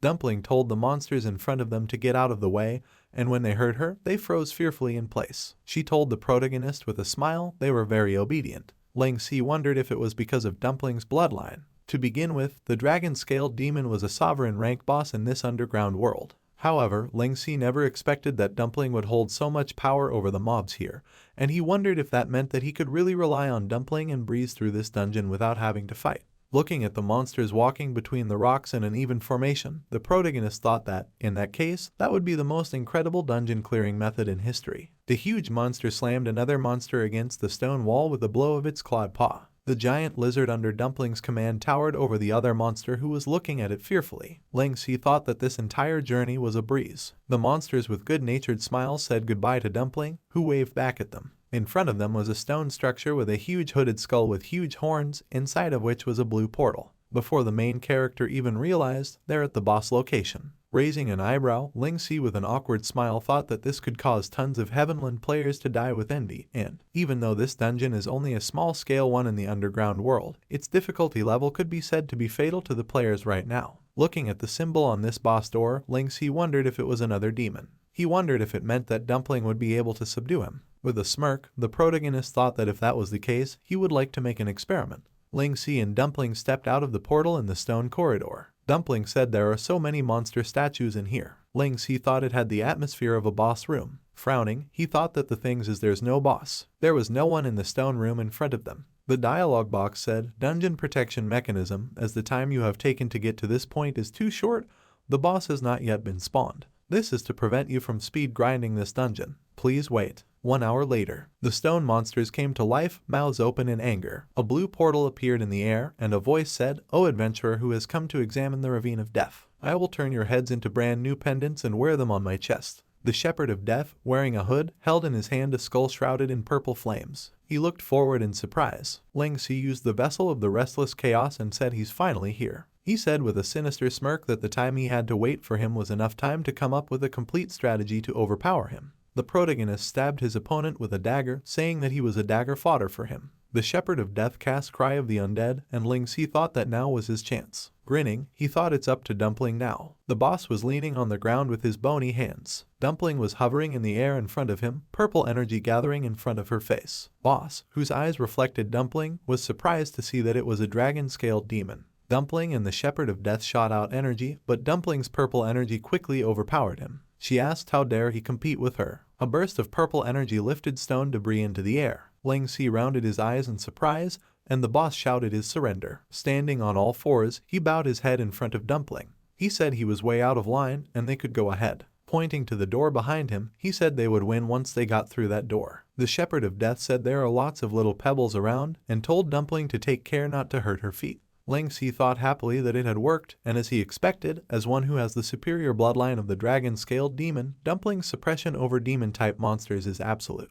The door glowed brightly, and the protagonist praised Dumpling. He thought one would usually have to defeat the boss for the boundary to be dispelled and that door to be unlocked, and it has now opened for them just like that. Ling Si, remembering the revival stone, thought he hadn't encountered any hidden mission along the way, and he'd almost forgotten about it because this boss fight was too easy. He whispered something to Dumpling and they glared ominously. Dumpling asked the boss where the revival stone was. She said her daddy needs it to revive his friend. The shepherd of death wondered if he was still a boss. Ling Si thought he was supposed to defeat the boss, then get this skull from him and put it on this mechanism to activate. Normally, they would have needed to gather 3 different symbols from various parts of the dungeon and put them together to activate the mission. The hidden symbols were to be found along the way or on the monsters. Players have to possess keen observational skills to discover them, but they skipped all that. Dumpling asked where it was. Ling Si wondered how many times did it take for the players in his previous life to clear this dungeon to discover this hidden mission. The boss said, "Point the way to the revival of souls." The protagonist thought the boss was proactively giving it to them.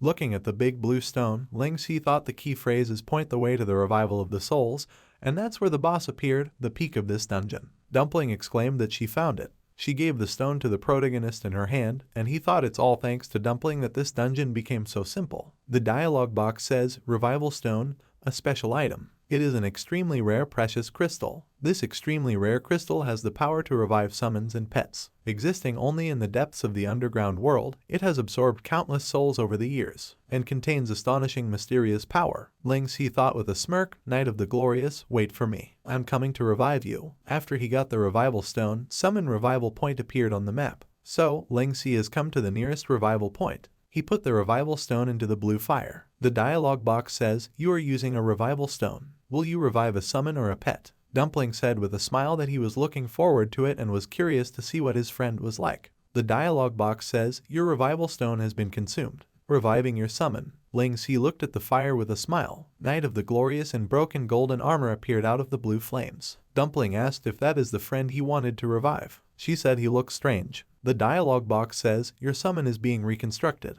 Please wait." A sphere-shaped barrier surrounded the knight, and Dumpling exclaimed he's becoming an egg. She asked if Ling Si's friend was going to come out of an egg. She reminded him that she had come out of an egg. The protagonist remained silent. The knight opened his eyes and called out to his master. Dumpling asked if he had revived. Ling Si answered in affirmative. A knight's arm clad in golden armor appeared from the barrier. After shattering the barrier, he came out of it completely, regaining his usual appearance. Kneeling down, the knight told the protagonist that he had given him a second life, and he would continue to fulfill his duties as his loyal servant. Ling Si welcomed him back. Dumpling repeated questioningly, "Master." She asked if he wasn't Ling Si's friend. The protagonist introduced her. Dumpling, looking at the knight from all sides, said he's very tough and hard. The knight, bowing his head, said he is a knight whose duty is to protect master, and he wouldn't dare to be called his friend. Ling Si put his hand on his shoulder and thanked him for taking on that lethal blow to save him. Calling him his friend, he told him it felt strange without him by his side. The knight thought about the word friend. Dumpling happily exclaimed that Ling Si's friend is back. She offered to take him to eat something yummy. The protagonist said he didn't need food. Dumpling asked if he wouldn't get hungry if he didn't eat. The knight replied that they summons feed on energy. She asked if energy is yummy and told Lingxi that she wants to eat energy too. The protagonist raised an eyebrow and said she wants to eat everything. Pressing the interface button, Lingxi suggested to return to Longyu Town. He said to the Knight of the Glorious that, because of his size, it won't be convenient for him to follow behind them. The protagonist said, before resurrecting him, he had updated the summon system.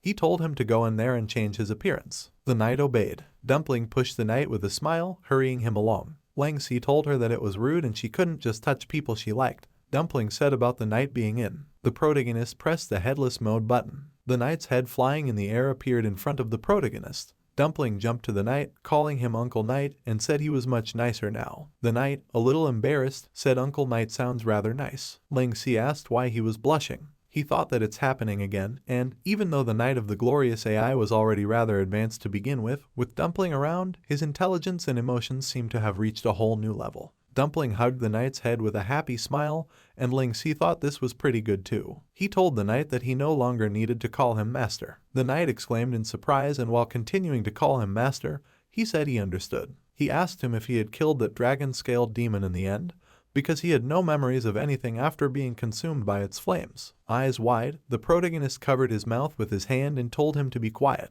Dumpling asked about the dragon-scaled demon, not understanding what they were talking about. Lingxi, smiling awkwardly, said it's nothing and Uncle Knight was just sharing some thoughts about dungeons and she's misheard him. Dumpling said they were both acting strange. She watched the white butterfly with interest, and the knight said he understood, and Dumpling was hatched out of that demon egg. He apologized to the protagonist. The knight said he almost let the cat out of the bag. Lingxi said it wasn't his fault, and he didn't know about it either. He told him to try not to let Dumpling know that he'd stolen her from her mother's side. The protagonist added that her mother is probably still looking for her right now. He said just thinking about that sovereign-ranked dragon-scaled demon makes his head hurt. Knight said Dumpling keeps calling Master Daddy, and it seems like she doesn't remember anything about her mother. Lingxi said his guess is she's imprinted on him. He said fledglings will take the first creature they see upon hatching to be their parent, and that is also why some species of birds would lay their eggs in other birds' nests. That way, when the fledglings are hatched, they would take those birds to be their parents. The protagonist suggested that perhaps, as someone who was hatched from an egg, Dumpling has that trait too. The knight asked what would happen if Dumpling met his birth mother. Lingxi, putting his face on his hand, said he didn't know, but this kid is rather special. Dumpling, surrounded by many butterflies, shouted for them to look. The protagonist suggested keeping it a secret for now. The knight obeyed. Lingxi wondered if, in case Dumpling were to find out about her mother, she would be sad. Longyu Town. Looking at the bulletin board, the protagonist said there are new leads. Knight asked if it was a new dungeon. Lingxi said yes and thought he remembered from his previous life that when one's reputation with Longyu Town reaches a certain point, new dungeon locations would be unlocked. Because the passage of the dead they just cleared is related to Longyu Town, Lingxi's reputation has increased, and it just so happens that in this new dungeon there is the second heart he needs. On the piece of paper it says wanted, poison dragon. Lingxi thought that now that Knight of the Glorious has been revived, and with a weapon like Dumpling by his side, perhaps they'll be able to get that second heart with just the three of them. Frowning, the protagonist smirked in anticipation. Knight asked Lingxi if he was sure they could clear this dungeon with just three of them. The protagonist told him not to worry because he was sure. Holding a torch in his hand, he said it looked like they were here. In front of them was a large round red portal. Underground world, passage to the Dragon Soul Cave. Lingxi said the entrance of this dungeon is really well hidden. Looking at the dialogue box, he said the boss of this dungeon has a dragon-type heart, which is exactly what he needs. The original plan was to spend more time with Shadow to get familiarized with the underground world, then come to challenge this dungeon. The protagonist thought that, unexpectedly, he happened to find out about Dumpling's ability while they were in the passage of the undead, and, for the sake of clearing this dungeon without a hitch, he has to choose the best method available to him. With a confident smirk, Lingxi thought with Dumpling around, he can sweep any dungeon in the underground world. He suddenly started laughing ridiculously, and Dumpling asked him if he was okay. Looking at the red portal, the protagonist said according to the dungeon information, most of the monsters in the dungeon are around level 75. After completing the dragon-scaled demon mission and obtaining the first clear of the Howling Mad King dungeon, Lingxi is now level 72. However, he is still considered underleveled for this dungeon, and if they can clear this dungeon with just the three of them, all the experience and rewards will go to Lingxi, and he should then be able to go up another level or two. In the main character's previous life, the first player to get the level 100 was given a unique reward. Ling Si thought he would have to take a good look at the level ranking board after completing the mission to collect all 3 hearts and upgrading his dagger to legendary rank. With a legendary weapon, he might just be able to get to level 100 in one breath. Frowning, the protagonist thought that, at present, the person who's most likely to become the first level 100 should still be immovable dark lines. Clenching his fist forcefully, Ling Si remembered that, in his previous life, he was the first to become level 100. Thinking about the fact that he had asked to meet him in the real world, he thought he had no idea what he's planning, and he must be careful. Knight said to the main character he could sense that this dungeon is going to be extremely difficult, and the boss should be at sovereign rank. Looking at the red portal, Ling Si wondered if he really should go with insanity, or if he should change the difficulty level. He said he'd be able to get more experience with insanity. Frowning his eyebrows, he thought that in this life, he would definitely be the first to reach level 100. The protagonist told the knight not to worry because they have their killer weapon, Dumpling. He said he's prepared loads of yummy sweets, and he never goes into a fight without ample preparations. The knight asked in surprise about the sweets. Dumpling with sparkling eyes asked to give candy to her. Ling Si said, "Let's go." To the Dragon Soul Cave. They came out of the red portal. The main character said there really are lots of mobs here. Knight told him to be careful because he can sense abundant dark attribute energy coming from them. The dragon-headed monster exhaled forcefully through its large nostrils. Knight told the protagonist that mobs have noticed them. Ling Si asked how this is possible. He said they should still be outside of their aggro range. Knight said they are all level 75 monsters, and their level is higher than his. The monsters were holding huge axes. The protagonist, noticing their demon horns, said there's nothing to be afraid of, and Dumpling will be able to suppress them. He told Dumpling it's up to her now. Dumpling, furrowing her eyebrows, said she doesn't like it here. She said she doesn't like them, and they don't like her either. Ling Si surprisedly asked that they don't like her. Dumpling said they think she wants to challenge them. The protagonist wondered if they were a species that are enemies of the dragon-scaled demons. He realized that's why they triggered their aggro even when they are so far away. The huge monster swung his axe. The black sword blocked the enemy's axe. The knight holding the black sword told Ling Si to be careful because these monsters have become unusually violent and are full of aggression. Using extreme fury, the monster let out a loud sound and opened its mouth furiously. Extreme fury, when an enemy race intrudes upon the monster's territory, they will be full of rage and go berserk. The aggro range and attack power of monsters with this status condition will be increased by 30%. Frowning, Ling Si thought 30% is way too much. Shrouded in electricity, he struck several opponents, breaking the stone surroundings. The protagonist thought this is bad because he used up all his holy elixirs in the Howling Mad King dungeon, and his damage isn't high enough now. Dumpling hit her opponents with a stream of pink energy, and Ling Si praised her. He thought Dumpling's dark attribute and the Knight of the Glorious Holy attribute attacks were effective against them. The knight swung his sword enveloped in yellow energy, landing behind the knight and Dumpling. The protagonist thought, if he exits an insanity-level dungeon just like that, he'll be punished by losing an enormous amount of experience, and he'll just have to depend on the two of them to deal damage this time. However, the attack power of all the monsters in this dungeon has increased by 30%, and they won't be able to last very long with their HP. Frowning, Ling Si thought he had to calm down,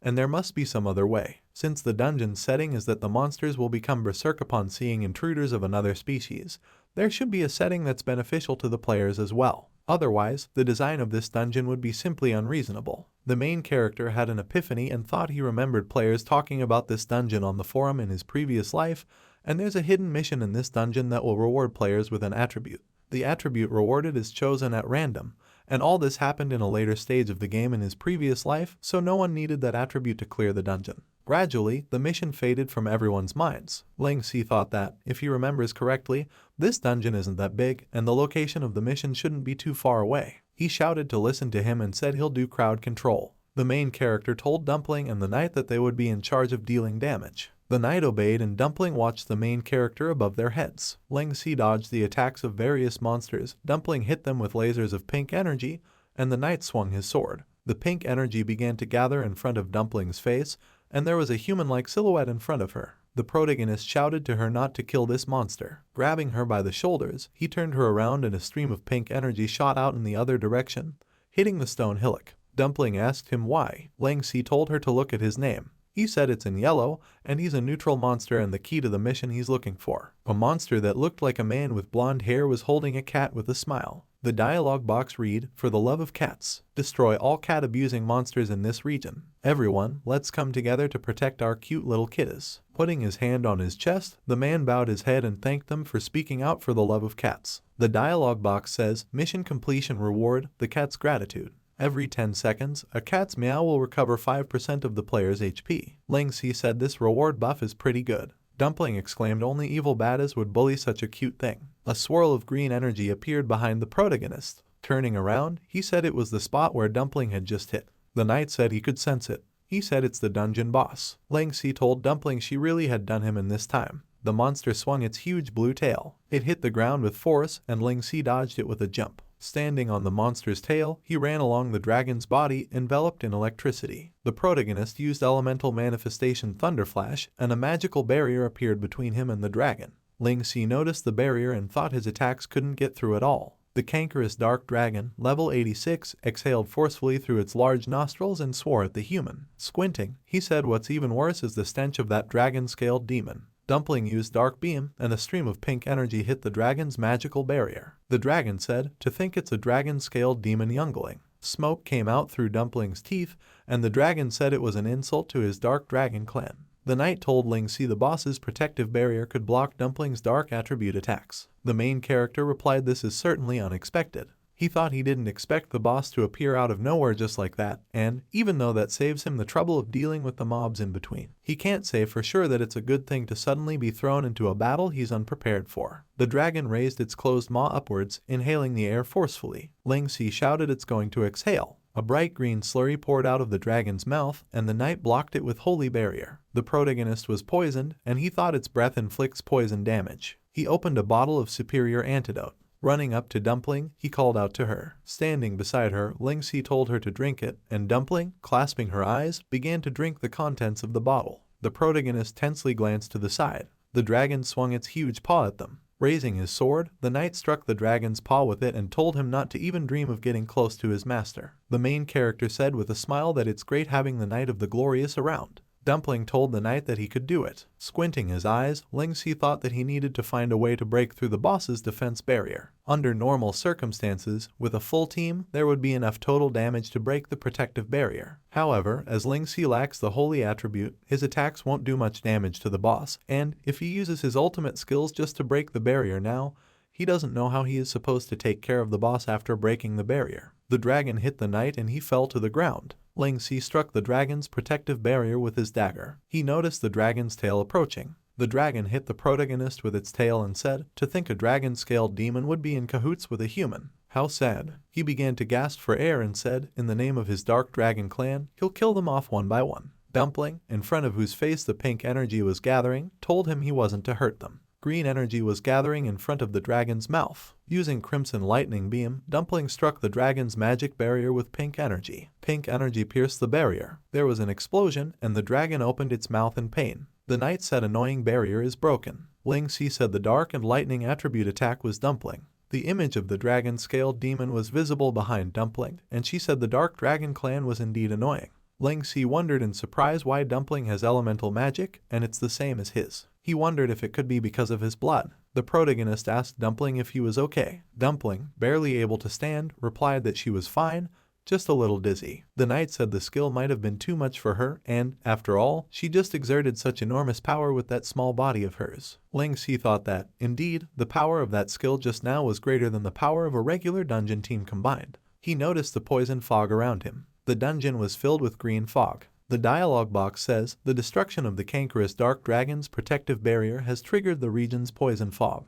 The knight, noting that it's an AoE poison fog, said it's expected of a sovereign rank boss. Ling Si thought it looks like antidotes won't do anymore, and, if it were a regular team, this continuous depletion of HP would be a great burden to the healer. He grinned and said, unfortunately for him, this poison fog won't work against them. The dialogue box said, poison status, 2.5% of your HP will be deducted every 5 seconds. Ling Si said this is all thanks to that cute little kitty, which gave them such a useful buff. Every 10 seconds, a cat's meow will recover 5% of the player's HP. Clutching the dagger in his hand, the protagonist said, now that the barrier is destroyed, the boss's weak point is wide open. He told everyone to attack its belly. Ling Si said with a smirk that, anyway, it looks like victory is theirs. He stabbed the dragon's scales with his daggers. Even if he is without any holy elixirs, even if he's underleveled for this dungeon, even if his damage is greatly reduced, so what? The dragon's health was gradually decreasing, and the protagonist grinned, thinking, without its barrier, this sovereign rank pest is a mere plaything to him.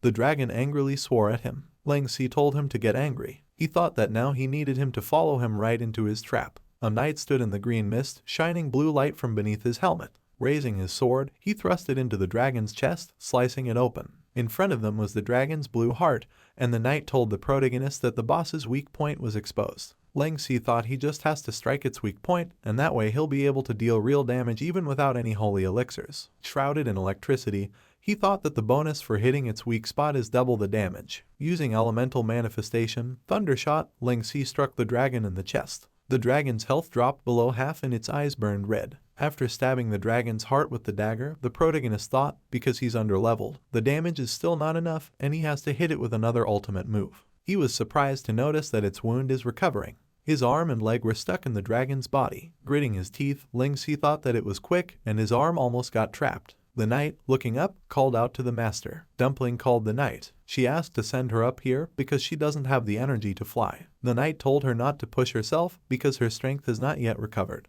Breathing heavily, Dumpling said her daddy needs her. The dragon asked if he wanted to kill him in one blow. He said with a chuckle, what a joke. Swinging his paw, it said the one who's going to die is him. The knight plunged his sword into the dragon's paw. He said Ling Si looked up. The protagonist looked up in surprise. Dumpling, riding a Pegasus, told him to dodge. Pink energy began to gather in front of her face. Using Crimson Lightning Beam, she fired a stream of pink energy. The stream of energy hit the dragon, raising a huge cloud of dust. Knight and Dumpling were sitting on top of the Pegasus. They glanced to the side. Ling Si, using the vessel of the restless chaos, rose into the air, leaving behind a trail of electricity, flames, and water. In his hand was a blue dragon heart. The dialogue box says, "You have received the mission item, Heart of the Cankerous Dark Dragon." The protagonist thought he got it. The dialogue box says, "Congratulations on killing the Cankerous Dark Dragon. As the first player to clear the Dragon Soul Cave dungeon, your deeds have been recorded. Congratulations, you have obtained a bonus first clear experience reward, a reward for clearing a dungeon above your level, and a reward for clearing the dungeon as a solo player." Ling Si reached level 76 and thought that, right now, there's something that's more important than all of these. He asked Dumpling and the knight if they were all right. The knight, holding Dumpling in his arms, said she had fallen asleep, and casting 2 energy beams in a row had taken a serious toll on her body. Frowning, Ling Si said right now she is very weak. Dumpling slept with her cheeks flushed with heat. Ling Si urged to get out of here and hurry to Longyu Town. Longyu Town, Pet Alliance Branch Office. The dialogue box next to the door announced that the diagnosis was complete. The main character asked the doctor how Dumpling is. The doctor replied that his pet is fine. Longyu Town's pet doctor was a man with round glasses, a big nose and a beard. He said, however, her energy levels are very weak, and it seems that she has forcibly used some kind of skill that requires massive amounts of physical and mental energy. He told Ling Si that she just needs some good rest to regain her physical and mental energy. The main character said with a smile, "That's good to hear." The knight told him that, as Dumpling just awakened her special attribute just now, that powerful attack would cost her huge amounts of energy, and, when she decided to cast that last Crimson Lightning Beam, she was indeed already rather exhausted. He said Dumpling probably knew she would faint if she were to use that skill a second time, however, as she urgently wanted to save him, he didn't stop her. Ling Si remained silent.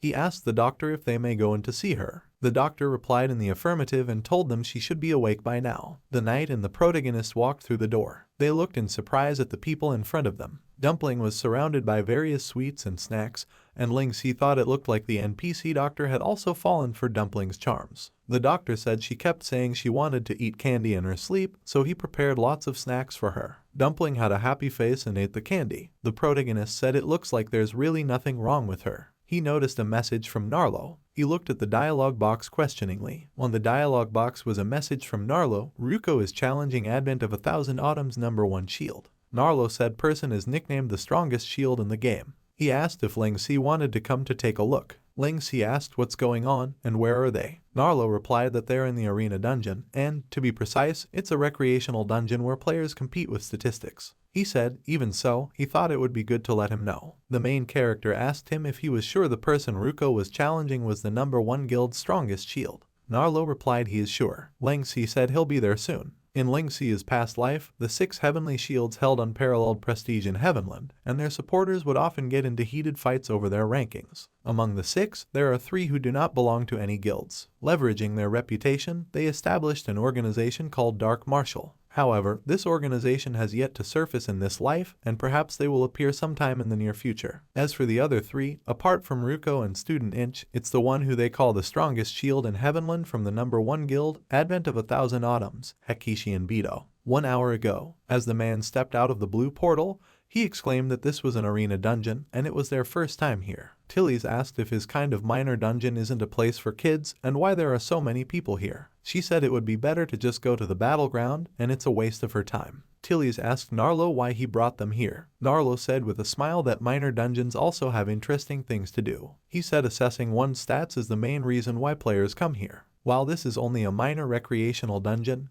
it's a large public zone, and there are many pro players who come here too. He said Ruko is having fun. Ruko ran around, studying the things around him. When he came to the board, he said this math problem was too easy. It was written on the board, 4 + 2. Tilly's asked if that was why she said it was a place for children. Ruko looked over and exclaimed that there was a big line, and it looked like it was something fun. Narlo and Tilly's looked to the side. Ruko said he's going over to take a look. Apologizing, he squeezed through the crowd. He opened his eyes wide, and in front of him was the strength assessment machine. A guy in dark armor punched the blue circle. The large display glowed with a blue light. A voice announced that he had received 40 points. Ruko exclaimed with sparkling eyes that looks really fun. The guy looking at his fist frustratedly said his hand is all swollen, yet he only scored 40 points. The girl with red hair said Warrior's gear and level is that of a top-tier division players, and even so, he only scored 40 points. She said leagues away from the record holder who scored 92 points. Ruko asked who is the record holder who scored 92 points. The guy with blonde hair replied that the rankings are on the screen,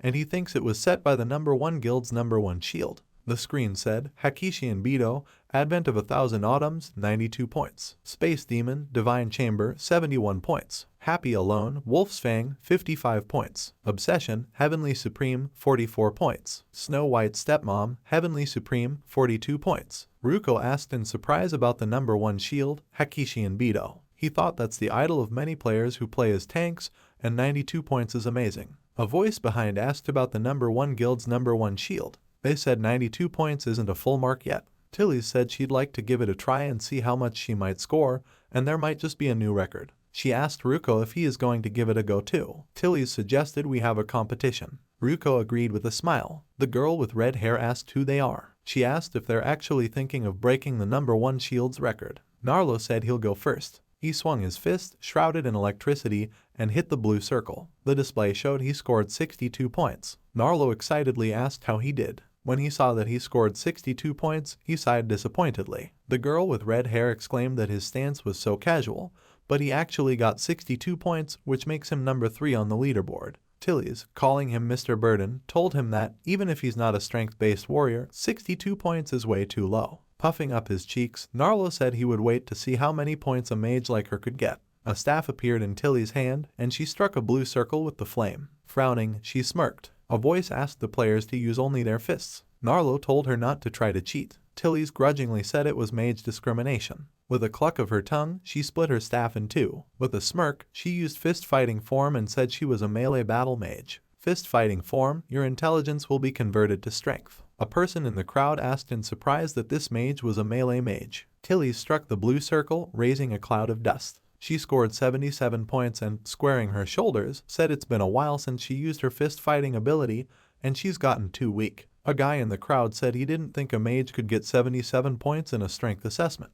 Another guy said, with that, she's number 2 on the leaderboard, and that's crazy. Tilly's told Narlo with a smug smile that she, the mage, was stronger than he, the warrior. Narlo puffed up his cheeks resentfully. Ruko asked Darkfeather if he was going to try. Pulling out his pistols, he started firing at the blue circle. Ruko asked in surprise what he was doing. A voice shouted that he could only use his fists, and the player was disqualified. Ruko, Tilly's, and Narlo looked silently at Darkfeather, who turned around and said it was boring. They said only Ruko was left. Squaring his shoulders, Ruko walked over to the assessment machine. The guy with blonde hair raised an eyebrow with a smirk and asked if that little kid was just here to play. The girl with red hair agreed and said he didn't look like he had any power at all. Looking at the blue circle, Ruko thought that Hakishi and Beto is the idol of warriors. He wondered if he could get 92 points too. Ruko thought that number 1 on the ranking board is really eye-catching. However, the most important thing is Ling Xi's hopes for them. Shadow. His fist grew larger and he said he'd like to set the top score and make Ling Xi proud. He said he will show everyone how strong Penumbra is. The girl with red hair asked if she was hallucinating and if Ruko's hand was getting bigger. Swinging his fist, Ruko grinned, thinking this was also to prove his worth. Hitting the blue circle with his fist, he thought he's no longer the little Ruko who has to rely on others. A huge cloud of dust rose above him. A guy and a girl in the crowd watched in shock. Ruko scored 92 points and someone exclaimed he got the same score as Advent of 1000 Autumn's number 1 shield and they're tied in first place. Narlo told Ruko that it was amazing. He said with a smile that he's tied with the number 1 shield. Ruko objected and said if it were Ling Xi, he would surely aim for the best. Narlo looked at him in surprise. Ruko, furrowing his eyebrows, said he wants to give another go and he can surpass Hakishi and Bido. After he met Ling Xi, he has learned one thing from him. Ruko, frowning resolutely, thought that, if he's going to do something, he has to be the best at it. He thought this is something he never even thought of back when he was still a crybaby, and he must get first place. Ruko started to get bigger, tearing his clothes off. The girl with red hair opened her mouth in surprise and said he became ginormous. The guy in black armor asked if it wasn't an illusion. The man in gold armor asked what the huge figure was. Raising his huge fist, Ruko thought this is for Ling Xi, for Penumbra, and above all, for himself. Swinging his fist to strike, he gritted his teeth and struck the blue circle. The guy in gold armor shouted that there's a huge power surge coming from elsewhere there. The guy in mage's clothes offered to go see. The guy turned around and said he doesn't even get to sleep in peace. Ruko slammed his fist into the blue circle. Orange energy enveloped the machine. The value on the display began to rise, going past 90. The girl with red hair asked in surprise if he was really going to break the number 1 shield's record. The guy with blonde hair started cheering Ruko on. The number on the display reached 92 points. People in the crowd wondered if it was another tie. Ruko looked at the display, frowning. The number on the display reached 95 points, and a voice announced that he had gotten 95 points and a new record was born. Ruko shrank, and Narlo, praising him, exclaimed happily that this was to be expected from their tank. The girl with the red hair exclaimed in surprise that he had indeed broken the record. She said, "Sure enough, this is Penumbra, the guild with the most potential right now, and their members are all very strong." Ruko took the first place on the leaderboard, and he thought that he did just the way he always pursues being number 1. The man stepped forward with a steel boot and said his movements were pretty good. Standing on the dais, he said the way Ruko exerted force wasn't quite right, and the way he did it, 95 points was the maximum he could achieve. Tilly's irritably asked him who he was to be spouting such high and mighty criticism. A girl with red hair in the noisy crowd, agreeing with Tilly's, shouted at him to try it himself since he was so good. She told him not to look down on him just because he's a child, and to do it himself if he thinks he can. Narlo said he does indeed have the qualifications to give that critique. He said with a grim face he's the original record holder who scored 92 points. Narlo said he is the number 1 guild, Advent of 1000 Autumn's number 1 shield, Hakishi and Bido. Ruko opened his eyes in surprise, frowning. Hakishi and Bido stood before them with a smirk. He had fiery red hair, pointy ears, and strong muscles with tattoos on his shoulders. Smiling, he said, now that he has an opponent, he can get serious. A person in the crowd said this is no joke and that it is Hakishi and Bido in the flesh. He said they need to start recording. Another person asked what he was doing in here. Ruko thought that he didn't think he'd be seeing him today. Narlo asked Bido if he was going to give it a go too. Ruko asked if they knew each other. Narlo replied, "You can say that." And Bido said he came here to go AFK and take a nap, but he was awakened by the impact of this little guy's blow. He said he even broke his record, so he wants to show what he can do right away. Narlo countered that it wasn't his turn and he couldn't go out of line. And Bido, scratching the back of his head awkwardly, apologized and said he would get in line. A guy in the crowd said it's okay and he can go first because he's a big fan of his. Tilly said this guy doesn't look very bright. Ruko, furrowing his eyebrows, said it's not like that and he's read descriptions of his team battles on the forum before. He said, in those descriptions, he's much more powerful than he looks right now. And Bido, calling out to Ruko, asked him if he was the one who just broke his record. Ruko hesitantly answered in the affirmative. Frowning, he thought that he should be confident even if Hakishi and Bido was in front of him. Pointing his thumb at himself, he shouted that it was him, Ruko from Penumbra and the Tank of Shadow. And Bido looked at him with a surprised smile. Leaning over to him, he said he was talented and would achieve extraordinary things. Straightening up, he turned around and said, however, judging from his performance, he's just a talented person. Ruko asked what that was supposed to mean, and Bido said the 92-point score was just something he got with a casual punch. He told Ruko that he doesn't even know how to properly exert his force and, with his technique, even if he uses the full extent of his power, 95 points will be the most he can achieve. Turning around, Enbido said, as for the extraordinary things he'll achieve, they'll be just like his score, 95 points and not a single point more. Tilly's irritably said he talks as if he's great. She asked him how about actually competing. Ruko, after a little silence, asked him if he could tell him what he was missing. Tilly's looked at Ruko in surprise. Enbido said there's no point in talking about it. He told him to watch him. Turning around, he grinned and asked if he would like to see how he does it. Ruko said yes. Enbido told him he's too reliant on the power afforded by the game's skills, and all skills are merely data. Slowly moving his hands, he said it's the skills data that is what's limiting his true power. Enbido said true power has to come from within. He told him not to fall back on a routine set of moves. He said he has to know how to adapt and improvise and, just like Top Time, feel the connection and balance between him as a player and the game. With his eyes closed, Enbido told him to do nothing to achieve everything and pursue the strength-based Top Time. When he opened his eyes, he slammed his fist on the blue circle and told Ruko to be water. Everyone around him watched him in amazement. The display above the machine, bathed in red energy, showed the number 100. A voice announced that Enbido had scored 100 points. Enbido said, once one understands what he's just said, anyone can score full marks with such 100-point machines. Ruko listened to him in surprise. Enbido said, however, with regards to understanding, the difference between him and Ruko lies in the difference between a genius and a talented person.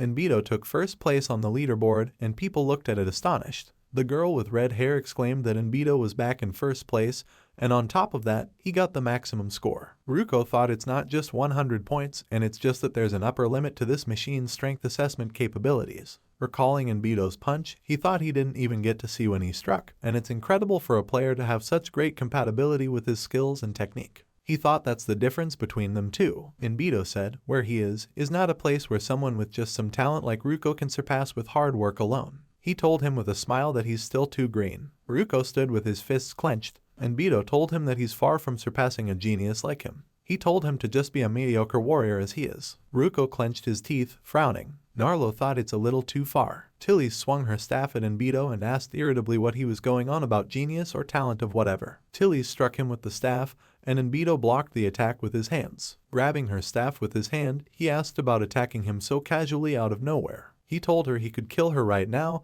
it would be an act of self-defense, and he won't bear any punishment. Tilly's, frowning, thought he was fast. Pistols appeared in Darkfeather's hands, and he began firing. Enbido covered himself with a shield of red energy from the bullets and said the Penumbra people, were very rude. Tilly's, freeing herself from his grip, bounced back. A guy in dark armor excitedly asked about what they were fighting. The girl with red hair said to hurry up and record this. She said this is a clash between the pros of Penumbra and Thousand Autumns. Enbido said with a smile that they know they are no match for him, but they are still doing this to stand up for the little guy. He said, a person who only knows how to let his teammates fight his battles. Enbido said, as expected, Ruko is just a mediocre warrior. Ruko rounded his eyes in shock. Tilly's annoyedly shouted that she's merely doing this because she wants to beat him up. Narlo, putting a hand on her shoulder, told her not to be rash because this is not a good place for them to gang up on him. He shouted for everyone to stop and told them that there was no need for them to create conflict between their guilds here. Enbido asked what is wrong with that.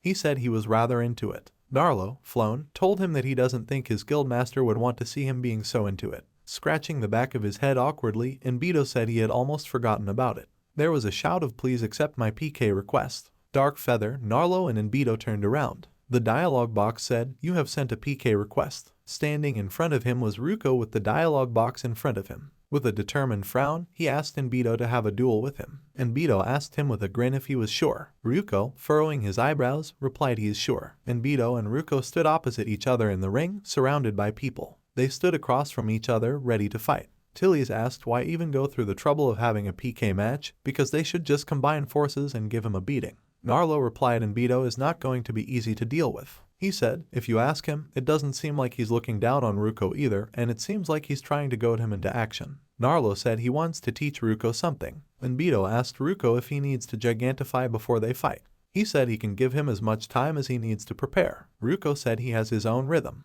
Opening one eye, Enbido said he was just worried that he'd be too much of a glass cannon and fall too soon. A shield appeared in Ruko's hand, and he thought he couldn't let the opponent sway his emotions. He thought Lingxi taught him that he had to have his own way of fighting. Ruko rushed to attack. After hitting the ground with his shield, he used shield diffusion and 3 more shields appeared between them, shrouded in orange energy. Clenching his fist, Enbido struck the 3 shields. Ruko, circling him from the side, thought he had to catch him by surprise and used the advantages of his current physique to go out all with speed. Once behind his opponent's back, he struck with his fist. Enbido turned around, and red energy slammed Ruko to the ground. Ruko bounced to the side, and Enbido said, as he told him before, he's too reliant on his skills, and that's making him forget his instincts and reactionary abilities. He asked if he was trying to compete with him with speed when he didn't even understand that. Ruko thought about instincts and reactionary abilities. Frowning, he silently stared ahead. Using swirling shield impact, he threw his shield at Enbido, and Enbido closed with a barrier of red energy. Ruko threw shields at him from all sides, and Enbido asked if he really thought increasing the frequency of his skills was going to help him win.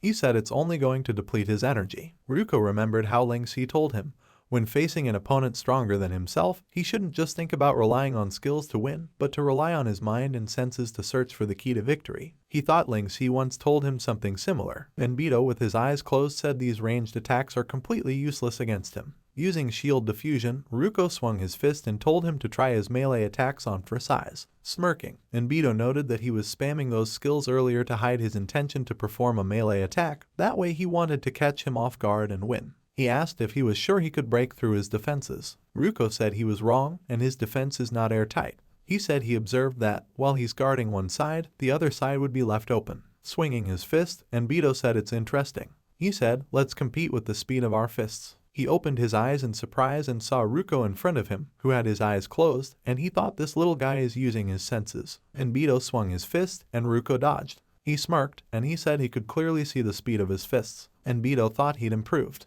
Swinging his fist again, he said it still wasn't enough. Ruko flew up into the air above the location with a blow mark on his face. He began to fall, and Enbido's red energy was visible in the ring. The guy in black armor exclaimed that he sent that kid flying. Enbido said with a smile that it's pretty far. He said he has to say this little guy is pretty good, and he was able to grasp top time in such a short time. Ruko thought this punch was really fast. Ling Si appeared in front of him. Tillies told Narlo to hurry up and go get Ruko. Narlo obeyed at first, but then asked what they were doing. Frowning, Tillies took the staff in her hand and said they're going to reclaim their honor. Pistols appeared in Darkfeather's hands. They ran to the ring and Tillies shouted that it was her turn. She offered Enbido a duel. Scratching the back of his head, Enbido said he wasn't interested anymore. Tillies angrily asked if he was going to run away now that he'd won. The voice told Tillies to let it go. Ling Si appeared behind Enbido. Enbido wondered when he appeared behind him. The protagonist asked if he was the Thousand Autumn's #1 shield. Enbido asked him who he was. Narlo exclaimed happily that Ling Si had arrived, and then noticed Ruko. Ruko told Tillies and Darkfeather that he accepts his defeat wholeheartedly. His face was covered in bruises. He thanked them for standing up for him. Turning to everyone, he apologized for embarrassing Penumbra. Darkfeather said,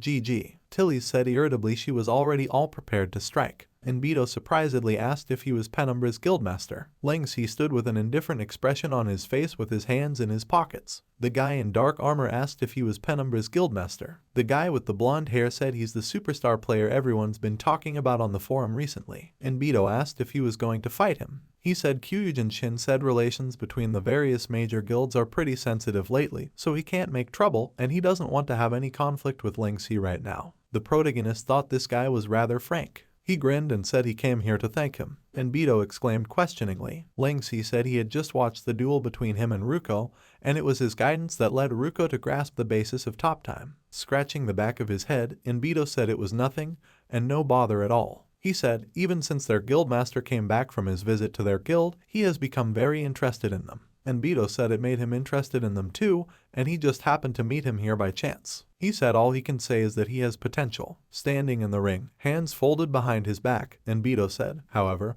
he's still way too weak to be the main tank of a guild, and, as a genius, he couldn't bear to see him like that, so he taught him some basics. Tillies annoyedly said this redhead can really blabber on. Ruko told her it's fine. Enbido said with a grin that it was a fun day. Ling Si asked him if he was sure he knew Ruko's abilities. Enbido asked if he was trying to say that he hadn't used the full extent of his abilities. Ruko stood there with a grim face. He remembered how he had apologized to Ling Si with clenched teeth and said it was his complete loss this time. The protagonist said there was no need for him to apologize to him. He asked if he remembered how much time had passed since they first met. Ruko replied that it had been over a year. Ling Si said, "From the crybaby you were in the beginning, to the courage you showed in challenging the #1 shield today." Ruko asked if he was here from the beginning. He asked why he didn't show himself. The protagonist said he wanted to witness his transformation. He told him that he'd grown a lot. Ruko stared at him silently with a look of surprise on his face. Clenching his trembling fist, he said he's still far from the true pros. Ling Si said no. Kneeling down in front of him, he said in his eyes he is much more powerful than he thinks he is. Ruko listened to his words with wet eyes. The protagonist told him that he needed to believe in himself. He said with a smile that the bravery he showed today would be the foundation for his future growth. Tears appeared in Ruko's eyes, and Ling Si told him to remember this feeling of defeat,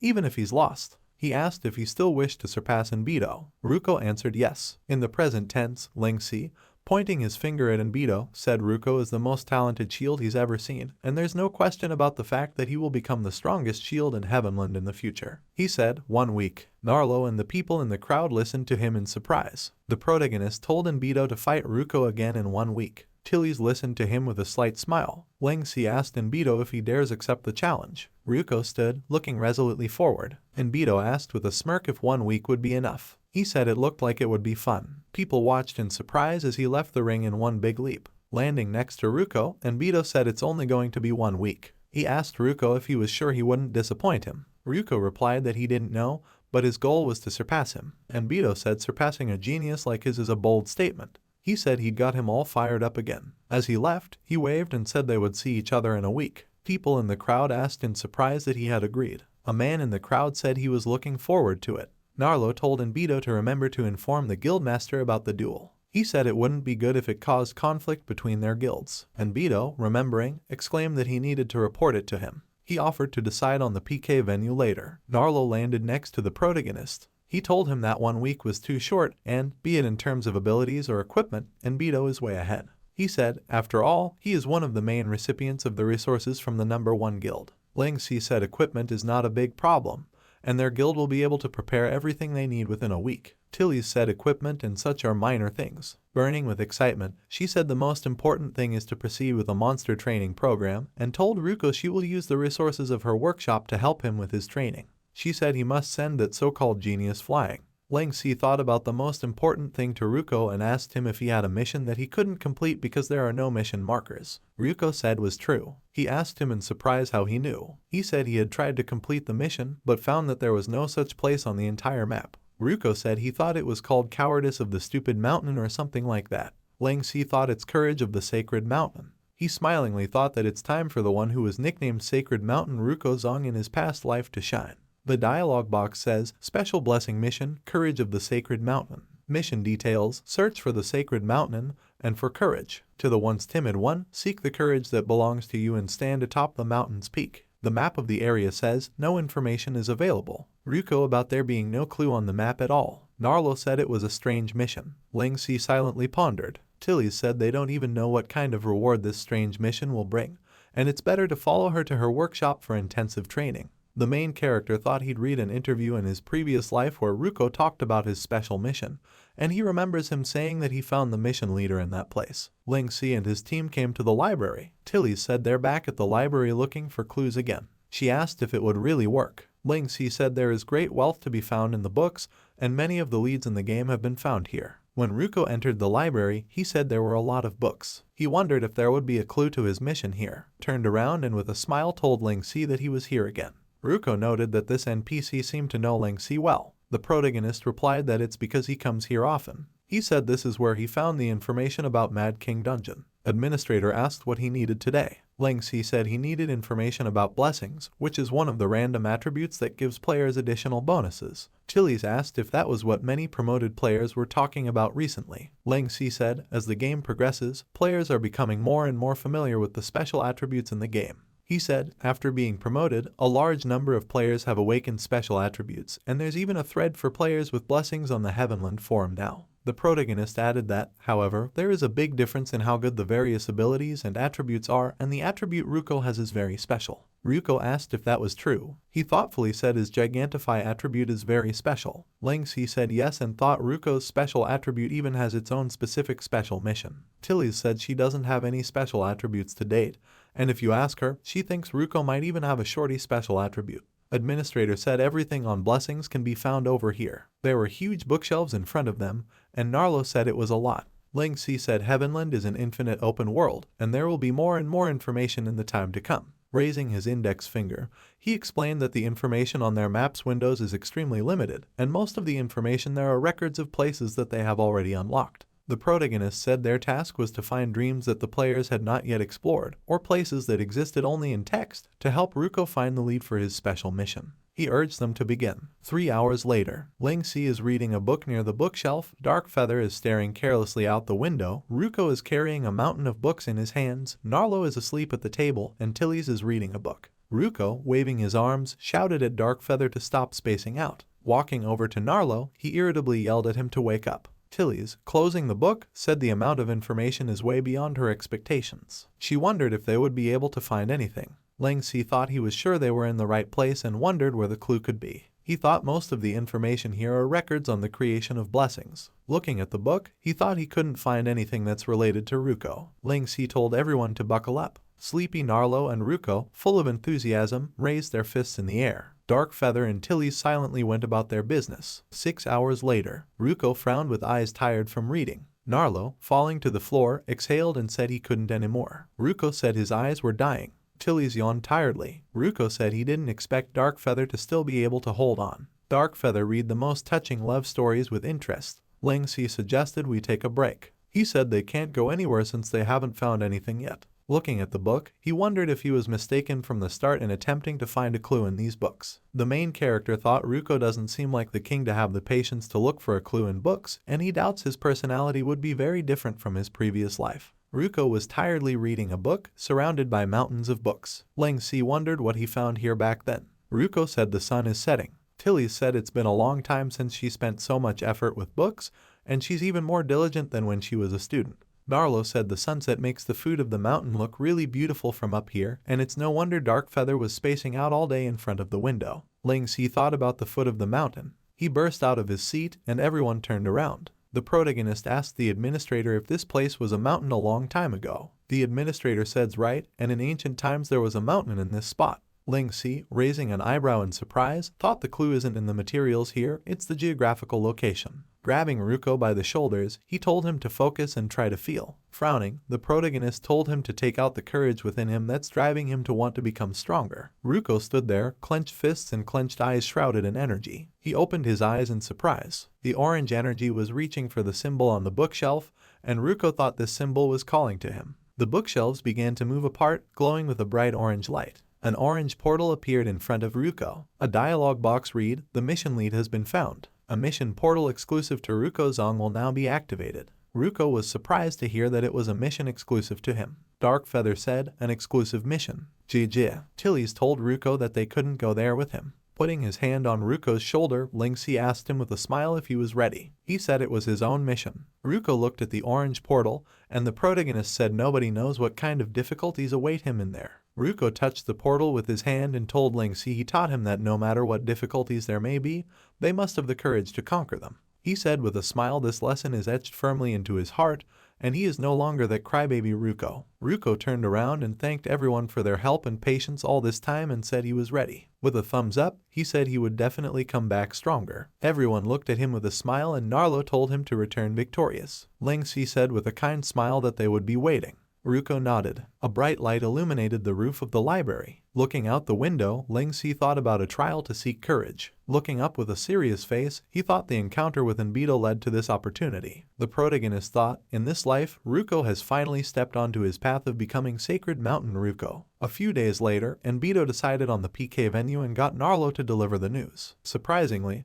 not only did Advent of 1000 Autumn's Guildmaster, Kyujin Shin, allow for the PK match to take place, but he will also be there in person to spectate. Ling Si thought this was indeed unexpected. After sending the location of the PK venue to Ruko, all that's left is to wait and see if he will be able to complete the trial in time for the duel. 1 week later, Red Lead Arena. Ling Si said he didn't expect Kyujin Shin to come to watch the duel. Kyujin Shin said, after all, his main tank accepted their guild's PK challenge, and relations between the guilds have been rather sensitive recently, so he had to come. He said with a smile it's also because of that they chose the PK venue to be their 1000 Autumns arena to reduce the number of spectators as much as possible. Looking at Ling Si, he said no matter who wins, this PK match is a friendly duel, so he hopes it won't affect the relationship between their guilds. The protagonist replied that it's thoughtful, and Beto asked why Ruko is not here yet. He said it would be really disappointing if he decided to run away. Tilly's irritably shouted at him to relax and asked him where he was in a hurry. Ling Si said it seems like there's still quite a bit of tension.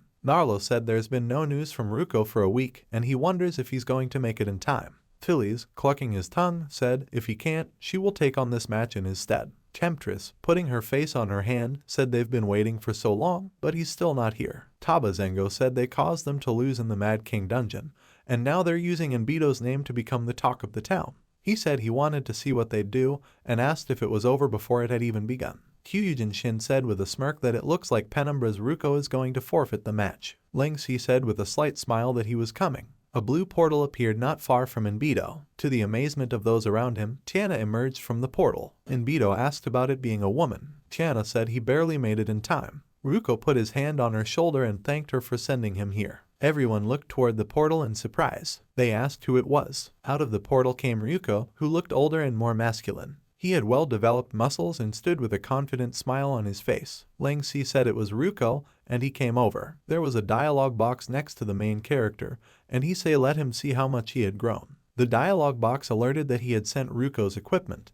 Ruko quickly ran forward. Leaping into the air above Enbito, he said he really wanted to tell them what had happened this week. Swinging his fist, he said they would have to wait for him to win this match. A dialogue box announced that the opponent had accepted his PK request. Slowly and concentrating moving his hands, Enbito said it's looking good. Swinging his fist, he told Ruko to show him how he'd changed. Ruko grinned, and Enbito looked at him in surprise. Above Ruko, who spread his arms out to the sides, was a sphere of dark red energy. He thought he could feel the earth. A week ago, Ruko found himself in a field of grass. Raising his head, he wondered where he was. An animal appeared in front of him, pacing the grass with its hooves. The animal's shadow covered Ruko, and he looked up in surprise. Above them was a huge deer, and Ruko exclaimed that this deer was gigantic. The deer grabbed him by the collar with its teeth. It tossed Ruko upward, and Ruko grabbed onto the deer's antlers, hanging onto them. The deer ran forward, swinging Ruko around. All around them were mountains covered in grass and trees, and Ruko wondered where it was taking him. He looked down and saw a dead tree and said it was huge. Ruko jumped off the deer onto the ground. As he approached the tree, he asked why it was so big. He asked the deer why it brought him here. The deer asked Ruko if he could revive this ancient tree. Ruko exclaimed in surprise that it could talk. The deer said his duty was to bring him to this place to complete his mission. Ruko froze for a moment, and then, pointing his finger at the deer, asked if it was telling him that his mission was to revive this tree. The deer replied in affirmative. Ruko said it seemed to him as if this tree had shriveled up a long time ago. He said it was black and dry,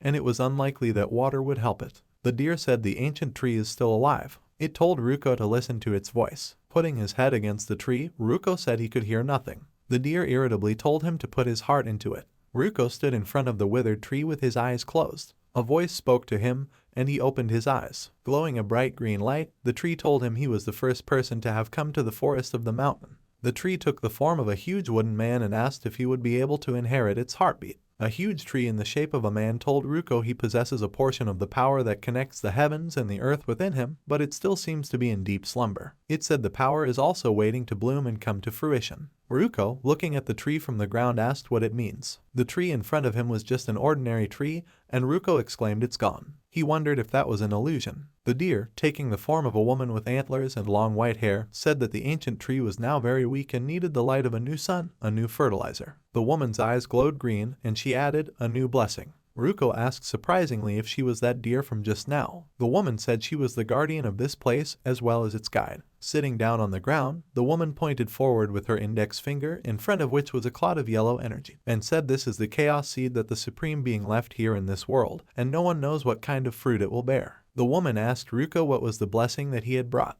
The seed glowed with yellow energy, and Ruko looked at it intensely. The woman said it's courage. Ruko, illuminated by the yellow light, echoed her words. Straightening her back, the woman said, the courage that stands resolute and strong between heaven and earth, never yielding. She told Ruko it's time to get going. Yellow energy rushed into Ruko's chest. A column of yellow energy rose into the sky. The woman told Ruko that he was on his own now, and what awaits him is an immensely arduous and cruel ordeal. She asked him if he was ready to accept his true challenge. Ruko replied with a confident grin that was why he had come here. A bright yellow light illuminated everything around him, and the woman said it's up to him to awaken the power that lies dormant within him. The yellow energy flew past the tall rocks and landed on the round stone arena. Ruko looked around and asked where he was. He said it's pitch black, but he can feel endless space above him. He noticed there's a new mission prompt. The dialogue box read, Mission Challenge, the Trial of the Sacred Mountain. A vortex of purple energy appeared behind Ruko. Several identical vortexes of energy appeared around him. Several corrupted mountain orcs, level 1, appeared in front of Ruko. A black hole-like blob of dark blue energy appeared in front of the monster's hand.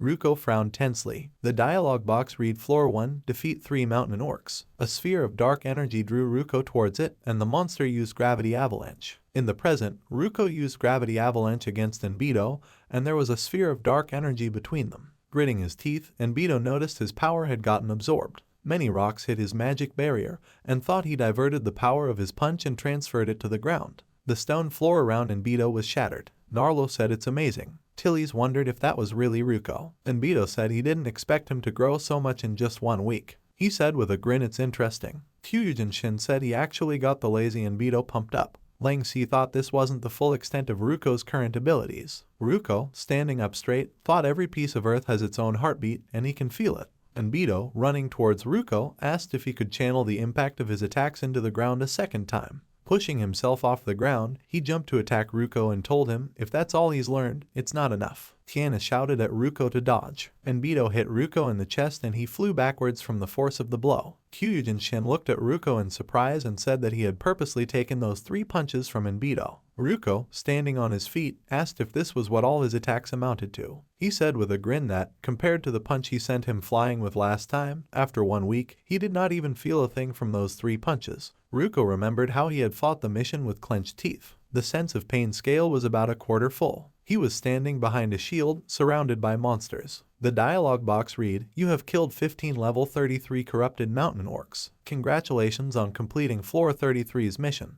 The entrance to floor 34 has been activated. Your sense of pain will be increased by 34 times. Ruko clenched his teeth in pain and grabbed his shoulder. He thought his injuries hurt a lot with just the slightest movement, and this sense of pain debuff has magnified his sense of pain by 34 times. As Ruko goes up each floor, not only does he have to challenge monsters of higher level, but the debuff also gets stronger too. Looking at the exit of the room, Ruko wondered if that was what the challenge was. As he walked through the passage, he noticed that it wasn't a teleporter this time. He wondered if he had completed the challenge. Once outside, Ruko wondered where exactly he was. He looked up in surprise. There was a huge tower above his head, surrounded by clouds. Challenge progress, 34%. Ruko cried out loudly in pain. Floor 34, sense of pain multiplied by 34. One's sense of pain is the most direct means through which they experience pain. Just having that increased tenfold would be enough to make one better off dead. As he continued to scale the tower, the torment caused by Ruko's sense of pain surged through his body like a tsunami. Floor 60, sense of pain multiplied by 60. Surrounded by monsters, Ruko gritted his teeth and screamed in pain. Floor 85, sense of pain multiplied by 85.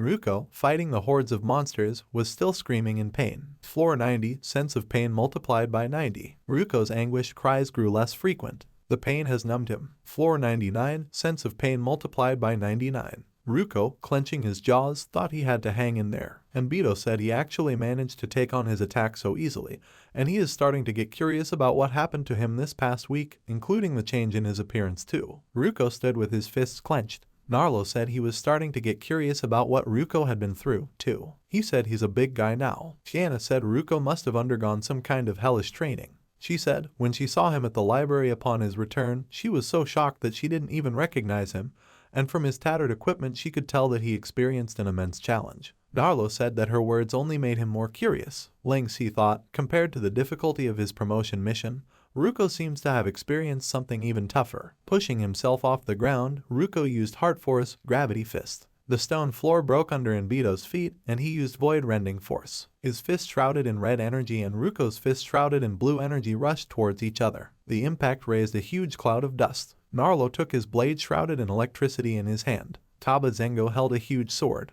Kyujin Shin said it was a breathtaking clash of forces. Enbido said it was good, and last time he didn't even understand the technique of attacking, but this time he hasn't let him down. Ruko told him the way he unleashes power is extremely impressive, and he did indeed have a tough time dealing with that previously. He grinned and said everyone has a different understanding when it comes to how to unleash power in their attacks, and it's hard to say who will win now. Enbito said no with a grin. He and Ruko swung their fists, and Enbito said his technique is the best. Floor 100, sense of pain multiplied by 100. Ruko stood in front of the huge monster with a giant sphere of dark energy in his hand. Gritting his teeth, he thought this is a challenge that's meant for him alone, and he can't run away. He glanced at the monster with bloodshot eyes. Enbito and Ruko's fists raced towards each other. As their red and blue energies collided, rocks began to fly around them. The shockwave from their attacks destroyed the stone floor beneath their feet. Kyujin Shin said both forces are in conflict. Enbito thought it's unexpected that this little guy's understanding of power has improved so much. He wondered if it was because of Ling Si. Swinging his fist, he said it was interesting. They continued to exchange blows. Taba Zengo, frowning, said Enbito is starting to get serious, and he transformed his defense into strength and doubled it. Watching their battle, he said this is the move that will determine victory or defeat. Ruko, surrounded by blue energy, stood with his fist up. The ground beneath him shattered into splinters. Tiana exclaimed Ruko is at a disadvantage. Tilly said this redhead is really pretty tough. Enbito asked with a grin if he would be able to withstand his force. The smile disappeared from his face, and Ruko said that he had taught him not to rely on his skills. Ruko stood with his eyes closed, and Enbito thought he was relying on his senses. Ruko thought even the earth has its own heartbeat. Kyujin Shin and Ling Si watched the battle in surprise. Ruko's fist was enveloped in yellow energy with a mountain symbol, and he thought no matter how great the power is, it will eventually return to the earth. Ruko's fist shrouded in yellow energy was approaching Enbito's fist shrouded in red energy. Enbito was surprised to think his power was being absorbed. Ling Si tensely looked at the arena. Ruko used Heart Force, returned to the source and thought he'd channel Enbito's power into the ground.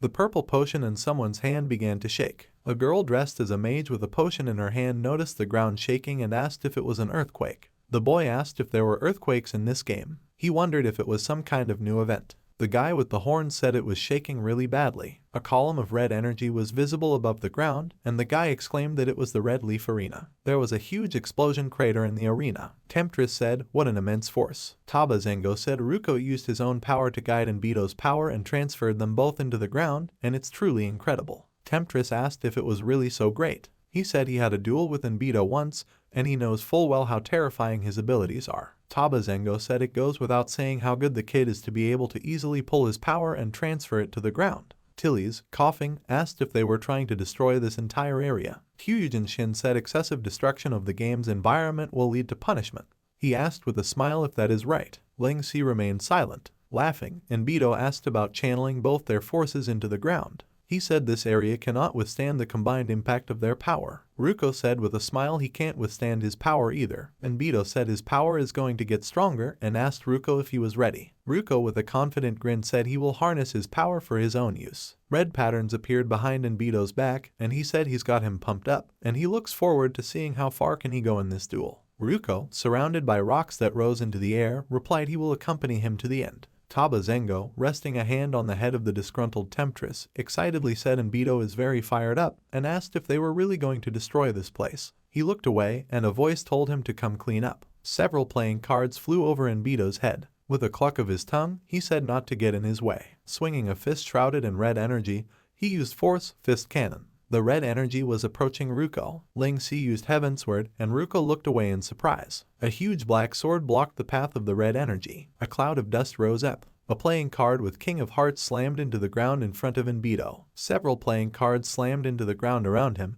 and Kyujin Shin used Divine Quadrilateral Formation, surrounding Enbito with a square barrier of blue energy. Taba Zengo, straddling him from behind with a huge sword, told him this is enough. Enbito told him to let go of him. Taba Zengo said the Guildmaster doesn't want any conflict with Penumbra, and told him to end this PK here. Enbito screamed he doesn't care, and he hates being interrupted. Kyujin Shin called out to Enbito. Holding the Joker, he told him he'd better not make a mess out of things. Enbito clucked his tongue and said he understood. Heavensward was slammed into the ground, surrounded by a cloud of dust. Ling Si, landing beside him, thought he managed to break through his sword with just one punch. Straightening up, he wondered if this was what the power of the #1 shield is like when he gets serious. Ruko called out to Ling Si. He thanked him for blocking that blow for him. The protagonist suggested ending this PK here. Scratching the back of his head, Ruko said this was truly an incredible punch, and he'd really like to see just how big of a gap there is between Enbito and him. Ling Si thought with a smile Ruko has really grown to be able to think this way. Enbito, pounding his fists on the walls of the magic barrier,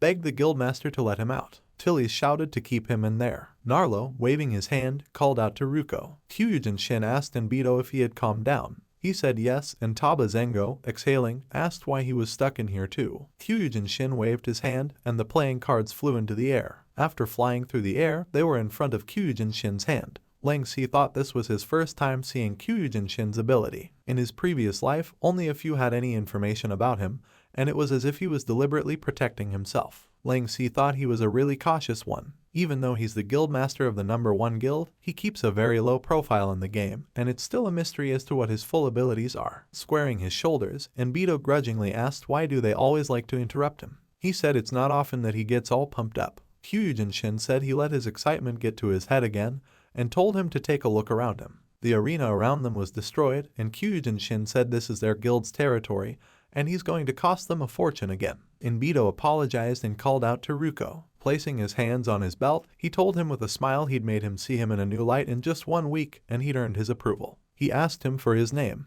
Ruko replied with a grin that his name was Ruko Zong. Enbito said he will remember it. After all, he's someone who managed to come to a draw with him. With a hand on his shoulder, Kyujin Shin objected. He said, in his opinion, he's lost, and he's really disappointed in him. Lang Si told Ruko it's his victory. Ruko exclaimed in surprise. He asked him if he won, and if Lang Si and Thousand Autumn's guildmaster didn't deal that last blow. The protagonist replied that sometimes victory is not solely dependent on the result. Kyujin Shin told Enbito he was on the verge of using his true strength only to achieve such a result, and, as the main tank of the #1 guild, he had indeed suffered a complete defeat. After remaining silent, Enbito smiled slightly. Bowing to the ground, he apologized and asked not to be punished. Temptress, laughing, said he's using the same trick again to beg for mercy. Kyujin Shin told them not to be so quick to laugh, and he still hasn't settled the score with them for their performance at the Mad King dungeon. Temptress and Taba Zengo looked at him fearfully. Blazing with anger, Kyujin Shin said the 3 of them had performed atrociously in the Mad King dungeon in today's duel. The 3 of them awkwardly scratched the back of their heads and apologized.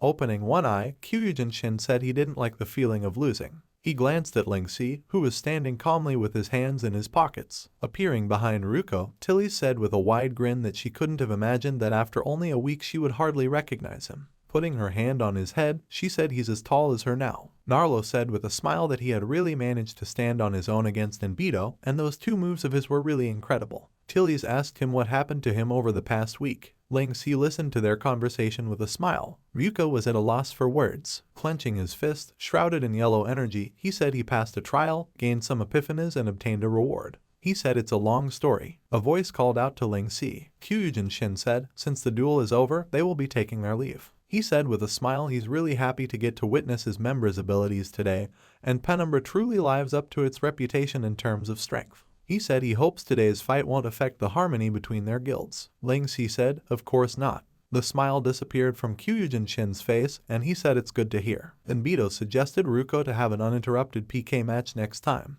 Ruko, agreeing, said he'll definitely have a good spar with him next time. Lang Si asked Temptress and Taba Zengo if they still wanted the heart. He said he's planning to go get another. Temptress and Taba Zengo twitched with a nervous smile. The protagonist said he still haven't properly settled the score with them for what happened last time. Temptress asked about him still remembering that. Pressing herself against him, she said she won't have him holding grudges against her like this. Lang Si, embarrassed, told her to drop that seduction act of hers. Kyujin Shin said he believes Lang Si isn't such a calculative person. Turning around, he said with a smile that they had caused some trouble for their guild lately, and asked not to misunderstand them. Leaving, he said there's still a long road ahead, and they can take their time to get to know each other. He said to Lang Si, till we meet again. Tilly's asked why Kyujin Shin is acting all hoity-toity when they lost. Lang Si smiled as he looked after him. Everyone asked in surprise. Dumpling stood frowning, grabbing Lang Si by his clothes. Tilly said she didn't look like a pet at all. Dumpling said she's not a pet, and she is Lang Si's daughter. Tilly said she even knows how to talk back. Narlo asked if she was the kid he brought out last time. Tilly's asked if that didn't mean they had 2 new members in their team now. Dumpling, looking at Ruko, called him Doggy. Ruko asked in surprise if he was counted. Tilly said he looks totally different, so he counts as 1. Narlo asked Ruko if he still could gigantify. With a thumbs up, he replied, of course. Narlo, also giving a thumbs up, said he's looking forward to it. Darkfeather asked the main character what they were doing next. Lang Si told them to wait patiently. Tilly's asked what for. She told him they came specifically to help him get the last heart, and she rejected lots of level carrying orders for him. After thanking them, the protagonist asked them to be patient some more. He said it should be here soon. Ling Si said it's here. Tilly's asked what that sound was. Narlo, looking at the gray sky above the trees, said it's coming from there. He asked about the town invasion miracle. Ling Si said they're going to look for the town invasion miracle challenge, and he got Tiana to help collect and screen the demon wild boss's town invasion miracle challenges, and eventually chose the town nearby. He said they're going after a sovereign rank demon wild boss this time. Narlo said wild bosses spawn randomly, and it won't be easy for them to camp for the monster they need. He said the last town invasion miracle challenge he encountered only spawned an elite rank great mountain steel bear, and its attacks were not very strong, but its HP was alarming. He said it took a great number of players to surround and attack it for a really long time to wear it down. Ling Si told him not to worry because Tiana ran the numbers, and this region has the highest probability of spawning demon-type monsters. He said they'll spread out and search. Narlo, sitting in a tree and looking at the monster, said the boss spawned in the southeast isn't a demon. Darkfeather said the boss in the north isn't a demon either. Ling Si said southeast as well. Looking at the huge pink flame, Dumpling said it's a huge cotton candy. The main character, sitting with Ruko and Dumpling, said it looks like luck is not on their side. He told them to continue waiting for new monsters to spawn in the areas around them. Tilly shouted there's a demon where she is. Ling Si said it's perfect and told Narlo and Darkfeather they're going over there. Narlo asked which direction. Tilly said it's south, and she shared the location with them. Darkfeather ran forward, surrounded by crows. Ruko, Ling Si and Dumpling ran forward. Tilly said the boss is a little strange. She said it didn't actually spawn here, and she flew down from the skies. The protagonist asked, flew. Tilly said she seems to be searching for something. Ling Si asked what's the name of the boss. Ruko, frowning, asked Ling Si what's the matter. The protagonist, looking at the dialogue box in surprise, exclaimed that it was dragon-scaled demon. Dumpling happily looked at a butterfly sitting on a tree branch. Narlo surprisingly asked about Dumpling being the dragon-scaled demon's child. Ling Si frowned and said that if this boss is that particular dragon-scaled demon, then she's probably looking for Dumpling, and he is her greatest enemy. Darkfeather asked if he was saying that that dragon-scaled demon has been roaming around the underground world for so long just to look for her daughter. Narlo asked how that is possible, and if she wasn't just an NPC. Ling Si said it's probably the case, and thought Dumpling is indeed a truly special being, and he can't let her know about this. Dumpling was playing with butterflies floating in the air. Narlo asked what they should do. He said it's going to be tough for the few of them to take on the boss themselves. Ling Si suggested hearing what the situation is like over there from Tilly's and decide.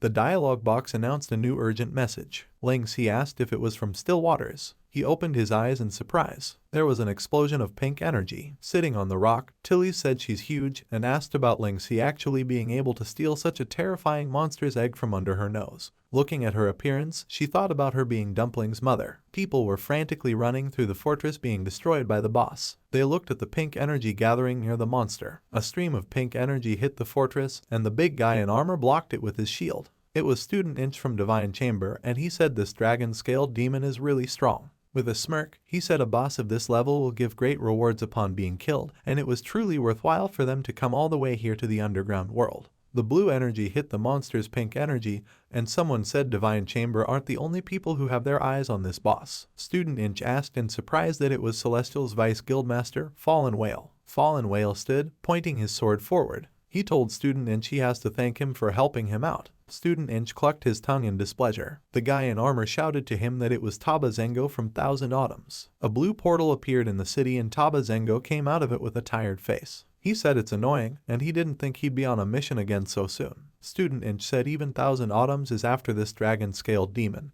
and there are now 3 of the major guilds here for its neck. Fallen Whale said it's more than that, and there's a lot of competition. Looking at the wall, he thought it's Penumbra. Ling Si told Stillwaters his intel network is pretty good, and those other guilds have really come for the dragon-scaled demon. He thought it's really her, that dragon-scaled demon, and she seems even more maniacal than before. Stillwaters asked him what's their next step. He said, looking at the situation, it's going to be tough for them to snatch the first kill with those 3 other major guilds around. He asked if, to be on the safe side, they would give up on this demon's heart. Ling Si said no, and he has to be the one to kill this dragon-scaled demon. Frowning, he said he must put things to an end. The protagonist said to listen to his instructions because he had a plan. He asked Stillwaters if he had brought enough holy elixir with him. Stillwaters said yes, and that he could pass them to him right away. Ling Si told him to distribute them amongst themselves because he doesn't need many and he isn't going to participate in the first part of the battle. He said he'll leave bringing down the boss's HP to them. Stillwaters looked at him questioningly. The protagonist with a serious face said, "This time, their strategy is to borrow the hands of others to kill." Fallen Whale fought the dragon-scaled demon with his sword. A shot of yellow energy hit the monster in the back. Fallen Whale told Penumbra's sniper that it was a powerful shot. Dark Feather looked through the scope of the sniper's rifle enveloped in yellow energy. Student Edge, hitting the monster with his shield, said the rewards belonged to them. Divine Chamber. Tilly's, appearing above its head, said she disagreed. She smirked and said it all comes down to who can do the most damage. Taba Zengo asked Narlo if Penumbra was here to fight for the boss too. Narlo asked him what he meant by fight. He said Penumbra, had their eye on this boss long ago. Taba Zengo, grinning, said he never thought he'd hear him say we and Penumbra in the same breath, since he rejected all the invitations that they, the #1 guild, offered to him. Narlo said he came to Heavenland to have a good time, and he doesn't want to have any part in Thousand Autumn's business. Dodging the monster's blow, he said it's really interesting in Penumbra because Ling Si is there. He asked him not to talk about this anymore. Taba Zengo told him that, if he wants to come to Thousand Autumns in the future, he can feel free to let them know anytime. The guy in armor ordered everyone to go all out. Magic hit the dragon-scaled demon, and the guy said they have strength in numbers. He told everyone to crush her. Dragon-scaled demon said about her child. Someone ordered to go around her to land a sneak attack. The monster's health dropped below half, and she kept calling out for her child. Someone ordered focus fire. The monster's health dropped to a quarter, and the guy ordered to finish her off in one go. Dragon-scaled demon kept calling out to her child. Ling Si thought it's time. He stood on the roof of the building, looking at the monster. He called out dragon-scaled demon. The people from the other guilds tensely turned around, and the people from Penumbra smiled. Dragon-scaled demon recognized the voice of a man who stole her child, and she opened her eyes wide. Wrapped in pink energy, she let out a loud scream. The guy in armor said this is bad, and the dragon-scaled demon's aggro has gone elsewhere. Student Inch asked how that was possible, and what about all the damage they painstakingly dealt. Dragon-scaled demon rushed after Ling Si in pursuit, cursing him. Student Inch asked how Ling Si took her aggro away. Dragon-scaled demon continued to shoot pink energy. Using the grappling hook, the protagonist climbed up a tree branch. The monster screamed about being the man who stole her child. She slammed her foot on the ground with force. A pink energy was gathering in front of her face. Shooting out a huge stream of energy, she shouted for the thief to die. Ling Si, clenched his teeth, thought her overwhelming aura has become even more terrifying than before. He thought he could kind of understand the deep-seated resentment and hatred it holds towards him. In front of the monster's anger-crazed face, pink energy was gathering again. There was an explosion in the forest. Student Inch said they can't let Ling Si steal the dragon-scaled demon from them, and ordered to give chase. A voice called out to him like a small fry, and he turned around. Tilly's, swinging a staff shrouded in flame, told him to stay where he was. There was an explosion, and Fallen Whale thought Ling Si was still as unpredictable as ever, and it was indeed a huge loss not to have him recruited into their guild back then. Frowning, he glanced to the side. He parried the shots with his sword and said that he knew he was coming for him. Dark Feather with a smoking gun in his hand said he'd make him GG. Taba Zeno asked what Ling Si was up to at this time. He said, to think he's making us his errand boys. Narlo said he told him Ling Si is an interesting guy. He said with a smirk that he was the only one who could do something like that. He remembered Ling Si saying that they would use the power of the 3 major guilds to bring down the dragon-scaled demon's HP, and this way they could minimize their costs. He said he'll need them to keep an eye on the major damage dealers, and told them to make sure they don't actually kill the dragon-scaled demon. Turning around, the protagonist said he'll be the one to end the dragon-scaled demon. Taba Zengo asked Narlo in the present tense if he was the one who'd been deployed to block him. Narlo said yes. Holding the blade shrouded in electricity in his hand, he said he didn't want to fight him, but since it was for his master, he had no other choice. Wiping his face with his hand, Ling Si thought the damage dealt by the dragon-scaled demon who's gone berserk from wanting revenge is crazy. His face was covered with bruises, and he thought just a light graze cost him half his HP, and the room for error is really small. Dragon-scaled demon's eyes were glowing red, and she was surrounded by pink energy. The protagonist said it's a good thing he has a backup plan. He said this is an arena that was specially prepared just for her. The dragon-scaled demon screamed that her child's over there. She fired a stream of pink energy. A shield flashed before their eyes, and Ruko appeared in front of Ling Si, covering him with his shield. He told Ling Si that they were all waiting for him. Ling Si noticed that his health was recovering and turned around. Stillwaters, shrouded in yellow energy, said that everything seemed to be going according to his plan. Ling Si thanked him with a smile. The veins on dragon-scaled demon's face swelled with anger, and she cursed at the humans. Ruko asked the protagonist to let him deal with it. The protagonist said that the dragon-scaled demon is now extremely aggressive, and its attacks are also terrifyingly strong. Ruko told him not to worry because he will definitely block all of its attacks. He said he wanted to put the things he learned from his trial into practice. After a bit of silence, Ling Si agreed with a smile. Ruko ran forward and jumped towards the dragon-scaled demon that was shooting streams of pink energy. A sphere of dark blue energy appeared in his hand and he directed it forward. The sphere of energy absorbed the dragon-scaled demon's attack. Shortening the distance, Ruko said this is just perfect. He said with a smirk, trying out the thing he had gotten, the power of Earth's heartbeat. 1 week ago, Ruko stood in front of a huge sphere of dark blue energy. The dialogue box read, "Final trial, purify the forest, purify the ultimate corruption." Gritting his teeth, Ruko reached out his hand toward the sphere of dark energy. His eyes became bloodshot and he screamed in pain. Yellow energy enveloped the tower. Ruko found himself unclothed in the bright space. A voice thanked him for his bravery. The guardian with the deer antlers pointed a finger at Ruko and said that in all this time, no man had ever been able to endure such a trial. And, throughout this journey, the pain he has endured has not only tested his courage, but also challenged his resilience and determination. A column of blue energy rose into the sky, and she told him that he was fully worthy of inheriting her blessing, courage. The guardian said it's all thanks to him that the tower's corruption has been expelled, the ancient tree has been revived, and Earth has come to live once more. Ruko found himself next to the tree. The tree told him that within that small body lay the courage and resilience of a giant.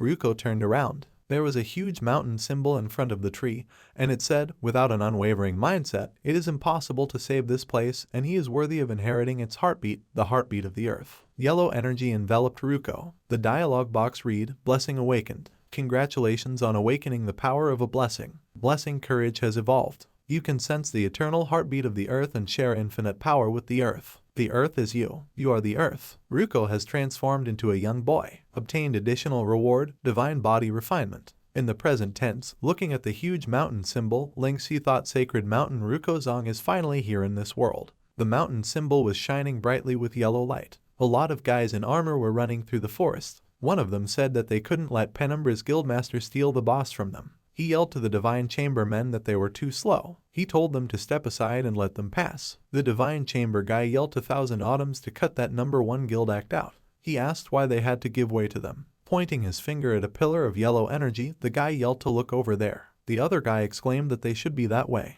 Dumpling was in the forest, standing with her back to the yellow energy pillar. Coco Lai said she came along with Stillwaters, but Ling Si is actually making her stay here to look after this little girl. She wondered if Stillwaters was fine without her. Noticing something, she turned around. Dumpling flew off in the opposite direction. Coco Lai asked where she was going. Coco Lai frowned and said it was bad. A huge cloud of dust rose up among the trees. Ruko swung his fist, using giant sacred mountain, gravity embodied. The dragon-scaled demon fell to the ground, and Ruko stood there, shrouded in yellow energy. Stillwaters said it was incredible. Ruko looked at them with a smirk, and Stillwaters wondered if this was Ruko's new giant form. Noticing the pink light, Ling Si shouted to Ruko to watch out. A pink energy was gathering in front of the monster's face. Ruko used eternal gravity, devour, and the dark blue energy sphere absorbed the flow of pink energy. Stillwaters said the dragon-scaled demon's power is being absorbed, and Ruko's new skills are really powerful. Ling Si said that he hadn't seen his duel with Enbito, so he didn't blame him for being surprised.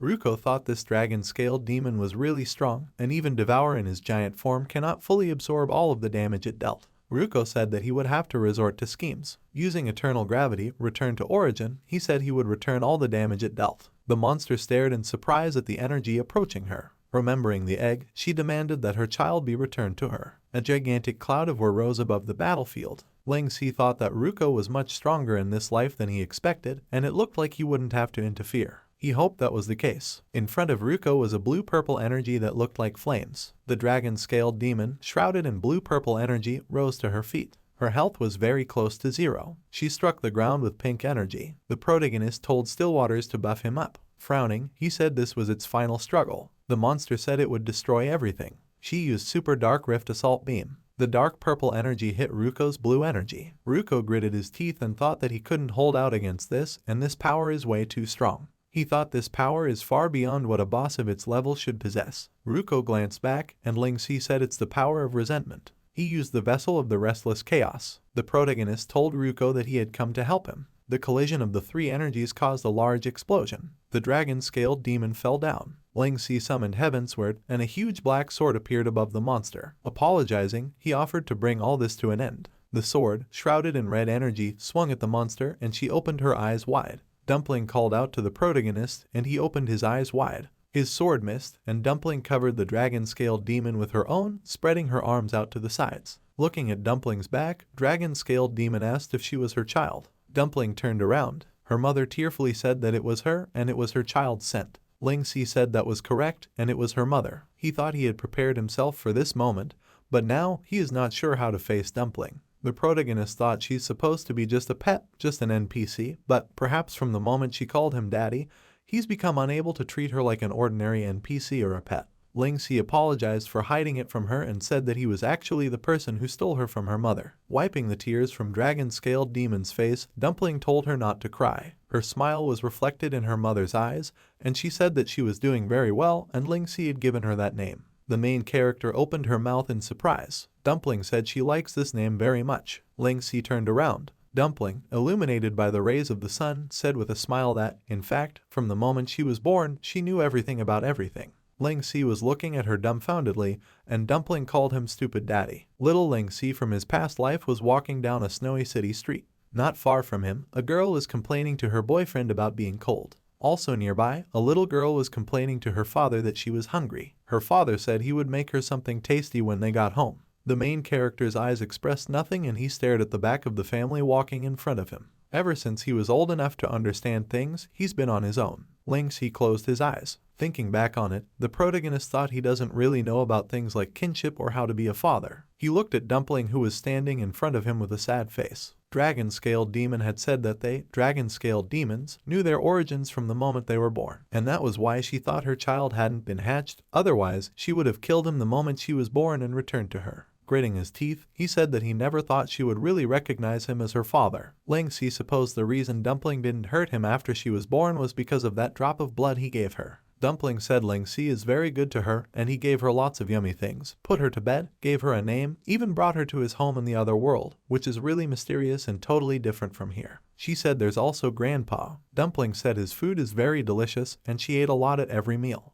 Putting her hand on her chest, she asked her mother to forgive Ling-Si because she wanted to see them fight. Dragon-scaled demon said her child is called Dumpling. She called out to the protagonist. Swinging her hand sharply, she said that her child had human blood flowing inside her and he had defiled the bloodline of the dragon-scaled demons. Stillwaters fearfully called out to Ling-Si. Dumpling fearfully called out to her mother. The monster's hand stopped and she said that she had lost to him, a human, and her child had chosen him. Ling-Si stood there with his mouth open. Dragon-scaled demon told him to do it and said she knows there's something he wants from her. She said it's a punishment that this failed mother should bear. Ling-Si wondered what was going on and whether this was part of a special mission. He thought that these emotions were too realistic. He wondered how he could bring himself to kill her. People from the other guilds began to approach them. Seeing the huge Ruko, one guy asked why the giant was here. Ruko was hitting the ground with his giant hands and another guy said he was a member of Penumbra. He said to ignore him and go for the dragon-scaled demon. He said there's just one last bit of HP left.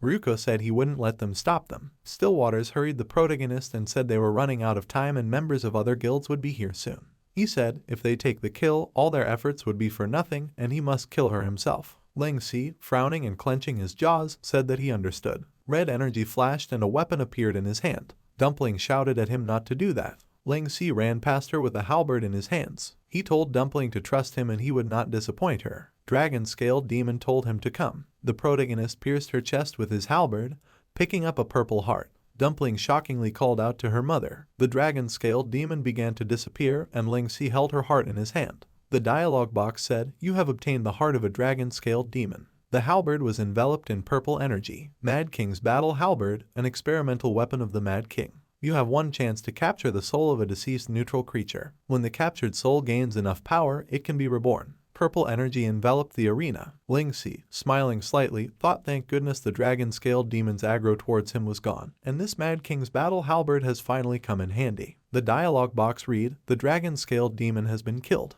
Ruko, holding the mage girl in his hand, said cheerfully that Ling-Si had done well. The armor guy exclaimed that they were too slow. The mage girl demanded that Ruko lower her to the ground. Dumpling approached the halberd shrouded in purple energy. Ling-Si told her that her mother's soul was very weak right now and she needed her dragon-scaled demon power. The dialogue box says, to revive a soul, you need a new medium. Dumpling, shrouded in pink energy, held a pink flame in her hands. Ruko ran towards them and told Ling Si that he had chased away the other guilds. The protagonist praised him for doing a good job. Ruko asked what Dumpling was doing. Ling Si said she is using her power to maintain her mother's soul. He asked Stillwaters if he knows what medium means. Stillwaters replied he's really stunned by this scene. He said the NPCs, Dumpling and that dragon-scaled demon, everything they did today, has far exceeded what a player like him understands about this game. Looking at Ling Si, Stillwaters told him that the things that were happening around him were really mysterious, and, as the one who's at the root of all this, only he himself might have the answer as to what this medium is. Ling Si repeated the words about the root. Remembering his conversation with Siba,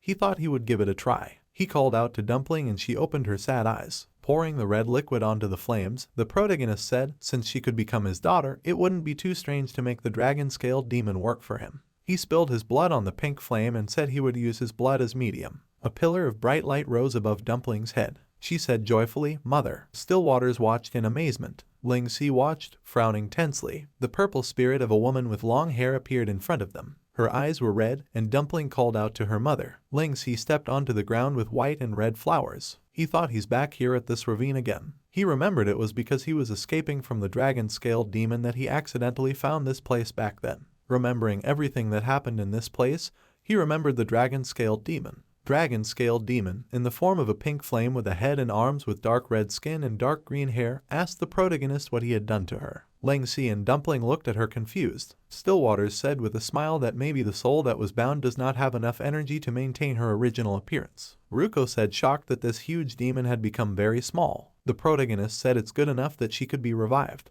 The demon, coughing, shouted irritably that he had taken her heart. Dumpling, smiling awkwardly, said she would take care of her. The dialogue box says, "You have obtained the summon, dragon-scaled demon. Please name her." Looking at the dialogue box, Ling Si thought about what name to give her. Looking at Dumpling and her mother, he said that he needed to give her a more human name. He decided to call her Kaja. In the midst of the red water stood a round stone platform with an archway and red and white flowers around the edges. The guardian of the undead mercenary altar turned around and said unauthorized persons are not allowed near the altar. Ling Si said he's back and asked if she didn't remember him. The guardian's white hair fluttered slightly in the wind. She asked for the hearts he had collected. A heart shrouded in red energy floated in the air above the pedestal. The voice said the collection of required power to forge is complete. The 3 hearts shone with a bright light and the voice said, "Congratulations, human thief. You have completed the offering within the stipulated time. Present your weapon to begin the forging upgrade." The main character's daggers rose into the air, shrouded in a bright light. Ling Si smiled as he thought this was his very first legendary grade weapon.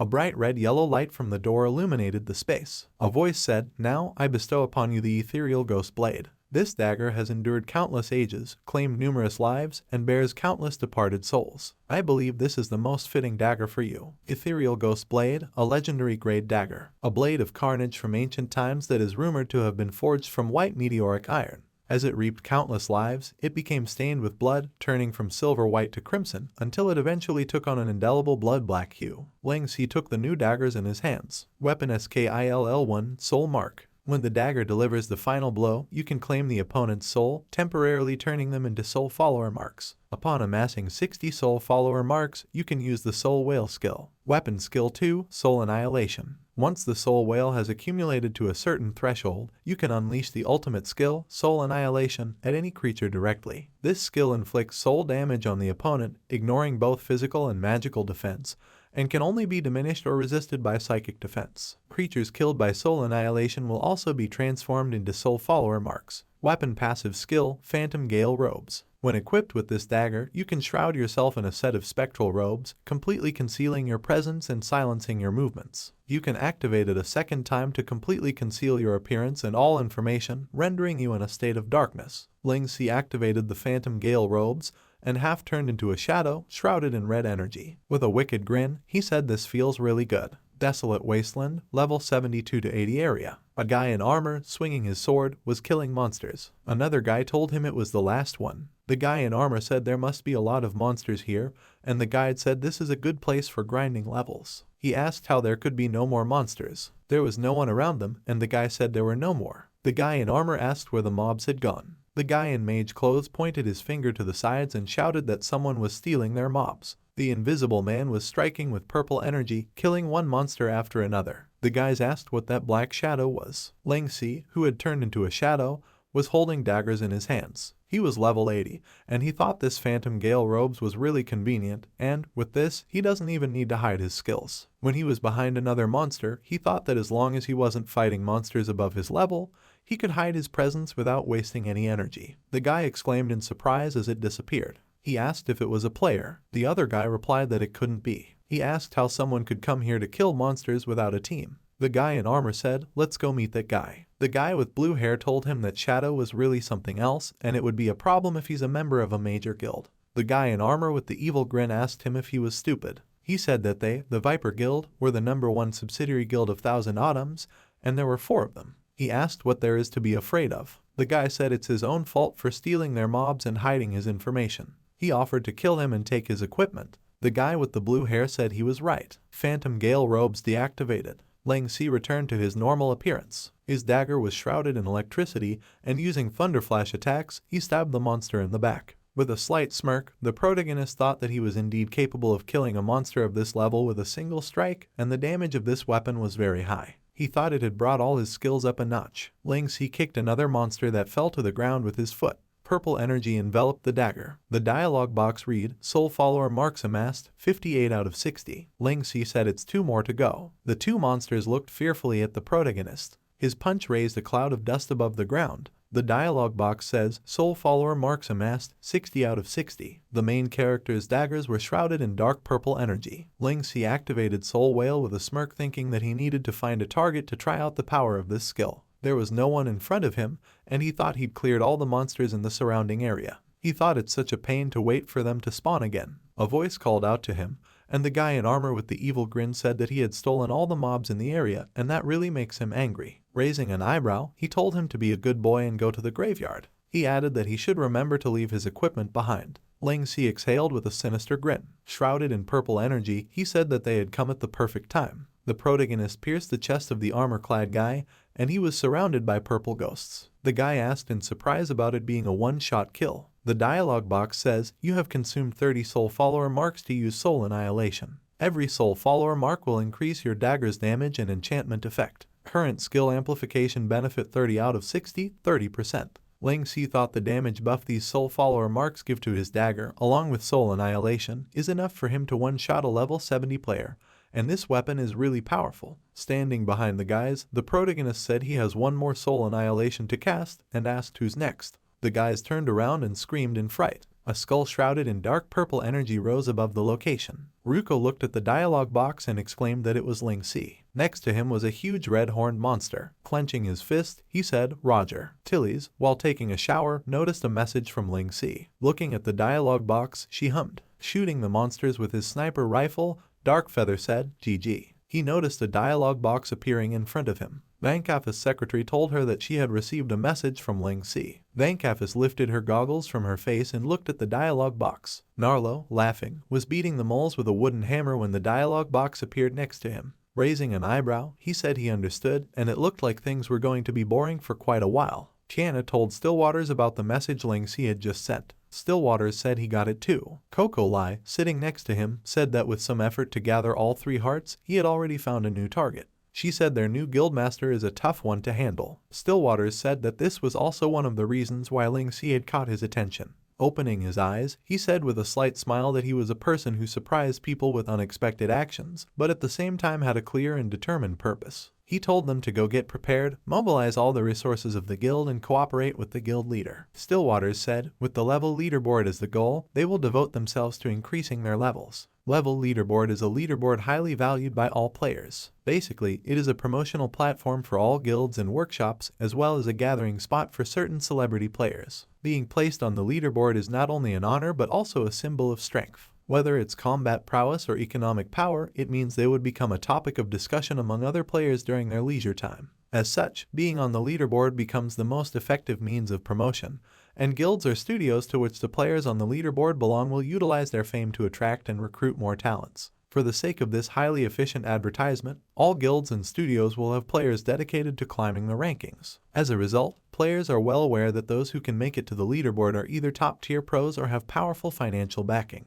Ling Si thought now that Penumbra is on the radar of the various major guilds, there's no need for them to keep a low profile, and since he's already gotten a legendary grade weapon, it's time to climb the level leaderboard. He decided to reveal his level publicly, scale the rankings, and bring Penumbra to greater heights. The protagonist thought that he hadn't noticed that almost a year had passed since he had been reborn into this world that was both familiar and unfamiliar. Remembering the humiliations from his past life, he thought the reborn Ling Si would never again live a life of desperate struggle just to survive like before. Stepping forward, he thought that now he's no longer a person who has nothing. Behind him were Knight, Kaja, and Dumpling. Ling Si smiled and thought that the first player to reach level 100 in this life would be him. A week later, a man called out to Kyujin Shin. He said that Penumbra's guildmaster, Ling Si, had rushed up the level leaderboard in just a short amount of time. Taba Zengo said that Kyujin Shin told him to keep an eye on Ling Si, and there hasn't been much news of him recently, but he didn't think he was focused on climbing the level leaderboard. Kyujin Shin, looking at the playing cards, said that he didn't expect he was interested in that. He wondered if he was planning to become famous. Taba Zengo said that he would soon catch up to their level, and after level 80, the experience requirements for leveling up become incredibly high, but he did level up 3 levels in 1 week. He said it's a rather alarming rate, and asked him if they should also make their levels public and compete with him. Kyujin Shin silently chose one of the playing cards. There was a joker in front of him, and he said there was no need because after level 85, it would take a lot of experience to level up, which would take a long time. He said there are more important things for them to do now, so they can't make that their focus. He added that, at the rate Ling Si is going at now, no one will be able to stop him yet. 1 month later, Ling Si has climbed from 50th place to 40th on the level leaderboard. For the sake of climbing the level leaderboard, Ling Si embarked on a long period of solo combat with the help of the legendary grade ethereal ghost blade, Dumpling, and the Knight of the Glorious, which allowed him to have all the experience of each fight to himself. 4 months later, as the player's level increased, the exponential increase in experience required has led 90% of professional players to abandon their pursuit of the top spot on the leaderboard. Among those who remained, only the seasoned elite players with a time advantage occupy the top positions on the leaderboard. Yet, Ling Si's bid for the top of the leaderboard broke this stalemate and ignited the entire Heavenland. Through soloing dungeons and clearing mobs, he amassed huge amounts of experience by himself. He cleared all the existing game dungeons and the leveling content of the 2 new expansions, day and night, without stopping. 1 year later, Ling Si chopped the monster with his dagger and said it was the last one. A pillar of light rose into the sky. Ling Si stood in the center of the rays of light. Smiling, he thought that he had finally reached level 100. The guild application in Tiana's hands was stamped on the guild application. Coco Lai irritably said that Ling Si never replies to messages, and all he had been doing for the past year was raising his level. She said that now that he has reached level 100, they don't know where he went. She asked if he was aware that the guild size had increased several times. Tiana smiled awkwardly and showed people the way. Dira said to follow her for the membership review and assessment. Tiana said that because their guild leader was the first player to reach level 100, there's been a boom in applications. She told Dira she appreciates her efforts in handling the membership applications during this period. Dira said it's not a problem. With a smile, she pointed her thumb at herself and told her that she was able to become a guild manager thanks to her recommendation back then, and whatever task she assigns, she'll consider it her duty to fulfill it. Tiana thought with a smile as time flew by quickly, and she found it hard to believe that a whole year had already passed. At Penumbra's current scale, they are not inferior to the number 1 guild, Thousand Autumns, and the guild's headquarters has also expanded severalfold. Thinking back to Ling Si, she thought it was all because of him. It's already been 2 years since they met, and time flies. Tiana looked wistfully at the sky. The old man had told Ling Si that it was already noon, and it was time to get up. He said that he had been skipping school for several days in a row and asked if he felt bad. Pressing the button on his alarm clock, the protagonist replied with a yawn that he was fine. Going into the game, Ling Si thought that he had hardly rested for the past year and he was tired of grinding dungeons. He thought, now that he's achieved his goal of reaching level 100, he should have his fill of rest. The protagonist stepped out of the portal. People noticed him, and Ling Si opened his eyes in surprise. A crowd surrounded him, and people shouted that it was indeed Ling Si, Penumbra's guildmaster. Confused, the protagonist thought the drawback of being the first to reach level 100 is that many people now recognize him, and it's a headache. When he was playing this game in his past life, there were already players at maximum level, and it was much easier leveling up with the aid of their experiences, so it's not really strange there's such an uproar now. After using the grappling hook, Ling Si thought he didn't like it and decided to escape. Ling Si used phantom gale robes and stood hiding behind a corner in an alley. He thought this Phantom Gale Robe's passive had really come into handy, and, at his current level, as long as he doesn't get too close to others, he won't be discovered. Looking at the tall tower, he thought that this way it would be much easier for him to reach his destination. Ling Si walked to the entrance of the tower. He put his hand on the display, and a voice said, "Verifying ID. Initiating special identity verification." The protagonist asked about special identity in surprise. The voice announced, "Verification complete, player Ling Si." The doors opened and the voice said, "Congratulations, as the first player in Heavenland to reach level 100, you will receive a unique reward." Ling thought all players would get a reward upon reaching level 100. However, he saw some threads posted by various pros on the forum in his past life saying that the first level 100 player would get a special reward. On top of that, it's something that's one of a kind, and the person who was the first level 100 player in his past life was Immovable Dark Lines. As he walked through the blue portal, the protagonist thought he remembered that the system generated different rewards based on each player's stats and game records. He wondered what was Dark Line's special reward in his past life. Glancing to the side, he saw a glowing blue hemisphere. The voice said, "Congratulations, as the first player in Heavenland to reach level 100, you will receive a unique reward. This is your unique reward." Ling Si looked at the holographic circles in front of him. The dialog box said, "Congratulations, you have received the special level 100 reward, Bloodline Awakening." Above the protagonist's hand was a golden oblong object. Bloodline Awakening, you can choose one more bloodline and awaken it. This not only grants you the attributes and abilities of that bloodline, but it also bestows upon you its special bloodline skills. Awakening method, simply provide the blood essence of the species of your choice. Take note, your appearance will undergo subtle changes corresponding to the acquired bloodline.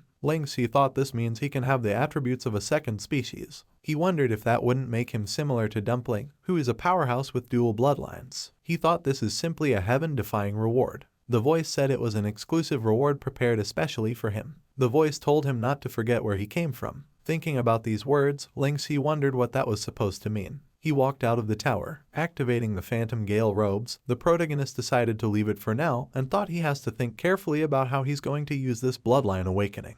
He thought this should be a single-use item with irreversible effects.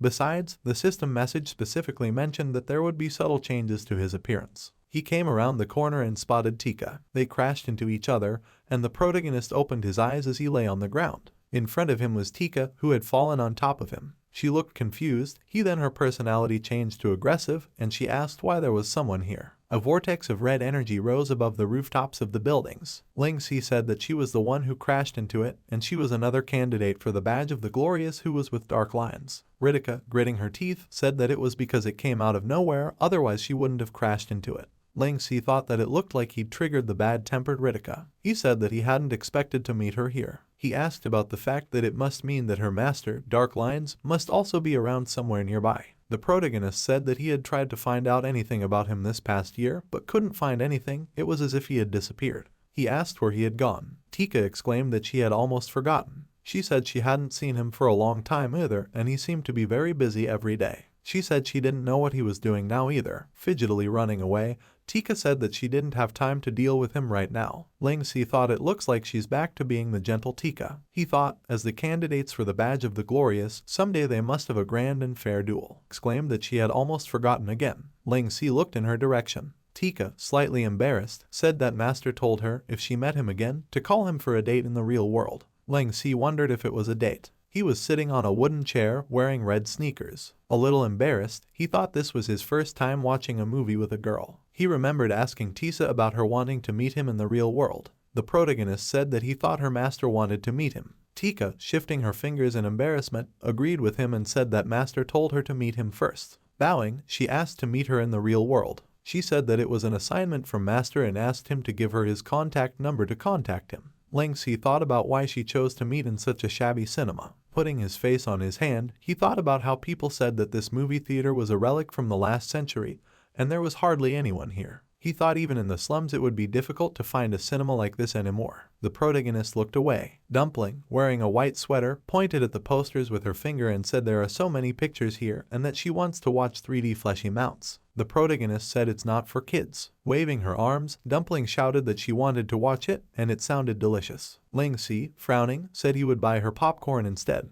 Dumpling asked what popcorn was. The protagonist thought Dumpling insisted on coming, and he couldn't shake her off no matter what. Tika, popcorn in hand, apologized for being late. Smiling embarrassedly, she said she'd brought some popcorn. She was wearing a lilac long dress. Lengxi thought that her appearance was not much different from her appearance in the game. Tika said that the movie would start soon and it was time for them to go inside. Dumpling was eating popcorn with a happy face. The three of them sat in the nearly empty movie theater. The voice on the screen was screaming in terror, calling for help, talking about the well and the TV. Tika was watching the movie with an unbothered smile. Lengxi was amazed to think that it was a horror movie. In the movie, a girl came out of the TV screen and the protagonist twitched in fright. The protagonist thought he didn't expect Tika likes watching horror flicks, and she certainly doesn't look like someone who does. He asked if Dark Lines really didn't want to tell him anything. Tika, a little embarrassed, said no. She said that Master had only asked her to meet him in the real world, and he hadn't given her any instructions about where or what they would do. Lengxi wondered what he was up to,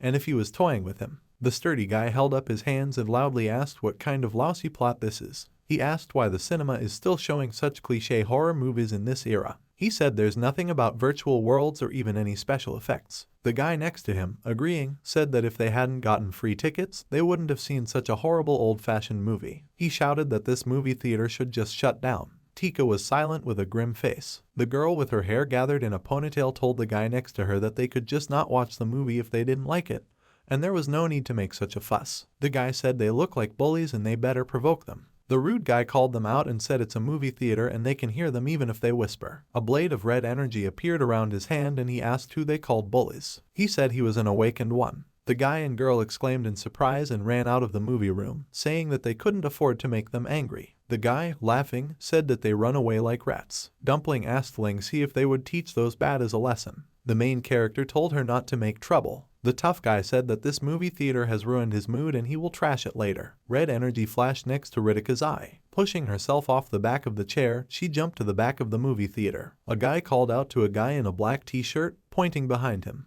Ritika was approaching him, swinging her leg and arm. The rumbling in the movie room could be heard outside. The guy collapsed on a chair with a hard blow mark on his face. The other guy, looking at Ritika, whose fist was shrouded in red energy, exclaimed in surprise that she was awakened. Ritika angrily called them trash. Lengxi asked in surprise if it was Ritika. Dumpling looked at her with admiration. The guy said that he couldn't have imagined that this girl would turn out to be a stronger awakened than them. Unclenching her fists, Ritika said trash like they were not worthy of the title awakened. She asked how they dare to be so disrespectful to others and to the movie. The boy shouted loudly. The afternoon sun illuminated the green foliage on the trees. Lengxi thought that he didn't expect Tika to have a split personality in the real world too. Tika, smiling awkwardly, apologized and said that she hoped she didn't scare them just now. She added that she couldn't control her other personality. The protagonist thought she knew she had a split personality. He said it was fine, and anyways, it wasn't the first time he had seen another her. Taking a seat on the bench, Tika said she had been like this since she was a child. Dumpling, running off in the other direction, said she would play there. Tika said she had to survive on her own since she was a little girl. She said that she was often abused, and later she gradually learned that she had something inside her that was very different from her timid self that constantly protected her at critical moments. The protagonist asked about her parents. Tika said that her parents had not been with her since her birth, and she had no other relatives either. Smiling, she said that she was really lucky that she didn't starve to death. Lengxi thought that her background is very similar to his. Tika said she believed that the reason why the other one had just appeared was to protect her, because this movie theater was the place where she was abandoned as a baby. She said it's very important to her. She said the other she is like an elder sister who's always protecting her, and she is very grateful towards her. The protagonist thought that he didn't expect her to be an orphan like him. He called out to Tika and she looked at him. The protagonist said with a smile that today didn't count and suggested that they watch the movie again another time. Tika looked at him in surprise, embarrassed. Smiling, she agreed. They turned around, hearing a voice saying that it looked like he had come at a bad time. Lengxi thought about the fact that this voice was familiar to him. The man in front of him pulled up the sleeves of his sweatshirt. Looking at the man with brown hair pulled back, the protagonist realized that it was Dark Lines. Tika asked him where he had been all this while. Dark Lines asked how many times he had told her to only call him Master when they were in the game. He had told her to call him Godfather when they were in the real world. Folding his arms across his chest, he told her to do as she pleased. He said he didn't have some business to attend to, so he was away doing some investigation. The main character looked at him shocked. Dark Lines asked him why he was so surprised. Lengxi said he was a middle-aged guy. Dark Lines said he wasn't a middle-aged guy 10 years ago when he found little Tika at the entrance of the movie theater. He said he decided to take her in. He remembered looking at the baby in his arms with a smile. Tika said that he was away all the time when she was little. Scratching the back of his head, Dark Lions laughed and said it was his fault for not taking good care of her and her other self. Looking at her calmly, he apologized. Tika, eyes wide, objected and said that he had given her a place to live, food, clothes, and the opportunity to go to school. Lingxi asked him if he was the one who made her become one of the candidates for the Badge of the Glorious. Dark Lions, laughing, told him he's overthinking things. He said that it was beyond his means and that Tika becoming a candidate for the Badge of the Glorious was a mere coincidence. Lingxi frowned, thinking that although he knew quite a bit about Dark Lions from his past life, he had never heard of him having an apprentice, let alone already having his goddaughter as an apprentice. He was surprised to notice a fist approaching his face. Lingxi dodged it, ducking to the ground. He asked Dark Lions what that was for. Tika called out to the master in surprise. Dark Lions told her not to interfere. He smirked and, shrouded in a blue aura, said he just wanted to make sure of something. Rushing forward, Dark Lions was next to the master, ready to strike. Lingxi thought he was fast. Dark Lions struck with his fist, and the protagonist dodged using top time. He activated Phantom Gale robes, turning into a dark red shadow. Dark Lions exclaimed that he had become invisible. Lingxi used Shadow Ambush, and Dark Lions was surrounded by purple energy. A sphere of violet energy enveloped him. Shadow Ambush, a skill that pulls your opponent into a separate dimension and rescues their armor defense by 30%. Dark Lions, finding himself in the purple space, said with a smirk that it could weaken his armor, and it was a good skill. Lingxi, running forward, thought Shadow Ambush allows him to melt into darkness, and with the Phantom Gale robes, he can almost eliminate all traces of his breath. He thought, even though he has no idea what Dark Lions is up to, if he wants a fight, he'll gladly oblige. The protagonist thought, at the very least, it won't be like the first time they crossed hands, where he got one-sidedly beaten up. He thought he was a different person now. Appearing behind Dark Lion's back, he thought, this time, he will erase his previous disgrace. A blade of blue energy appeared in Dark Lion's hand, and he blocked Lingxi's attack with it. The invisibility effect began to fade, and Lingxi noticed he broke through his dimension. Dark Lion said he didn't think he wouldn't be able to have his way with him just after 1 year. Swinging the blue blade, he said that even more importantly, the 100% awakening rate actually existed. A stream of pink energy flashed between them, interrupting Dark Lion's attack. Dumpling told him not to bully her daddy. Dark Lions, laughing, said it was interesting. The boy, looking at the explosion of pink energy in the sky, asked if it was fire. The girl said to call 119. Dark Lions, swearing, said things had gotten out of hand. He hurried them on their way. The protagonist told him to explain himself before leaving. Dark Lions turned around and with a smirk told him not to worry and to go to a quieter place first. He said he would explain everything in detail. Lingxi and Dark Lions were standing on the roof of the building. Tika and Dumpling were standing on the roof of a lower building. Dark Lions said that everyone thought it was impossible for a player to reach an awakening rate of 100%. A sword with dark blue energy appeared in his hand, and he said that he had been doing countless experiments all this time, but his awakening rate could only reach 99%.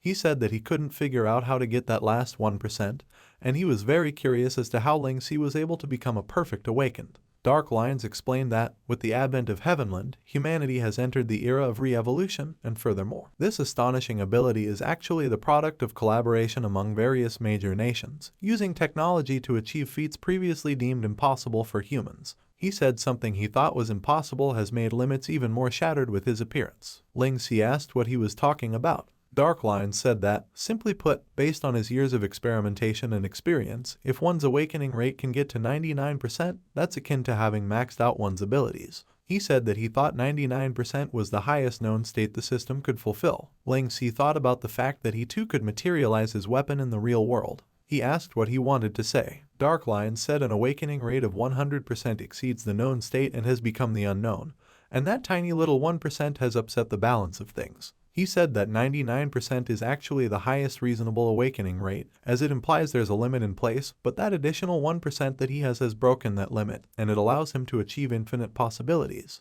The protagonist thought about infinite possibilities. Dark Lions asked if he had ever thought about why the major nations came together to create a program that would allow humanity to evolve once more, and the purpose behind it all. He said with a smile, with his abilities, he must be a key recruitment target for the military. He said he doesn't trust them because they always keep the truth from the rest of them. Dark Lion said the Awakened is a powerful force, and this is why the military would be willing to risk losing control in order to facilitate humanity's re-evolution. Looking at Lingxi, he said that as the Awakened, he was searching for the truth. Lingxi, looking away, thought about the truth. Dark said that a new thought came to him today. He said all the incredible things that happened to Ling Si. The main character looked at him in surprise. Pointing his index finger, Darkline said that maybe the answer he was looking for was right next to him. He pointed at Dumpling. The afternoon sun shone over the tall buildings of the city.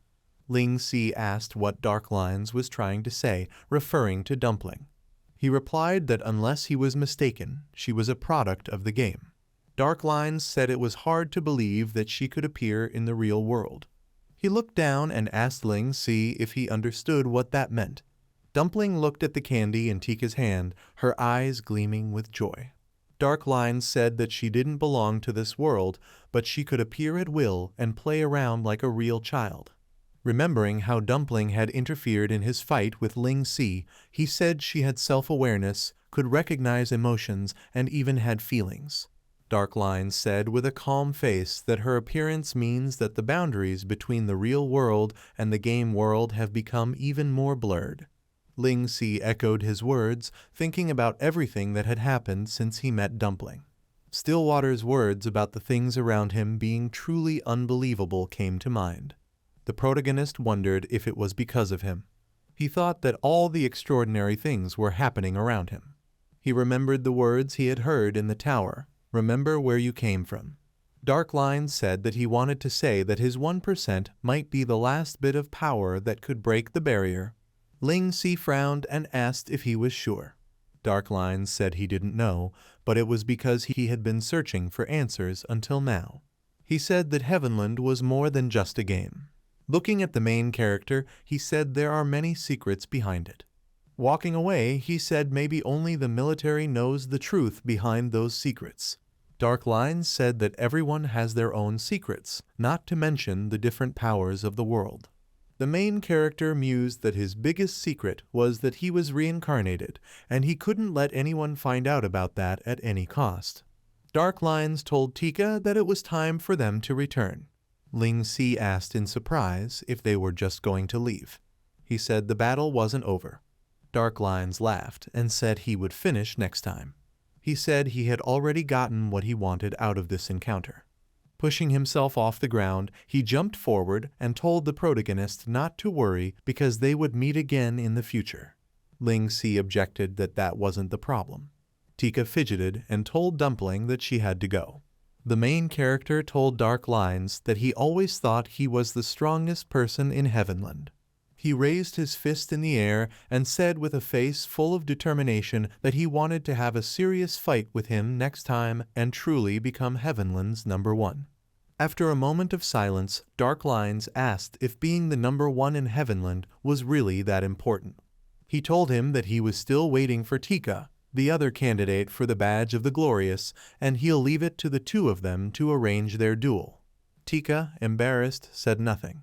They said their goodbyes, leaving Ling Si and Dumpling behind. The protagonist thought about how Darklines was really inscrutable. Dumpling said with a smile that she liked Tika. Holding candy in her hands, she said that she gave her a lot of candy. Thinking about what Darklines had said about Dumpling, Ling Si looked up at the sky and thought that things seemed to be getting more and more complicated. He called for Dumpling to go home. Stillwaters, pressing a button on the interface, said that the tension between the guilds had increased again.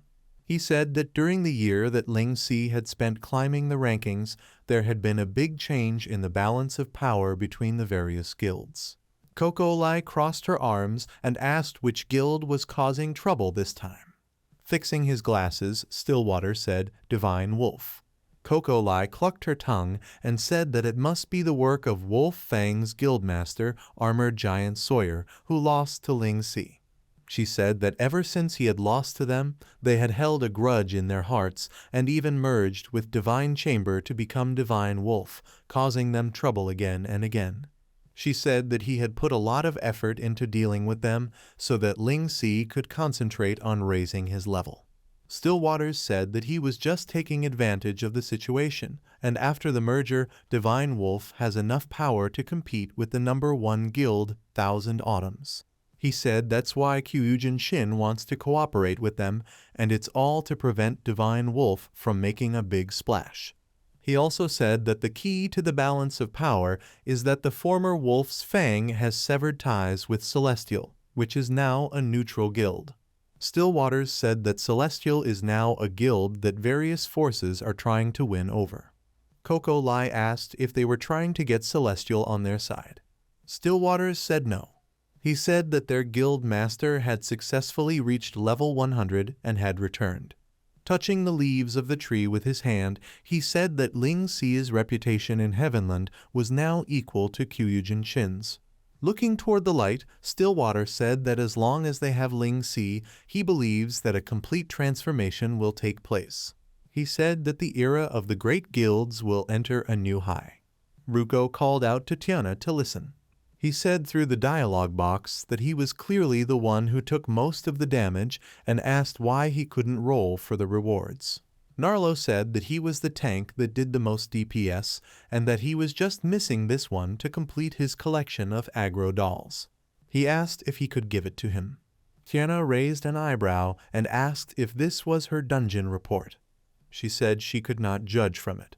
Looking at the rag doll image on the dialogue box, she wondered what these aggro dolls were. She suggested that Ruko give it to Narlo, but Ruko would get priority on any warrior gear that dropped in the future. She asked what they thought. Narlo agreed enthusiastically. Ruko, her eyebrows furrowed, agreed as well. Exhaling, Tiana asked why they were still so childish. She thought she had to admit that they had worked hard this year as well. As warriors, both Ruko and Narlo had become top 6 in their respective job rankings. Stillwaters ranked 4th in the priest rankings, and Coco Lai ranked 6th in the archer rankings. Dira opened the door and asked Tiana if she had seen the latest job leaderboards. Tiana asked what had happened. Dira said that Shadow's Dark Feather and Tilly's had also become part of the top 6 in their respective job leaderboards. Tiana said in amazement that it was unbelievable that Tilly's, whose growth had been delayed because of her workshop, and Dark Feather, who seemed to care about nothing, had both reached the top 6 in such a short time. Frowning and pressing her lips together, she thought it must be because of Ling Xi. Standing on the balcony, Tiana said that each member of Shadow was now able to hold their own in Heavenland. She said with a bitter smile that she, on the other hand, did not seem to have improved and was not as good as them. Tiana said that she couldn't handle the other guild like her guildmaster could, or help with gathering information behind the scenes like Wasabi could. Even Wasabi had almost forgotten it existed. Tiana said that her little ambition of 2 years ago seemed rather naive now. She asked if she was really the weakest link in the guild. Dira told her not to say that. She said it wasn't easy to do all that she did to help the guildmaster and deputy guildmaster with so many things. Tiana said with a sad face that she only wished she could do more. Dira lowered her eyes sympathetically. Tiana noticed a message from Ling Xi appearing in the dialogue box. Surprised, she read that he wanted to meet at the Medicine King's trading post. The sun shone brightly on Medicine King's commercial street. Ling Xi walked down the street. His clothes had changed to a suit with a dark jacket and pants and a white shirt, and he thought that Van Kaffes was able to develop the Medicine King IP on such a grand scale in such a fiercely competitive business environment as Heavenland. The holographic banner read Medicine King Commercial Street Official Opening Ceremony. The protagonist thought that Van Kaffes had bought this entire commercial street and turned it into Medicine King Commercial Street. A message from Tiana appeared on the dialogue box, asking Ling Xi where he was. The protagonist replied that he was in the square. A voice called out to him, and he turned around. He saw Tiana. She was wearing a white dress and a hat with red flowers. Tiana noticed that Ling Xi had also dressed up for the occasion. Ling Xi said that since Van Kaffes had already sent him a suit, he had to wear it. Tiana said that Van Kaffes seemed to be very important at this opening. She asked where the others were. The protagonist said he didn't know, and maybe they hadn't arrived yet. He said that many players recognize him now, so he chose to come at a time when there are fewer people here. Ling Xi said that only the 2 of them were here for now, and that he would contact Van Kaffes. Tiana, embarrassed, thought about the 2 of them. Van Kaffes fixed the green bow on her collar with a smile. The secretary said that the superior holy elixir she developed last month was in great demand by the players in the underground world, and as she expected, even though they set the prices extremely high, there was still a large consumer base. Vankafis said with a smile that it was time to expand the market.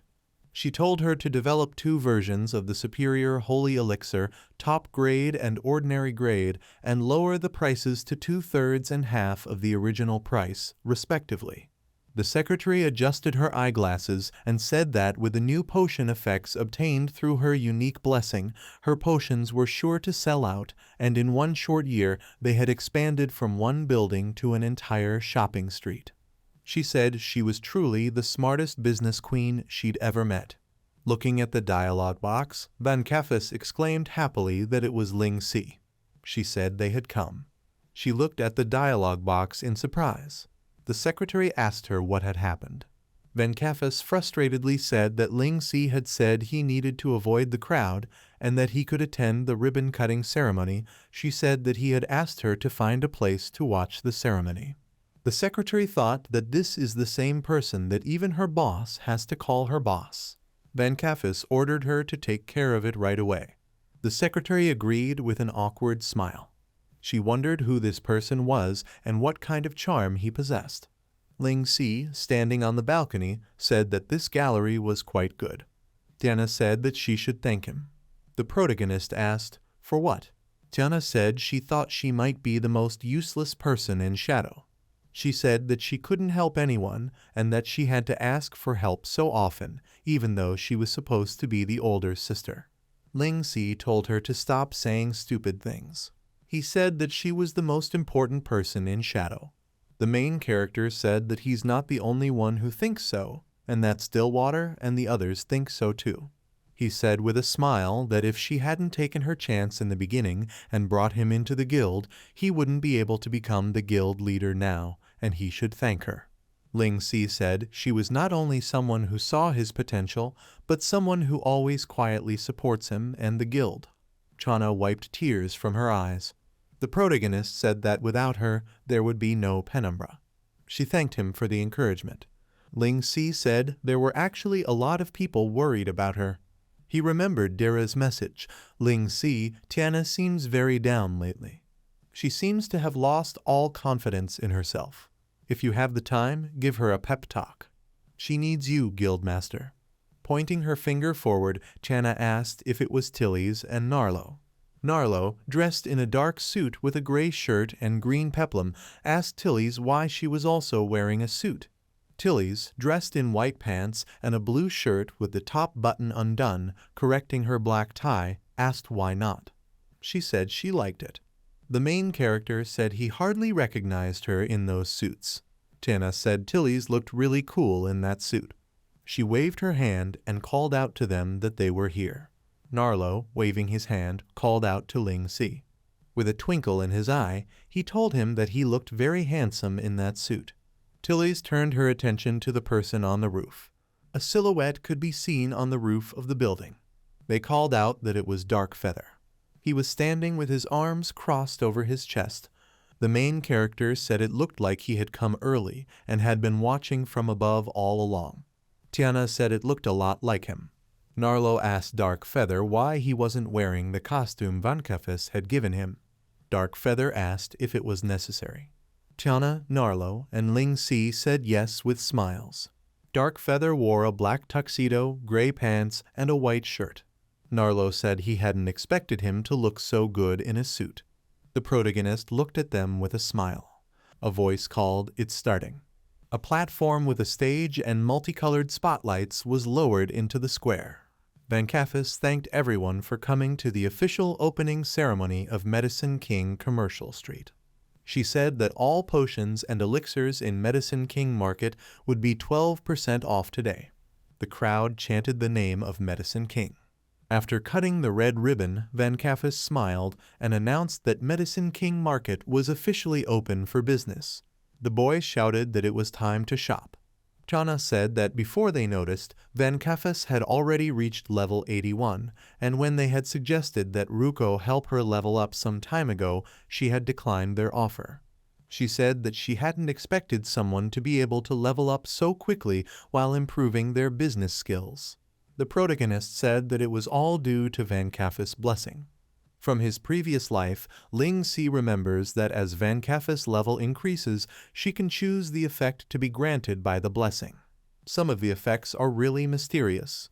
Ordinary attacks can come with explosive flames, or a player can emit extremely smelly toxic gas as they walk around. Ling Si wondered if Van Kaffes had reached that level yet. Tiana asked why Ruko hadn't arrived yet. A man with a bouquet of flowers apologetically tried to push his way through the crowd and called out to Van Kaffes. Van Kaffes glanced in the man's direction and exclaimed that it was Ruko. Ruko, in the form of a small boy, handed her a bouquet of flowers and said with a smile that the flowers were for her to wish her success at her opening. Ling Si asked why Ruko had returned to his child form. Van Kaffes accepted the bouquet and thanked Ruko. With an embarrassed smile, Ruko said they hadn't seen each other in a long time. Narlo from the crowd asked Ruko why he had returned to his baby form. He replied that he had developed the ability to change his skin in the past year. Van Kaffes told him that she thought he looked better in his adult form. Ruko exclaimed in surprise. Narlo exclaimed that multiple appearances were very cool. Turning back into a young man, Ruko said that he would change his appearance. He was wearing a blue jacket and pants with a white shirt. Van Kaffes said that he had become much more handsome. The secretary called out to Van Kaffes that Penumbra's guildmaster had sent a congratulatory video message. Stillwater appeared on the screen with Coco Lai standing behind him. He greeted everyone and said that on behalf of Penumbra, he had come to offer his congratulations on the opening of Medicine King Commercial Street. He said that Penumbra would have a close working relationship with Medicine King Commercial Street in the future. One person in the crowd asked if this meant that the Medicine King Mall would be managed by Penumbra. Another person exclaimed that with such resources he too would like to move to Penumbra. Tiana asked Ling Si if this was his idea. He said there was no reason to be so surprised, and Van Kaffes had already agreed to it. The protagonist said that Medicine King's business will support their guild, while Penumbra will protect Medicine King's Commercial Street, and it's a win-win situation. Tiana thought that, as expected from Ling Si, it was very well thought out. Stillwaters told Ling Si that he had just signed an agreement with Van Kaffes. The main character praised him for doing a great job. Stillwaters said he had received a request to meet with him. Ling Si asked who it was from. Nearby, the Shadow members chatted happily. Stillwaters said it's the one who controls the financial course of the real world, the old family Delro. A gust of wind blew across the street. Ling Si, changing into his normal clothes, asked Stillwaters where the Delro family wanted to meet them. Stillwaters said they didn't say in the message they sent him. He said they said their representative would contact them. Ling Si asked thoughtfully about the representative, and a silhouette flashed over his head. The protagonist looked up. Narlo appeared before him and told him that as a representative of the Delro family, he would show him the way. 1 year ago. The former headquarters of the Nebulous Guild. Ling Si asked Stillwaters why he had summoned him. Stillwaters said it was about a member of Team Shadow, Delro Narlo. He asked if he knew who he was. The protagonist asked what was going on. He said he was one of the candidates for the Badge of Glory, but he had already beaten him. Stillwaters, fixing his glasses, said he still didn't seem to know anything. He said his family carried weight in the financial world, so he knew some things most people didn't. He asked how many big families and corporations in the real world he knew. The main character, after thinking for a while, said he had heard of a few. The Dawn Corporation, which specializes in medical research. The steel magnate, the Ficlear family. Yadong Corporation, the leader in the shipping industry. Ling Si said they were all famous in the real world, and they were the dominant forces in their respective fields. Stillwaters said he was right, but these are the forces that can be seen. He said they are all financially backed behind the scenes by one family, the Delro family. Stillwaters said to be more precise, they control each of them, and it is no exaggeration to say that the Delro family controls the finances of the real world. Ling Si asked in surprise about Delro Narlo. Stillwater said he only wanted to warn him that associating with Narlo could lead to unnecessary problems. After a moment of silence, Ling Si said that was fine. He said as long as he wanted to be part of Shadow, he was their comrade. In a room with light stone walls was a statue of a woman with wings. Narlo said they had arrived and called to his father. The man with green hair and white clothes in front of them told Ling Si that he had heard a lot about him. In front of them was a girl with green hair, pointed ears, and purple hair, wearing a white suit and green shirt with a black tie. He said he was a representative of the Delro family in Heavenland, the Delro Tiger. Surprised, the protagonist asked if he was Narlo's father. Frowning, Narlo said that this avatar was one of his father's accounts, and he seemed reluctant to use his real appearance again. Tiger told Narlo that he didn't like his flippant attitude. He told him to remember his status. Narlo clucked his tongue in irritation. Ling Si asked Tiger why he wanted to see him. Tiger suggested that there was no time to lose. He said he would get right to the point. With one hand behind his back, Tiger pointed forward with the other hand and stepped back. He said that the Delro family was planning to invest in Penumbra. He said given Penumbra's current value, they would offer them an unparalleled price. Tiger told him not to worry because he would remain the head of the Penumbra Guild and his reputation was part of the guild's value. Narlo looked at him in surprise and Ling Si listened intently.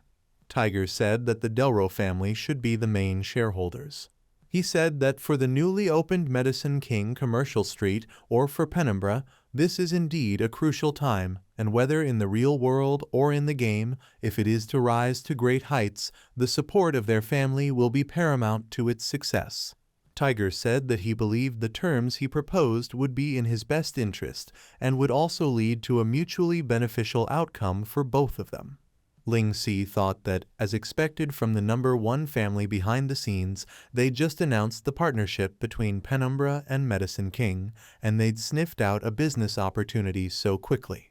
He thought that if he hadn't been reborn and knew some of what the future held, he would be no match for their vision and brains, and wanting to be the first to control Penumbra and Medicine King was the skill of a capitalist.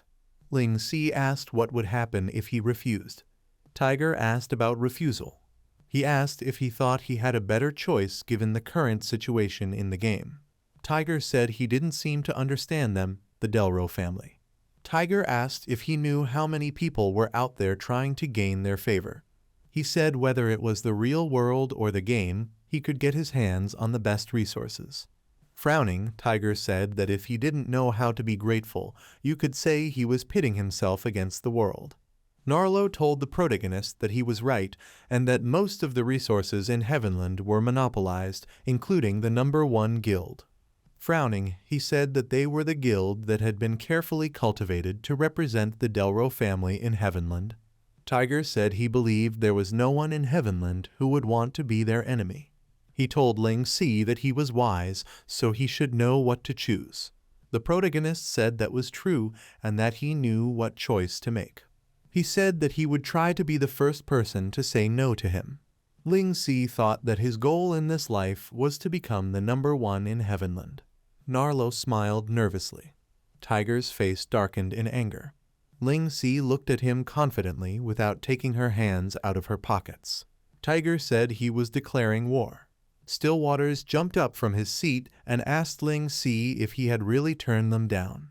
He said even though they were strong now, if the Delro family wanted to destroy them, they would definitely use the vast amounts of wealth and influence to throw out numerous workshops for them to work together with 1,000 Autumns to target them. He said the good relationship they had built with 1,000 Autumns was now in vain. Ling Si crossed his arms and said there was nothing they could do about it. He asked if they should just let them interfere with their management of Penumbra and Medicine King. He said that some things were inevitable. Frowning, Stillwaters asked about Narlo. The protagonist looked thoughtfully off into the distance. He remembered Tiger telling Narlo that he had had enough fun and that it was time to leave Penumbra and return to 1,000 Autumns. He ordered him to return with him now and to remember who he was. Ling Si silently looked at Narlo, who stepped forward. Narlo refused, and the protagonist rolled his eyes in surprise. Narlo said he was determined to stick to his investment gamble this time. He changed into his normal clothes and said he believed in Master and his judgment, so he would insist to the end. Narlo asked if that wasn't what the family had always instilled in them since they were young. Tiger looked at him in surprise. Narlo said he did not like having his path controlled by the family, and it was rare to meet someone so interesting. He said he would follow his own judgment and choices and go his own way. He said he believed Ling Si had won the bet. The main character told Stillwaters to believe in Narlo because he was one of them, Shadow. Stillwaters asked Ling Si where he was going. He said he was going to find what he needed allies. Blue Cloud asked Ling Si what he had just said. He asked if he wanted Penumbra, Celestial, and Divine Wolf to form an alliance. Sawyer, the former guildmaster of Wolf's Fang, is no longer a guildmaster. However, due to his strength and reputation, he still holds a position in the highest echelons of Divine Wolf. After its establishment, the Divine Chamber reached an unprecedented size. The garden at Celestial headquarters. Blue Cloud asked Ling Si what this was all about. He said that after they hadn't seen each other for a long time, he told him about it right away. He said it really took him by surprise. Blue Cloud asked if he knew that a lot of people had tried to win Celestial over during that time, and he didn't agree with any of them. He added that if it was Ling Si, he'd want to team up with Penumbra, but he was talking about Penumbra, Celestial, and Divine Wolf joining forces. Frowning, he asked if he remembered that he had a falling out with Sawyer a year ago. Blue Cloud said he certainly didn't. Ling Si said that Sawyer was no longer the guild leader, and although they called it a merger, it's more like Wolf's Fang was absorbed into Divine Chamber. He said Sawyer was still a big obstacle, but he had a plan to fix it. Blue Cloud asked why he should trust him. He said even though he was someone he thought highly of, this was a very risky move for Celestial. He asked what was in it for them. The protagonist said that he was sure that Kyujin Shin had come to see him before, and Celestial disagreed because they didn't want to be controlled by Thousand Autumns. He said that Thousand Autumns had been active in the past year, absorbing many small guilds with potential, and they were now much bigger and stronger than they were a year ago. Ling Si said that he thought he could feel the pressure as well. Blue Cloud looked at him with narrowed eyes, still not convinced by his arguments. Ling Si said he was sure that he already knew that Penumbra was working with the largest commercial organization in the game, Medicine King, and as long as Celestian joined forces with them, Medicine King would also be a powerful source of support for them. After passing Blue Cloud, the protagonist told him to trust him. He said that Penumbra has been threatened by the Delro family, the financial mogul behind Thousand Autumns, and they are all in this together. The protagonist said they'd either be swallowed up or they'd band together and take them down. Squirrel asked in surprise what was going on.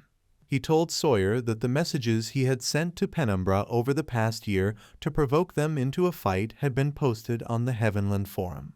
He said this included the one that said, Ling Si, do you dare to challenge the bigger and better Divine Wolf? If I win, you'll have to kneel down and lick the soles of my shoes, and if I lose, I'll do whatever you want. Sawyer said he seemed to remember sending him something like that on impulse. Squirrel, captain of the assassination squad, level 91, said that those who posted those messages on the forum must be Penumbra. He asked what they were doing. Sawyer, level 99 deputy guildmaster of Divine Wolf, asked what the difference was. He said that Ling Si wouldn't come here anyway, and he had lost count of how many times he had challenged him in the past year, and each time Stillwaters had found a way to evade him. His eyebrows furrowed. He said that if their guild leader hadn't been against a direct confrontation with Penumbra, he would have retaliated and trampled them a long time ago. Rubbing his chin thoughtfully, Squirrel said he didn't think it was as simple as it seemed. He said that Ling Si was full of devious plans, and there must be some ulterior motive behind the reason for posting those messages. He suggested discussing it with the guild leader. Sawyer, pounding loudly on the table, said no. He said they couldn't let him see them down and out, and they had to maintain the dignity they once had as Wolf's Fang. Clenching his jaw, Sawyer said that if this Ling Si was foolish enough to come to him for death, he'd tear him to pieces. He said that he was the first player to reach level 100, and he'd managed to match the guild's #1 diviner, Kyujin Shin, with his own skills. Sawyer said with a wicked grin that if he could get rid of him, he could not only get his revenge, but he could also become Heavenland's superstar overnight, and he might even be able to take the position of guild leader as a result.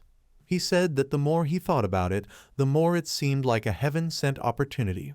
Sawyer told him to seize the wind and spread the news that Ling Si is coming to their hometown to challenge him, and if he doesn't have the guts to come, they will take the opportunity to ridicule him thoroughly. He said that if he did come, based on Divine Wolf's numbers, he'd only be digging his own grave. Squirrel was silent. Sawyer said it was foolish of Penumbra to think they'd be scared off just by spreading those rumors, and he, Sawyer, would take the issue as a starting point and expand on it. He laughed. Squirrel said that Ling Si wasn't weak, and their guild had a numerical advantage, but they hardly had anyone who could really stand up to him. Sawyer asked him what he was so afraid of, and if he had forgotten that he was the captain of the assassination squad. He said he knew he had spent a lot of money over the past year to hire a lot of strong assassins. Smirking, Sawyer said they were going to go all out to recruit the #1 assassin on the assassin rankings, Dr. Jackal Kex, and they could call him despicable for all he cared. He said that in this game and in this world, might makes right. Ling Si said, as expected, this simple-minded Sawyer took the bait. Stillwaters asked him if he was sure he could storm Divine Wolf alone, and if he should tell Shadow to get ready. The protagonist said he didn't have to. He said he was analyzing Divine Wolf's current organizational structure, and this was a personal feud between him and Sawyer. Ling Si said he didn't think Divine Wolf's guildmaster and the higher-ups of the original Divine Chamber would interfere, so the only opponents were probably those from the old Wolf's Fang. Stillwater asked why he was so confident that it wouldn't lead to a war between their guilds. The protagonist replied that it's because the #1 guild is watching them, and Divine Wolf has no reason to create a situation where both Penumbra and Divine Wolf suffer heavy losses. He said that as long as they get rid of Sawyer, the likelihood of working with Divine Wolf will be greatly increased. Frowning, Ling Si said that this was the best way he could think of for them to counterbalance the #1 guild. He asked Stillwaters to help him come up with a nice slogan for his solo operation, this time, and spread the word because he wanted the entire Heavenland to pay attention to it. Stillwaters agreed. The area surrounding Divine Wolf's branch, the former headquarters of Wolf's Fang. Red dialogue boxes with a warning hovered above the ground, riding alone for 1,000 miles ambush. A guy in armor asked if Penumbra's guildmaster was really going to attack their headquarters alone. The other guy said he was wondering when exactly this was going to happen. He said that even the branch office was putting up ambush warnings this week. He said to look at the guards. The guy said they were patrolling in shifts around the clock, and they were all tired. The guy in the armor replied that there was nothing that could be done about it, and Sawyer takes that very seriously. He said that he believed that Penumbra's guild master would definitely stage an attack, so he put a lot of pressure on the guild members and said that he was committed to tearing Ling Si apart this time. The guy said that huge crowds of players surround the castle every day, hoping to witness the action, but they're all kept out by the forced guards. He said that with so many pairs of watchful eyes, he wondered how Penumbra would manage an ambush. The silhouette of the protagonist flashed over their heads. The guy who agreed with him said with a grin that he thought they were doing it for publicity.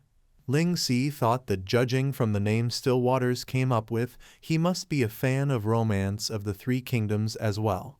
As he ran past the armored guards, he thought, with the ability of the Phantom Gale robe, infiltration would be a breeze. The armored guard yawned tiredly, and the protagonist thought that the rumors they had spread had forced Sawyer's troops to be on high alert for the past few days, and it looked like they were all exhausted, and now was the best time to infiltrate. Grinning, he decided to go straight to the heart of the matter. The guy coming out of the tent said it was time to change shifts again. He asked wearily if the ambush would happen or not. Ling Si, who appeared behind him with a dagger in his hand, said he was here. A purple energy flashed over the tent, and they both disappeared from sight. NPC guards patrolled the area. Ling Si activated the Phantom Gale robes and thought that Sawyer seemed to have made serious preparations and spent money to hire so many high-level NPCs to guard this place. Looking at the guards, he thought that in this case it would be difficult even with his Phantom Gale robes, and if they were discovered now, it would be quite problematic. Looking at the stone steps, the protagonist thought that this way might work, and according to his research, the former Wolf's Fang Castle could be divided into 3 sections: the outer city, the castle tower, and the castle itself. He used elemental manifestation, embodiment of lightning, and ran along the stone wall, eliminating the guards one by one.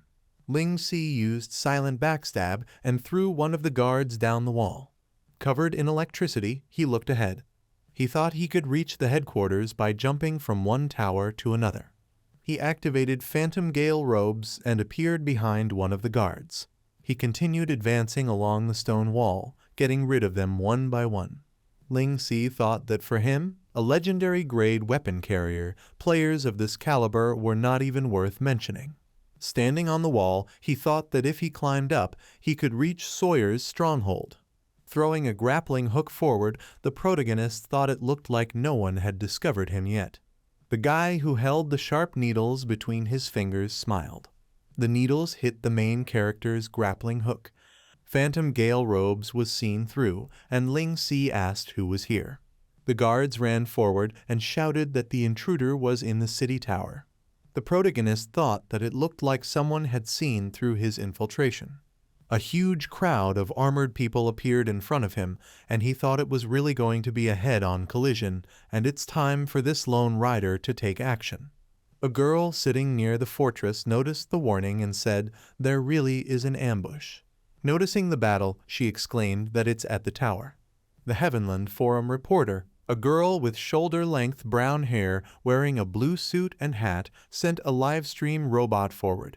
The guy in the armor shouted that the area around the castle was full of warning signs and that it looked like Penumbra's guild master was really going to attack their base.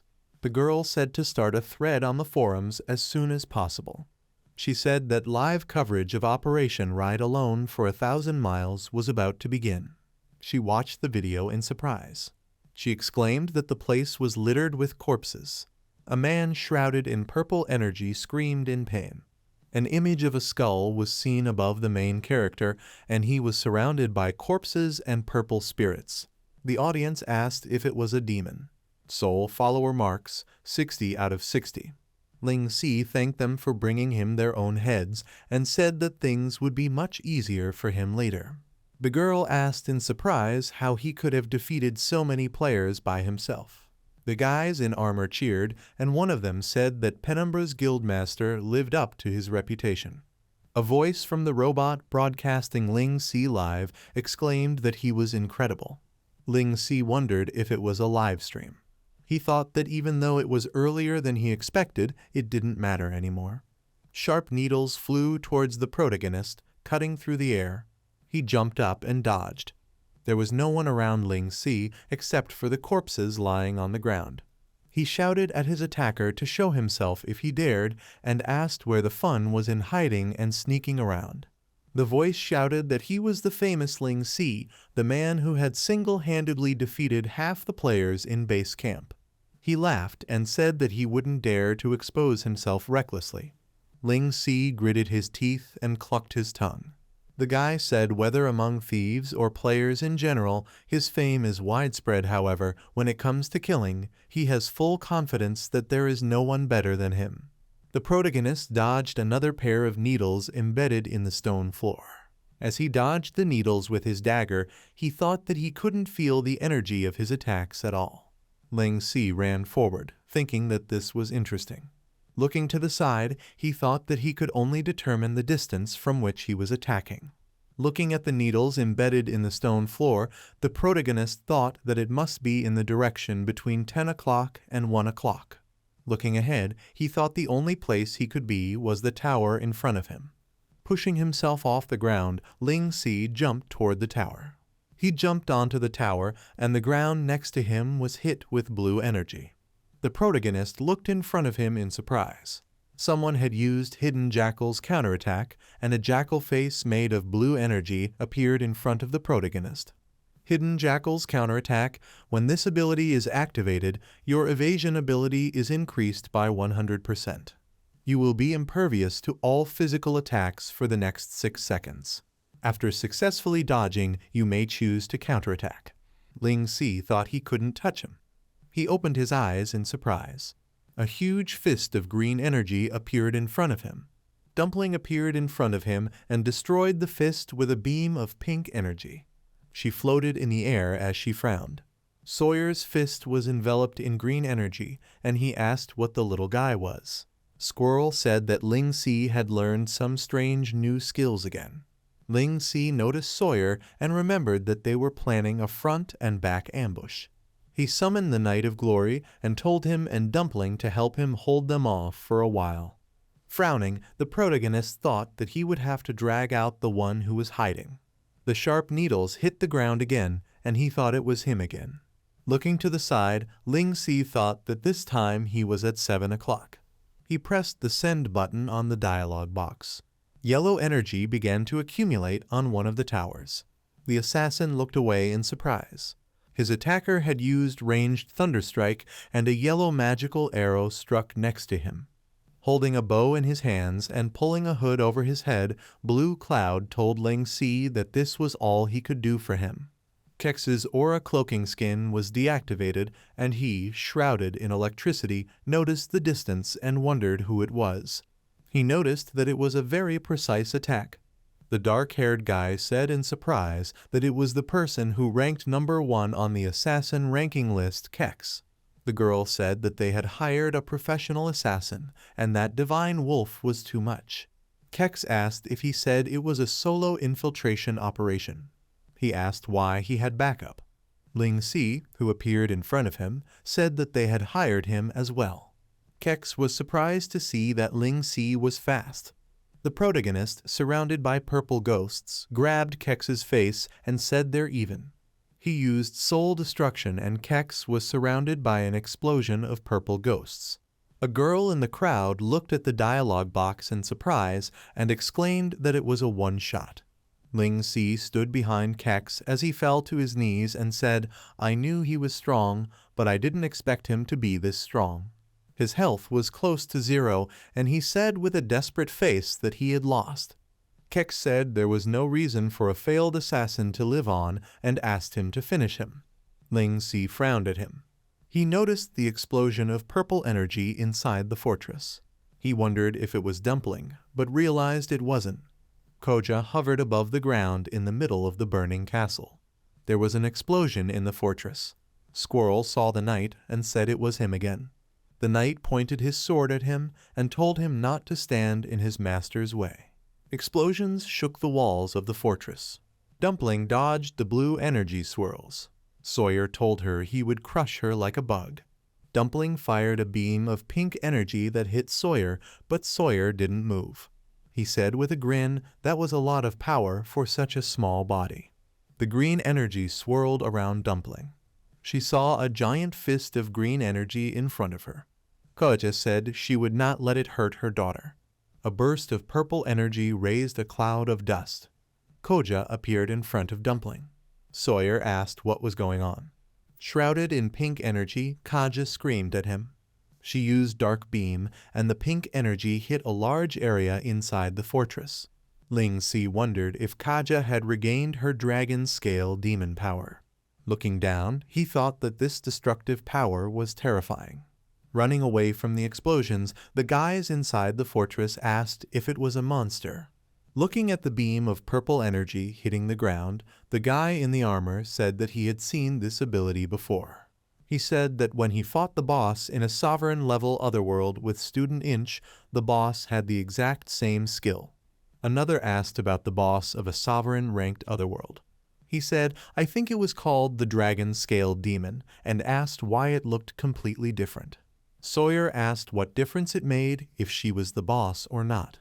He said if they let her continue her rampage, his base would be destroyed.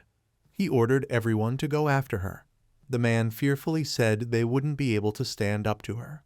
Sawyer, clucking his tongue, wondered where he got all those summons. Leaping forward, he appeared in front of Kaja and said he didn't care who she was. Wrapped in a swirl of green energy, he said she could forget about breaking through his defenses.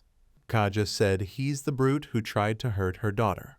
Firing a beam of pink energy, she angrily shouted at him to die. The blue energy vortex and the pink energy beam collided. The pink beam was stronger, gradually suppressing the vortex and approaching Sawyer. He looked frightened at their attack, thinking that such power was beyond his imagination. He was swallowed by a blast of pink energy. Ling Si said it was incredible, and you couldn't expect anything less from a dragon-scaled demon. Squirrel called to Sawyer. Sawyer's health had dropped below half, and he was falling. Steam came out of his armor. Blue Cloud told Ling Si that Sawyer was now severely weakened, and that he would have to finish him soon, and then this would all be over. The protagonist looked away in silence. Squirrel stabbed furiously with his dagger, which the knight successfully blocked with his sword and demanded to let him pass. Ling Si said with a grin that he had a better idea. Squirrel, swinging his daggers, shouted at the knight that he was very annoying. One of his guild members shouted for Squirrel to turn around.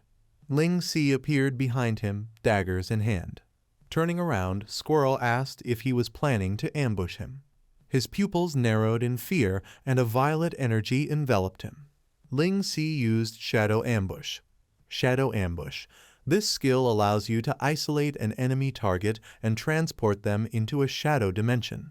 Once in the shadow dimension, your stealth will be doubled and your opponent's armor will have its defense reduced by 30%. Squirrel's dagger was enveloped in blue energy, and he asked if they were in another dimension.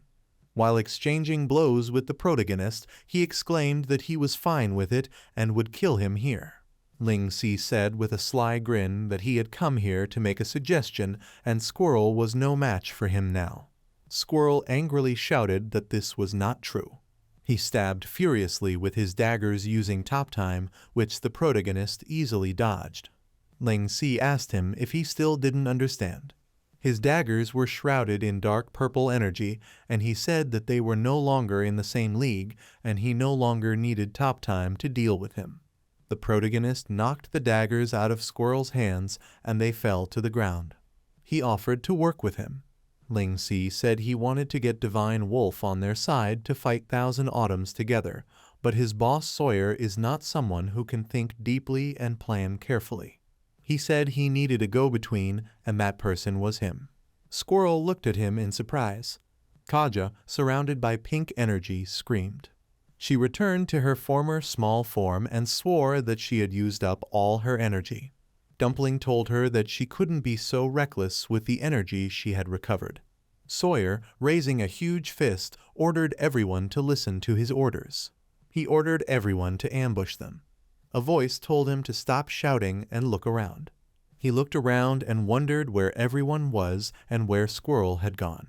Ling Si appeared behind him in shadow form with an evil grin and said that he was now isolated and helpless. He hit him with a lot of dark purple energy and said he should really thank Kaja for seriously injuring him. Sawyer's health dropped to less than a quarter and he coughed up blood. The protagonist said with a grin that this greatly reduced the time it took him to defeat him. He said that he was truly worthy of his reputation as one of the top tanks in Heavenland to be able to withstand the stacked damage of his legendary grade weapon for so long. The ground cracked beneath Sawyer's feet, surrounded by a swirl of green energy that told him not to underestimate the amount of hatred that had built up against him over the past year. Steam gushed from his armor, and he used Defense, Switch, Spread, and Shatter. Blue Cloud looked at the huge swirl of blue energy and said it was a terrifying power. He told Ling Si not to overdo it since Sawyer was the former guildmaster of Wolf's Fang. Sawyer asked why, after they hadn't seen each other for a year, he had become like a mouse who could only hide. He asked if he couldn't just face him like a man. Destroying the stone structures around him, Sawyer said he wouldn't mind leveling his base camp to get to him. Ling Si, appearing in a cloud of dust behind him, said he had to admit that his strength had increased greatly over the past year, but it was still limited by his level and characteristics. Sawyer clenched his jaw, the veins in his face bulging. Shrouded in purple energy, the protagonist said that his brain didn't seem to have improved. He asked him if he had scored the points that caused him to lose last time. Sawyer's pupils constricted. Purple ghosts surrounded Sawyer, shattering his armor. Ling Si said that as Heavenland's defensive warrior, he had actually turned his defense into an attack, allowing him to channel his abilities into his body, just like he had defeated him last time. Sawyer looked up worriedly. The protagonist said with a confident and calm smile that this was the biggest weakness in the ultimate defense he was so proud of. He said that his life would be one of the most important pawns in his plan. Sawyer looked at him, angry but afraid. Ling Si used soul annihilation, and a huge purple skull hit Sawyer. Fragments of stone walls and a cloud of dust rose from the ground. Sawyer struggled to get Ling Si to let him ask a question. He asked if the squirrel had betrayed him. Ling Si turned around with a calm face. He remembered how Squirrel looked at his shaking hands, shrouded in dark purple energy. The protagonist had told him not to push him, that he was no match for him. Standing next to him, he told him that he knew the best decision he could make. Squirrel said he wouldn't betray Sawyer because he was the one who saw his potential in the beginning and helped him go from an average player to what he is today. He said he would never forget what he did for him. Ling Si asked if he was okay with Sawyer letting Wolf's Fang be taken over by another guild for revenge. He said he knew the answer to whether Sawyer was a good leader. Ling Si said that this time, in order to defend against his ambush and achieve his own goals, he has forced players to sacrifice their game time to comply with his unreasonable shift requirements, which goes against the motivation of most players to play this game, to have fun. He said that there had been complaints from players in the base camp for a long time, and as the campaign, he should know. Squirrel looked forward, his eyebrows furrowed. Ling Si said that geniuses and ordinary people shouldn't be on the same level to begin with. He put his hand on Squirrel's shoulder and told him to take the first step. The protagonist told him to do what his heart told him, and in doing so, he would also help Sawyer. Squirrel opened his eyes in surprise and sat on his lap. Ling Si answered Sawyer's question with no. He said that in order not to betray him, Squirrel made the decision to die by his hand, and as for his other subordinates, they made a different choice because they feared Ling Si and were displeased with Sawyer. Sawyer clenched his teeth and tears streamed down his face. Grinning, he said it looks like he really is a failure as a leader. He remembered how, with a thumbs up and a smile, he had suggested to Squirrel that they form a guild. Squirrel asked excitedly what they should call it. Sawyer suggested that they call it Wolf's Fang. Sawyer disappeared and told Ling Si that he had lost. He said he accepted his defeat and would grant his request. Kaja angrily told the protagonist that if he ever put her daughter in danger again, she would tear him to pieces. Ling Si raised an eyebrow and said he understood. The robot in the air looked at them with its lens. The female reporter exclaimed that Penumbra's guildmaster had kept his promise. She said that he had defeated Divine Wolf's second in command. The crowd cheered. Stillwaters, holding a cup in his hand, said that Ling Si had executed another plan perfectly. With a straight face, he said that this time, the live broadcast would surely take Penumbra to new heights. Stillwater said that Thousand Autumns could probably sense that there's more to it than meets the eye.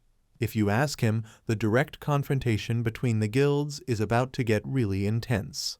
Blue Cloud, laughing, said he really did. He said that everything seemed to be going according to plan. He looked forward in surprise. On the stone wall in front of him was Student Inch. Student Inch turned around, but Blue Cloud had already disappeared. He opened one eye and looked forward, thinking that Ling Si wasn't bad. Looking at the dialogue box, he decided that it looked like he would have to inform the guild leader. Student Inch hoped that she wouldn't fly off into her wild fantasies again. The dialogue box contained messages from Sawyer to Ling Si. Ling Si, Squirrel has informed me of your intentions. I accept my defeat and will not interfere with your plan to win over Divine Wolf. Besides, I'm no longer in charge of such things. I've arranged a meeting between you and the Guildmaster at our headquarters. This is the last thing I can do for you as Deputy Guildmaster. As Ling Si walked along the stone road, he thought that the information he had received was correct. He stood in a room with a throne and white columns. The protagonist thought that Sawyer had indeed left his post as Deputy Guildmaster, and his second defeat had certainly damaged Divine Wolf's reputation. He felt that it was wise to let Sawyer take full responsibility for everything that had happened and leave his post. With his hands in his pockets, Ling Si thought that the Guildmaster of Divine Chamber in his past life, who was also the Guildmaster of Divine Wolf in this life, managed to get both guilds into the top 5. Frowning, he thought, this person, Hua Zioi, is someone who takes great care to cover her tracks, and she's definitely no pushover. Hua Zioi appeared behind the protagonist's back and apologized for being late. She was a girl with long black hair, wearing a long blue and pink dress with long white sleeves and a large hat. Folding her hands in a clasp, she asked for forgiveness for making such a bad first impression.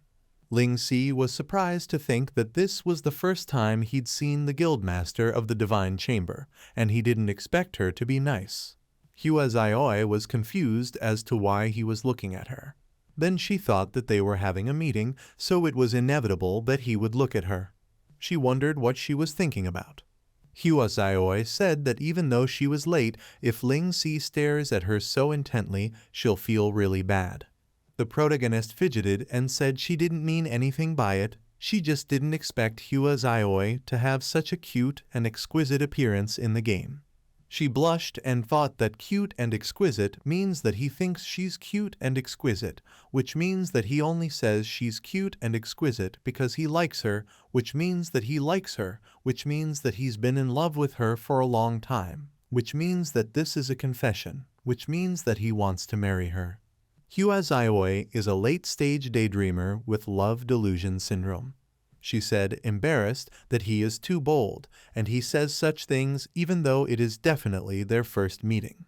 She said that she had very high standards. Scratching his head in disbelief, Ling Si asked about the high standards.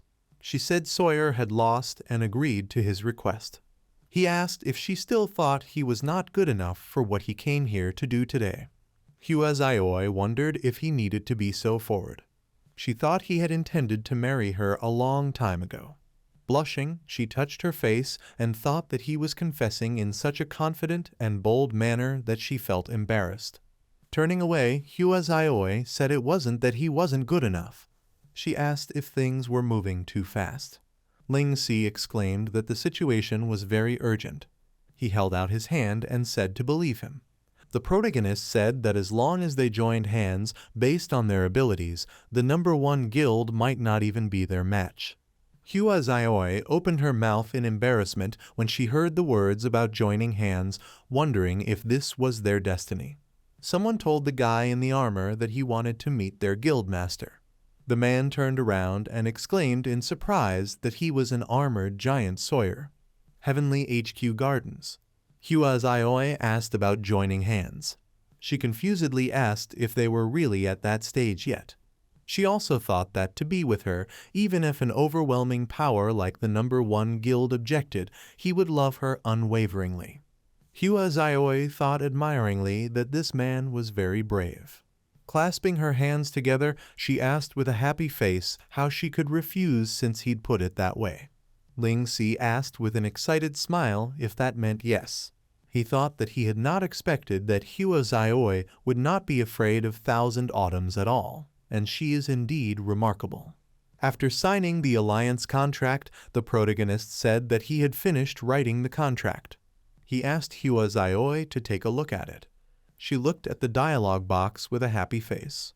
When she saw the words alliance agreement, her love delusion syndrome reached its maximum, and she thought that alliance agreement means proof of a mutually committed relationship, which means confirmation of the relationship, which means marriage agreement. Imagining the romantic scenes with Ling Si in her mind, Huazaioi thought that it's only their first meeting, but he has already prepared the marriage contract. She wondered if this wasn't just like the plot in Master Guo's novels. Blushing and losing her mind, she thought that she hadn't expected something like this to actually happen to her. Waving her hand, Huazaioi thought that she had never met a man who was so forward, so confident, and so enthusiastic towards her. Slapping her hand on the dialogue box with the agreement, she thought he's the one. The dialogue box read, Divine Wolf and Penumbra have officially formed an alliance. This dialogue box appeared in front of everyone in the guild, and Student Inch exclaimed in surprise. Another guy in armor asked in surprise that they had formed an alliance with Penumbra. Student Inch gritted his teeth, thinking that he was still negotiating terms with Thousand Autumns and wondering why they were already allied with Penumbra. He thought the guild master must have lost her mind again. Looking at the same dialogue box, Blue Cloud said that he hadn't expected them to ally with Divine Wolf so quickly. He said that Ling Si was really something else. Sawyer said he didn't think it had anything to do with Ling Si's abilities. He remembered the guild merger negotiations with Huazaioi.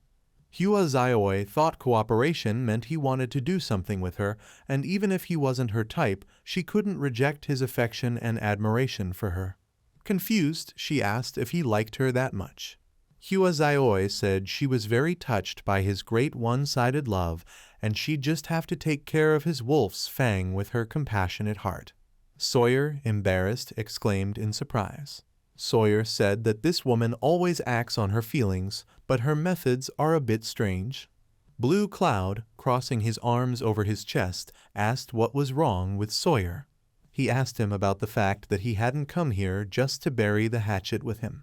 Sawyer said that now that Penumbra, Divine Wolf, and his Celestial had formed an alliance, he had something he wanted to ask for help with.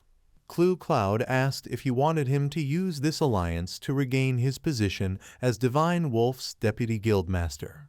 Sawyer said no, and that he didn't care about such things anymore. Sawyer said he wanted him to recommend to Huazaioi that Squirrel take the deputy guildmaster position instead.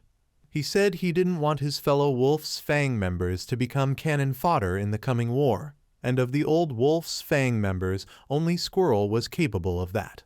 Sawyer said all they needed now was some outside support, and he wanted to keep Wolf's Fang's presence within Divine Wolf's management. Blue Cloud told Sawyer to give him a reason why he should help him. Sawyer said that he himself should know that their opponent this time would be the #1 guild, Thousand Autumns, the guild that controls most of the resources in Heavenland. He said that last year Kyujin Shin had absorbed almost all of the well-known workshops and mid-level guilds into Thousand Autumns. Sawyer said that when Wolf's Fang first merged with Divine Chamber, they were indeed on par with Thousand Autumns, but according to his calculations, Thousand Autumns has since expanded to nearly 3 times its original size. He asked Blue Cloud if he was so confident that Ling Si's strategy could really guarantee a victory in the upcoming guild war. He said he should know that Thousand Autumns had the power of capital behind them, not only in the game, but in the real world as well. Blue Cloud listened to him with a grim face, and Sawyer said that if their alliance lost, the guilds they had built with such a great friend would also be swallowed up, and they should keep a card up their sleeve for their own sake. Kyujin Shin said that this was unexpected, and that Ling Si had actually managed to form an alliance with Divine Wolf so quickly. He said that it really caught him and his lobbying department off guard, and once again he underestimated Ling Si. There were several people in dark hoods sitting at the table in front of him. One of them told him not to worry because with their current strength, even if a few more guilds joined them, they still wouldn't be able to resist them. Kyujin Shin said that was not the case and that everything else was under his control. He said with a mischievous smile that Ling Si is the one who makes him hold back a bit. The hooded man said that for almost a year there has been constant praise and hype about Ling Si, and at first he thought it was just a publicity stunt and didn't think Kyujin Shin thought so highly of him. He took off his hood and was a guy with red hair in a ponytail, a scar, and numerous piercings on his face. Moto, the original guildmaster of the Darkrealm Assassination Department, who was ranked 3rd in the assassination rankings, said that he'd like to see if his assassination skills could survive. Kyujin Shin, one eye open, told him that he could try, but that he would have to leave the Thousand Autumns first, as he had no plans to start an official war with them yet. He said that no matter what, a war between the major guilds was bound to happen. Stillwaters asked, surprised that Divine Wolf's guildmaster would agree so easily. Ling Si said yes. Stillwaters said that he hadn't expected Hua Zaioi to be such an easygoing person, and he hadn't met her when he was the guildmaster in the past. Coco Lai smiled and said that a female guildmaster was really something else, and she wasn't afraid of the Thousand Autumns and the pressure they would put on her. The protagonist remembered that he hadn't expected Hua Zaioi to be so carefree, and now their guilds would become one big family from now on. Hua Zaioi, embarrassed and blushing, exclaimed that this man is so straightforward and dominant, it's really impossible to refuse him. Ling Si said he was also surprised. Holding a red envelope with a picture of a heart in his hand, he said she even wanted to hold the ceremony and asked him to invite his friends. Stillwater asked why the invitation had such a strange design. Ling Si said the most urgent task at the moment was to prepare for the all-out war against Thousand Autumns, and its great convincing Divine Wolf to join their alliance didn't take too long. He said to tell all the guild members to prepare for war. Stillwaters and Coco Lai agreed. Ling Si told Tiana that he would leave the execution of the plans they had made for Shadow to her, as he had other things to do. Tiana obeyed. The protagonist asked why they were following him. Ruko said with a smile that he had nothing else to do anyway, and Tiana assigned the tasks to other people. He added that it was an alliance ceremony between Penumbra and Divine Wolf, and he wanted to have fun too. Ling Si asked Tilly's what was wrong with her. He asked if she didn't have orders from the workshop to fulfill. Tilly said that she had long since given her orders to the others in preparation for the guild war. Ling Si approached the stone building on the red carpet. The people in the crowd were shouting that it was the guildmaster of Penumbra, their male protagonist. The man in armor, addressing Ling Si as master, told him that the ceremony was about to begin. He told him to go inside. Entering through the large wooden doors, the male protagonist said, "Divine Wolf is quite a warm-hearted bunch." Rose petals fell from above, and Ling Si looked forward in surprise. Tilly said, "This is quite a magnificent establishment." There was a huge archway in front of them. A huge crowd of people were shouting congratulations and that the male protagonist was here. Tilly said there was something wrong with the atmosphere. It hit her and she blushed a little. Black Heels stepped onto the red carpet. Hua Zaioi, dressed in a black wedding dress, told Ling Si that he had come. People in the crowd admired her beauty and wedding dress. She smiled and blushed slightly. Ling Si asked why she was wearing a wedding dress for the alliance ceremony. Tilly's asked him if he was stupid. She asked if he could see what was happening. Pointing her finger forward, she explained with some embarrassment that it was a wedding ceremony where he was the groom. Ling Si was confused and did not understand what was going on. Hua Zaioi appeared beside him, calling him her fiancé and saying that she had been waiting for him for a long time. The protagonist blushed and exclaimed that it must be some kind of misunderstanding. He felt a dark red energy, and a voice asked him if he was Ling Si. Moto appeared above their heads and apologized with an evil grin. Ling Si exclaimed that he couldn't move. Moto said he was against this marriage. Everyone present froze in place, shaking, enveloped in dark red energy, unable to move. Ruko said through clenched teeth that he couldn't move. Tilly said that her body was locked in place. A telekinetic immobilization ability requires a medium to work. Through the medium, telekinesis is transmitted to immobilize those within range. Duration, 10 seconds. Moto said with a sly grin that the entire area is being controlled through the medium of streamers. He's infused with telekinetic power beforehand, and no one can escape his telekinesis body lock. He waved a hand covered in red energy and told the protagonist to die. Noticing a pink energy nearby, Moto looked fearfully in its direction. Huazaioi said she would not let him ruin her wedding. She attacked him with a stream of pink energy, and Moto rose into the air. Huazaioi's hand was enveloped in pink energy in the shape of a flower. Gritting his teeth, Moto wondered why his telekinesis didn't work on her. He turned to the flowers. Huazaioi looked at him with a serious face. Ling Si looked at her with surprise. Moto used a smoke bomb and told her to get out of the way. Ling Si shouted at Ruko and Tilly's not to let him go. Huazaioi called out to the protagonist.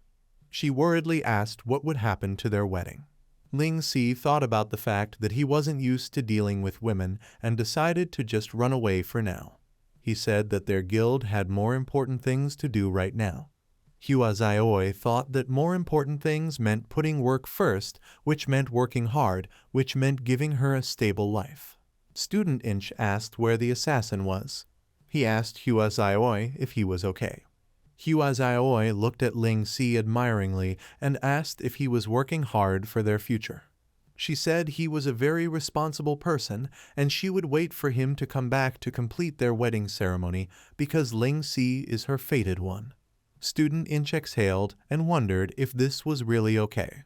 He said it felt like they were hedging all their bets with this man. Stillwaters asked about the assassin's escape. Ling Si said he was pretty good and they couldn't track him down even with the three of them.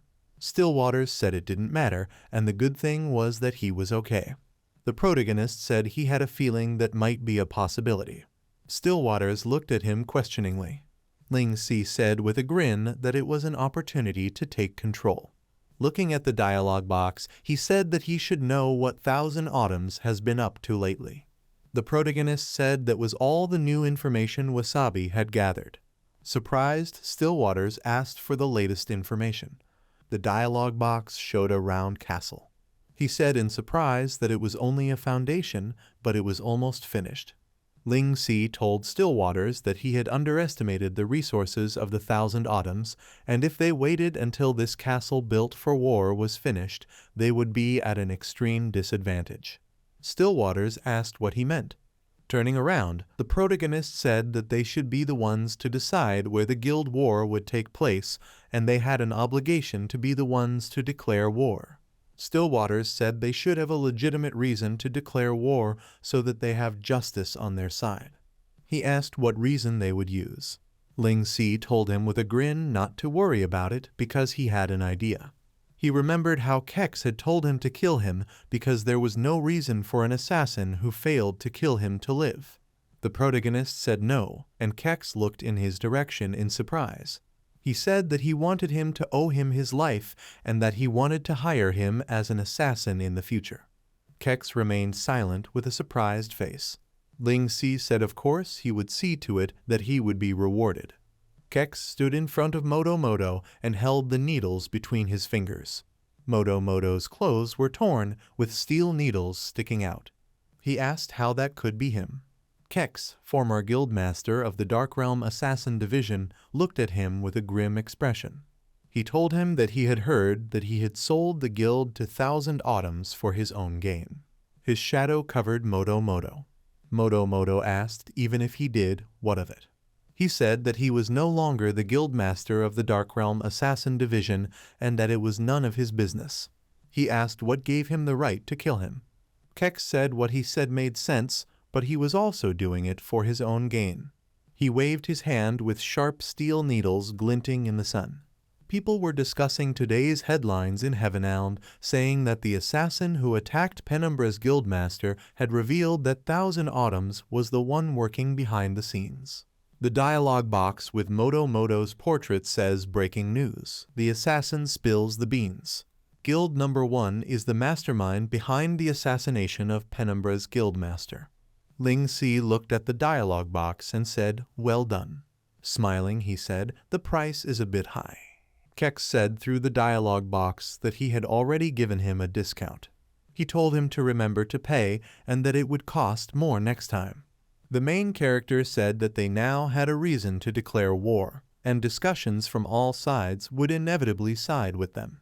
Stillwater thought with a smile that he had really calculated everything so well, and Ling Si is really reliable. Ling Si said with a confident smile that all they needed to do now was to find a place that would be advantageous for them to officially declare war on Thousand Autumns. He said the battle was near and asked everyone if they were ready.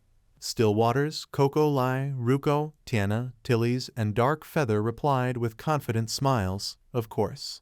The man who approached Kyujin Shin told him that Penumbra had joined forces with Celestial and Divine Wolf to declare war on them.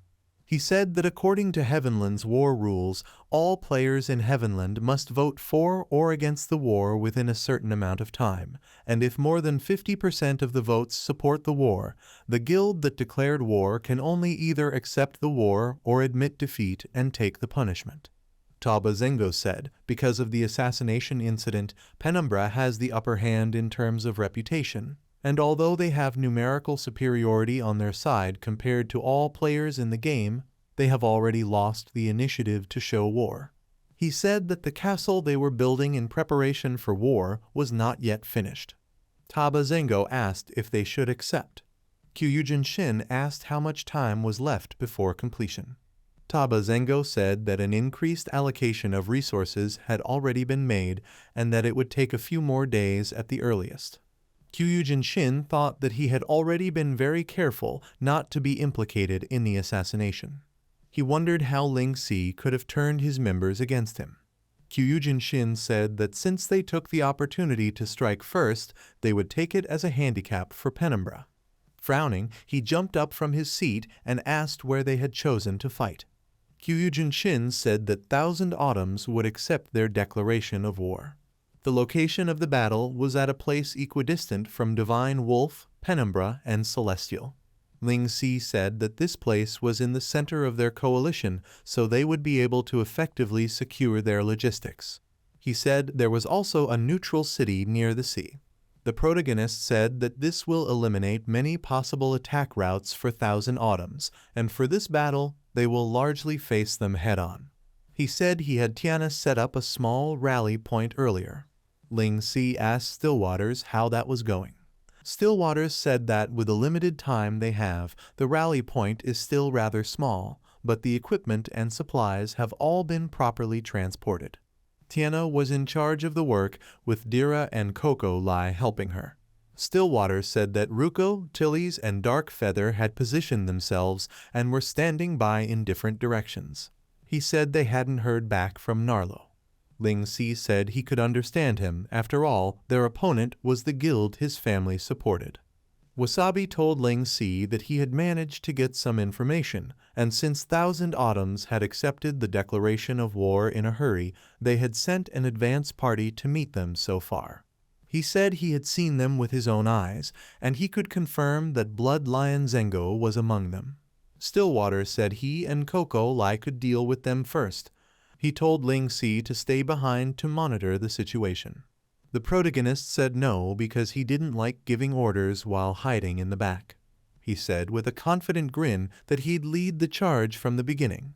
Xiao Lan appeared from the blue portal. When she came out of the portal, she said no one was here and told the others to get out. Longface came out of the portal and asked if it was really okay for them to be running away from the battlefield like this. He said the other teams were doing their best. Crossing his arms on his chest, level 66 Xiao Lan told him to go on if he wanted to join the fray. Longface level 69 scratched the back of his head, smiled awkwardly and said he didn't mean it. Anti-mainstream level 67 looked up. Xiao Lan said their rate of leveling up had been slow from the beginning, and most of the other experienced players who were on par with them had already reached level 70 or higher in the past year, and they were still at level 60-something. She asked if they would send themselves to their deaths if they joined the battle. J-Run, level 73, asked if they would be in trouble if Thousand Autumns found out they were hiding. He said their original guild has only just been subsumed into Thousand Autumns. Xiao Lan pointed her finger at him and said irritably that it was with great difficulty that they had managed to get this far. She asked if he wanted to become a cannon fodder and have his level go back down.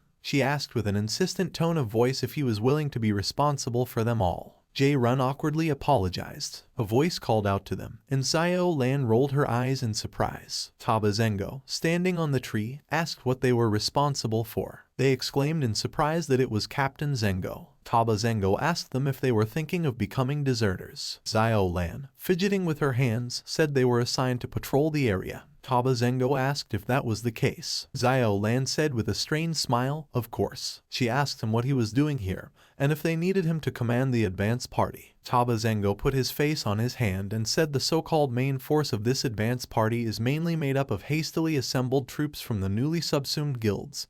They have limited combat power, and they're only using them as bait. He said their goal is to better understand how their opponents are deploying their troops. Sitting on a tree branch, Taba Zengo asked why he should command them if he didn't know most of them. Xiao-lan frowned, telling the rest she has good foresight. Longface said she's awesome. Taba Zengo opened his eyes, noticing a dialogue box. The voice from the dialogue box said they had bad news. He said the one leading the charge on the other side is Penumbra's guildmaster, Ling Si. Taba Zengo opened his eyes in surprise. The guy running away exclaimed that this was madness, and they were no match for them at all. The ground around him was strewn with corpses. Ling Si in shadow form chased after him, and the guy frightenedly shouted that this was a massacre. He fearfully shouted for Ling Si to leave. The main character stabbed him with a dagger and said with a smirk that they could only blame themselves for joining Thousand Autumns to become cannon fodder. A blast of yellow energy erupted next to him. The Phantom Gale robes were deactivated. Ling Si glanced to the side.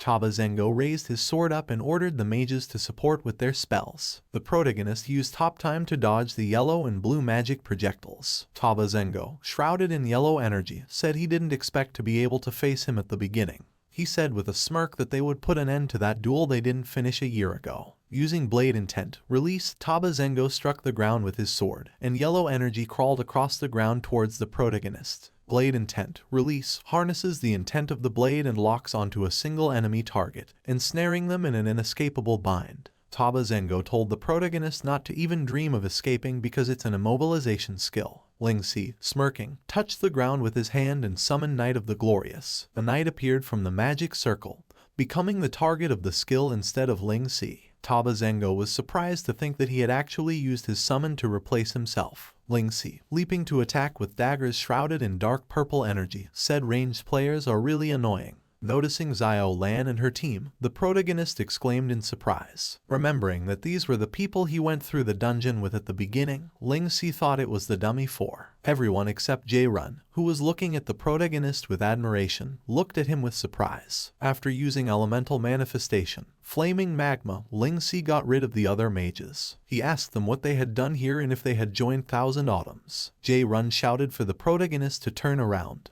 Taba Zengo swung his sword behind him. Ling Si dodged, and it struck the ground. Taba Zengo angrily asked how dare they help the enemy. Jae-run looked at him fearfully. With a blast of yellow energy, Taba Zengo said he was betraying Thousand Autumns. An explosion of yellow energy rang out. Taba Zengo, shrouded in yellow energy, used Blood Lion form. The protagonist called out to Dummy 4. Longface gritted his teeth and said he needed healing and wouldn't be able to last long. They were surrounded by a purple barrier. Xiao-lan said she understood, and a green aura enveloped him. Jae-run thanked them. Ling Si smiled and thought that it looked like they too had made some progress this year. With a sideways glance, he thought that Taba Zengo in his Blood Lion form was really brutal. Taba Zengo was inflicting yellow energy attacks on Ling Si. The protagonist, shrouded in electricity, used elemental manifestation, rapid thunder kick, and kicked Taba Zengo, blocking his attack. Taba Zengo said his blade intent was not something he could pierce through so easily with his attacks. Ling Si thought with a smirk that less was to be expected from a genius who had mastered the meaning of blade intent,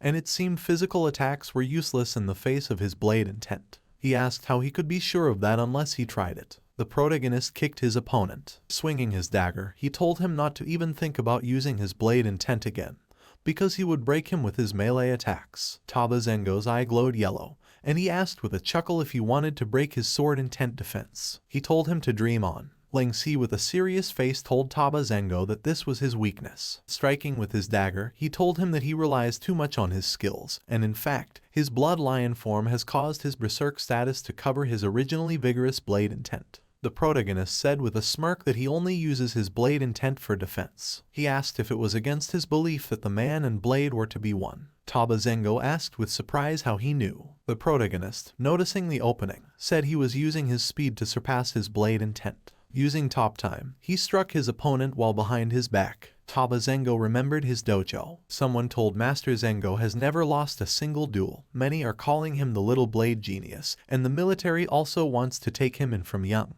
They said, if that happens, their dojo will have considerable support in the future. Master offered to talk inside. Little Zengo listened to the conversation while standing outside. Master said he was not going to let Zengo join the military. Someone asked why. They said Zengo will get access to the best resources if he joins, and his talent will surely have the best chance to bloom there. Master said no. He said Zengo is not a genius, nor should he bear the title of genius on his path of the blade. That will only encourage his brashness and arrogance. It is his biggest obstacle that's keeping him from advancing further. One day, he will suffer a terrible defeat because of it. In the present tense, Ling Xi's blow shattered Zengo's armor. It was covered with a crack and shrouded in purple energy. Zengo recalled the words that brashness and arrogance would make him suffer a terrible defeat. The protagonist stood in front of Zengo, falling to the ground with a dagger in his hands. Zengo fell to the ground with a bloody face. He opened his eyes tiredly. Zengo in real life was sitting in front of a pond surrounded by trees under a clear blue sky.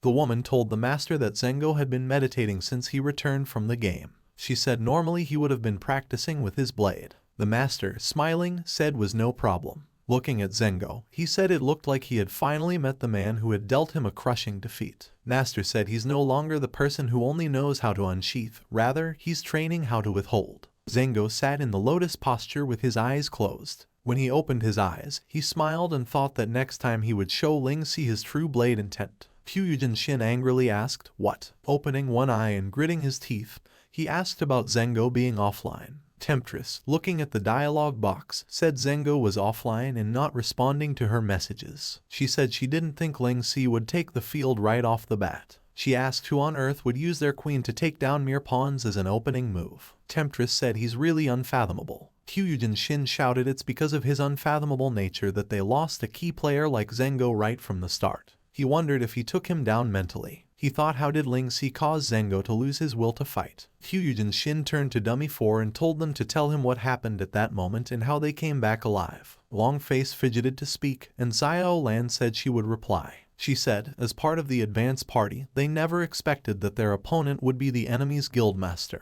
and, due to the vast gap in their abilities, they were basically massacred by him. Xiao Lan said Zengo couldn't bear to see them die at the hands of the evil guildmaster, and he protected them all on his own to let them retreat while fighting the evil guildmaster at the same time. She said, unfortunately, as he was distracted protecting them, Zengo suffered terribly at the hands of evil, and, in the end, he was miserably defeated, tortured, lost his equipment, and suffered a huge blow both mentally and emotionally. Xiao Lan, frowning and raising her index finger, said the information about the enemy's next moves that Zengo risked his life to gather had already been handed over to them. She said they initially wanted to die along with Zengo, but they came back alive just so they could give this important information to them. Temptress asked if that was what happened. She said it doesn't sound like what Zengo could do. Xiao Lan asked how they would dare to lie to them. They remembered how Ling Xi had said he believed they had joined Thousand Autumns. Jae Run cheerfully said it had been a long time since they had seen each other. Longface shouted to him that it was the enemy guildmaster, and this is not the time to catch up. Ling Xi with a sinister smile told them not to worry, because if he wanted to kill them, they would have died 100 times over. Anti-Mainstream said it was true. Pushing herself off the ground, Xiao Lan said it had been a long time since they had seen each other. Snuggling up to the main character, she said he had already become the head of the guild and she missed him a lot. She asked how about letting them join his guild. Xiao Lan said they could take some minor positions. Anti-Mainstream said with a smirk that there she goes again. Longface was annoyed. Ling Xi said other than the levels, they hadn't changed much. Xiao Lan asked if he also didn't want to see them become Thousand Autumns cannon fodder. Ling Xi replied that they could only blame themselves for deciding to get involved. Xiao Lan said they didn't want to participate in this guild war either, but they had no choice. Longface said Thousand Autumns had subsumed many small and medium-sized guilds in the past year, and the guild they were in was one of them. Anti-Mainstream said, as a show of loyalty, players like them who have been forced to become new members of the guild cannot refuse to participate, And behind Thousand Autumns is the financial powerhouse in the real world. He said, and talented small fry like them cannot afford to offend them. After all, the resources in Heavenland affect their daily lives. Ling Si said of course he knew that too. He asked if there were many people in Thousand Autumns right now who agreed with them. Jae Run said of course, and not everyone is as talented in the game as Ling Si is. He told him he is his role model. Ling Si said, in that case, he has an idea, but he needs their help. He told them to bring false information back to Thousand Autumns and misdirect their predictions on Penumbra's battle strategy. Xiao Lan put her hands on her belt and told him to stop joking, because they don't want to be embroiled any further in this. She said they'll use this opportunity to pretend to be killed by him as their excuse not to have to return to Thousand Autumns, and when the battle is over, they'll leave the guild. Xiao Lan said all they want is to be able to retain their level and equipment. Ling Si with a sinister smile took the dagger in his hand and said if they didn't agree to help him, he would really kill them. With a smirk, he told them to return to Thousand Autumns and give them the information he would give them. The dummy four were petrified with shock. The protagonist told them not to worry because they would be rewarded in the future. Kyujin Shin in the present tense asked them if they were sure, and if this was the information Zengo asked them to deliver. The dummy four tried their best to maintain utterly sincere faces and long face. Even if they got 100 lives, they would never dare to lie to him. The guy in armor reported to Kyujin Shin that the advance party led by Zengo has discovered that there's been a large-scale mobilization of troops on Penumbra's end. Kyujin Shin asked, in which direction? The guy said the mages from Penumbra had covered their tracks with concealment spells, and the scouts could only detect signs that they were moving, but couldn't determine the direction. Temptress said it's no wonder Ling Si took it upon himself to open the battle. She asked what they were planning by moving the troops they've already deployed at various locations. Kyujin Shin said it's because Zengo was defeated, and, in Ling Si's predictions, Zengo is one of their major forces. He said his premature departure has given Penumbra the confidence to switch from defensive mode to offensive mode, and he's even more confident about concentrating Penumbra's main combat forces in one place now and switching to offensive mode to meet them head-on.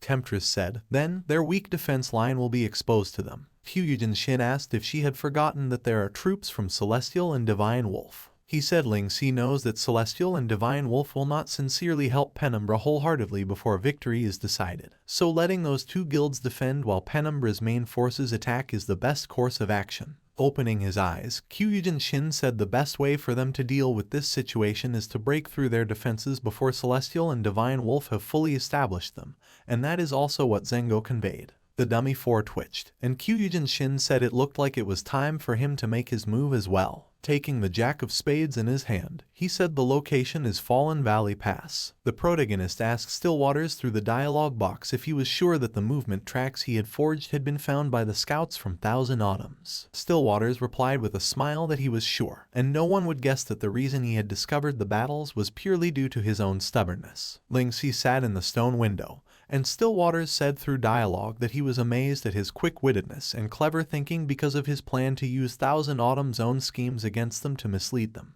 The protagonist tells him not to tease him, and he does so because he has no other choice. He said Celestial and Divine Wolf are not yet fully committed to the cause, and they're really slow in deploying their troops. Ling Si said Penumbra's troops alone are not enough to fight Thousand Autumns, so he has no choice but to use a similar scheme to strengthen their position. Frowning, he said if he were in Kyujin Shin's shoes, having received the false news about their mobilization and Zengo's latest message, he would consider it the best decision to attack the place where their defenses are weakest, and Kyujin Shin would use his trump card there. The protagonist said at the same time they would be fully prepared for it. Ling Si received a friend activity update, and, noticing it's Narlo, thought he doesn't even know what he's been up to these few days. He frowned in surprise. The dialogue box in front of him said, your friend, Narlo, has left Penumbra. Ling Si asked Narlo in chat why he had left the guild. He told her to reply when he saw the message. Narlo asked if he wanted to know why. Ling Si replied, sure. Narlo told him that he sent him his location.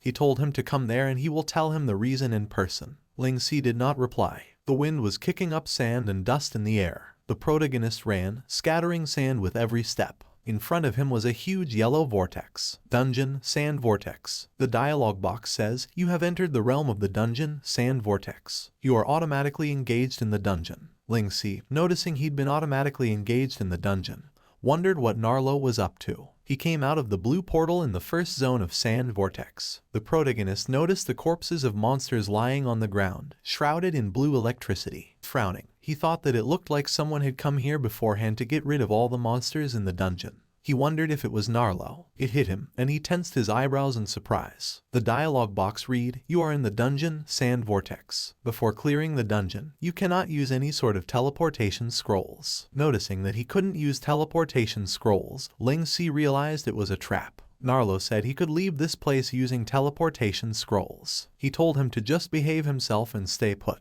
Ling Si turned around and Narlo said this way no one would interfere with them. He stood straight while pulling his blade out of its sheath. The protagonist remembered Stillwater's frowning and telling him that he couldn't leave at such a critical moment. He said Thousand Autumns has already fallen for their plan, and the reports have stated that they are gathering their main forces and heading for Fallen Valley Pass. The protagonist stood with his hands in his pockets, and Stillwater said they would fail without his command. Ling Si turned and said he couldn't leave Narlo alone. He said he wasn't acting like his usual self. Thinking back to their conversation with Tiger, the main character said something had to happen. He told Stillwaters not to worry because he would take the superior teleportation scroll with him. Ling Si told him to contact him immediately if there was a problem and he would return immediately. Stillwaters, Tilly's and Ruko listened to him and the main character said he had already strengthened the defense at the Fallen Valley Pass and asked Ruko and Tilly's to come back. He said with him and Coco Lai, it would be enough to deal with Thousand Autumns for now. Ling Si told him to give him some time because Narlo was also an important member of their team, as well as part of their main force. With a resolute frown on his eyebrows,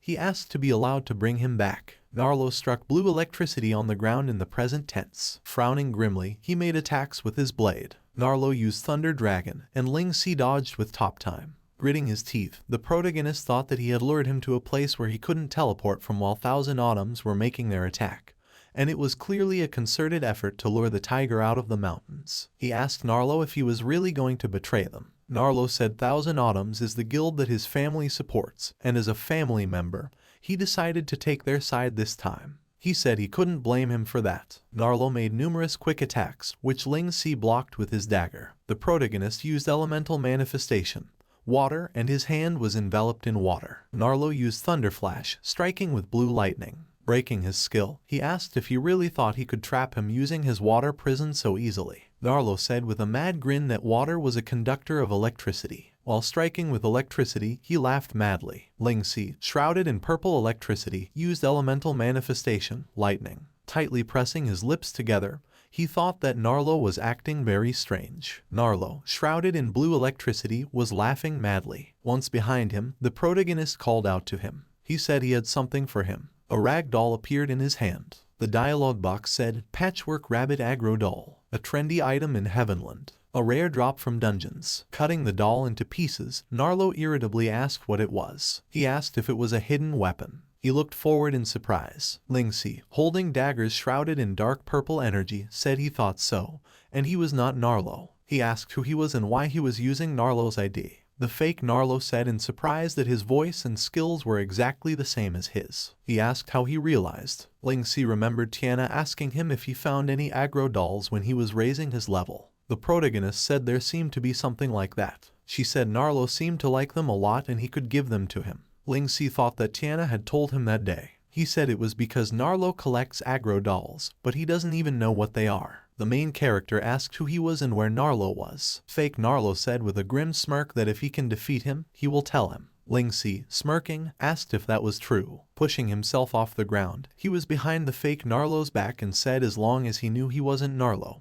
he had no reason to hold back. Narlo thought that he was very fast, and his speed was completely different from before. Ling Si struck with his dagger, and the fake Narlo fell to the ground. He shouted for him to hurry up and return the Narlo to them. Dira shouted for the people from Thousand Autumns to start teleporting from the west. She ordered everyone to get into formation. She told melee and ranged attackers to get to their positions. A voice from the dialogue box told Stillwaters that some of their troops had already started fighting the Thousand Autumns. He asked what they should do next. Stillwaters, frowning, thought he couldn't let this carefully set up situation go to waste before Ling Si was back. He ordered Coco Lai to take the ranged troops and circle to the back from the north, because they had to avoid fighting with them and get into position to ambush before they saw through their plan. Stillwaters told Ruko he'll be in charge of facing them head-on. He told him not to push himself and to fight or retreat as he sees fit. He told him to try to lure them to the location that they set up. Stillwaters told Tillies to support Ruko from the side and help to lure Thousand Autumn's main forces to where they want them. He thought he had to buy as much time as possible until Ling Si came back. The protagonist struck with his dagger, and the fake Narlo flew into the air. The protagonist said he didn't know how he got Narlo's ID, but even if he had access to all of Narlo's skills, it was useless. The fake Narlo lay on the ground, coughing up blood. His health was approaching zero. Ling Si, standing over him, said Narlo himself knows he's no match for him. Fake Narlo said with a smirk, he still won't kill him because it's Narlo's body. He shouted that unless he kills this Narlo,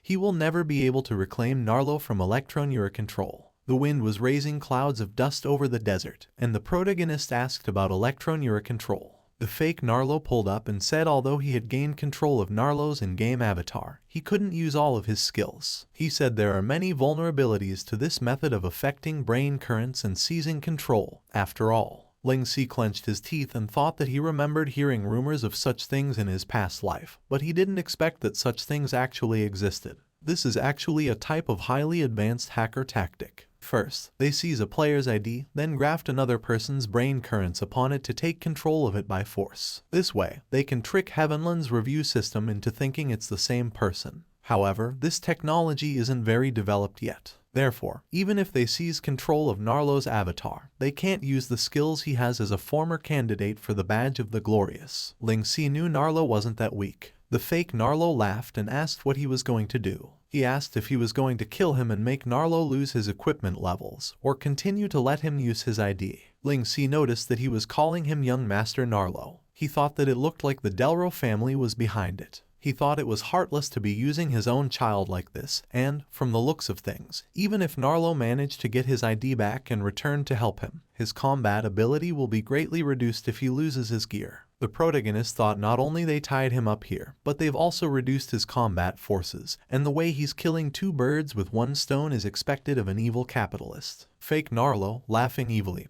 told Ling Si that everyone in Heavenland knows of his fame and power, and now that he has fought him, he knows that he lives up to his reputation. He said he is definitely not an opponent he can underestimate, and is truly worthy of the Delro family's attention. Ling Si plunged the dagger into his stomach, and the fake Narlo coughed out blood. The protagonist with a grim face said he was too noisy and should just die. He thought it was best to let Narlo regain control of his ID. He decided he'd remember this grudge. Looking at the dialogue box, Ling Si said Stillwaters didn't answer his call. Tiana asked the protagonist if he had returned. The protagonist replied that he was still in the dungeon. He said Stillwaters did not return his call and asked what the battle situation was with Thousand Autumns. Tiana said Stillwaters has gone to take command at the front lines. She said she's not sure of the current situation herself, but the front lines have sent a request for a large volume of medical supplies, and she is getting that ready now. Tiana said it looks like the battle has already begun, and they have suffered many casualties. A dialogue box reminded the protagonist that he couldn't use the teleportation scrolls in the Sand Vortex dungeon. Ling Si thought, swearing that he still couldn't use his teleportation scroll. Tiana asked when he would be able to return. The protagonist looked up and said he would have to go through this dungeon first. He told Knight of the Glorious and Dumpling to come out and help him. Delro Family, Private Experimental Facility. A man came out of some mechanical apparatus and said he was defeated by Ling Si, and they still underestimated his abilities. A girl with blonde hair and a lab coat said Master has already called and has been updated on the situation. And, according to Thousand Autumn's request, all they had to do was to keep Ling Si restrained and this mission would be considered complete. The man asked if that was the case. He asked about Narlo's avatar being killed. The woman said the Master said to consider it a punishment for Narlo. The man stepped onto the stone floor. A naked Narlo was unconscious in a futuristic scientific apparatus filled with liquid. The man said now they could release Narlo. Advent of 1,000 Autumns, temporary command post. Men in armor stood around the wooden structures. Hyujin Shin exclaimed in surprise and asked about the fact that they were surrounded. The guy in armor said their main force was lured into the valley by Penumbra, and they are now being attacked from both sides. Hyujin Shin asked how many players does their opponent have. The guy said, based on the rough estimates, their numbers weren't more than theirs, but it still wasn't small. Scolding, Hyujin Shin slammed his fist on the table and said they had been cheated. Thinking back to Dummy 4, he thought that it looked like they were infiltrated by Ling Si, and the mobilization of Penumbra's troops was just a sham. Irritatedly looking ahead, he figured they wanted him to send his main troops to a place they had prepared in advance to fight him head-on. The guy in armor said the situation was urgent. He asked if they should mobilize other troops to rescue their vanguard troops. Kyujin Shin asked him if he knew who was commanding them right now. The guy replied that according to reports, it was their vice guildmaster, Stillwaters. Frowning, Kyujin Shin thought about Stillwaters. He exclaimed they have enough players in their vanguard troops, and they should be able to last for quite a while. He said there's no need to send more troops just yet. Kyujin Shin told him to order the left wing unit to accelerate their march and circle round to flank the rear of their vanguard troops, and to inform HQ to immediately deploy an army to another spot where Penumbra's defense is the weakest. He said they'll try to reverse the situation. Kyujin Shin was glad his destiny made him hold some reservations. He remembered the message from Delro, "We have already done as you requested and restrained Ling Si. It looks to me like it will be quite a while before Ling Si will appear on the battlefield again."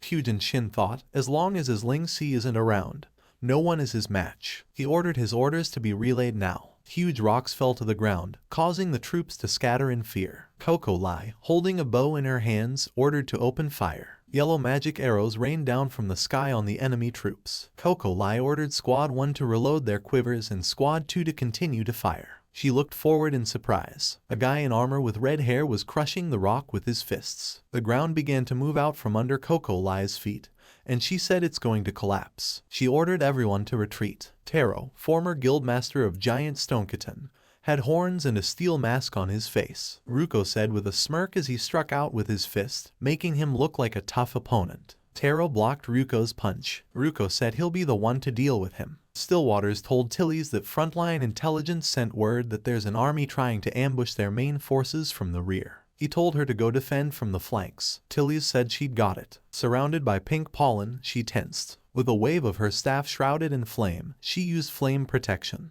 The enchanted guys surrounded by the pink pollen said the scent was very pleasant. Temptress said Tillies actually managed to react to her bewitching fragrance so quickly. Tillies looked at her, frowning, and Temptress called her the melee battle mage who's always by Ling Si's side. Sitting on a staff floating in the air, she licked her lips and offered her a play. Penumbra, the defense checkpoint on the other side. A sniper rifle shot rang out. Guys in armor coming out of the blue portals were falling to the ground at the same moment from accurate headshots. Dark Feather, sitting in a tree and looking through the scope of his sniper rifle, said, "Another GG." Dangling her head down, the former guildmaster of Clawed Rose, Awakened Claws, appeared behind him and called out to him. With a kick of her foot, she asked if he was trying to keep them from leaving the portal. Her dark brown hair was gathered into a ponytail and she was wearing dark red clothing. Dark Feather dodged her attack. Awakened Claws told him with a menacing smirk that she would tear him apart. In front of Ling Si was the sovereign ranked boss of Sand Vortex, Scorpion King Sandstorm. He looked like a huge black and orange scorpion. Ling Si, frowning, told him to attack to get it over with as soon as possible. A strong blow broke the rock in half. Behind Ruko was Taro with eyes burning red. Using the massive boulder, Rock Smash, he hit Ruko with a rock-dipped hand and Ruko fell to the ground. Taro, upon landing, said he was small and weak. Ruko, shrouded in purple electricity, enlarged and asked, "How about now?" He struck his opponent with his fist, and he flew from the force of the blow into the rock, breaking it. Ruko said it was much bigger than him. Taro, climbing out of the rocks that had covered him, said he was bigger. Throwing himself into the attack, he shouted that it was interesting. Swinging his fist, Ruko blocked Taro's attack with his other hand. Using Giant of the Earth form, Ruko said with a smirk that he was going to fight seriously now. Taro flinched and looked at him fearfully. The order to open fire sounded, and fireballs appeared above Ruko. They struck Ruko, exploding. Taro turned around. The guy in armor looked away in surprise. He exclaimed that it was Thousand Autumn's guildmaster, Fate Diviner Kyujin Shin. Kyujin Shin, surrounded by fire mages, ordered to continue casting fire. Kyujin Shin thought it was one of Penumbra's trump cards, Ruko Zong. He thought he was extremely strong, and even has a giant form. A Four of Hearts card appeared in his hand, and he thought they would need to attack him with fire attacks. The troops cheered when they saw their guildmaster. Coco Lai thought he came to this critical position personally, and Thousand Autumn's originally low morale suddenly went up all at once. She thought that was to be expected from Kyujin Shin's reputation. Standing on the carriage, Kyujin Shin ordered the troops to remain calm and return to formation. The troops obeyed. Kyujin Shin thought the Temptress was dealing with another one of Penumbra's trump cards, the Battle Mage Tilly's. 10 of clubs appeared in his hand, and he thought she had a fiery disposition, and was very direct with her attacks. He thought they would need to use water-based attacks to deal with her. Tilly's destroyed a copy of Temptress with a swing of her staff. She asked if clone creation and dodges were all she knew how to do. Temptress gritted her teeth and thought battle mages were essentially still mages. She wondered why her skills were all melee skills. She thought she needed time to cast her spells, and her charm arts are useless against her. Temptress thought she was practically made to be her worst enemy. Chasing her, Tilly shouted at her to stop hiding. She said she would send her to her grave. Temptress cursed and a pink magic circle appeared in front of her. She used magical restraint, and 2 magic circles appeared on both sides of Tilly's. Tilly's clutched a staff shrouded in flames in her hand. She used Fire Pillar, and a swirl of flames appeared around her. Water projectiles shot out from all directions. Tilly's, noticing the water projectiles, thought it was water magic. A guy dressed as a mage came out of the blue portal and told Temptress they were mages who are skilled with water magic and had been sent by the guildmaster to provide support. Temptress said it's great. Smirking, she thought, the guildmaster thought of everything. Awakened Claws did somersaults in the air and dodged Dark Feather's shots. Dark Feather was firing 2 pistols. The guy in armor said they couldn't get close to this shooter because his shooting was too accurate. Dark Feather continued to fire the pistols. He glanced to the side. Noticing the mist, he wondered if it was meant to decrease his accuracy. The guy in armor said it was timely of the guildmaster to send them all these fog scrolls. The guy in mage clothes said Kyujin Shin is incredible, and he has a strategy for every key player from Penumbra. Awakened Claws, appearing behind Dark Feather's back, asked if he could still see. Turning around, Dark Feather began firing, and Awakened Claws, doing a somersault, used Rose Huntsmark. Dark Feather, firing his pistol, used pistol rapid fire. Awakened Claws, laughing out of the mist, asked if he could still hit her. Coco Lai told Stillwater's Ruko was being restrained by Kyujin Shin's large-scale fire magic attacks. She said Thousand Autumn's troops were in the midst of a counteroffensive, and there's a lot of pressure on their front lines. She told him, if their front line is breached, the troops at the back will have no choice but to retreat. Stillwaters stared tensely at the dialogue boxes appearing before him. Someone said Tilly's was also being restrained by a supporting team of mages who were using water magic. Another person said they can't get in place to support their main forces at the moment. They said things were very tense in the north. Dark Feather was trapped in the fog and fighting one of their generals, and their defense forces there were also very scarce. They said they were in danger of losing their defenses. Stillwaters, gritting his teeth, thought Kyujin Shin's retaliation was really quick and brutal, and Thousand Autumns had a very large force. When he heard the sound, he opened his eyes in surprise. Awakened Claws, attacking Dark Feather from all sides, laughing, said it was time to tear him apart. Dark Feather looked forward in surprise. A yellow magical arrow struck Awakened Claws in the body. Temptress, raising up her staff, ordered the mages to continue to focus fire. She told them to drown her. Tilly's, surrounded by water, clucked her tongue. Red energy hit the mages around Temptress. Someone was ordering the troops around Ruko not to hold back on using their mana potions and to increase their firepower. He said they had to break through. Ruko gritted his teeth and said this really burns. Someone shouted to Penumbra to hold on. Turning around, Ruko was surprised by a stream of pink energy with flower petals. The day before the battle at Fallen Valley Pass. Messages from Kyujin Shin to Blue Cloud. Guildmaster Blue Cloud, please trust that I am sincere in reaching out to you. It's still not too late for you to pull out of this guild war. I trust that with your status in the real world, you are very well aware of the implications this war will have. Blue Cloud replied, how rare. To think Guildmaster Kyujin Shin would reach out to me personally. Can I take this as a sign that Thousand Autumns is losing control of the situation? The carriage was traveling through the forest. Inside the carriage were Blue Cloud and Fallen Whale. Kyujin Shin replied, losing control. That was just a warm-up. I will soon defeat Penumbra in one go. I really do not wish to have any conflict with Celestial. I don't think you want to be the sole party to stand up for them either. I'm also in conversation with Divine Wolf. I believe they'll be cooperating with Thousand Autumns very soon. Guildmaster Blue Cloud, this is the best time for you to make the final decision. Please make sure to consider what will be the best choice for you to make. Blue Cloud, laughing, told him he will. He asked Fallen Whale for his opinion. Fallen Whale said, given Kyujin Shin's capabilities, he's not just spouting empty words. However, based on reports, Thousand Autumns is currently at a disadvantage. He said they've made the right bet for the time being. but he wondered if Ling Si could really keep maintaining the upper hand. Fallen Whale said he was sure Kyujin Shin had a backup plan. He told Blue Cloud only he could make such an important decision, and no matter what happens at the end, he would support it. Blue Cloud agreed with a smile and said Thousand Autumns seems to have done something to Ling Si. He said Thousand Autumns is just the same as ever, always resorting to those unorthodox methods, and that is what he dislikes the most about them. Sending a private message to Ling Si, he asked Fallen Whale to indulge in his willfulness this one time. Their carriage was surrounded by armored troops,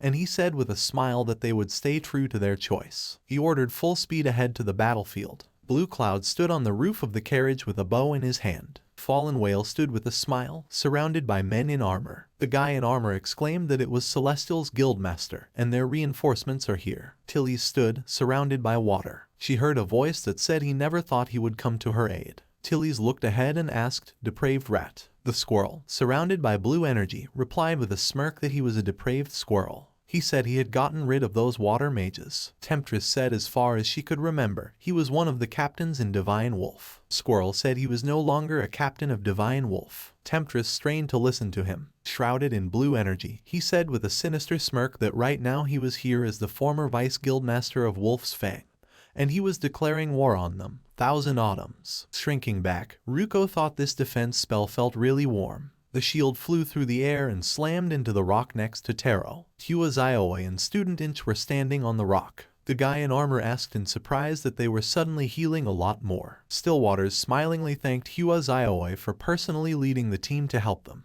Blushing, Hua Zaioi said, with her relationship with Ling Si, this is her family matter too, so there's no need for thanks. She thought Ling Si's family was Penumbra, which meant it was also her family. Coco Lai said Stillwaters is also here. She said their reinforcements are here. She said with a smile that now they don't have to be afraid of Kyujin Shin anymore. Kyujin Shin frowned and thought that they were one step ahead and Celestial and Divine Wolf could still get here in time. Looking ahead, he thought they clearly knew what they were really up against by going against them, and yet, they still wanted to help Penumbra. He thought that, more specifically, they want to help Ling Si. Ruko, jumping to the attack, said, with this, they can have a proper duel. A huge cloud of dust rose above the ground. Kyujin Shin ordered the focus fire with fire magic. Student Inch, raising his shield, told Penumbra's front row to hold steady. He said he'll take the vanguard, and told them to deflect all these tiny fires. A swirl of flower petals appeared in front of the fireballs. Hua Zaioi used flower swirl, magic reversal. She told them to come and let her bury them. The mage exclaimed their fire spells are all being deflected.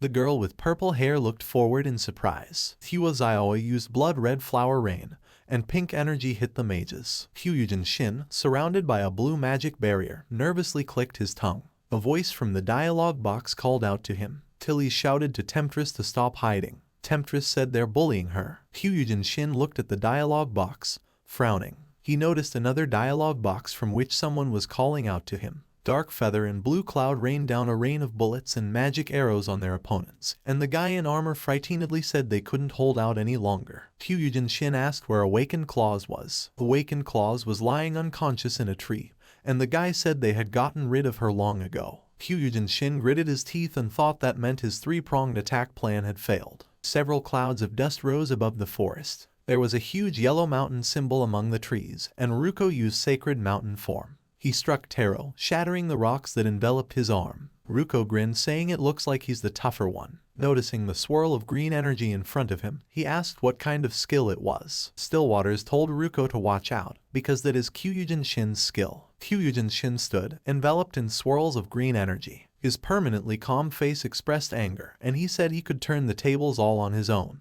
Student Inch said these magic fluctuations are strong. He asked if this really was a skill that's cast by a single player. Stillwaters shrouded him and Hua Zaioi in yellow energy and said this was the legendary power of Kyujin Shin. He told Hua Zaioi they should pull their troops back for now. Hua Zaioi asked if Kyujin Shin was making the troops from both of their guilds pull back all on his own. Stillwaters frowned and said they wouldn't sacrifice their forces for nothing, and the person who could deal with him hadn't come here yet. A dialogue box appeared in front of everyone, and they exclaimed in surprise. The dialogue box read, server-wide notification. A player has unlocked a glorious achievement. Hyujin Shin looked at the dialogue box in surprise. Player Ling Si is the first to solo clear the large-scale outdoor dungeon, Sand Vortex. In front of Ling Si was a dialogue box. Glorious achievement. Solo cleared a wild, large-scale dungeon. Hyujin Shin thought he actually managed to clear a wild dungeon that's only challenged by teams all on his own.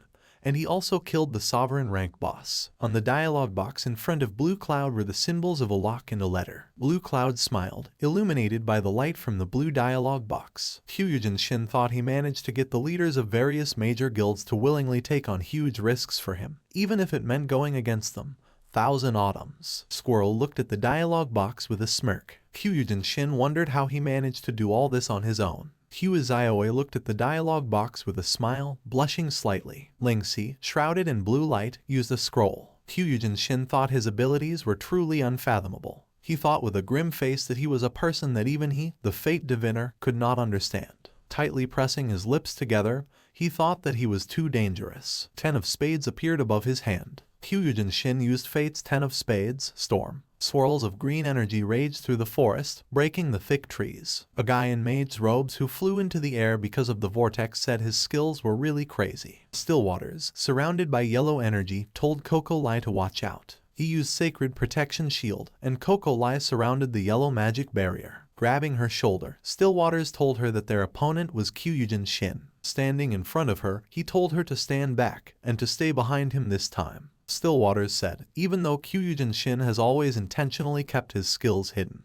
he's painstakingly gathered information on him in preparation for this war, and, based on the limited information from those who have fought him before, the power of his magic is decided by the number on the poker card he draws. He said the bigger the number, the greater the power, and that is why no one can assess his strength. Looking at Hyujin Shin, who stood shrouded in green energy, Stillwaters said he's the ever-changing guildmaster of Thousand Autumns. Uruko, looking at the swirl of green energy, said it's a huge whirlwind. Pointing a sphere of dark blue energy towards the whirlwind, he used Return to the Source and told it to return to the earth. The whirlwind dissipated due to the dark blue energy. Hyujin Shin appeared above Uruko's head. When he turned around, he saw an explosion of green energy. Hua Zioe used Flower Swirl, Magic Reversal, and the swirl of flower petals repelled the attack. She noticed that Hyujin Shin had appeared behind her back. Stillwaters used Sacred Seal Protection and blocked his attack with a yellow magic barrier. Hua Zioe thought, thank goodness for Stillwaters' timely protection.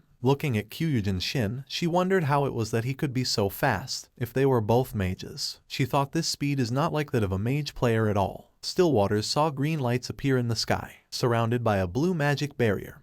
He ran through the rain of green fireballs. Coco Lai, shooting a red magic arrow from her bow, said she would not let him injure Stillwaters. Hyujin Shin dodged her shot. Coco Lai couldn't believe he dodged her rapid shot so easily. She wondered if his agility was that high. 8 of Hearts appeared in Hyujin Shin's hand. Yellow lights appeared above Stillwaters and Hua Zioe's head. Hyujin Shin used 8 of Hearts, Starfall. Stillwaters reflected the attacks with a blue magic barrier, while Hua Zioe reflected them with a swirl of flower petals. Stillwaters gritted his teeth and thought that he was too strong, and, at this rate, even all of them combined would be no match for him. He called out to Ling Si in his mind, and Beto, looking at the raging swirl of green energy, said it was interesting. He grinned and said he hadn't seen Hyujin Shin work so hard in a long time. He wondered if it would be appropriate to deliver this news to him right now. Green energy struck the men in armor, tossing them into the air. Stillwaters, surrounded by yellow energy, thought the range of his magic is too broad, and there's nothing he can do. Frowning, he thought his attributes, skills, and attack power are all top-notch, and it's as if he's a bug in the game.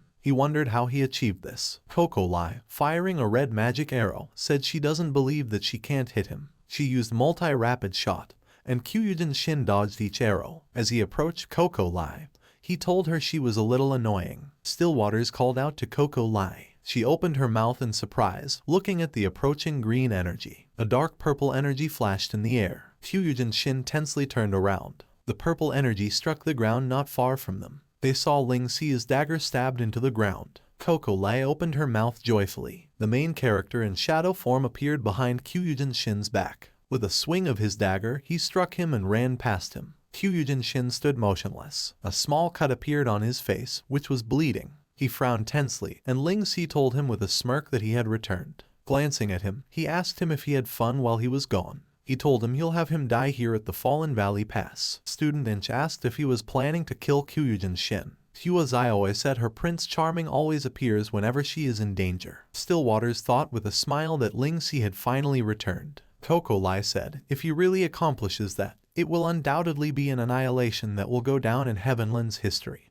But his opponent is the number 1 guild's guildmaster, Kyujin Shin. Kyujin Shin wiped the blood from his face. His wound had healed, and looking at Ling Si, he wondered why he was always just that bit away from trouncing him. The protagonist stood in front of him, surrounded by dark purple energy. He activated the Phantom Gale robes. Ling Si swung his dagger, ending up behind Kyujin Shin's back. Kyujin Shin turned around and blocked his attack with green energy. A 3 of clubs card appeared in his hand. Noticing it's just 3, he clicked his tongue. Kyujin Shin used 3 of clubs, Pursuit Bullet. Ling Si asked with a smirk, wondering if he thought the attack power of his skill was quite ordinary. Shrouded in purple electricity, he used Elemental Manifestation Thunder and Silent Backstab. The protagonist swung his daggers, finding himself once again behind his opponent's back. A 4 of clubs card appeared in Kyujin Shin's hand, whose pupils narrowed with rage. He used 4 of clubs, Vine Hunter, and green vines emerged from the ground, which the protagonist slashed with ease. Appearing in front of him, Ling Si told him that no matter how fast he was still a mage. Swinging his dagger, he said to them, thieves, mages are just prey. Kyujin Shin stared in surprise at the approaching purple energy. A hand shrouded in red energy appeared in front of his face. A huge cloud of dust rose above the forest. Inbito, apologizing to him, said as a warrior, he couldn't let a small thief like him let a little thief like him hurt their boss even a little. A dark blue sphere of energy flashed through the air, and Ruko yelled for the protagonist to dodge. The sphere of energy hit the ground, and Ling Si bounced to the side. Ruko, clenching his fists, told Inbito he'd take him on. He said he wouldn't let him get in Ling Si's way. The protagonist looked at his comrades with a smile. Kyujin Shin told Inbito 2 of them is enough to take them all down.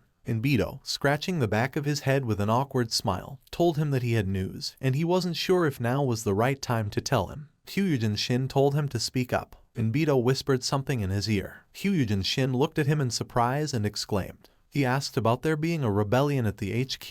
Inbito said it's true, and, as they've been at a disadvantage since the beginning, morale has been affected. He said many of the new members of their guild are unwilling to sacrifice their lives in this guild war. Kyujin Shin asked what the situation is at the moment. Inbito said he had already suppressed the rebellion, but according to investigations, it seems that a team of 4 people intensified the negative public opinion after his expedition, leading to the rebellion. He said it seems to him that it might be the work of Penumbra. Kyujin Shin, remembering the dummy 4, thought it was them. Ruko asked why they were quiet. Ling Si said with a sly smile that he thought they were going to order their troops to retreat. Stillwaters asked what makes him think so. The protagonist answered because his strategy seemed to have worked. Recalling his conversation with dummy 4, he said it was to seize the turmoil within Thousand Autumns and create trouble. Kyujin Shin, gritting his teeth, said this must be part of their schemes. Inbito, folding his arms across his chest, said it seems that the Delro family is extremely unhappy with the fighting situation, and they want them to retreat and wait for an opportunity later. Kyujin Shin asked about the retreat. Inbito told him that they should stay calm. He said the guild war has just started and they can't act impulsively. Inbito said even if they don't succeed this time, their total strength is much larger than theirs, and they can't use all their cards right now. The 3 of spades card appeared in Kyujin Shin's hand. He thought that after it appeared, all the cards he came across had a small denomination. Looking at Ling Si, the Joker came to his mind. He wondered if fate was trying to tell him something. Coco Lai said they're moving. She asked if they were going to attack. Kyujin Shin and Inbito got into the carriage and took off into the air. Stillwaters and Ling Si watched them from the ground. Kyujin Shin thought Ling Si had won this time, and ordered Thousand Autumns to retreat. His troops turned around in surprise. Ruko asked the protagonist if they would go in pursuit. Ling Si told him not to pursue the retreating enemy. Ruko countered that it was the best opportunity for them to get Kyujin Shin's head. The protagonist said he only said to scare them. Thinking back to Dumpling, Kaja and the Knight, he said with a smirk that he had already used all his trump cards to get through that dungeon and he didn't have any resources left to take his life. Frowning, Ling Si and Kyujin Shin thought, when they meet again, they shall decide which guild will take the top spot in Heavenland.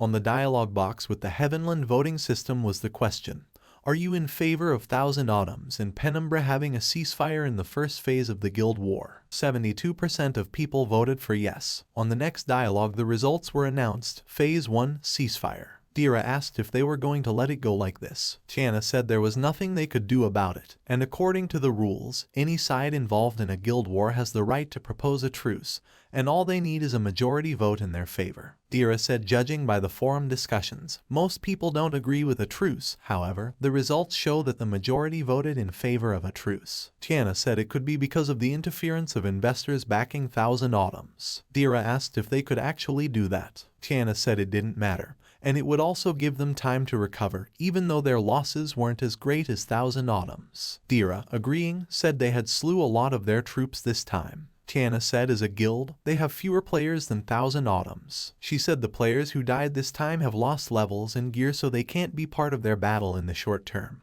And while Thousand Autumns did suffer tremendous losses, most of them are the new players from the other guilds they absorbed. Tiana said they didn't really do much damage to their core forces. Dira moved closer to her and told her not to worry too much. She told her she'd been working too hard these days, building defenses day and night. She said they won the right to use this region, and this is a significant gain for them in this war. With this region, they are blocking Thousand Autumn's important route for deploying troops. They won't have to be afraid of them deploying their troops into smaller forces in the battles to follow. Tiana agreed and said with a smile that strengthening that pass was of the utmost importance to them right now. Dira, exhaling, said she's really happy for Ling Si that he has such a wise and helpful wife assistant like her. Tiana fidgeted and asked what kind of nonsense she was saying. She said she was just doing her job. Dira said she was just kidding. Tiana noticed a dialogue box appearing in front of her. The dummy four were looking out of the bush. Anti-Mainstream said there was no one above them. J-Run said there was no one on the left. Longface said there was no one on the right. Zio Lan called out to Tiana and said they were now wanted by Thousand Autumns, so they needed to be careful. Tiana handed them a bag of gold and said it was their reward from Ling Si. Longface exclaimed that Ling Si didn't rip them off and this is a huge reward. Zio Lan happily said it was their rainbow after the rain. She said with this money, she will be able to buy many things in the real world.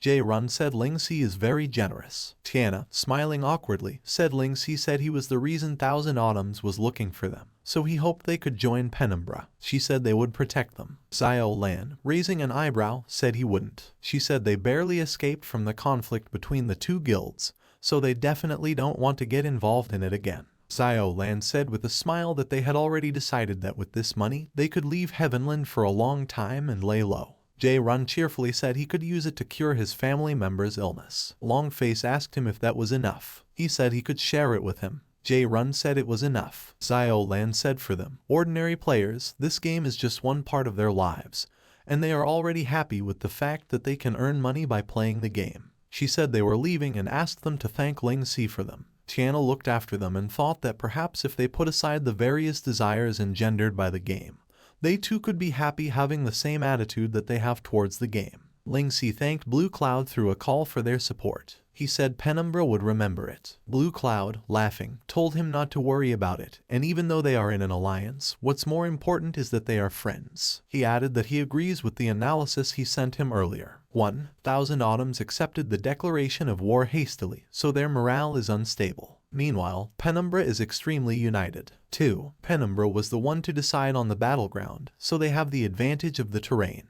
3. Hyujin Shin was completely fooled by their schemes and strategic deceptions. Blue Cloud, laughing, said he was right to take his side. Ling Si said this was only a good start, and he said he hoped Blue Cloud would continue to support them. Blue Cloud told him not to worry, because he staked everything on him. He told him to just let him know if he needs anything. The protagonist, after thanking him, offered to talk later. Stillwaters said, before, no matter how many messages he sent to convince Celestial to deploy their troops, they remained hesitant. Yet, one top-secret message from Ling Si managed to get them to deploy their troops immediately. The protagonist said all he did was emphasize the many advantages Penumbra has in this war so as to strengthen their confidence in them. And, if Blue Cloud has the intention to defect to Thousand Autumns, they wouldn't have entered into an alliance with them in the first place. He said it's just that he has a lot more to consider as a guildmaster, and he can understand that. Turning around, Ling Si said, as for Squirrel, both he and Sawyer have the intention to rebuild Wolf's Fang.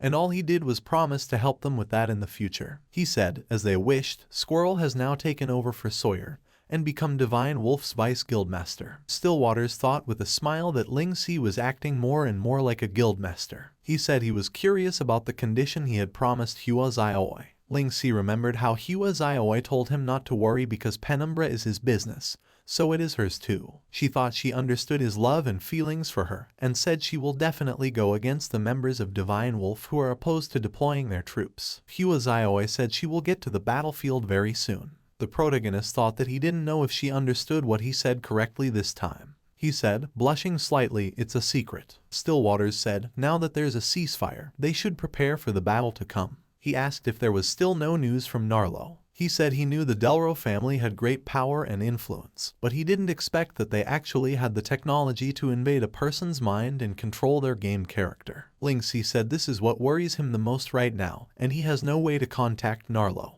He said this technology is definitely against the rules, and dark technology like this that can forcibly interfere with one's neuron receptors will bring harm to the person being taken over. The protagonist said he was really concerned about the Narlo issue. Squinting his eyes, he said these big clans can use their own children as tools for profit. He asked if that's how they get their wealth. Ling Si said Heavenland has already acquired the status of being the second society, and all capital and assets are protected by the law. Frowning, he said the Delro family is above many of these laws, and it's going to be very difficult to rescue Narlo in the real world. Stillwaters, after a bit of silence, told the protagonist that while he was very worried about Narlo, given the Delro family's influence and implications in the real world, he hoped he could avoid interfering with it as much as possible. He said absolutely the power the Delro family wields in the real world is unimaginable. Stillwaters said he's concerned that he might face unnecessary consequences. He told Ling Si he must think this over carefully. The protagonist told him to have faith in him. He thought the solo wanderer he was in his past life would have never imagined that after being reborn he'd have so many comrades. He remembered the faces of each of his comrades. Ling Si, turning around, said his heart is set on bringing Narlo back. He thought he was an important member of Shadow. Stillwaters looked at him with a serious face. Closing his eyes, he said he understood him and he could figure out where he was. Ling Si opened his mouth in surprise. Stillwaters suggested that he meet him in the real world.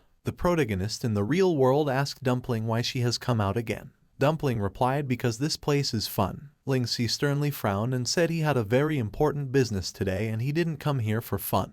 Dumpling capriciously said she wanted to go with him. Someone opened the door of a blue car nearby. Ling Si, exhaling, asked what he was to do with her. A voice called out to him. A girl was getting out of the car and the man told her to be careful. The main character exclaimed in surprise that it was Tiana. Tiana had gray hair and yellow eyes. She was wearing a knee-length yellow dress with white arms. Tiana said Ling Si's appearance was not much different from his game character. Ling Si thought that Tiana looked more mature than in the game. He noticed that her hairstyle was a little different. Tiana said Stillwaters was still in a meeting, so he asked her to meet him. The protagonist asked if they were co-workers. Tiana replied with a smile that she worked at her father's company, and they just interacted with each other through work, so they had known each other for a long time. Ling Si wondered if Stillwaters was a white-collar worker in the real world. Tiana suggested not to delay because Stillwaters should be done soon. In front of them were two skyscrapers connected by a glass passage at the top. Ling Si asked if Stillwaters worked here. He said it feels really classy. Tiana said yes. The protagonist asked if they would be in the way. He said it's still office hours. Tiana said Stillwaters isn't here right now and they just agreed to meet at his company. She said his live location marker is somewhere nearby. Ling Si asked in surprise that it was his company. A voice asked if it was Ling Si. Tiana said they came. Stillwaters came out of the car, whose appearance was not much different from his game character. He was dressed in an expensive white suit. They walked into the restaurant. People were looking at the car outside the window and shouting in admiration that it was a Rolls-Royce Phantom. They wondered why there was such a luxurious car in front of a small eatery like this. Ling Si, Tiana, Stillwaters, and Dumpling were sitting at the table. The protagonist said he thought they would go to his company. Stillwaters said the company was not the right place for what they were going to talk about. He added that the hot pot here is very good and it would be great if they tried it. Ling Si said he didn't come here just to eat with them. Stillwaters said there was no need to rush and they wouldn't be able to do anything on an empty stomach. An appetizing hot pot appeared on the table. Ling Si said it smelled nice. Dumpling with sparkling eyes exclaimed that it looked very delicious. Stillwaters offered to talk while they ate. Ling Si asked him if he could really help him find Narlo. Dumpling ate the meat with appetite. Stillwaters replied it is true that he can use some of his real-world resources to investigate, but it will take some time. Ling Si asked how long. Stillwaters told him he can't be too hasty about this, and there are very few people who know the exact location of the Delro family. He said a family like theirs has long avoided worldly interference. Tiana ate with gusto. Stillwaters said his father was fortunate enough to have been invited to the headquarters of the Delro family before. The protagonist asked if that meant he knew the location. Stillwaters replied, as far as he knows, one would have to be picked up by someone from the Delro family, wearing a blindfold throughout the entire journey, and the entire journey is made via a private jet to ensure absolute confidentiality. He said, as he can see, it will be extremely difficult to find out their exact location. Ling Si said, as he can see, it seems to be much more difficult than he thought. Frowning, he said he was already mentally prepared. Stillwaters said he'd found another direction from which they could investigate, the companies that sell electroneurocontrol devices. He said with a smile that the companies that can make this device now all belong to gray industries that are not recognized by the mainstream, and there aren't many of them on the market, so it's relatively easy to investigate. Stillwaters said, in addition, his company also has joint projects with companies in these industries, so he'll be able to get resources to approach them. Ling Si said cheerfully that they could find the address by finding out who bought the device. He asked what they should do next. Stillwaters licked his lips and said he was too weak and fragile, so he was not suitable for such things. He told him with a smile not to worry about it because Coco Lai has already gone ahead to get it done on his behalf. In the skyscraper under the evening sky, lights were burning in some of the windows. A guy sitting on the edge of the pool turned around, noticing a girl walking by. Coco Lai, dressed in a dark red swimsuit and sunglasses, was walking past the pool, frowning. A bald guy noticed her, took notice of her beauty and asked who she was. The guy next to him said he thought she was a client the boss had an appointment with. The bald guy said he thought he had an appointment with a man. The guy replied that the boss only agreed to the meeting when he knew a woman was coming. Coco Lai took off her glasses with a smirk. Holding an envelope in her hand, she said it was a letter that proved that she came here to meet their boss on Stillwater's behalf. The man asked her to come inside. The man alerted his boss that a guest had arrived. The elderly full man turned around and asked irritably if he could see that he was busy. Upon seeing Coco Lai, he exclaimed about her beauty. Coco Lai smilingly told Lai Kailozi, one of the 4 bosses of the slums, that she thought they should find a place where no one would bother them in order to discuss their cooperation. Lai Kailozi ordered everyone out and forbade them to be disturbed. The guy with glasses and the girl obeyed. Holding a glass of alcohol in his hand, Lai Kailozi offered Coco Lai a drink. After thanking him, she offered to talk about confidential data about previous projects their companies had worked on together. Lai Kailozi said they kept the confidential data in a special vault for security purposes, and ordinary people are not allowed to enter. He said it's too troublesome to retrieve it right now. He thought Stillwaters was a good lad, and wondered if he arranged her specially for him knowing that he likes beautiful women. Lai Kailozi thought he had a bright future. Coco Lai, smiling playfully, asked what she should do. She said the company asked her to finish discussing business matters with him as soon as possible, and then they could talk about personal matters. Lai Kailozi obeyed in fascination. They ended up in a futuristic room, and Lai Kailozi told her to wait for him outside. He said his company's product prototypes are inside, and others are not allowed to enter. Looking inside the room, she thought that if she wasn't mistaken, this must be the prototype of the device that stole Narlo's ID. A yellow energy appeared on the tip of her index finger, which she used to point forward. Using the spirit bullet, Coco Lai shot it at Lai Kailozi's neck. He fell unconscious, and she entered the room. Gathering her hair into a ponytail, she thought that she needed to hurry up. The dialogue box said, retrieving shipping destination. Search completed. Coco Lai said she found it. She exclaimed in surprise. Chana asked Ling Si where he had gone so early in the morning. She said they should get news from Stillwaters today. Ling Si said he needed to find someone. Tiana asked who. The protagonist answered, an assistant. In front of him was Tilly's with a duffel bag behind her back. He thanked her for agreeing to help him save Narlo. Tilly's asked why he was even saying that. She said even though the green-haired guy was a liability, he was still a member of their team, Shadow. Tilly's said even though he is their weak link, they have to get him back. She added that they are not strangers to each other and he should have asked for her help earlier. Ling Si said he was afraid of interfering with her work, and they still don't know Narlo's exact whereabouts. Ling Si asked, we don't. She asked what they were doing today. The protagonist said they will be looking for more helpers. Tilly's asked if he meant Ruko and Dark Feather. Ling Si answered in the affirmative with a smirk. He said they all needed to take part in this operation as well. A lot of people stood around the stage in a room lit up by multicolored spotlights. Tilly's asked if he was sure they had come to the right place. She said it was a fashion show. Ling Si said it must be the right place because Dark Feather said he works here. He said he works as a model or something. Tilly's exclaimed in surprise. The girls in the crowd cheerfully exclaimed about him being here. Dark Feather appeared on stage, dressed in black pants, an almost unbuttoned black shirt, and a long white coat. The girls admired his beauty. The girl asked her friend if this was the male model she'd been standing. She asked what his real name was. She said he was handsome, and she's gonna be his fan too. Tilly's said he wasn't much different from his in-game avatar. Girl's friend replied he's very mysterious and keeps a low profile. She said she only knew his stage name, Dark Feather. Ling Si thought with a smile that Dark Feather was very popular in real life. Someone shouted, demanding to let him in. The guards told him middle schoolers are not allowed to enter. The person said his gaming friends and he had arranged to meet here. He asked to be let in. Ling Si rolled his eyes in surprise at the thought of being a middle schooler. A boy with blonde hair and blue eyes, dressed in blue shorts, hat and sweatshirt stood in front of the guards. Ling Si realized that it was Ruko. The phone in his pocket rang. Picking up the phone, the protagonist realized it was Stillwater's. Stillwater's told him Coco Lai had returned with the document containing the Delro family's shipping address. He said it was in a military-level confidential file format, and they couldn't open it. A telephone with buttons and an antenna lying on the table rang.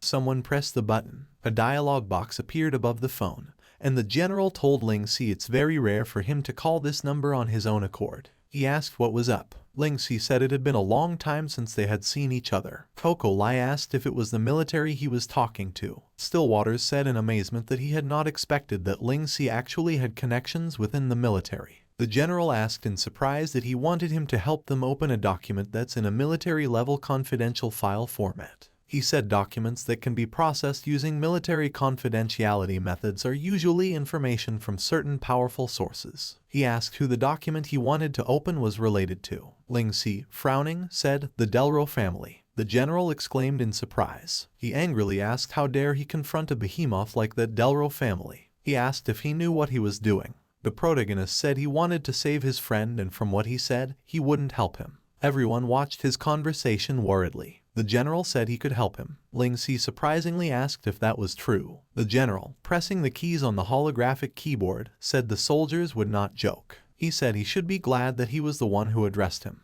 The general with a tense face said, for a commercial logistics document to be encrypted with military-level methods, that's proof that the Delro family has already infiltrated certain parts of the military. He told Ling Si he has something to ask of him for his operations this time. Ling Si asked what it was. The general told him he cannot let his identity be exposed. He said, as this involves the military, if his identity is exposed, it is very likely that the details of their previous cooperation will be found out, and he doesn't want to cause any trouble. He asked if he understood. The general told him not to forget about the favor he owed him previously. Ling Si said he understood and it was not a problem. He said goodbye. Tiana asked how it went. The protagonist said with a smirk that they would soon get information about where the Delro family used the device. Exclaiming happily, Ruko said he didn't expect Ling Si to have ties to the military in real life. He said he was just as cool as he was in the game. He asked when they would be setting off. The main character, rubbing his cheek awkwardly, said this operation could be dangerous, and maybe Ruko should stay out of it because he's just a middle schooler. Ruko wondered in surprise if Ling Si was also underestimating him. Taking the hat off his head, he said even if it was dangerous,